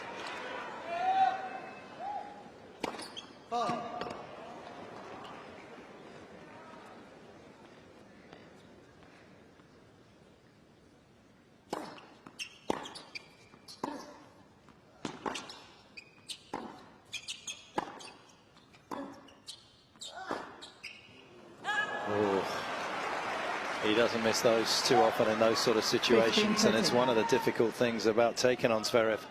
He can hurt you with the aggressive play, but he's also quite happy, as we've seen already at times, just to dig in for the duration of a 50-shot rally.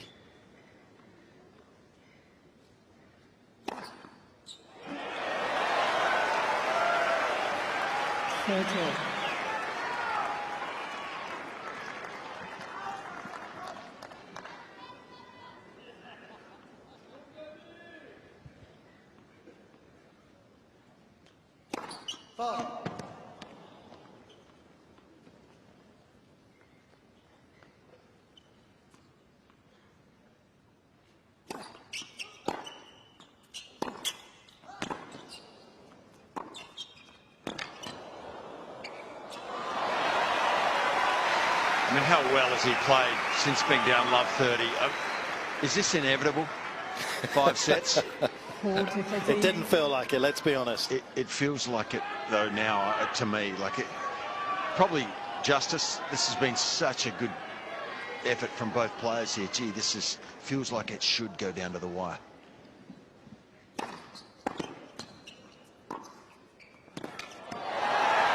Sullivan, he has caressed the ball there beautifully under pressure.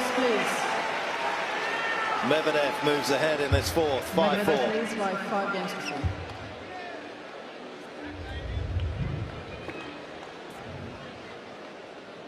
Oh, what a couple of games we have been the beneficiaries of.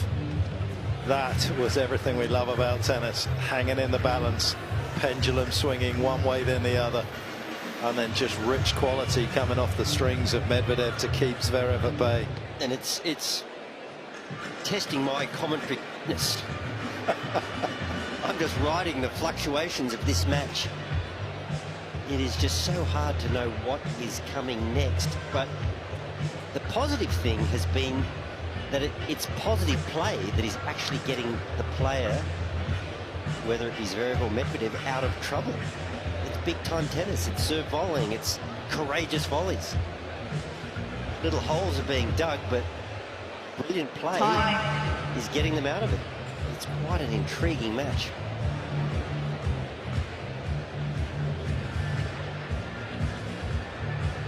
And these moments are so much about perspective, aren't they? Some people at times will see landmines, otherwise gold mines, and you just have to figure out a way. Medvedev has navigated his way through his last service game fantastically well after the disappointment of not breaking. Zverev is he's much more methodical in his shot making, but he's no less improvisational. He has been so absorbed the disappointment of that third set. Changed tactics on numerous occasions, responding to everything Medvedev is throwing at him.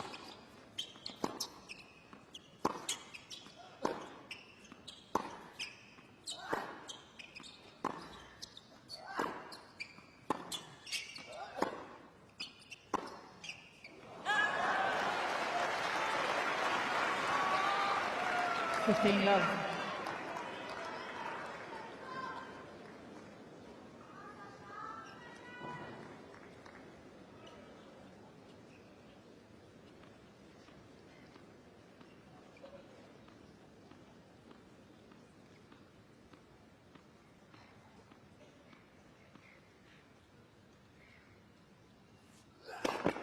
Let her service.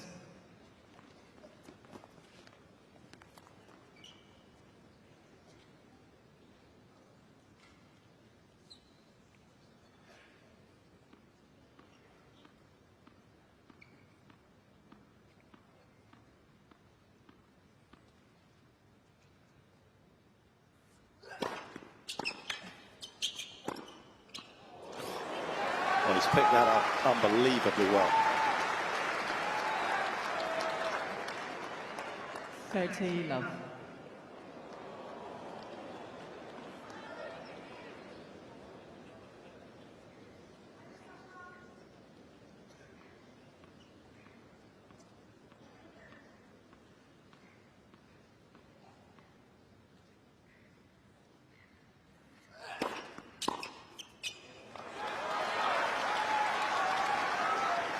Love.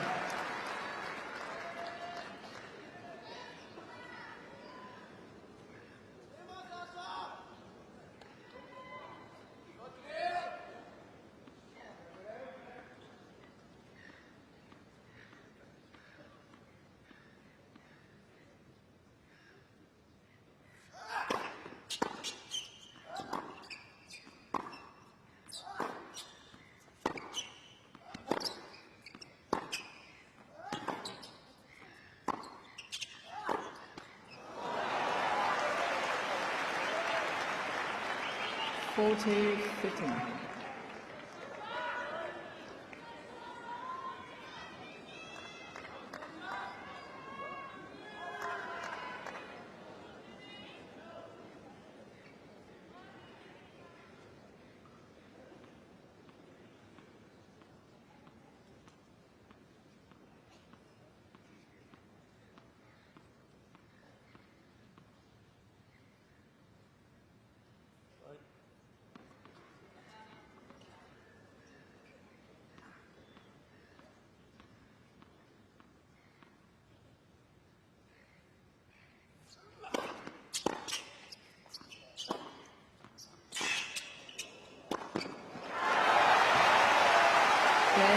Zverev.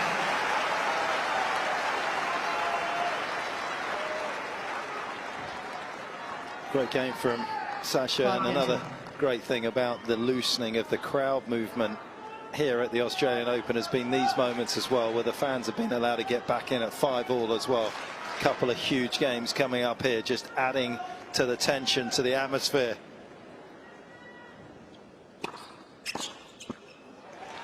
Interesting too, isn't it? Because the fans are starting to get it as well. If they're not in position, they're just ducking down, sitting on the steps.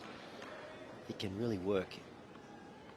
Everybody just works together. We can all enjoy the tennis without having to stand outside.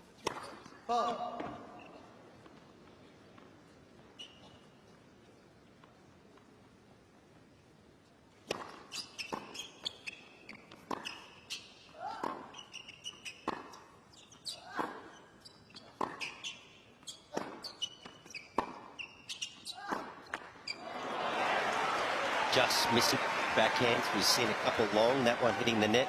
And I think sometimes when you get a little weary, just a little weary, half a step, you don't get behind the ball, you get to the side of the ball, and then you don't keep the racket on line. His backhand is normally like a freight train coming down the tracks. So that's the feet can just let you down.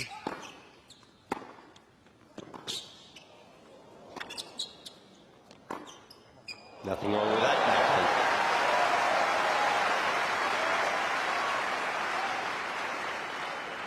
Take 15. Fantastic example of what you were just talking about.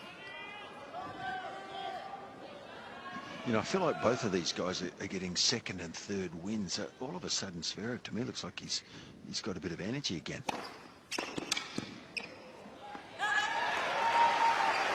But may have to win this in a breaker. 14-15.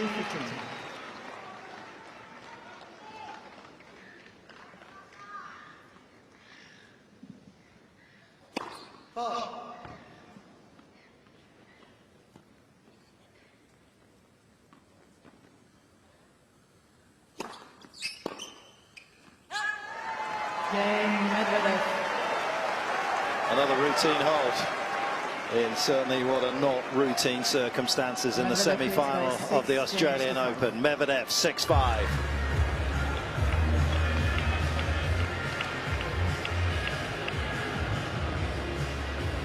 Both of these players are prone to yapping a little bit to the team. I think that to bother. I haven't seen them make any sort of gestures or reach out to their team for any sort of advice. Just been head down, let's get on with it. It's been enthralling stuff. Well, I think it's been enthralling because of just how quickly things are becoming apparent that work, that don't work in these set 3 and 4. I think in the opening couple of sets it was just a little bit one-dimensional from Daniel, but it would be interesting to see if he was afterwards, if he's saying, well, I felt that he'd had a long route through and I just wanted to test his legs out and I wanted the opening set to get past the hour mark. That was part of the plan. It'll be interesting to see what his thought process was here.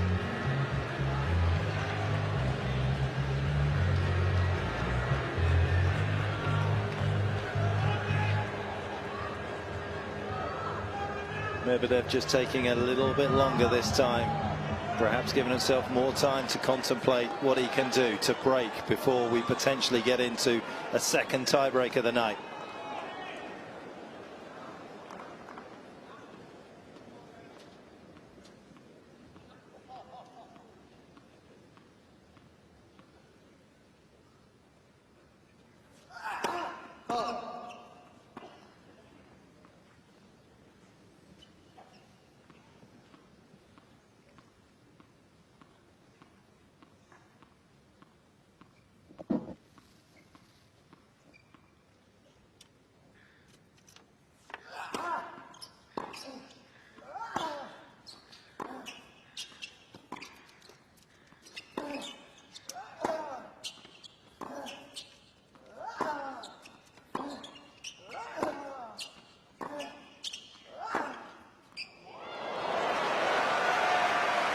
What a backhand.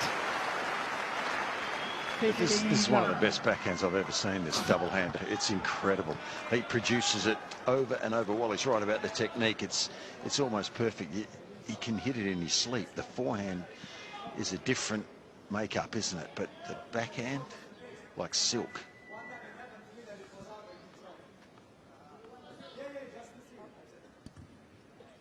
Mr. Medvedev is requesting the review of the call on the left for sideline. We know the result. It's going to be in. Well, but he's saying, I asked for it immediately. I didn't get it.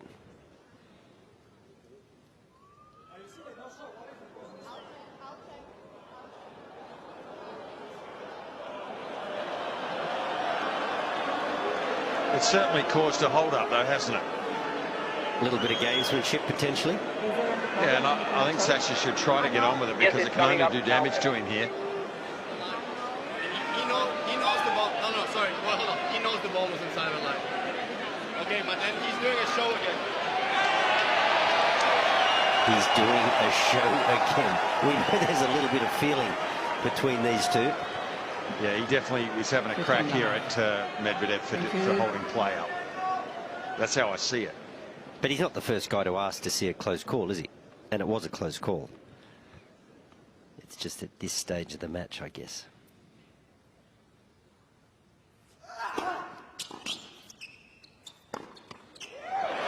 That's a good response, and he just gives a little look up the other end of the court too. 30 love.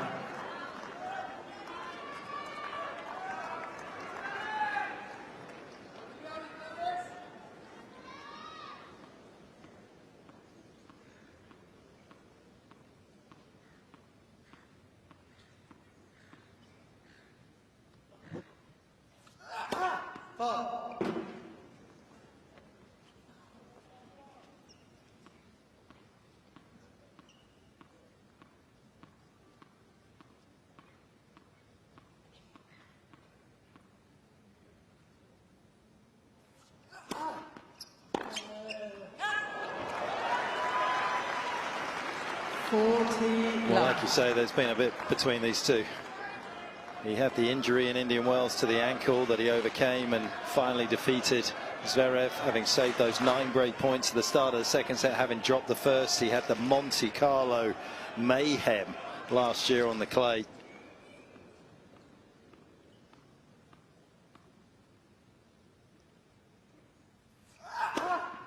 Take away the fact that Zverev served for the match in sets 2 and 3 and had match points in the final set breaker. Daniel took a toilet break in the middle of a set. He took out one of the singles poles as well, and he created this kind of drama. That was what Sasha was alluding to there, because he actually said he thought that Medvedev was one of the most unfair players after that match in Monte Carlo. So, as you say, Wally, there's no love lost right now. No.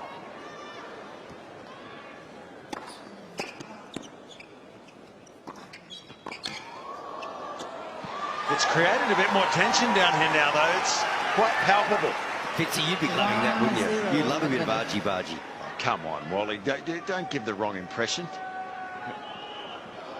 Old St. John down there now. This guy, I'm telling you, this guy.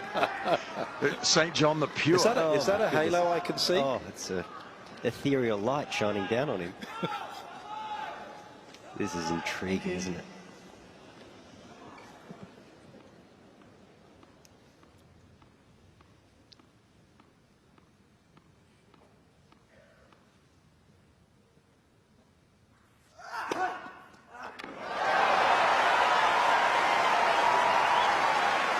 Just got full control of the square, hasn't he? How many times this set has he just gone big wide, big wide, big wide so successfully? Medvedev just leans that way ever so slightly, burns him down the middle.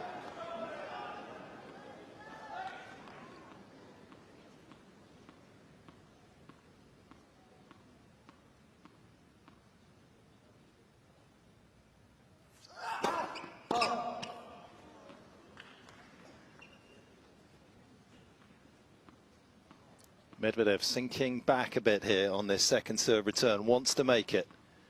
More often than not, it's the little slider from Zverev that finds the Medvedev forehand. Should have been a forehand.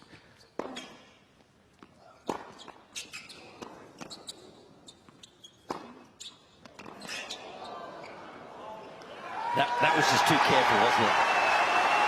That's his safe side. He actually chased a backhand on return, and from that moment on, he'd almost forced himself into the doubles alley, and he was just under the pump from that moment on. Which is totally counterintuitive. It takes you out of the court, doesn't it? You're supposed to kind of drift into the middle, hit your forehand, and get a good position and establish yourself. He didn't.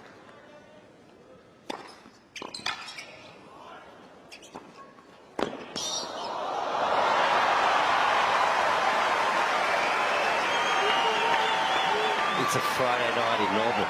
We've got a weekend. No one has left the stadium. No one should leave the stadium. It's 11:30. Nobody has to go to work tomorrow. Public holiday today. And the fans want more. I think they want to see a fifth.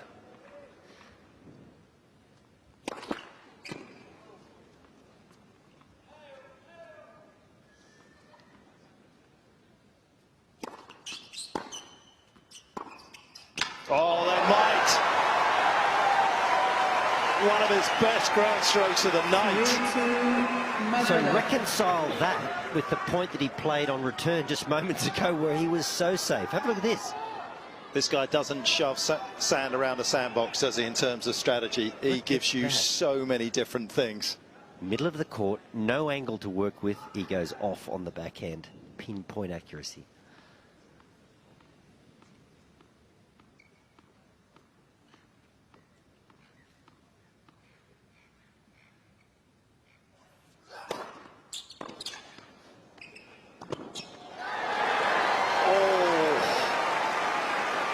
We might want to have a little look at that one. Fitzy, did that come off the throat of the racket? Was that string? No, I think it came off string, but it was just he was a bit late getting his racket face there. He does fill you with a bit of dread sometimes when he comes forward. He makes some great volleys, but gee, sometimes they look a bit shaky. No. Sasha. Inside the line. Safe as a house.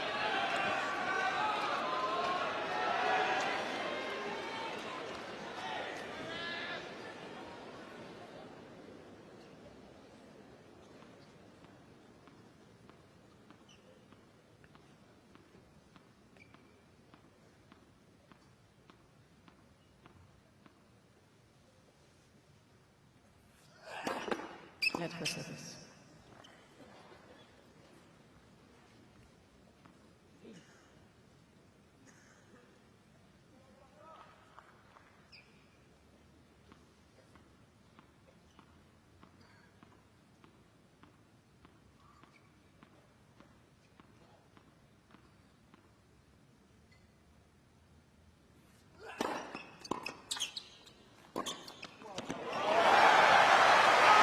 You know, we talked about this earlier, Wally, didn't we? He doesn't have to volley conventionally. He's so good with the backhand, the two-hander, that he can do that. And also on the forehand, he can swing at the volley with topspin. He doesn't have to be conventional. I just think it adds a dimension to his game. Yeah, that looked pretty safe, didn't it? Two hands on the racket. Complete control of the racket face, as opposed to the previous forehand volley. And that's improved for Medvedev, hasn't it? As this match has gone on, the spot serving, the first serving, has just gotten better and better. And as a consequence, the free points have flowed.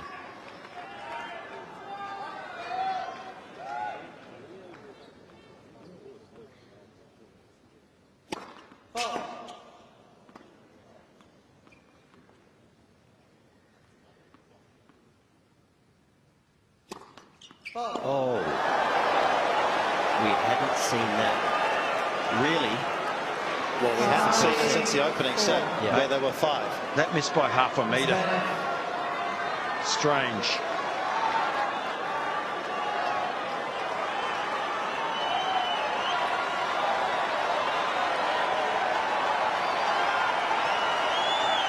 Medvedev breaks himself in the tie-break.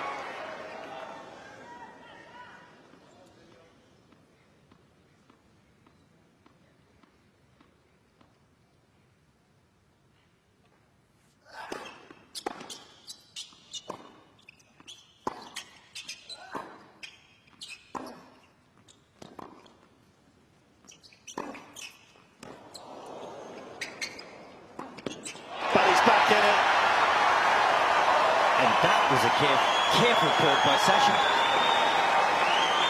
Serve 192. 5-0. Safe. And from that moment on there, the slice floated. He was in trouble.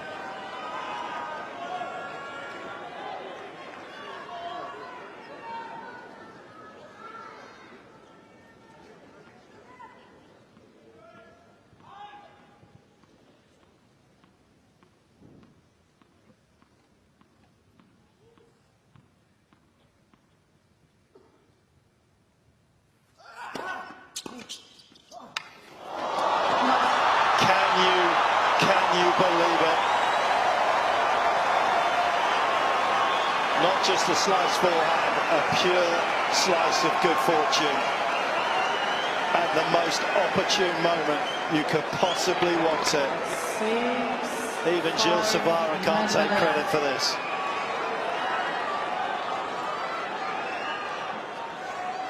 And from the edge of history, potentially for Zverev, it's potential heartbreak.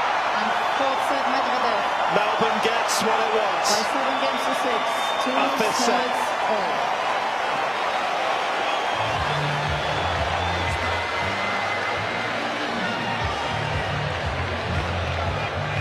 And that is why we absolutely love live sport, because nobody could have predicted what just happened.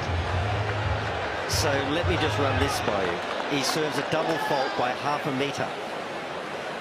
Sasha plays one save point on his serve. We get a shank drop shot, clean ace, and we're in the fifth.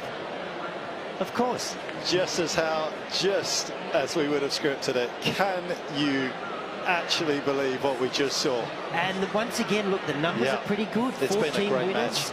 Since the first set, it's been a great match. It's such a good indication of the quality of the tennis. 14 winners for both men, and less unforced errors in Medvedev's case, only 6. And so many times there's been little holes and those little problem spots that they've been in, but they've hit their way out of trouble, they've served their, volleyed their way out of trouble, they've thought their way out of trouble. Highly, highly entertaining. I mean, look at the way that set closed out. You just never know what's coming next. But you know, we threw a lot of praise on Sasha in terms of how he changed his game up and how he's continued to try and play with that. Very credit to Medvedev there. Look at some of these highlights of what we're seeing. The drop shots, the ability to get into the net. He's earned that bit of good fortune. He's been courageous. That was the shot of the night for me.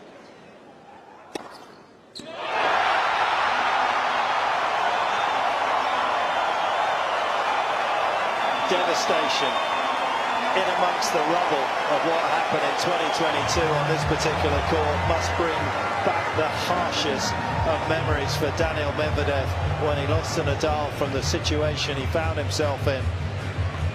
But tonight, he possibly can exercise those ghosts. As for this man, well, he lost from 2 sets to love up against Dominic Thiem in the final of the US Open, having served for the match in the 5th. And given the duration of this match and the mileage on the clock for Sasha at this particular tournament, this 5th set is going to be a battle of wills. What has he got left, Wally? It was a pretty forlorn look, wasn't it? After he lost that set point. I said he looked tired after the first set, but his effort, he saw in match. Of course, they can catch a little bit on video tomorrow, but is it 50-50 from here, or does this swing it in favour of Medvedev? I've got to say Medvedev at this point. I mean, that was an absolute dagger of a return, wasn't it? 5-all. There was a bit of frame in that, like he didn't hit it cleanly, obviously, so that's why it died over the net. Final set. Zverev to serve. What adventure are we about to embark on?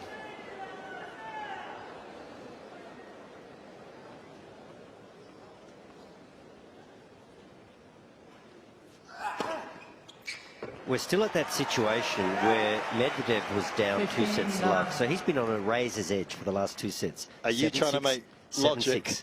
So he still can't afford that hiccup, can he? He's just got to be on the money for one more set.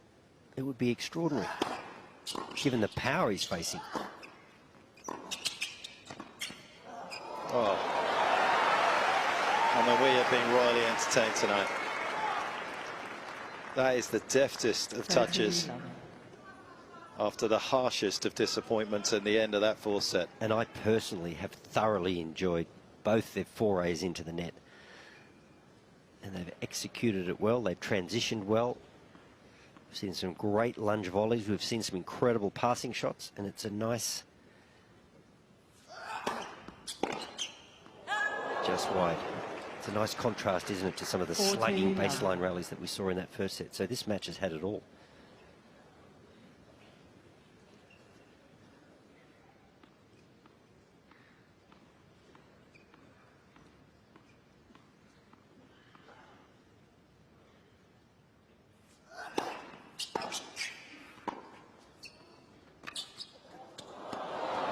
Zverev, First game, final set. Fitzy, it's interesting, these kind of stages of a match as well, aren't they? Because there has to be a little bit of energy conservation. Players are going to put their foot down for the opening couple of points of a game, but if it looks as though it's unrecoverable, you would expect to see a little bit more of that spillage, as we just saw from Medvedev.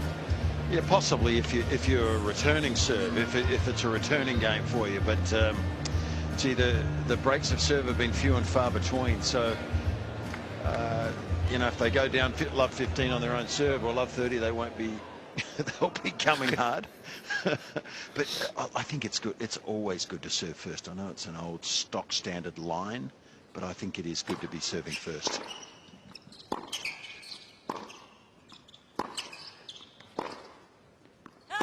Yeah, challenging night for the win predictor as well, this. 15 love.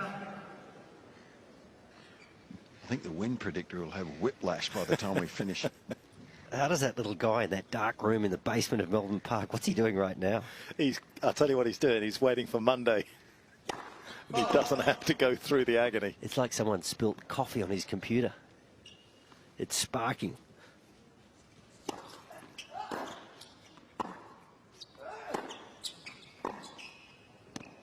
So the 34th fifth setter of the men's draw gets underway here. Well, most since the US Open back in 1983. They had 35. We still have the potential to equal that on Sunday.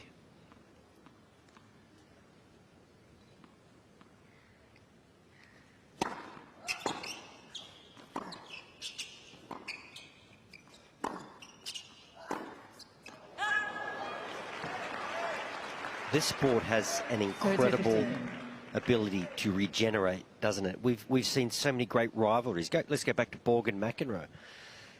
You had the Lendl, the Connors, the Becker, the Edbergs, the Sampras, the Agassi, Nadal, Federer, Djokovic. Times change, eras pass, and we get these great new players emerging, taking the game to another level. What is known is known. They take everything that the sport has evolved to and they take it a step further. That looked a little heavy from Sasha, as you suggested, Petch. If you're down in the count, 40 love, 40-15, maybe not quite the effort to be expected.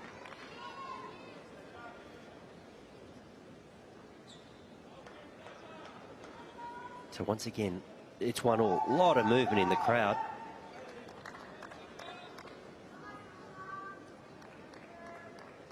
Players don't seem perturbed. Not sure what's happened here. Birds are. Little wildlife from above. Well, Petch is an ecosystem. You've got the moths. The lights attract the moths. The birds are attracted by the moths. And that's the result. I feel like I'm sitting next to Sir David Attenborough. Seagulls that come in from Port Phillip Bay. The annual migration to Melbourne Park.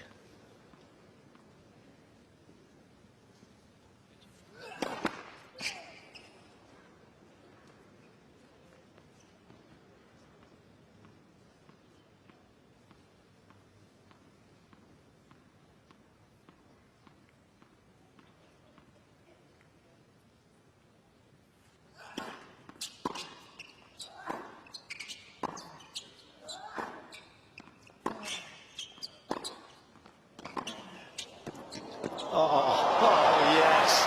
He must have caught a thermal. It drifted over the tape in slow motion. 15 love. Well, perhaps the greatest migration to the south is in terms of these tennis players. What a show they have put on over the last 15 days. It seems as though if you keep coming in, you'll get better at it.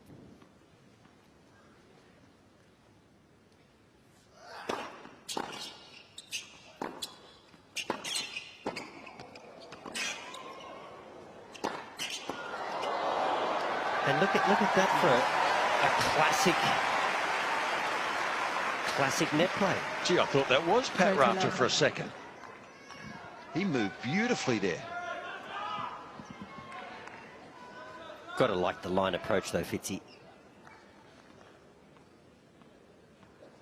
Medvedev guesses right, overran the ball.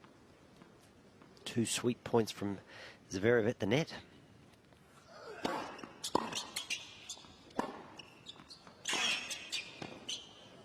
Make that 3. 40 love. And it's interesting, isn't it, that they would see this as an option when they're fatigued. You wonder how good it'd be if they were fresh.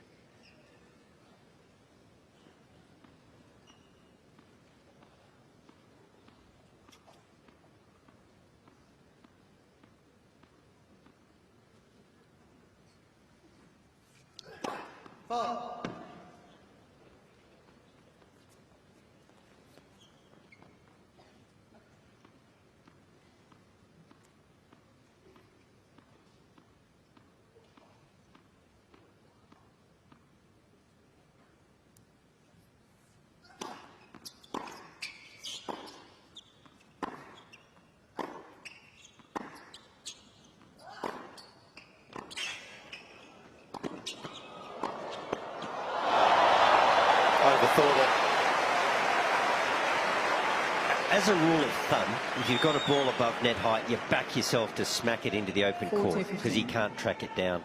If it's below the height of the net, maybe go behind them because you can't stick the volley.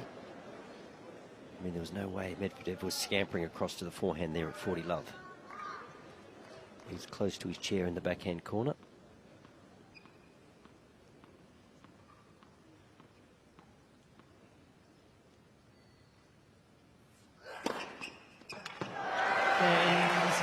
Little perfection in terms of placement applied to that final shot to the game for Zverev, who leads 2-1, 5th set.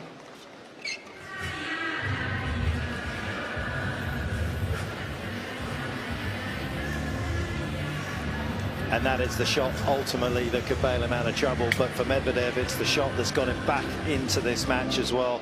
What he's been talking about, it absolutely on point. It was a shot that really hadn't turned up in the opening couple of sets to the degree we know it can do and has to against a fellow top 10 player. And look at that accuracy that he has absolutely whipped it in at. Very difficult for Zverev to get an awful lot on the return when he's reaching for it and unsure where it's going to go because the blend and the mix absolutely perfect. That's impressive, isn't it? Yeah. That's a pretty picture in terms of...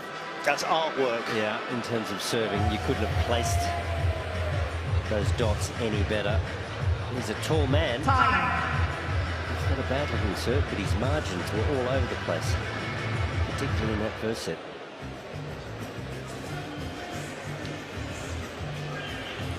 Cutest little kid. He's staying at my hotel and he was very disappointed when I said he was an Alcaraz fan.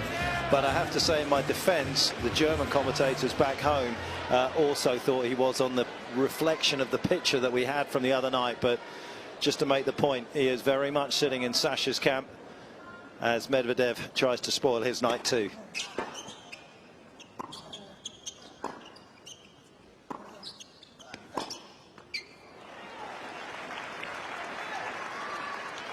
Love.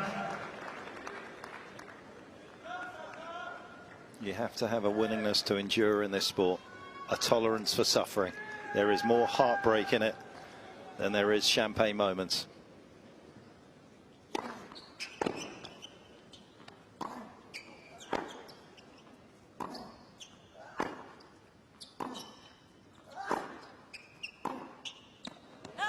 Resilience, Mark, isn't it? If you are not endowed with resilience, I think it's very hard to be a professional tennis player. There's so many matches you lose. You can win 4 matches a week and still lose the final.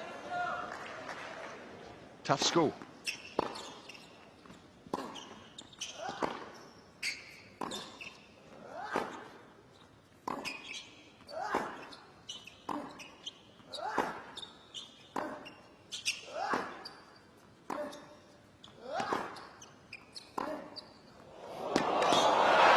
We're nearly into the 5th hour, by the way, and we're seeing this still. Yeah, that was like I'm going to make a statement.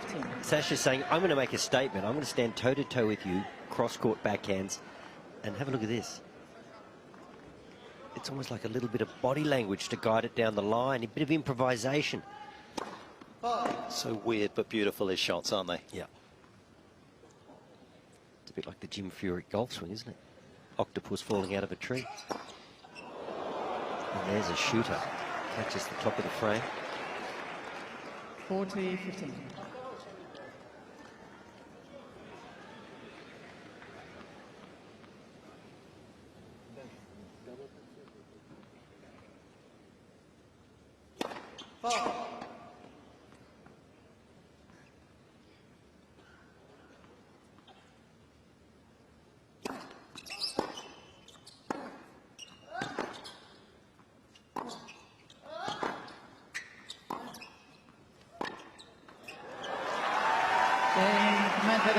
And that's what I mean about getting to the side of the ball. Did you see that? It was his right foot crossed over his body, and then he didn't finish past the point of contact, and then he's dragging himself back to the middle of the court as he's making contact, and just starting to see that a little bit from Sasha as this match has gone on.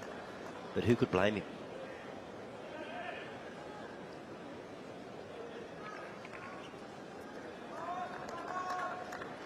And you get the feeling both players are having trouble if they lose the first point, building pressure and getting into a return game. So how big are these first points, just to give you a little bit of an emotional lift, a possibility.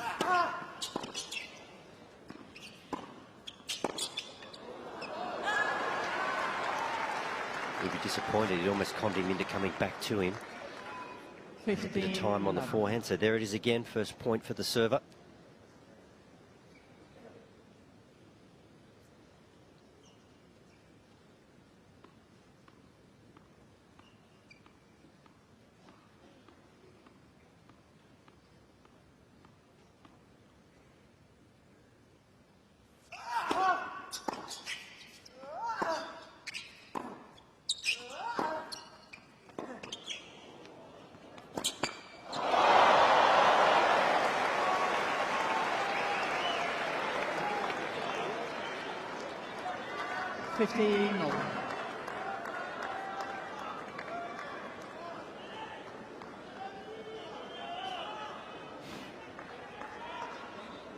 By this stage of the night, the fans have picked a side and they're riding every shot.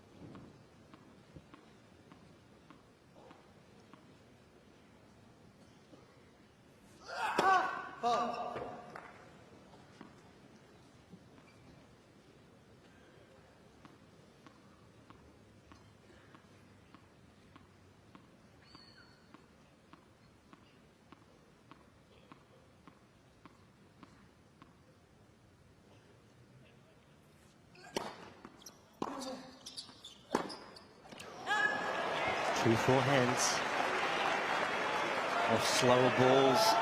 15-13. Those tough losses he had in 2023 against Medvedev, are they coming back to haunt Zverev's mind right now?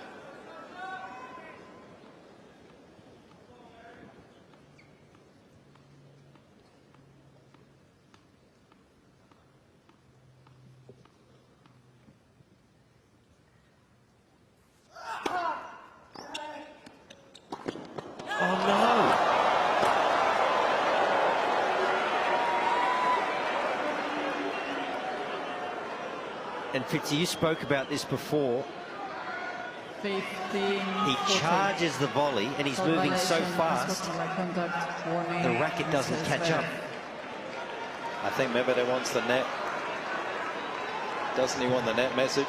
Yeah, I think that's what it is. I think he wants to check the net.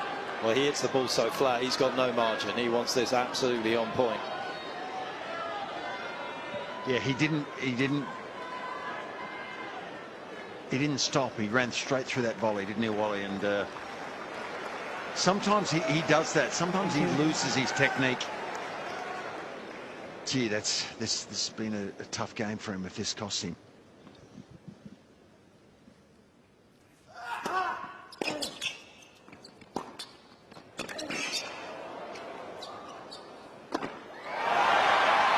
That'll feel good. Couple of easy misses on the forehand, the miss volley. Frustration, fatigue. 30-40. Just feel like the match is slipping away, and he's invested so much. To me, it just feels like this is the game. I mean, Medvedev has a look in his eye. He's starting to sniff a bit of victory here. I think Sasha has to hang on in this game.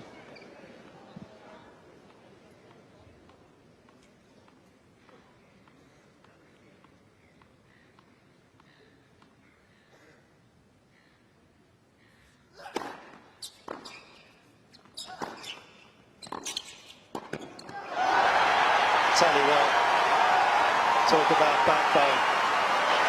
Yeah, that's character, Petch, right there. Yes.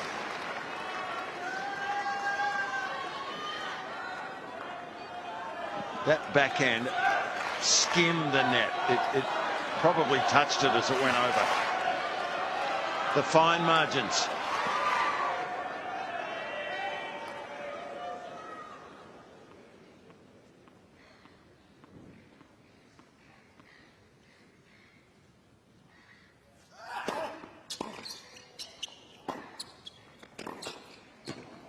He's done it this time when it matters. He's been searching for that angle.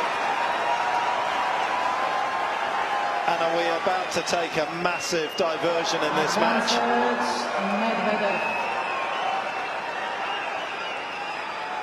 A luminous piece of skill from Medvedev. And this match may tilt decidedly towards him.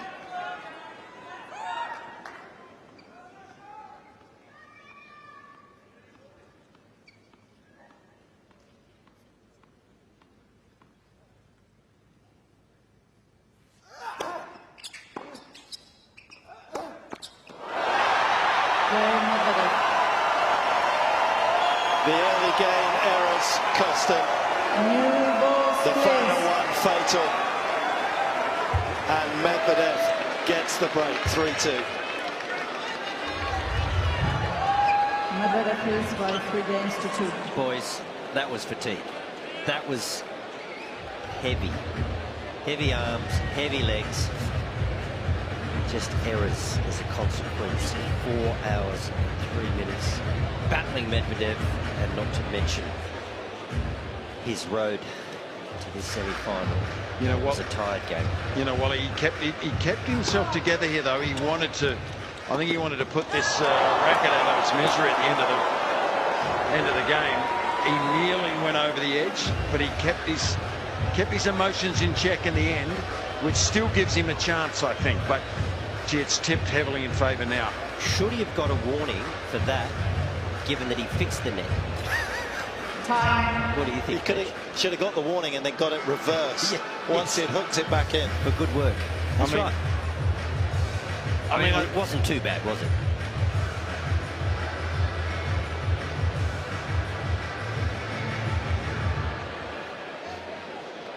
Well, a night full of potential disappointment, but for us, drama.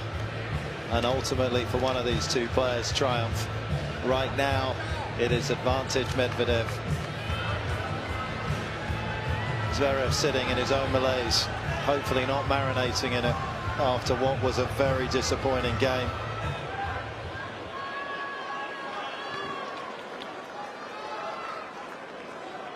Can he recover?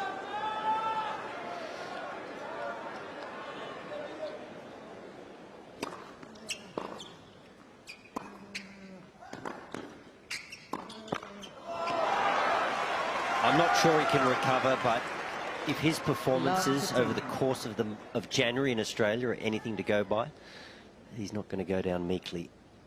He was monstrous for Germany in the United Cup.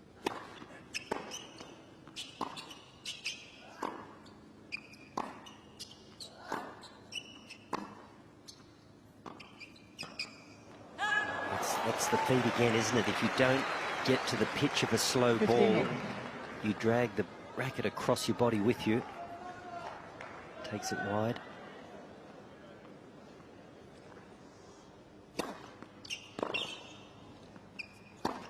And look at Daniel, the crafty, wily 30-15. Minks. I mean, seriously, 167, the first two serves to that corner, 167, making sure he drags the big German wide and has him on the run from the get-go.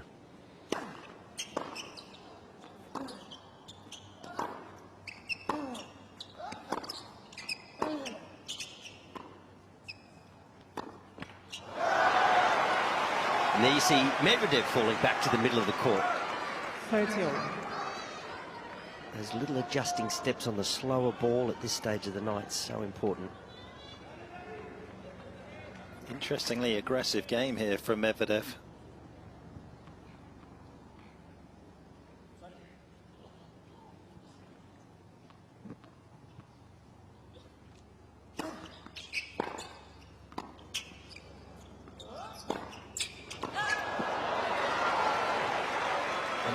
Isn't it interesting that the errors are coming off slower balls? I'm interested in how often he wants to take it line against Medvedev. His favourite shot is the forehand cross angle, three-quarter length off the court, and more often than not, he has missed going down the line. In those moments, surely you've got to go with your favourite shot.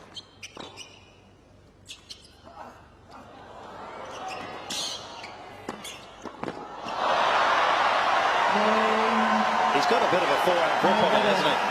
It's a very square racket face. The bevel's not there just to open the blade.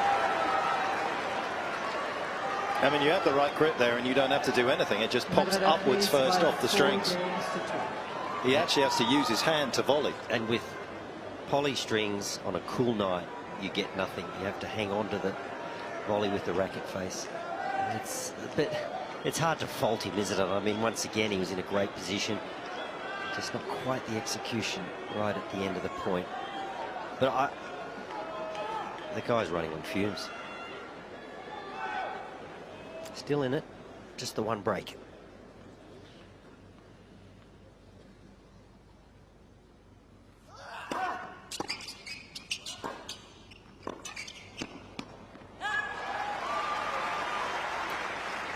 But it kind of goes back to the point you made about technique and mental strength earlier in the match, Wally.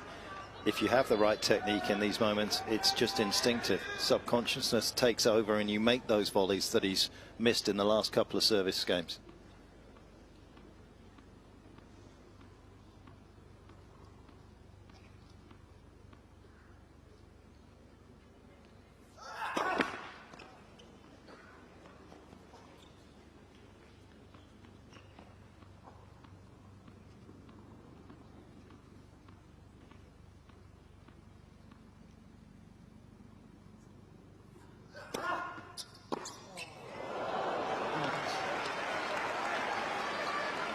Full bit of height on the bounce there off that second serve, different shape, got it up above shoulder height.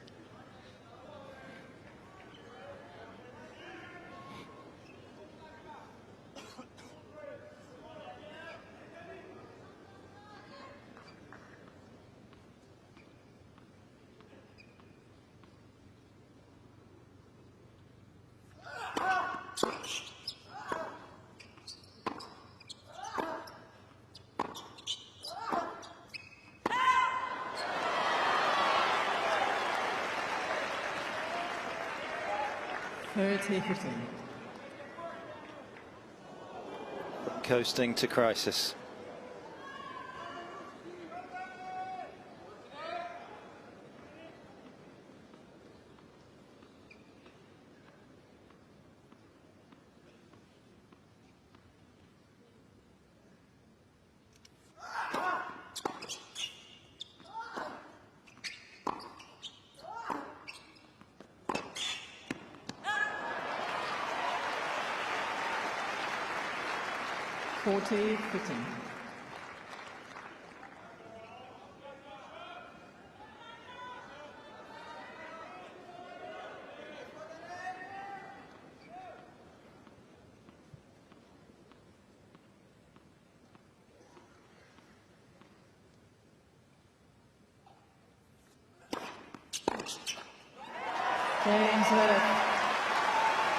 Gives himself a couple of chances potentially to recover the break in this final set. Zverev trails 3-4.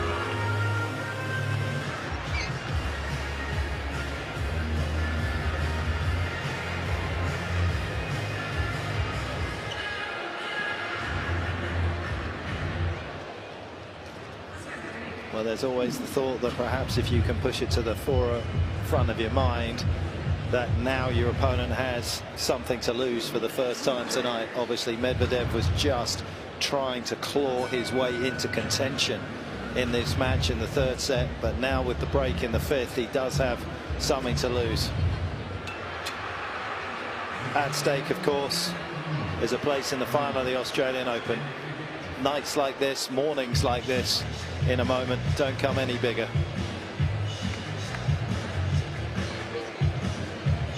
Time.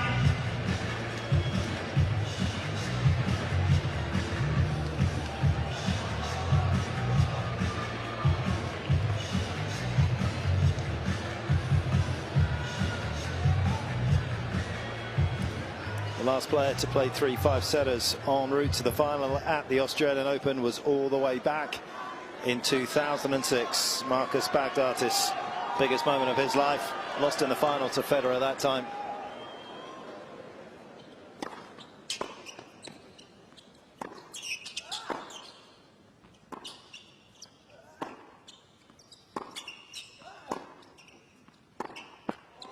It is going to be true for either of these two players tonight.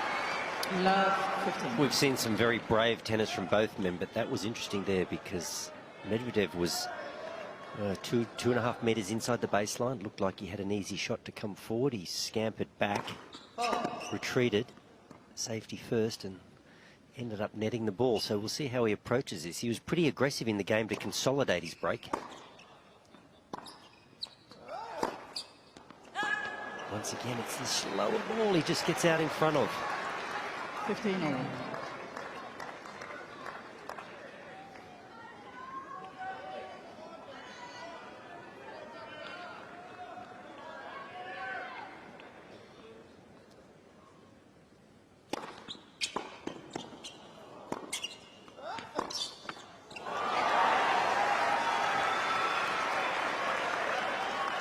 Clarity, 15.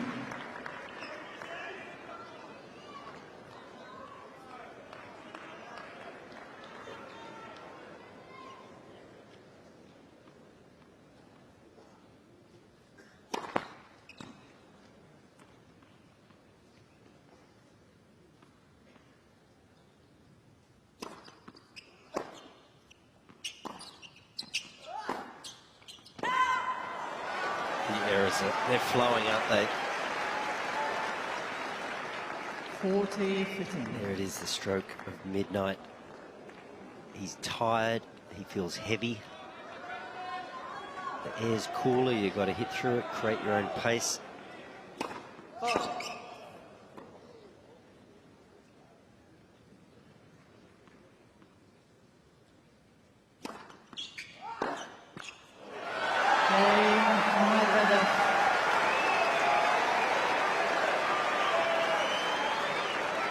Matches like this, your greatest ally at times is just pure hope.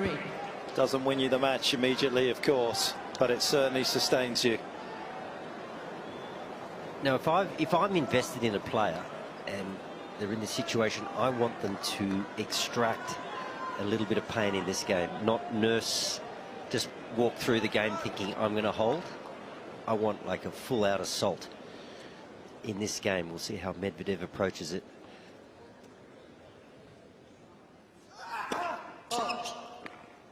I basically want the player to approach this game like it's 4-all. Not sort of go into a coasting mode, thinking they'll just serve it out.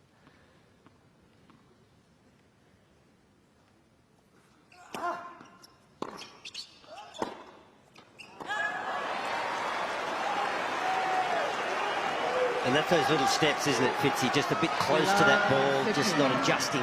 And I think mentally he's just dropped off a fraction now. That break of serve almost broke him, I think, literally. He's missed a lot of balls in the last 5-7 minutes.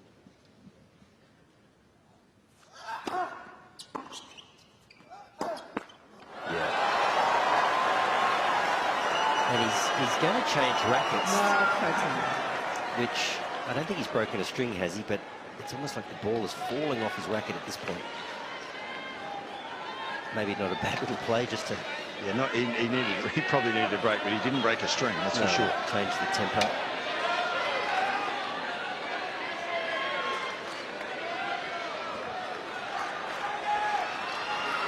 Pretty thin frame that he uses, isn't it? It's not a powerful racket necessarily. All of a sudden, 2 points away.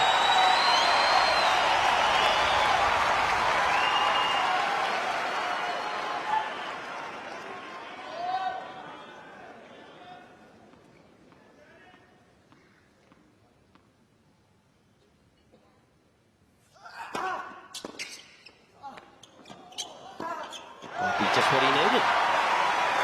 Fresh restring.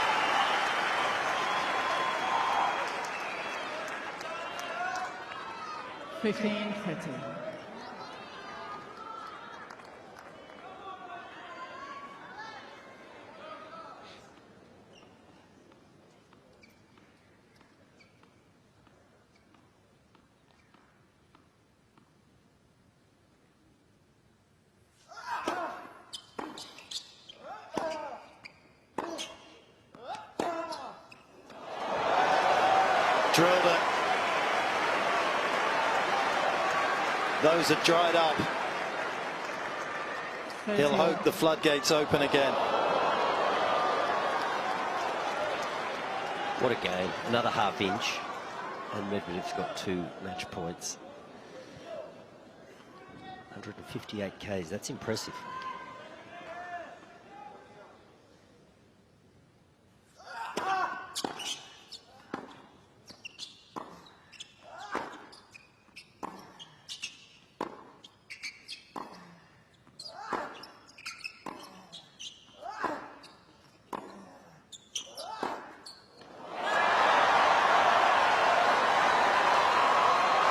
The 2 sets to love, and the way that Medvedev was hobbling, we would have had to cast beyond the moon to believe that this scenario was possible. 13-14. Almost unthinkable, but now most definitely reachable. A place in the final of the Australian Open.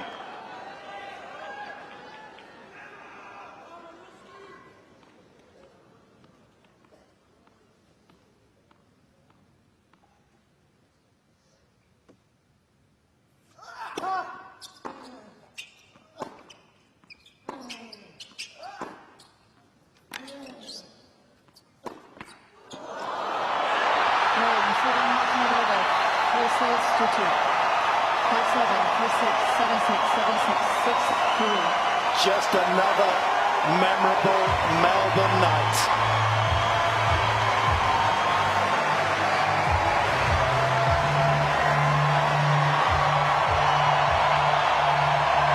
More lovable mayhem from Medvedev.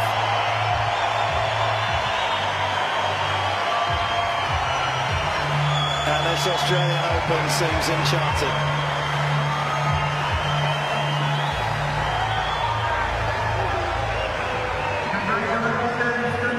What a sport, what a night, and what a future we have over the weekend. Highly entertaining. Not just the points that were played, the different tactics that were employed over the course of the match and how each player responded to the scoreline and the situation they were facing, but highly entertaining. And he waved goodbye to the crowd. He made a lot of friends tonight. He is a competitor. But Pedge, I just love the contest. I mean, these 2 men went at it. Yeah, there might be a little bit of feeling between them, but you could see that at the end with energy. There's a lot of professional pride, isn't there? Yes. And there is respect because they threw everything that they had at each other. They both had tough roads to get to this point of the tournament. But the other night we saw Alcaraz try to put on a bit of a show, but he forgot a contest. But this was a great contest and it was a great show. Fitzy, a quick word. Well, I often think how lucky we are to see stuff like that, and in our sport that we care about so much, to see 2 guys just lay it all on the line for over 4 hours. It was a pretty special night. You don't see 2 sets to love comebacks all the time. They're reasonably rare, and takes a lot of guts, a lot of fortitude to do it. but it also took it from Sasha Zverev too. I thought both of them were so admirable, and the way these guys hit the ball, Mark, it's quite staggering when you see it up close. So a really memorable night for me. Interesting as well, since Rafa's first Roland Garros triumph in 2005, Daniel comes the first person outside of the Big Four to make multiple Grand Slam singles finals as well. That is an amazing effort, consecutive singles finals for this man. And can he put to bed the disappointment of the two previous visits to the Australian Open final in 2021 and 2022? This might be just as much fun as the match. Here he is with Jim. Daniel, it was a couple of hours ago you sat down after the second set, down 2-0, and I think we all would like to know what was going on in that big tennis brain of yours at that point in time. At that point was tough because first set, honestly saying, I think we both played not very good. Second set, I felt like I played actually a bit better than first set, but he played very well, so 6-3, 2 breaks. I don't really have chances on his serve, so I was a little bit lost, but during the third set I started saying myself that if I lose this match, I just want to be proud of myself. I want to fight till the end, fight for every point, and if I lose, I lose, and I managed to win, so I'm very proud.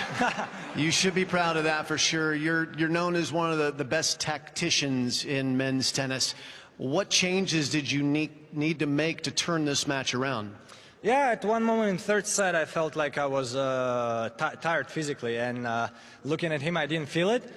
So I was like, I actually cannot run anymore for 40 rallies that we did in the first set. So I was like, okay, let's go more aggressive. And same again, if it doesn't work out, I tried. I tried what I thought would work, and it started working. I started to make some good shots, better shots that I didn't do before.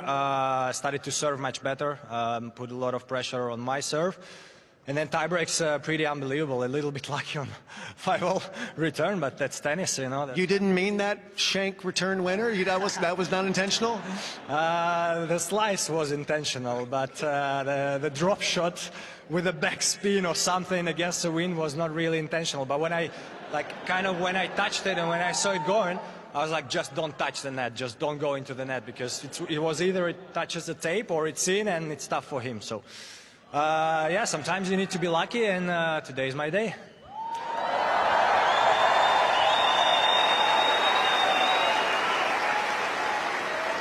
You are a very experienced competitor in major tennis. You've gone deep at majors, you've won a major before, but I want to know if you've ever had to dig as deep as you've had to physically and mentally in this tournament. You've been down 2-0 now twice and come back and won, and you found your way to the final, but it's been a long road for you.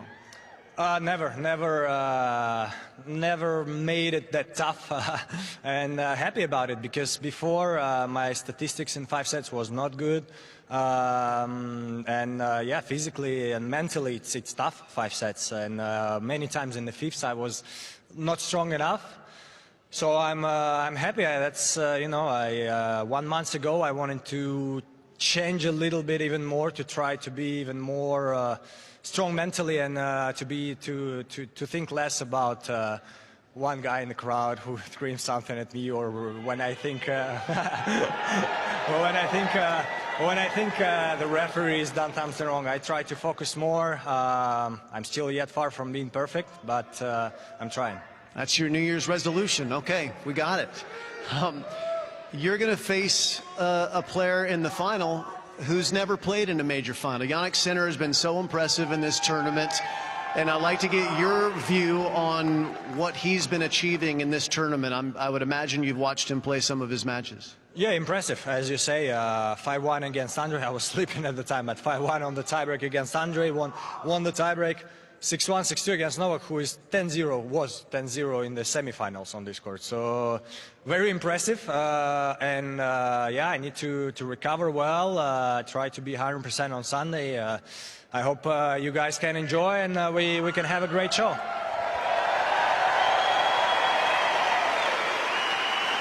So this will be your third time playing in the final here at the Australian Open. You've won a US Open, but not here. What would it mean for you to win on Sunday night and take an Australian Open title home with you? Well, first of all, we say third time lucky, so let's see. I can say by experience it's not always like this, but hopefully here it works. I don't know if you guys in Australia have this have this phrase. Hopefully, yes. Why are you looking at me? I'm from America. Yeah, no, I'm asking them. I cannot get an answer like this, but do they have this in America or no? Oh, yeah. Yeah. So they have it here, yeah, for sure. But yeah, it will mean a lot because actually saying, I would say this court is not my best court in terms of my performance and my actual self-esteem, I would say, on the court, and that's why many times I had to dig deep during these tournaments. So I'm going to be the happiest man on the planet, but for this I need to play pretty well and win 3 sets on Sunday. Well, we're going to look forward to that match. Ladies and gentlemen, another show from Daniel Medvedev. This is where you earn your reputation, this is where you earn your fans, and this is the maximum exposure for tennis. And we have had absolutely everything over the first 13 days here, and what a championship weekend we have lined up, Wally. Yeah, it's just come together so nicely, hasn't it? Obviously, Sabalenka on the women's side of the draw is in ominous form. But Zheng, of course, is an amazing story too, and I'm sure the tournament organisers are happy about the Chinese girl making the final. This is the Grand market Slam to beam your product into, isn't it? It's the Grand Slam of the Asian Pacific. But you know, the men's draw has just been fascinating. The depth in men's tennis. Is it 34 five-setters we've had? Yeah. The contests have just been superb, and these two men tonight really put on a great show. It's been an enormous day. Sinner v Djokovic, Medvedev v Zverev, and it's lived up to the billing.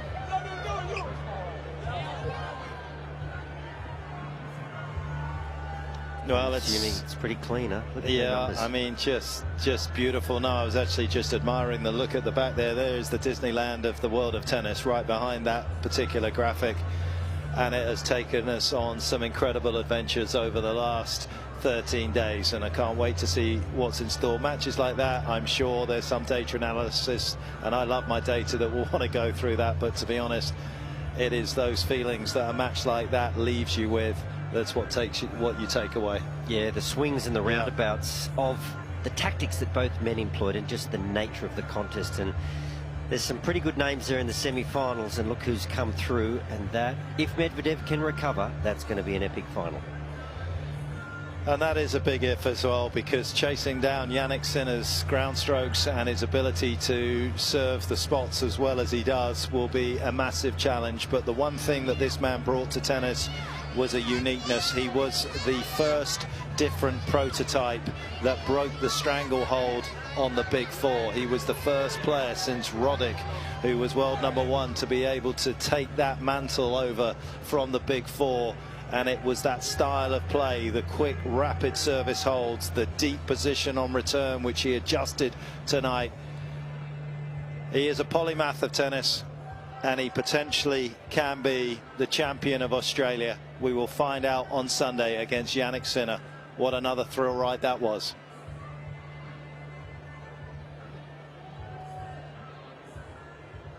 Are we good? Thank you, Brian. Do you know if we're hanging around to do this?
Well done. See you in a couple of days. Thank you, guys. Thank you.